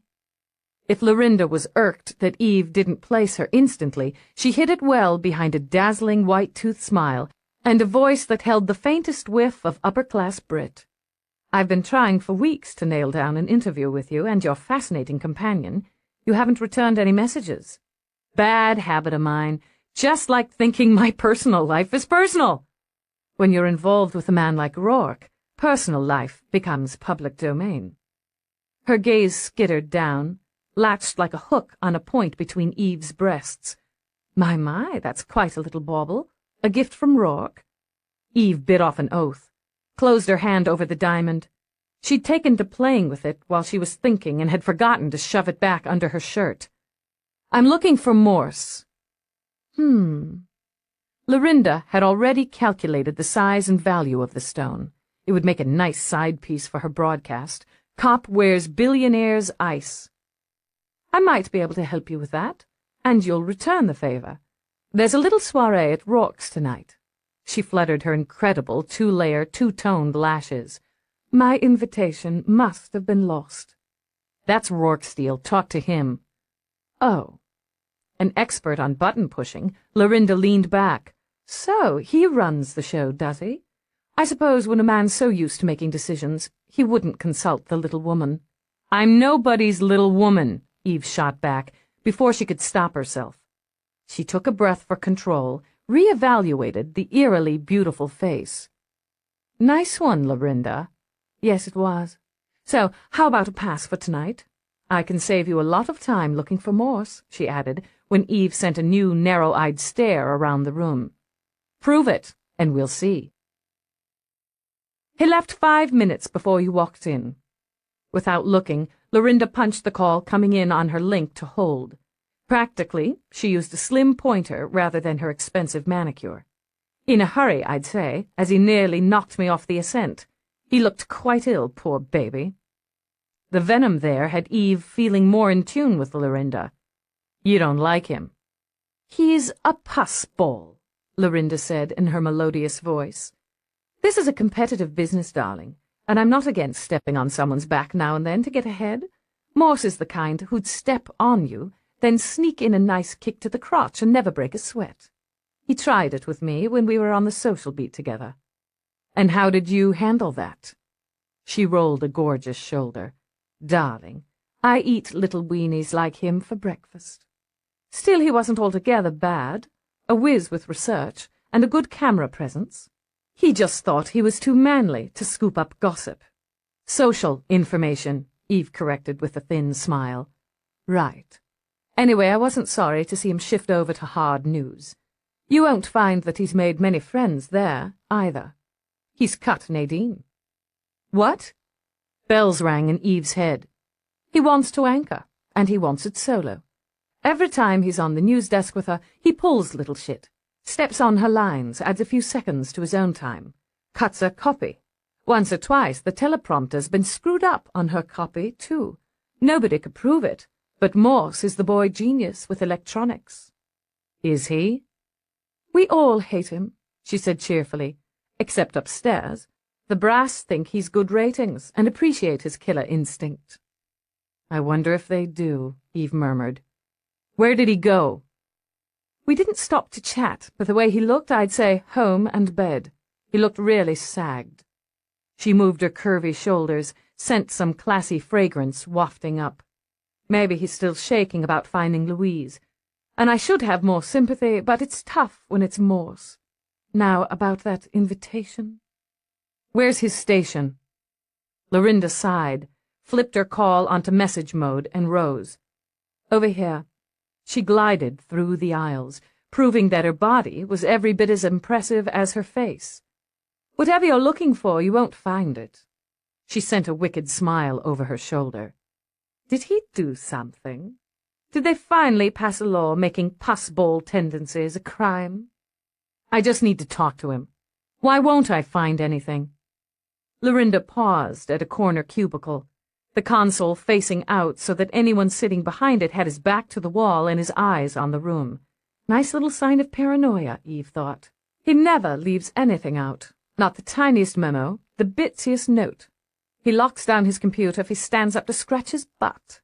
Claims somebody stole some of his research on one of his other gigs. He even uses an audio enhance so that he can whisper on calls and nobody can hear, as if we all strain to catch those golden words from his throat. So, how do you know he uses audio enhance? Lorinda smiled. Good one, Lieutenant. His console's locked, too, she added. Disc secured. She flicked up a glance from under gold-tipped lashes. Being a detective, you can probably figure out how I know that. Now, the invite. The cubicle was perfect, Eve thought. Awfully perfect for someone who had been hard at work, then had dashed out ill. Does he have a source at Cop Central? I guess he may, though I can't imagine an actual human playing ball with Morse. Does he talk about it? Brag about it? Hey, in the Gospel according to Morse, he's got top-level sources in the four corners of the universe. Her voice lost a bit of its sophistication on the dig and whispered unmistakably of queens. But he never scooped Nadine. Well, until the Towers' murder. But he didn't last long on that. Eve's heart was pounding now, strong and steady. She nodded, turned on her heel. Hey, Lorinda called after her. How about tonight? Tit for tat, Dallas. No cameras, or you're out before you're in, Eve warned, and kept walking. Because she remembered her days in uniform and her ambition, Eve requested Peabody as her backup. He's going to remember your face. Eve waited impatiently as the elevator climbed to the 33rd floor of Morse's building. He's good with faces. I don't want you to say anything unless I give you an opening. Then keep it brief, official, and look stern. I was born looking stern. Maybe toy with the hilt of your stunner now and again. You could look a little anxious. The corner of Peabody's mouth twitched. Like, I'd like to use it, but can't in the presence of a superior officer? You got it. Eve stepped off the elevator, turned left. Feeney's still working on data, so I don't have as much as I'd like to pressure him with. The fact is, I could be wrong. But you don't think so. No, I don't think so. But I was wrong about David Angelini. You built a good circumstantial case, and he looked guilty as hell in interview. At Eve's casual glance, Peabody flushed. Officers involved in a case are entitled to review all data pertaining to said case. I know the drill, Peabody. Very cool, very official, Eve announced herself through the entrance intercom. You looking for a detective badge, officer? Peabody squared her shoulders. Yes, sir.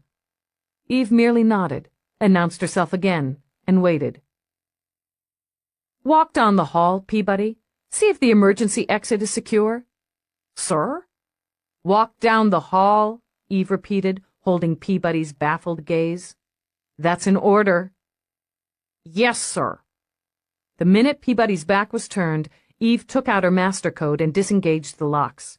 She slid the door open a fraction and had the code back in her bag before Peabody came back.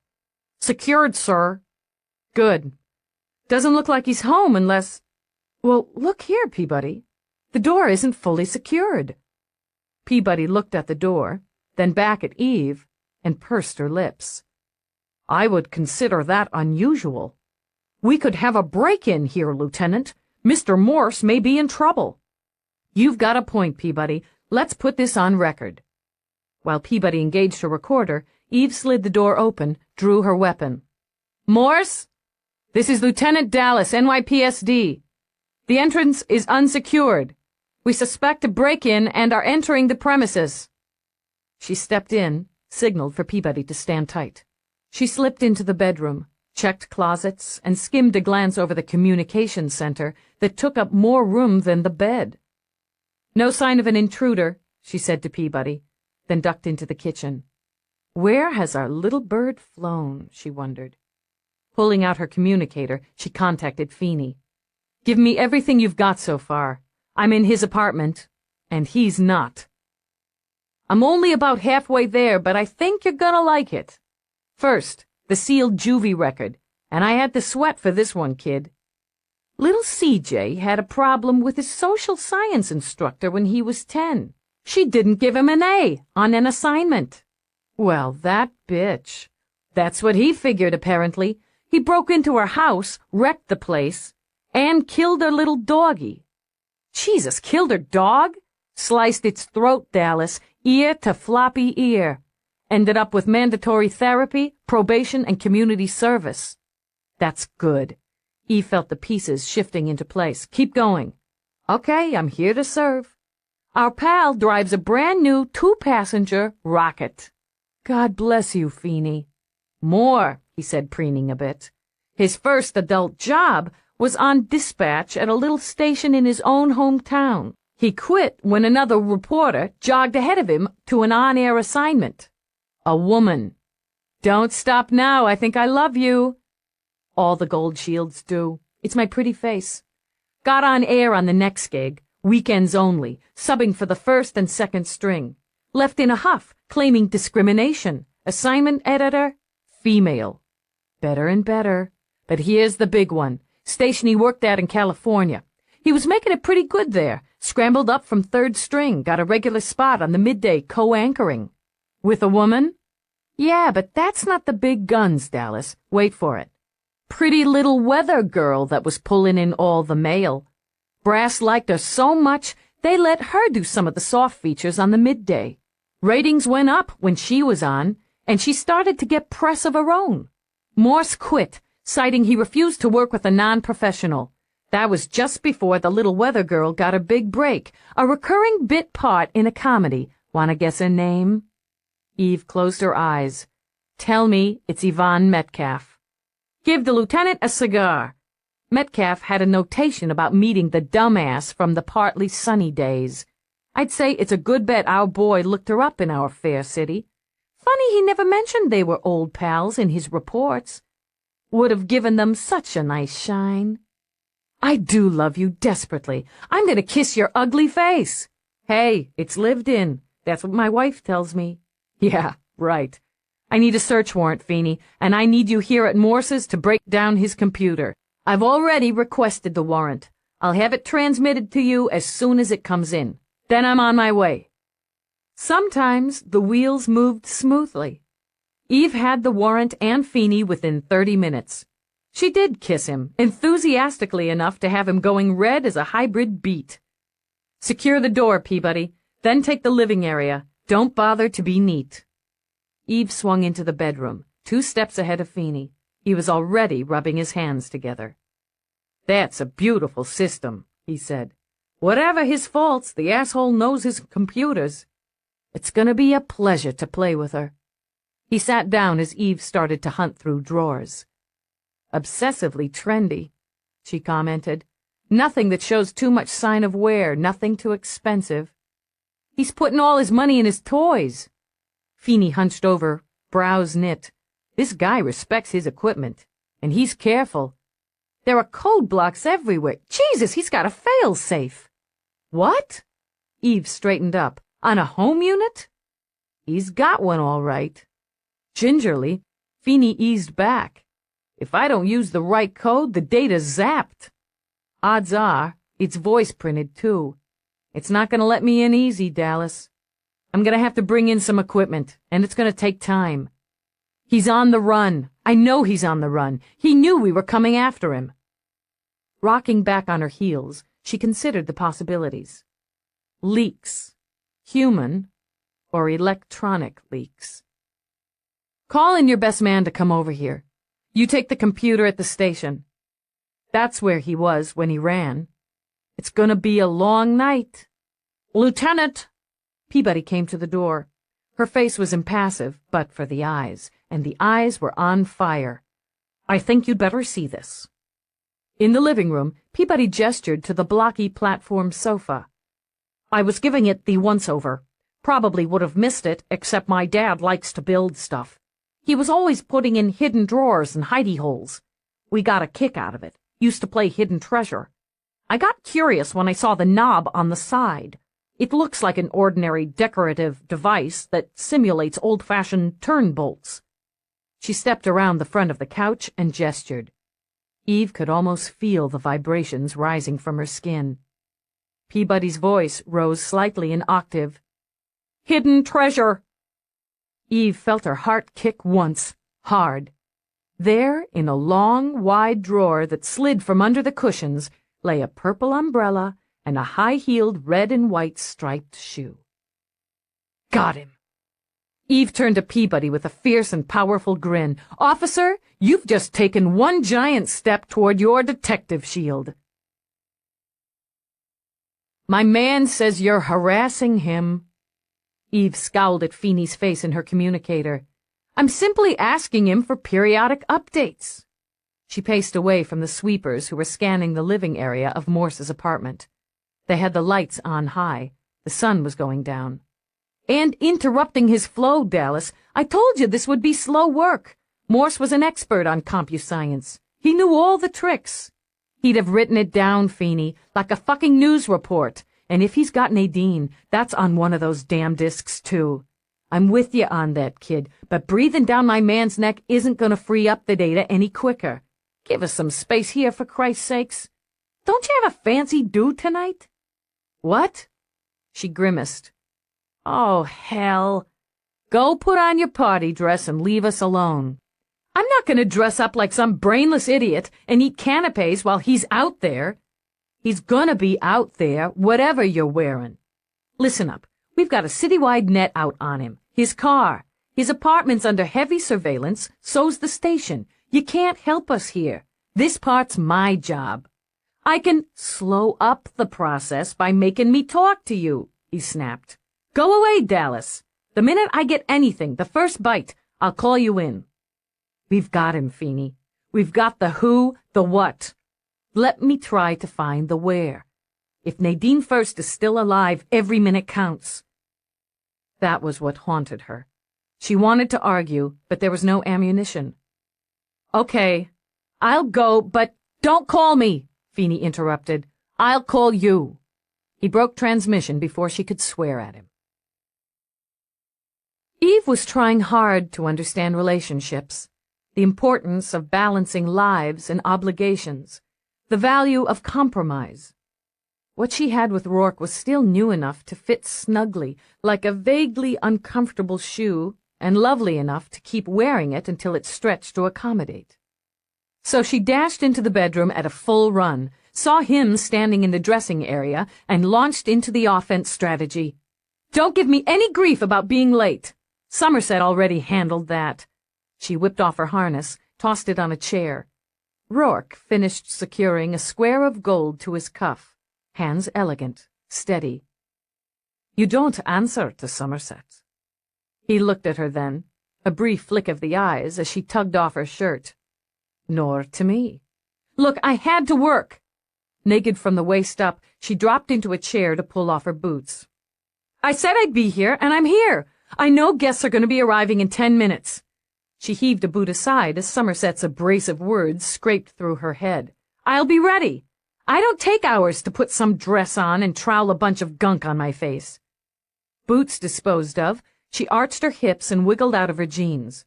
Before they hit the floor, she was dashing into the adjoining bath.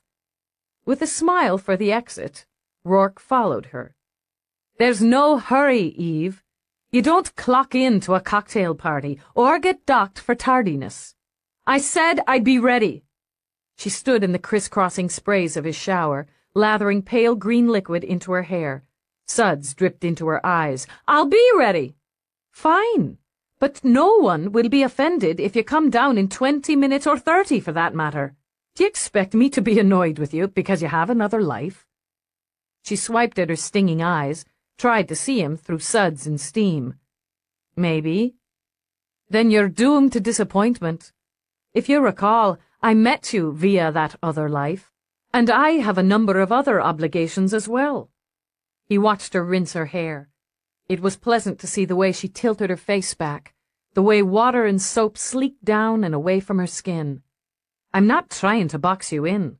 I'm just trying to live with you." She blew her wet hair out of her eyes as he opened the body dryer for her. She stepped toward it, pivoted, then surprised him by grabbing his face in both of her hands and kissing him with a burst of enthusiasm. "It can't be easy."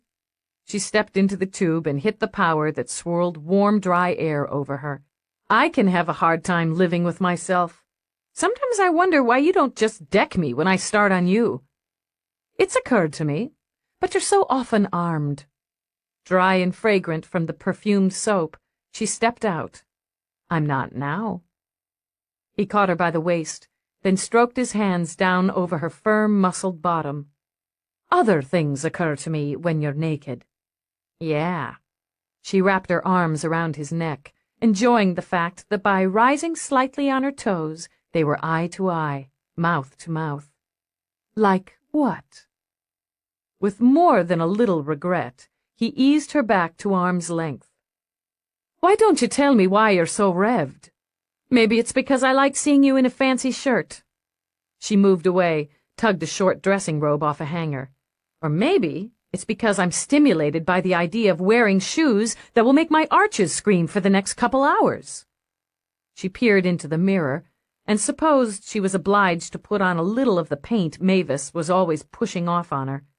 Leaning closer, she steadied the lash darkener and lengthener, closed it firmly over the lashes of her left eye, and hit the plunger. "Just maybe," she continued, glancing around, "it's because Officer Peabody found the hidden treasure." "Good for Officer Peabody." "What hidden treasure?" Eve dealt with her right eyelashes, then blinked them experimentally. "One umbrella and one shoe." "You've got him!" Taking her shoulders, Rourke kissed her on the nape of the neck. "Congratulations." "We've nearly got him," she corrected. She tried to remember what was next and chose lipstick. Mavis touted the virtues of lip dye, but Eve was wary of a color commitment that could last for 3 weeks. "We've got the evidence. The sweep confirmed his prints on the souvenirs, his and the victim's only on the umbrella. Got a few others on the shoe, but we expect salespeople or other customers. Brand new shoes, hardly a scuff on the bottoms, and she'd picked up several pairs at Saks right before she died." She went back to the bedroom, remembered the scented cream Rourke had brought back from Paris, and shrugged out of the robe to smear it on. "The problem is, we don't have him. He got tipped somehow that I was coming and skipped. Feeney's working on his equipment now to see if we can shake loose some data that'll lead us to him. There's a net out, but he may have ditched the city. I wouldn't have made it tonight, but Feeney gave me the boot, said I was harassing his man." She opened the closet, pushed for Revolve, and spotted the minuscule copper-colored dress. She took it out, held it in front of her. The sleeves were long and snug from a deep-scooped neck. The skirt ended somewhere just south of the law. "Am I supposed to wear anything under this?" He reached in her top drawer, pulled out a matching colored triangle that might have laughingly been called panties. "These should do it." She caught them from his underhand toss, wiggled in.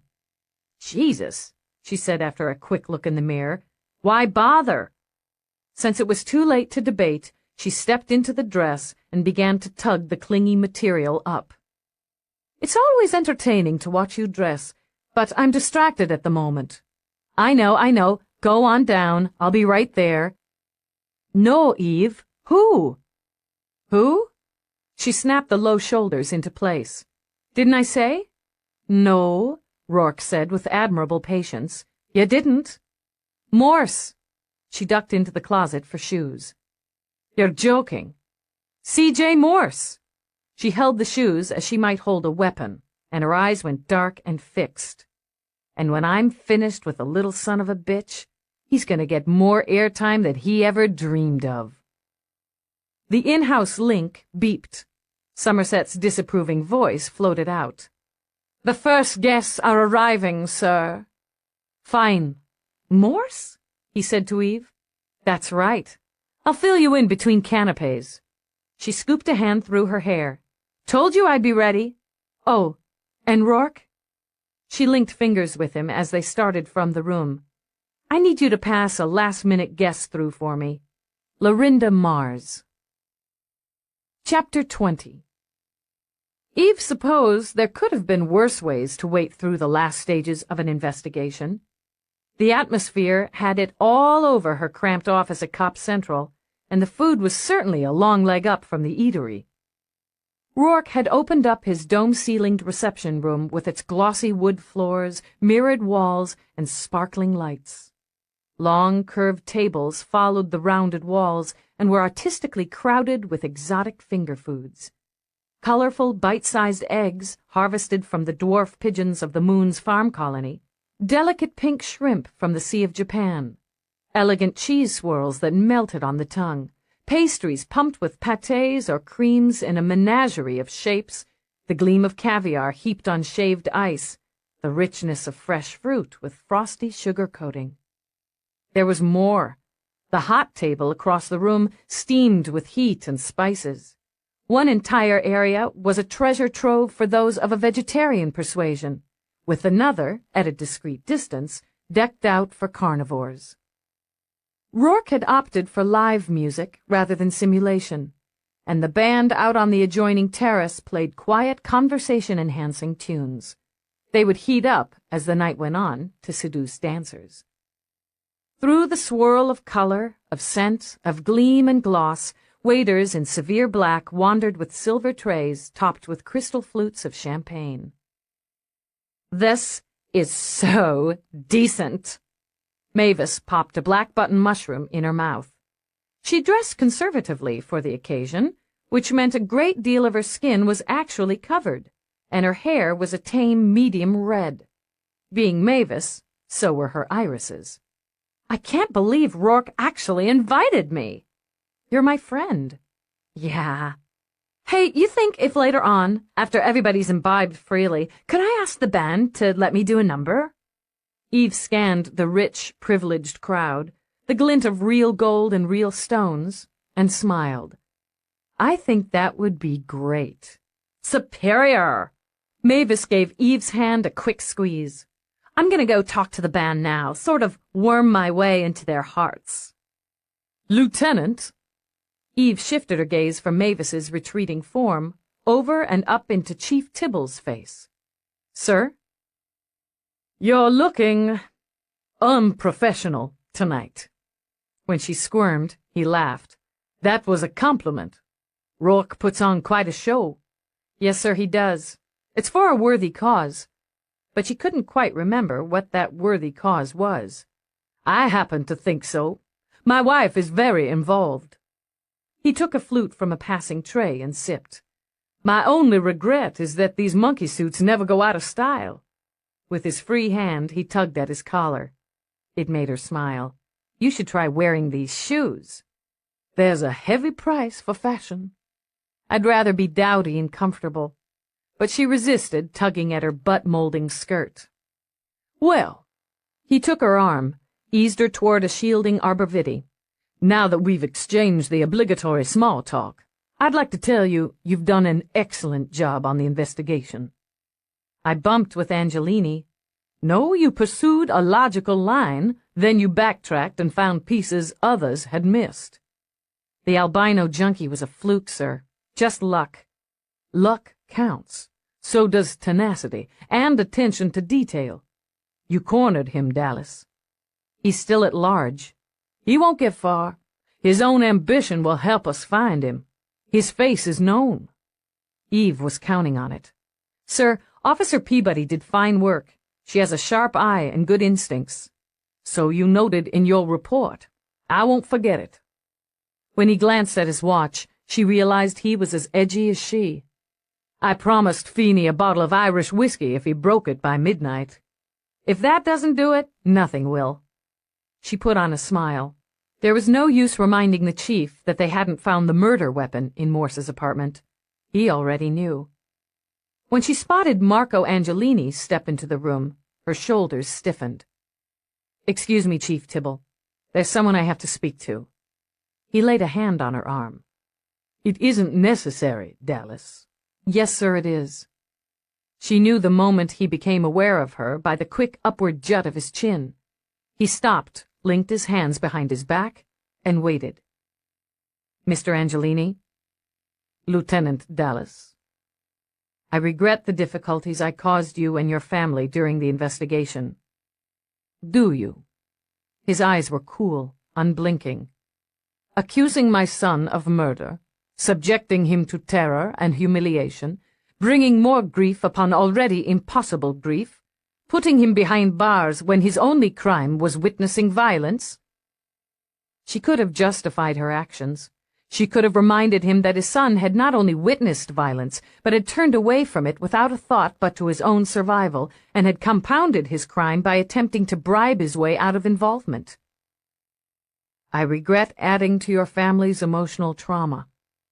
I doubt if you understand the phrase. He skimmed his eyes down. And I wonder if, had you not been so busy enjoying your companion's position, you might have caught the real murderer. It's easy enough to see what you are. You're an opportunist, a climber, a media whore, Marco. Rourke spoke softly as he laid a hand on Eve's shoulder. No. She went stiff under the touch. Don't defend me. Let him finish. I can't do that. I'm willing to take your state of mind into account, Marco, as the reason you would attack Eve in her own home. You don't want to be here, he said in an undertone of steel that indicated he was taking nothing into account. I'll show you out. I know the way. Marco's eyes stabbed at Eve. We'll put our business association to an end as soon as possible, Rourke. I no longer trust your judgment. Hands balled into fists at her side, Eve trembled with fury as Marco strode away. Why did you do that? I could have handled it.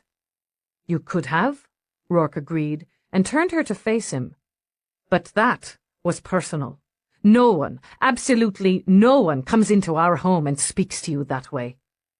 She tried to shrug it off. Somerset does. Rourke smiled, touched his lips to hers. The exception, for reasons too complicated to explain. He rubbed away the frown line between her brows with his thumb.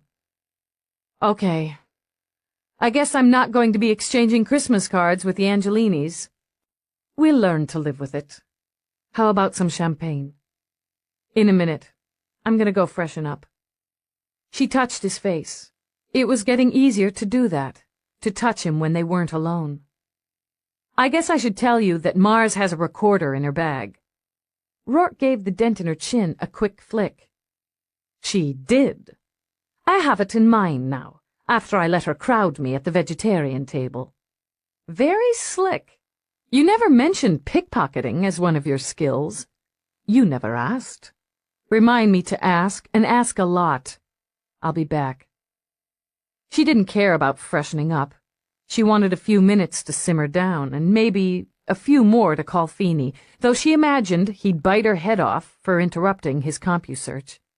He still had an hour to go before he lost his bottle of Irish. She didn't think it would hurt to remind him. She was at the door to the library, preparing to code herself in, when Somerset melted out of the shadows behind her. Lieutenant, you have a call, termed both personal and urgent. Feeney? He did not grant me his name, Somerset said down his nose. I'll take it in here. She had the small but worthy satisfaction of letting the door close smartly in his face. Lights, she ordered, and the room brightened. She'd almost gotten used to the walls of books with leather bindings and paper pages that crackled when you leafed through. For once, she didn't give them so much as a glance as she hurried to the link on Rourke's library desk. She engaged, then froze. Surprise, surprise! Morse beamed at her. Bet you weren't expecting me. All dressed up for your party, I see. You look flash. I've been looking for you, CJ. Oh, yeah, I know. You've been looking for a lot of things. I know this is on record, and it doesn't matter, but you listen close. You keep this between you and me, or I'm going to start slicing off little tiny pieces of a friend of yours. Say hi to Dallas, Nadine. He reached out, and Nadine's face came on screen. Eve, who'd seen terror too many times to count, looked at it now. Has he hurt you, Nadine? She whimpered when he jerked her head back by the hair, touched a long, slim blade to her throat. Now you tell her I've been real nice to you. Tell her. He skimmed the flat of the blade over her throat. Bitch. I'm fine. I'm okay. She closed her eyes, and a tear squeezed through. I'm sorry. She's sorry, Morse said between pursed lips and pressed his cheek to Nadine's so both of their faces were in view. "She's sorry she was so hungry to be top bitch that she slipped the guard you put on her and fell right into my waiting arms. Isn't that right, Nadine?" "Yes, and I'm gonna kill you, but not quick like the others. I'm gonna kill you slowly and with a lot of pain, unless your pal the lieutenant does everything I say. Isn't that right? You tell her, Nadine. He's going to kill me." She pressed her lips together hard, but nothing would stop the trembling. "He's going to kill me, Dallas." "That's right. You don't want her to die, do you, Dallas? It's your fault Louise died. Yours and Nadine's fault. She didn't deserve it. She knew her place. She wasn't trying to be top cunt. It's your fault she's dead. You don't want that to happen again." He still had the knife at Nadine's throat, and Eve could see his hand shake. "What do you want, Morse?" Calling up Mira's profile, she carefully hit the right buttons. "You're in control. You call the shots." "That's right." His smile exploded. "Damn right. You've got my position coming up on screen by now. You see, I'm at a nice quiet spot in Greenpeace Park where nobody's gonna bother us. All those nice green lovers planted these pretty trees. It's a wonderful spot. Of course, nobody comes here after dark, unless they're smart enough to know how to bypass the electronic field that discourages loiterers and chemiheads. You've got exactly 6 minutes to get here so we can conduct our negotiations." 6 minutes? I can barely make that at full speed. If I run into traffic, then don't, he snapped. 6 minutes from end of transmission, Dallas. 10 seconds over, 10 seconds you might use to call this in, to contact anyone, to so much as blink for backup, and I start ripping Nadine. You come alone. If I smell an extra cop, I start on her. You want her to come alone, right, Nadine? As incentive, he turned the point of the blade to prick a narrow slice at the side of her throat. "Please!" She tried to arch back as the blood trickled. "Please!" "Cut her again and I won't deal," Eve said. "You'll deal," Morse said. 6 minutes. "Starting now!" The screen went blank. Eve's finger poised over the controls, thought of dispatch, of the dozens of units that could be around the park in minutes. She thought of leaks. Electronic leaks. And she thought of the blood dribbling down Nadine's throat. She bolted across the room and hit the elevator panel on the run. She needed her weapon. C.J. Morse was having the time of his life. He'd begun to see that he'd sold himself short by killing quickly. There was so much more kick in courting fear, seducing it, watching it swell and climax. He saw it in Nadine First's eyes. They were glassy now, the pupils huge and slick and black, with barely a rim of color at the edges. He was, he realized with great relish, literally scaring her to death. He hadn't cut her again. Oh, he'd wanted to, and made sure he'd showed her the knife often so that she would never lose the fear that he could. But a part of him worried about the cunt cop. Not that he couldn't handle her, Morse mused. He could handle her the only way women understood. By killing her. But he wouldn't make it fast like the others. She'd tried to outsmart him, and that was an insult he wouldn't tolerate. Women always tried to run the show, always got in the way, just when you were about to grab that fat brass ring. It had happened to him all of his life, all of his fucking life, starting with his pushy bitch of a mother. "You haven't done your best, CJ. Use your brains, for God's sake. You'll never get through life on looks or charm. You haven't got any. I expected more from you. If you can't be the best, you'll be nothing." He'd taken it, hadn't he? Smiling to himself, he began to stroke Nadine's hair while she shuddered. He'd taken it for years, playing the good, devoted son, while at night he dreamed of ways to kill her. Wonderful dreams, sweaty and sweet, where he'd finally silenced that grating, demanding voice. "So I did," he said conversationally, touching the tip of the knife to the pulse jerking in Nadine's throat. "And it was so easy. She was all alone in that big, important house, busy with her big, important business, and I walked right in. 'CJ,' she said, 'what are you doing here? Don't tell me you've lost your job again. You'll never succeed in life unless you focus.' And I just smiled at her and I said, 'Shut up, mother, shut the fuck up.' and I cut her throat. To demonstrate, he trailed the blade over Nadine's throat, lightly, just enough to scrape the skin. She gushed, and she goggled, and she shut the fuck up. But you know, Nadine, I learned something from the old bitch. It was time I focused. I needed a goal.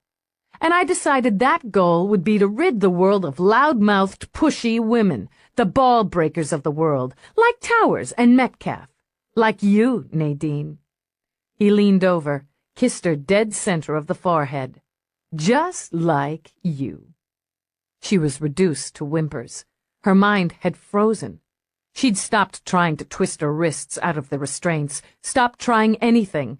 She sat docile as a doll, with the occasional quiver breaking her stillness. You kept trying to shove me aside. You even went to management to try to get me off the news desk. You told them I was a— He tapped the blade against her throat for emphasis. Pain in the ass. You know that bitch Towers? She wouldn't even give me an interview. She embarrassed me, Nadine. Wouldn't even acknowledge me at press conferences. But I fixed her. A good reporter digs, right, Nadine? And I dug, and I got a nice juicy story about her darling daughter's idiot lover. Oh, I sat on it, and sat on it, while the happy mother of the bride-to-be made all her wedding plans. I could have blackmailed her, but that wasn't the goal, was it?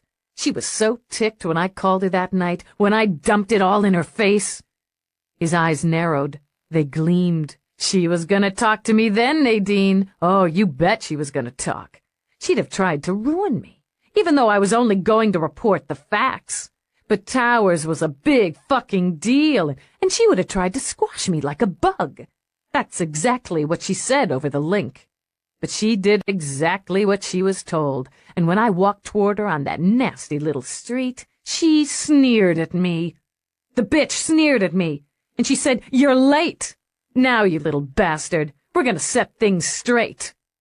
He laughed so hard he had to press a hand to his stomach. Oh, I set her straight. Gush and goggle, just like my dear old mother.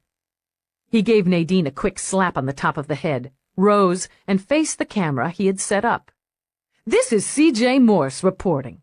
As the clock ticks away the seconds, it appears that the heroic Lieutenant Cunt will not arrive in time to save her fellow bitch from execution. Though it has long been considered a sexist cliché, this experiment has proven that women are always late. He laughed uproariously and gave Nadine a careless backhanded slap that knocked her back on the bench where he'd put her. After one last high-pitched giggle, he controlled himself and frowned soberly into the lens. The public broadcasting of executions was banned in this country in 2012, 5 years before the Supreme Court once again ruled that capital punishment was unconstitutional. Of course, the court was forced into that decision by 5 idiot, big-mouthed women, so this reporter deems that ruling null and void. He took a small pocket beam out of his jacket before turning to Nadine. "I'm going to key into the station now, Nadine. On air in 20. Thoughtfully, he tilted his head. "You know, you could use a little makeup. It's a pity there isn't time. I'm sure you'd want to look your best for your final broadcast." He walked to her, laid the length of the knife at her throat, and faced the camera. "In 10, 9, 8... He glanced over at the sound of rushing feet on the crushed stone path. "Well, well, well, here she is now, and with seconds to spare." Eve skidded to a halt on the path and stared. She'd seen a great deal in her decade on the force, plenty that she often wished could be erased from her memory, but she'd never seen anything to compare with this. She'd followed the light, the single light that beamed a circle around the tableau. The park bench where Nadine sat passively, blood drying on her skin, a knife at her throat. C.J. Morse behind her, dressed nattily in a round-colored shirt and color-coordinated jacket, facing a camera on a slim tripod. Its red light beamed as steadily as Judgment's eye. "What the hell are you doing, Morse?" "Live stand-up," he said cheerfully. "Please, step into the light, Lieutenant, so our viewers can see you." Keeping her eyes on his, Eve stepped into the circle. She'd been gone too long, Rourke thought, and found himself irritated by the party chat. Obviously, she'd been more upset than he'd realized, and he regretted not dealing with Angelini more effectively. Damn if he'd let her brood or take on blame. The only way to make sure she didn't was to amuse or annoy the mood out of her. He slipped quietly from the room, away from the lights and music and voices. The house was too big to search, but he could pinpoint her location with one question. "Eve," he said, the moment Somerset stepped from a room to the right. "She's gone." "What do you mean, gone? Gone where?" Because discussing the woman always put Somerset's back up, he lifted his shoulders. "I couldn't say. She simply ran out of the house, got into her vehicle, and drove off. She did not deign to inform me of her plans." The nasty twisting in Rourke's gut sharpened his voice. "Don't fuck with me, Somerset. Why did she leave?" Insulted, Somerset tightened his jaw. Perhaps it was due to the call she received a few moments ago. She took it in the library. Turning on his heel, Rourke strode to the library door, uncoded it. With Somerset at his heels, he stepped up to the table. "Replay last call." As he watched, listened, the twisting in his gut turned to a burning that was fear. Christ Jesus, she's gone for him. She's gone alone. He was out of the door and moving fast. The order shot over his shoulder like a laser. "Relay that information to Chief Tibble, privately." "Though our time is short, Lieutenant, I'm sure our viewers would be fascinated by the investigative process." Morse kept the pleasant camera smile on his face, the knife at Nadine's throat. "You did pursue a false lead for a time, and were, I believe, on the point of charging an innocent man." "Why did you kill them, Morse?" "Oh, I've documented that extensively for future broadcast. Let's talk about you. You must have felt terrible when you realized you'd killed Louise Kursky instead of Nadine." "I felt very bad about that. Sickened. Louise was a nice, quiet woman with an appropriate attitude. But it wasn't my fault. It was yours, and Nadine's for trying to bait me." "You wanted exposure." Eve flicked a glance toward the camera. "You're certainly getting it now. But this is putting you in a spot, Morse. You won't get out of this park now." "Oh, I have a plan. Don't worry about me. And we have just a few minutes left before we have to end this. The public has a right to know. I want them to see this execution, but I wanted you to see it in person, to witness what you caused." She looked at Nadine. No help there, she noted. The woman was in deep shock, possibly drugged. "I won't be as easy to take." "You'll be more fun." "How did you take Nadine?" Eve stepped closer, keeping her eyes on his and her hands in sight. "You had to be clever." "I'm very clever. People, women in particular, don't give me enough credit. I just leaked a tip to her about the murders. A message from a frightened witness who wanted to speak to her, alone. I knew she'd ditch her guard. An ambitious woman after the big story. I got her in the parking garage, just as simple as that. Gave her a dose of a deep trank, loaded her in her own trunk, and drove off. Left her in the car, in a little rent space zone way downtown." "You were smart."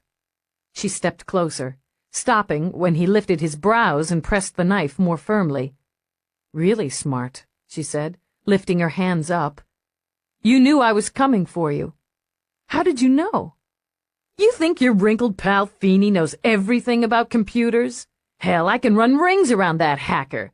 I've been keyed into your system for weeks. Every transmission, every plan, every step you took, I was always ahead of you, Dallas." "Yeah, you were ahead of me." "You don't want to kill her, Morse. You want me.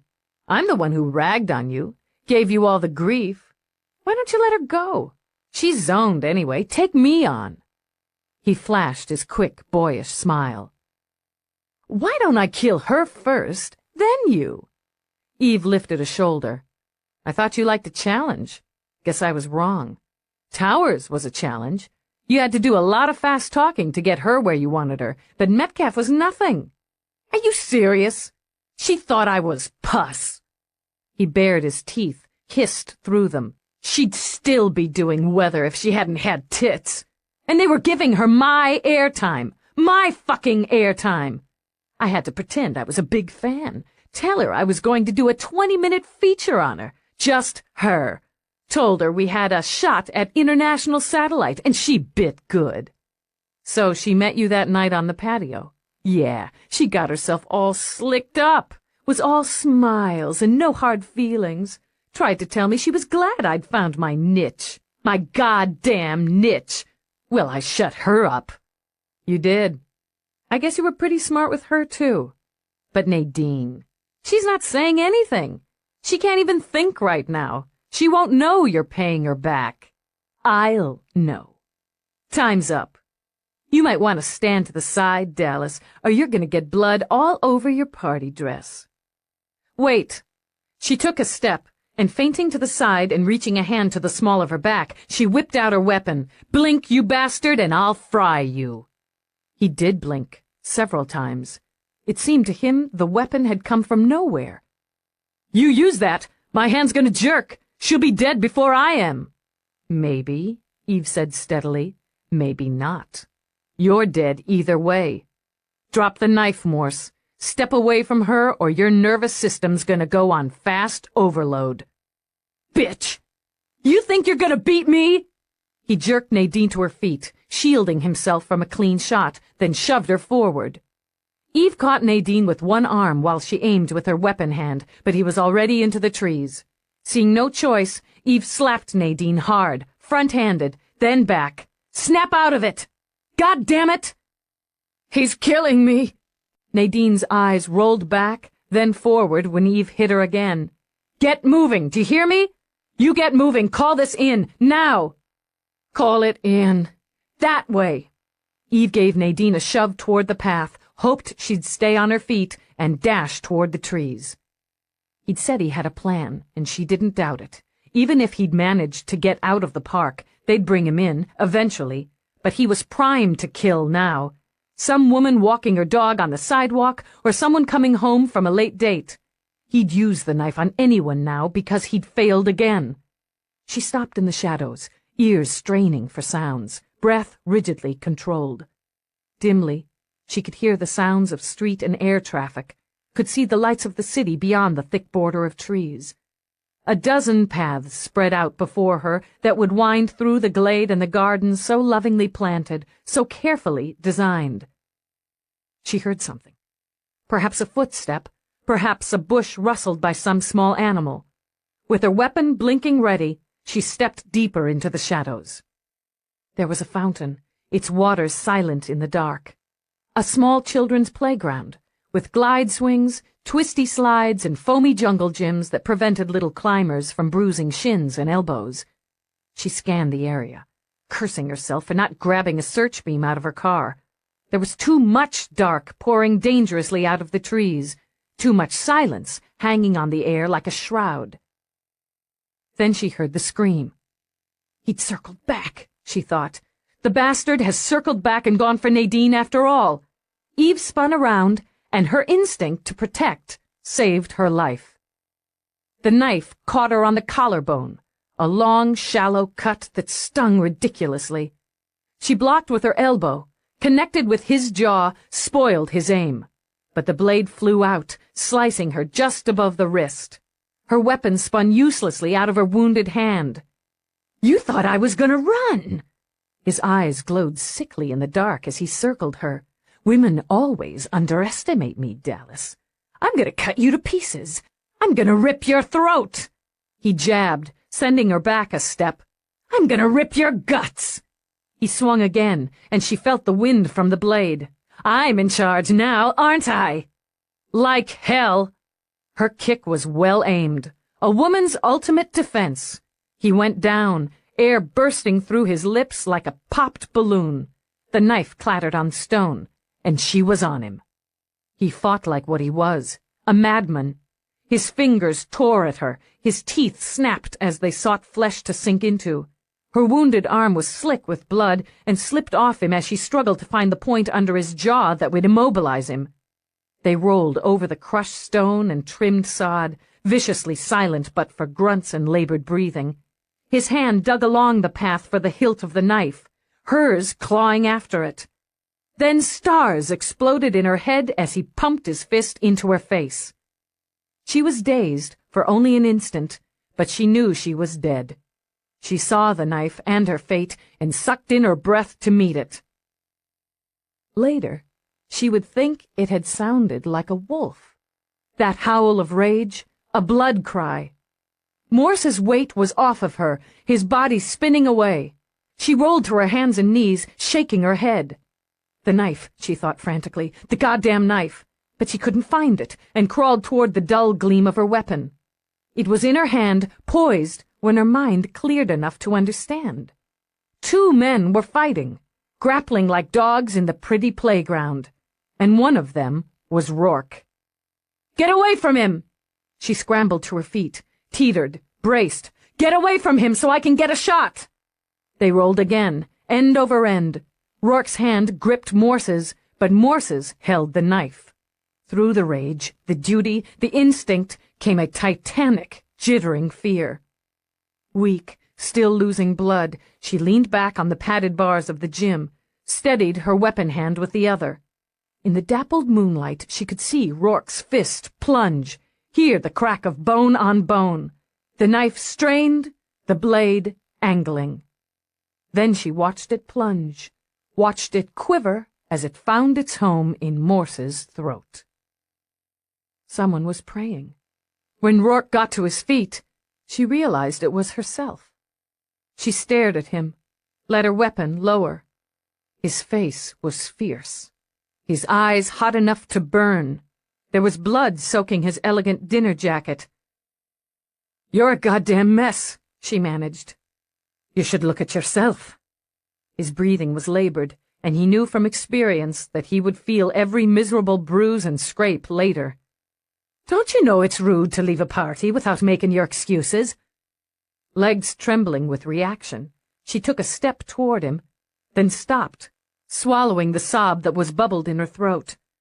"Sorry. I'm sorry." "God, are you hurt?" She launched herself at him, all but burrowing when he caught her close. "Did he cut you? Are you cut?" She yanked back, began to fumble at his clothes. "Eve." He jerked her chin up, steadied it. "You're bleeding badly." "He caught me a couple times." She swiped a hand under her nose. "It's not bad." But Rourke was already using a square of Irish linen from his pocket to staunch and wrap the arm wound. "And it's my job."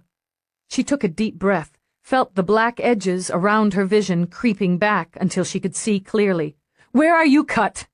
"It's his blood," Rourke said calmly. "Not mine." His blood. She nearly wobbled again, forced her knees to lock. "You're not hurt?" "Nothing major." Concerned, he angled her head back to examine the shallow slice along her collarbone, the rapidly swelling eye. "You need a medic, Lieutenant." "In a minute." "Let me ask you something." "Ask away." Having nothing else, he tore part of his ripped sleeve to dab at the blood on her shoulder. "Do I come charging into one of your boardrooms when you're having trouble with a business deal?" His eyes flicked to hers.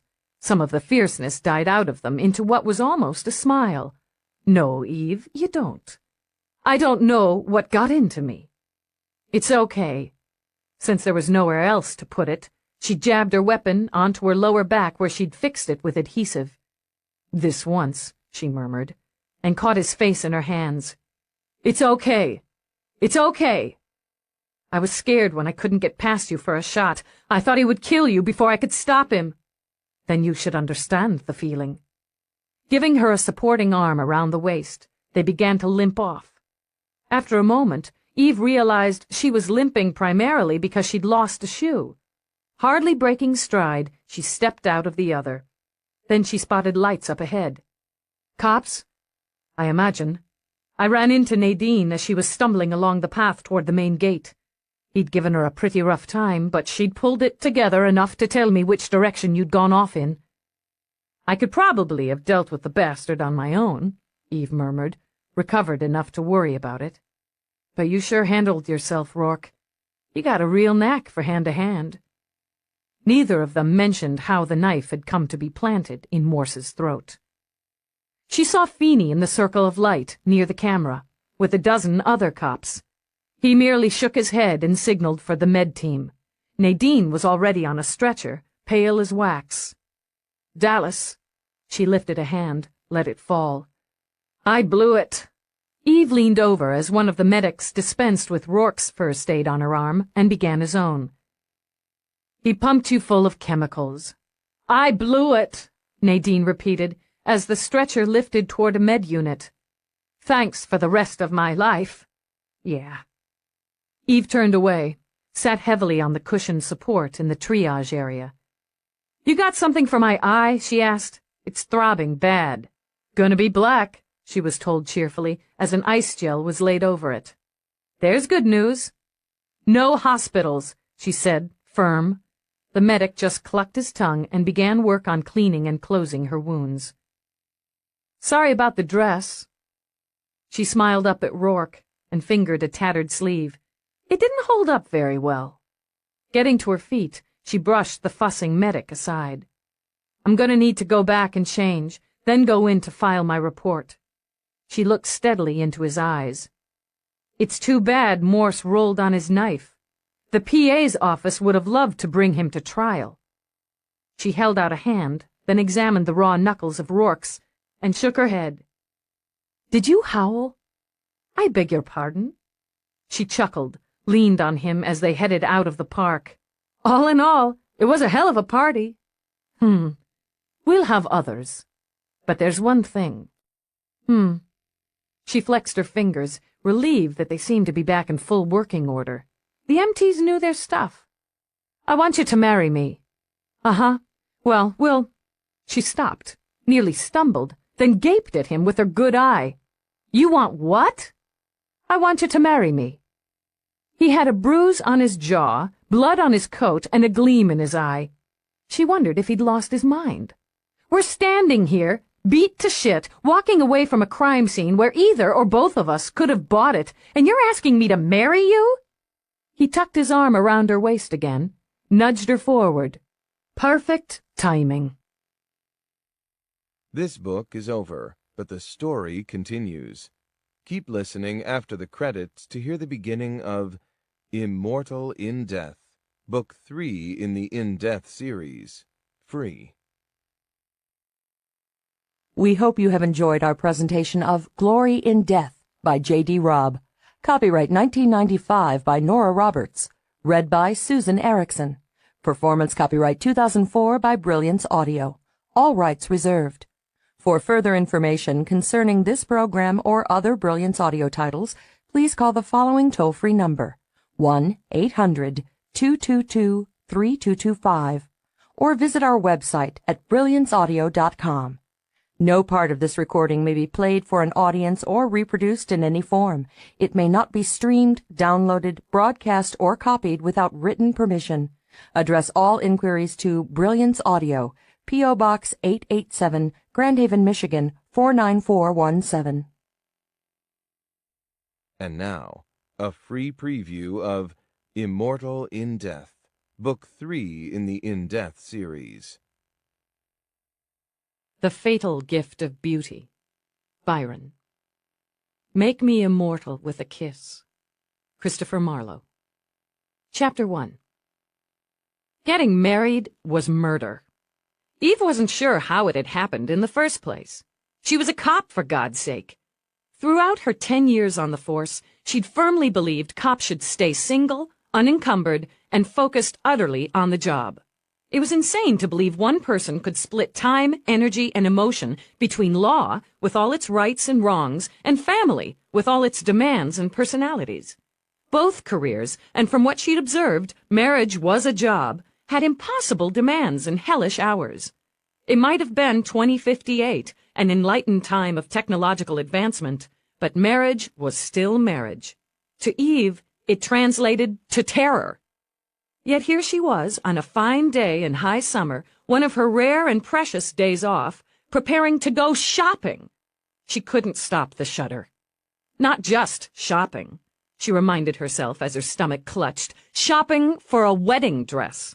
Obviously, she'd lost her mind. It was Rourke's doing, of course.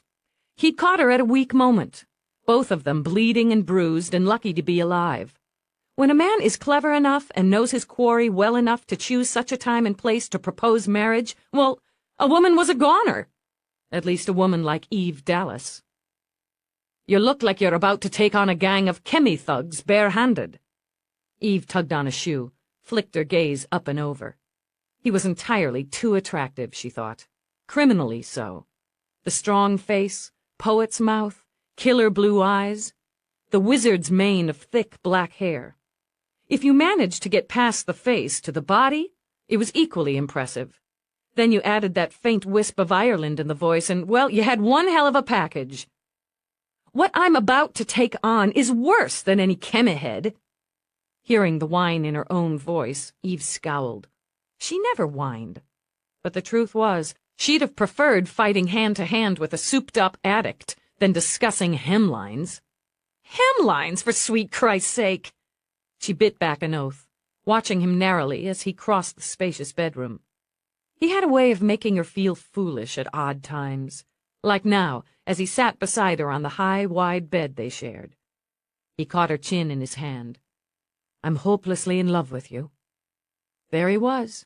This man with the sinfully blue eyes, the strong, gorgeous, somehow Raphaelite looks of a doomed angel, loved her. Rourke. She struggled to hold back a sigh.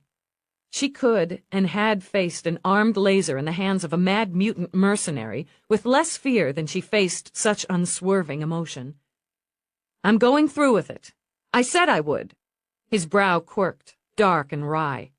He wondered how she remained so unaware of her own appeal as she sat there, fretting, her poorly cut fawn-colored hair standing up in tufts and spikes, aroused by her restless hands, thin lines of annoyance and doubt running between her big, whiskey-colored eyes. Darling Eve. He kissed her, lightly, once on the frowning lips, then again in the gentle dip in her chin. I never doubted it. Though he had, constantly. I've several things I have to see to today. You were late last night. I never had a chance to ask if you had plans. The stakeout on the Bynes case went to after 0300. Did you get him? Walked right into my arms, blissed on Dreamers and a marathon VR session. She smiled, but it was the hunter's smile, dark and feral. Murdering little bastard came along like my personal droid. Well, then. He patted her shoulder before rising. He stepped down from the platform into the dressing area, where he pondered a selection of jackets. On today, reports to file? I'm off today. Oh. Distracted, he turned back, a gorgeous silk jacket in deep charcoal in his hand. I can reschedule some of my afternoon if you'd like. Which would be, Eve mused, a bit like a general rescheduling battles. In Rourke's world, business was a complicated and profitable war. I'm already booked. The scowl snuck back on her before she could stop it. Shopping, she muttered. Wedding dress. Now he smiled, quickly, easily. From her, such plans were a declaration of love. No wonder you're so cranky. I told you I'd see to it. I'll pick out my own wedding dress, and I'll buy it myself. I'm not marrying you for your damn money. Smooth and elegant as the jacket he slipped on, he continued to smile. Why are you marrying me, Lieutenant? Her scowl deepened, but he was, above all, a patient man. Want a multiple choice? Because you never take no for an answer. She stood, shoving her hands into the front pockets of her jeans. You only get a half point for that. Try again. Because I've lost my mind? That won't win you the trip for two to Tropic World on Star 50. A reluctant smile tugged at her lips. Maybe I love you. Maybe you do. Content with that, he crossed back to her and laid his hands on her strong shoulders. How bad can it be? You can pop a few shopping programs into the computer, look at dozens of suitable dresses, order in what appeals to you. That was my idea. She rolled her eyes. Mavis ditched it. Mavis? He paled a bit. Eve, tell me you're not going shopping with Mavis. His reaction brightened her mood a little. She has this friend. He's a designer. Dear Christ. She says he's mag. Just needs a break to make a name for himself. He has a little workshop in Soho. Let's elope. Now. You look fine. Her grin flashed. Scared? Terrified. Good. Now we're even. Delighted to be on level footing, she leaned in and kissed him. Now you can worry about what I'll be wearing on the big day for the next few weeks. Gotta go. She patted his cheek. I'm meeting her in 20 minutes. Eve? Rourke grabbed for her hand. You wouldn't do something ridiculous. She tugged her way free. I'm getting married, aren't I? What could be more ridiculous? She hoped he stewed over it all day. The idea of marriage was daunting enough, but a wedding? Clothes, flowers, music, people? It was horrifying. She zipped downtown on Lex, braking hard and muttering curses at a sidewalk vendor who encroached on the lane with his smoking glide cart. The traffic violation was bad enough, but the scent of overcooked soy dogs hit her nervous stomach like lead.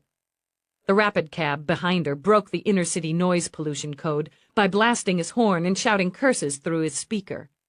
A group, obviously tourists, loaded down with palm cams, CompuMaps, and binocs, gaped stupidly at the whizzing traffic.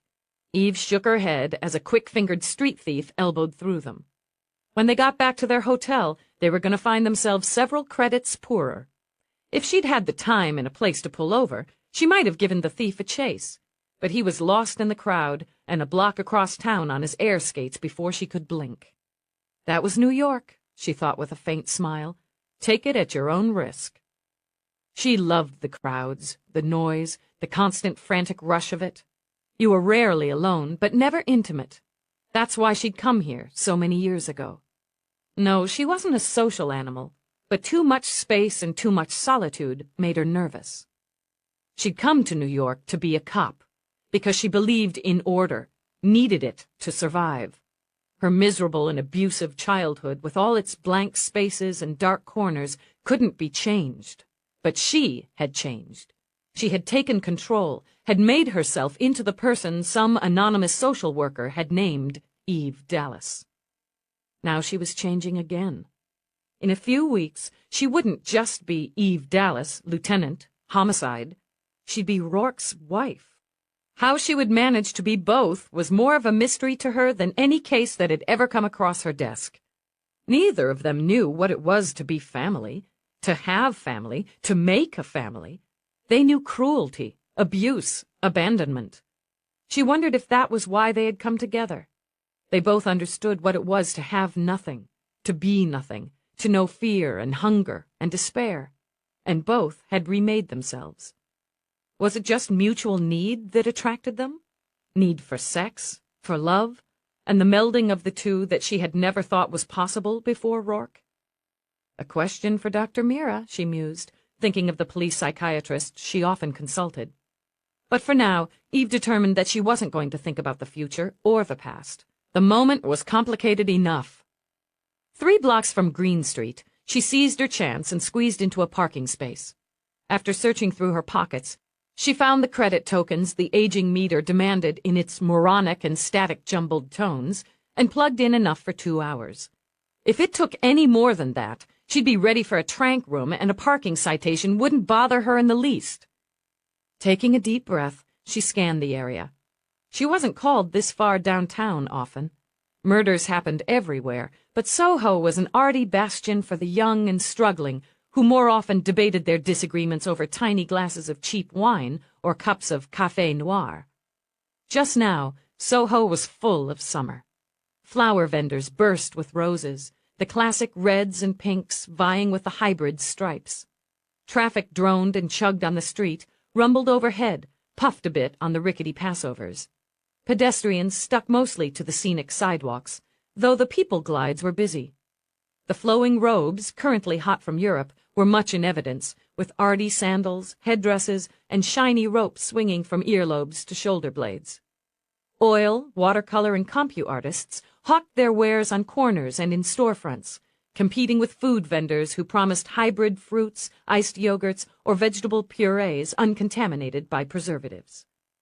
Members of the Pure sect, a Soho staple, glided in their snowy, street-dusting gowns, their eyes glowing and their heads shaved. Eve gave one particularly devout-looking supplicant a few tokens and was rewarded with a beatific smile and a glossy pebble. "Pure love," the devotee offered her. "Pure joy." "Yeah, right," Eve murmured and sidestepped. She had to backtrack to find Leonardo's. The up-and-coming designer had a third-floor loft. The window that faced the street was crammed with fashions, blots and flows of color and form that had Eve swallowing nervously. Her taste leaned toward the plain, the drab, according to Mavis. It didn't appear, as she took the people glide up to get a closer look, that Leonardo leaned toward either. The clutching in her stomach came back with a vengeance as she stared at the window display with its feathers and beads and dyed rubber unisuits. However much pleasure she would get from making Rourke wince, she wasn't getting married in neon rubber. There was more, a great deal more. It seemed Leonardo believed in advertising in a big way. His centerpiece, a ghostly white faceless model, was draped in a collection of transparent scarves that shimmered so dramatically that the material seemed alive. Eve could all but feel it crawling over her skin. She thought. No way in heaven or hell. She turned, thinking only of escape, and rapped straight into Mavis. "His stuff is so frigid." Mavis slipped a friendly, restraining arm around Eve's waist and gazed dreamily into the window. "Look, Mavis, and he's incredibly creative. I've watched him come up with stuff on screen. It's wild." "Yeah, wild. I'm thinking he really understands the inner soul." Mavis hurried on. She understood Eve's inner soul and knew her friend was ready to bolt.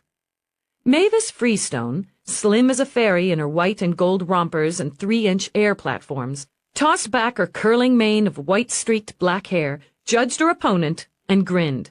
"He's going to make you the most rocking bride in New York." "Mavis." Eve narrowed her eyes to forestall another interruption. "I just want something that won't make me feel like an idiot." Mavis beamed, the new winged heart tattoo on her biceps fluttering as she lifted a hand to her breast. "Dallas, trust me." "No," Eve said, even as Mavis pulled her back to the glide. "I mean it, Mavis. I'll just order something off screen." "Over my dead body," Mavis muttered, clumping her way down to the street entrance, dragging Eve behind her. "The least you can do is look. Talk to him. Give the guy a chance." She thrust out her bottom lip, a formidable weapon when painted magenta. "Don't be such a squash, Dallas." "Shit. I'm here, anyway." Flushed with success, Mavis bounced to the whining security camera. "Mavis Freestone and Eve Dallas for Leonardo." The outer door opened with a grinding clunk. Mavis made a beeline for the old wire-screened elevator. "This place is really into retro. I think Leonardo might even stay here after he hits. You know, eccentric artist and all that." "Right." Eve closed her eyes and prayed as the elevator bumped its way upward. She was taking the stairs down, absolutely. "Now, keep an open mind," Mavis ordered, "and let Leonardo take care of you." "Darling!" She positively flowed out of the dinky elevator and into a cluttered, colorful space. Eve had to admire her. "Mavis, my dove." Then Eve was struck dumb.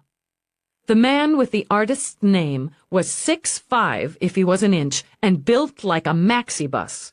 Huge, rippling biceps mountained out of a sleeveless robe in the eye-searing colors of a Martian sunset. His face was wide as the moon, its copper-toned skin stretched tight as a drumhead over razor-edged cheekbones. He had a small, glinting stone winking beside his flashing grin, and eyes like gold coins. He swirled Mavis into his arms, off her feet and around in one fast and graceful circle, and he kissed her long, hard, and in a fashion that warned Eve the two of them had a great deal more going on than a mutual love of fashion and art. "Leonardo!" Beaming like a fool, Mavis ran her gold-tipped fingers through his tight shoulder-length curls. "Baby doll." Eve managed not to gag as they cooed at each other, but she did roll her eyes. She was stuck now, without a doubt. Mavis was in love again. The hair, it's wonderful. Leonardo ran loving fingers the size of soy dogs through Mavis's streaked mop. I hoped you'd like it. This, there was a dramatic pause, as though she were about to introduce her award-winning schnauzer, is Dallas. Ah, yes, the bride. Lovely to meet you, Lieutenant Dallas. He kept one arm around Mavis and shot the other out to take Eve's hand. Mavis has told me so much about you. Yeah. Eve slanted a look toward her friend. She's been a little light on details on you. He laughed, a booming sound that made Eve's ears ring even as her lips twitched in response. My turtle dove can be secretive. Refreshments, he stated, then whirled off in a cloud of color and unexpected grace. He's wonderful, isn't he? Mavis whispered, eyes dancing with love. You're sleeping with him. You wouldn't believe how inventive he is, how— Mavis blew out a breath, patted her breast. The man is a sexual artist. I don't want to hear about it. Absolutely don't want to hear about it. Drawing her brows together, Eve scanned the room. It was wide, high-ceilinged, and crowded with flows and streams of material. Fuchsia rainbows, ebony waterfalls, chartreuse pools dripped from the ceiling, along the walls, over tabletops and arms of chairs. Jesus, was all she could manage. Bowls and trays of glittering ribbons, tapes, and buttons were piled everywhere. Sashes, belts, hats, and veils, crowded with half-finished outfits of shimmering materials and studded bodices. The place smelled like an incense farm married to a flower shop. She was terrified. A little pale, Eve turned back. Mavis, I love you. Maybe I haven't told you that before, but I do. Now I'm leaving. Dallas! With a quick giggle, Mavis grabbed her arm. For a small woman, Mavis was amazingly strong. Relax. Take a breath. I guarantee Leonardo's gonna fix you up. That's what I'm afraid of, Mavis. Deeply afraid. Lemon tea. Iced. Leonardo announced with a musical lilt as he came through a curtain of draping simulated silk with a tray and glasses. Please, please, sit. First, we'll relax, get to know each other. With her eye on the door, Eve edged toward a chair. Look, Leonardo, Mavis might not have explained things exactly. See, you're a homicide detective. I've read about you, Leonardo said smoothly, snuggling on a curved-sided settee with Mavis all but in his lap. Your last case generated a great deal of media. I must confess I was fascinated. You work with puzzles, Lieutenant, as I do. Eve sampled the tea, nearly blinked when she discovered it was full-bodied, rich, and wonderful. You work with puzzles? Naturally. I see a woman. I imagine how I would like to see her dressed. Then I must discover who she is, what she is, how does she live her life, what are her hopes, her fantasies, her vision of herself. Then I must take all of that, piece each part of her together to create the look, the image. At first, she is a mystery, and I'm compelled to solve her. Unashamed, Mavis sighed lustily. Isn't he mag, Dallas? Leonardo chuckled, nuzzled Mavis's ear. Your friend is worried, my dove. She thinks I'll wrap her in electric pink and spangles. It sounds wonderful. For you. He beamed back at Eve. So, you're going to marry the elusive and powerful Rourke. It looks that way, Eve muttered. You met him on a case, the de Blas case, correct? And intrigued him with your tawny eyes and serious smile. I wouldn't say you wouldn't, Leonardo continued, because you don't see yourself as he does, or as I do. Strong, valiant, troubled, dependable. Are you a designer or an analyst? Eve demanded. You can't be one without the other. Tell me, Lieutenant, how did Rourke win you? I'm not a prize. She snapped it, then set her glass aside. Wonderful! He clapped his hands together and almost wept. Heat and independence, and just a little fear. You'll make a magnificent bride. Now, to work. He rose. Come with me. She stood up. Listen, there's no point in wasting your time, or mine. I'm just going to— Come with me, he repeated, and took her hand. Give it a chance, Eve. For Mavis, she allowed Leonardo to lead her under and around falls of fabric and into an equally cluttered workstation on the far side of the loft. The computer made her feel a little better. Those she understood, but the drawings it had generated, which were pinned and tacked to every available space, made her heart sink.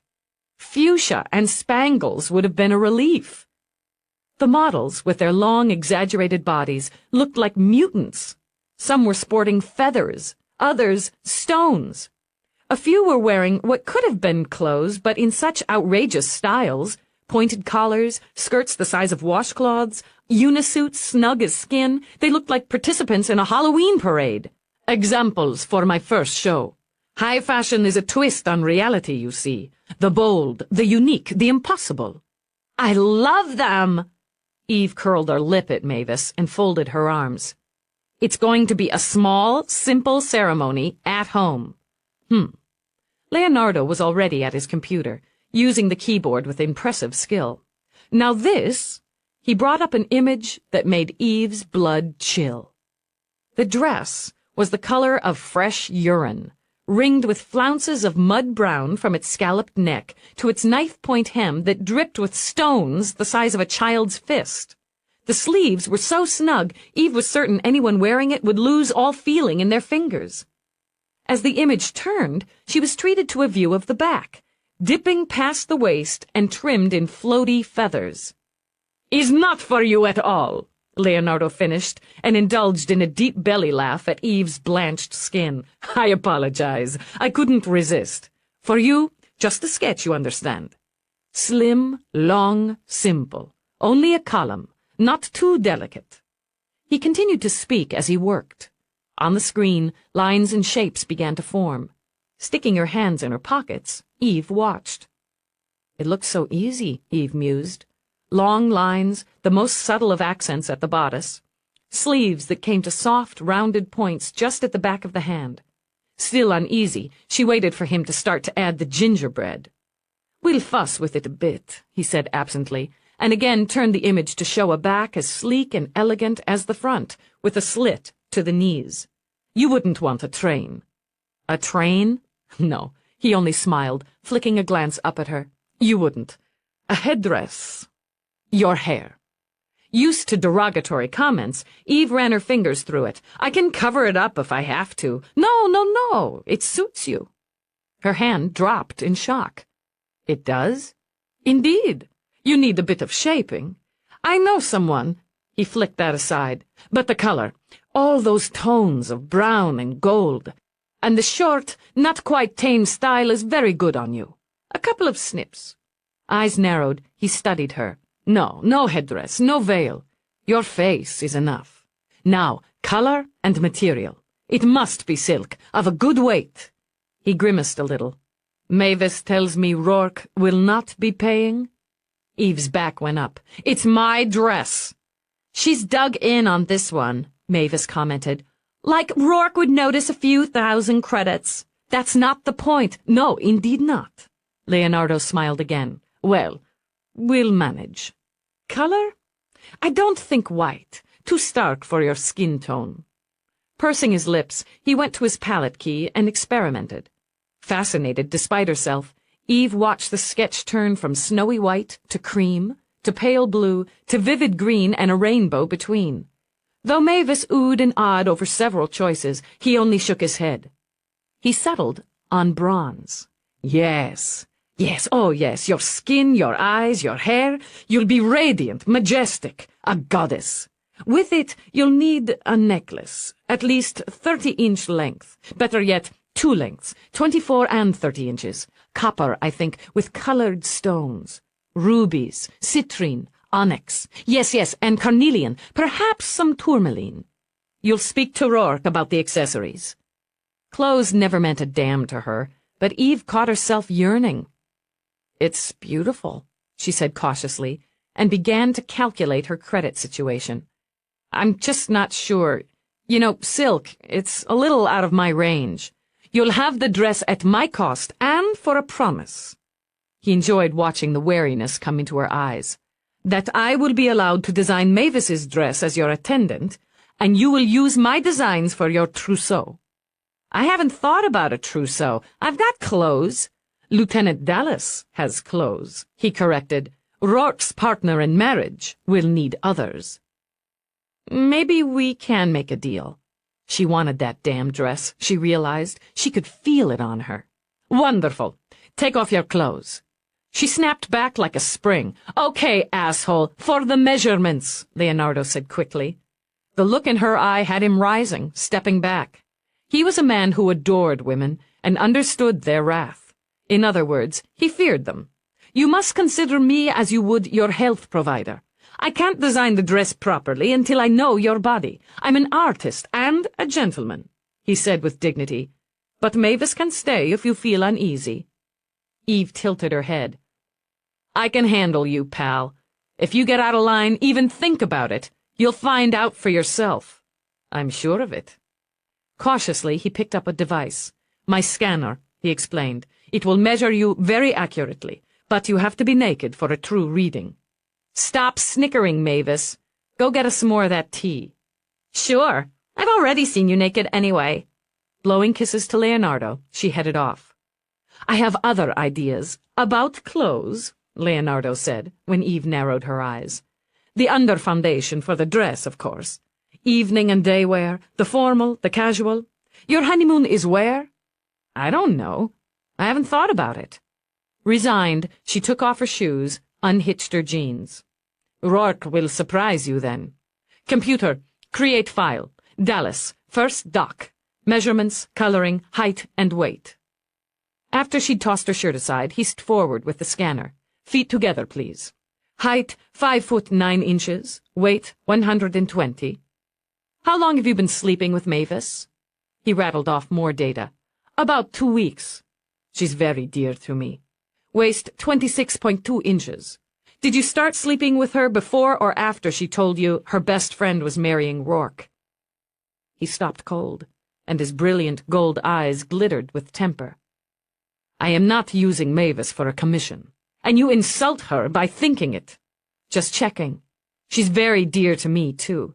If we're going to deal on this, I want to make sure all the cards are face up, that's all. So, the interruption came in fast and came in furious.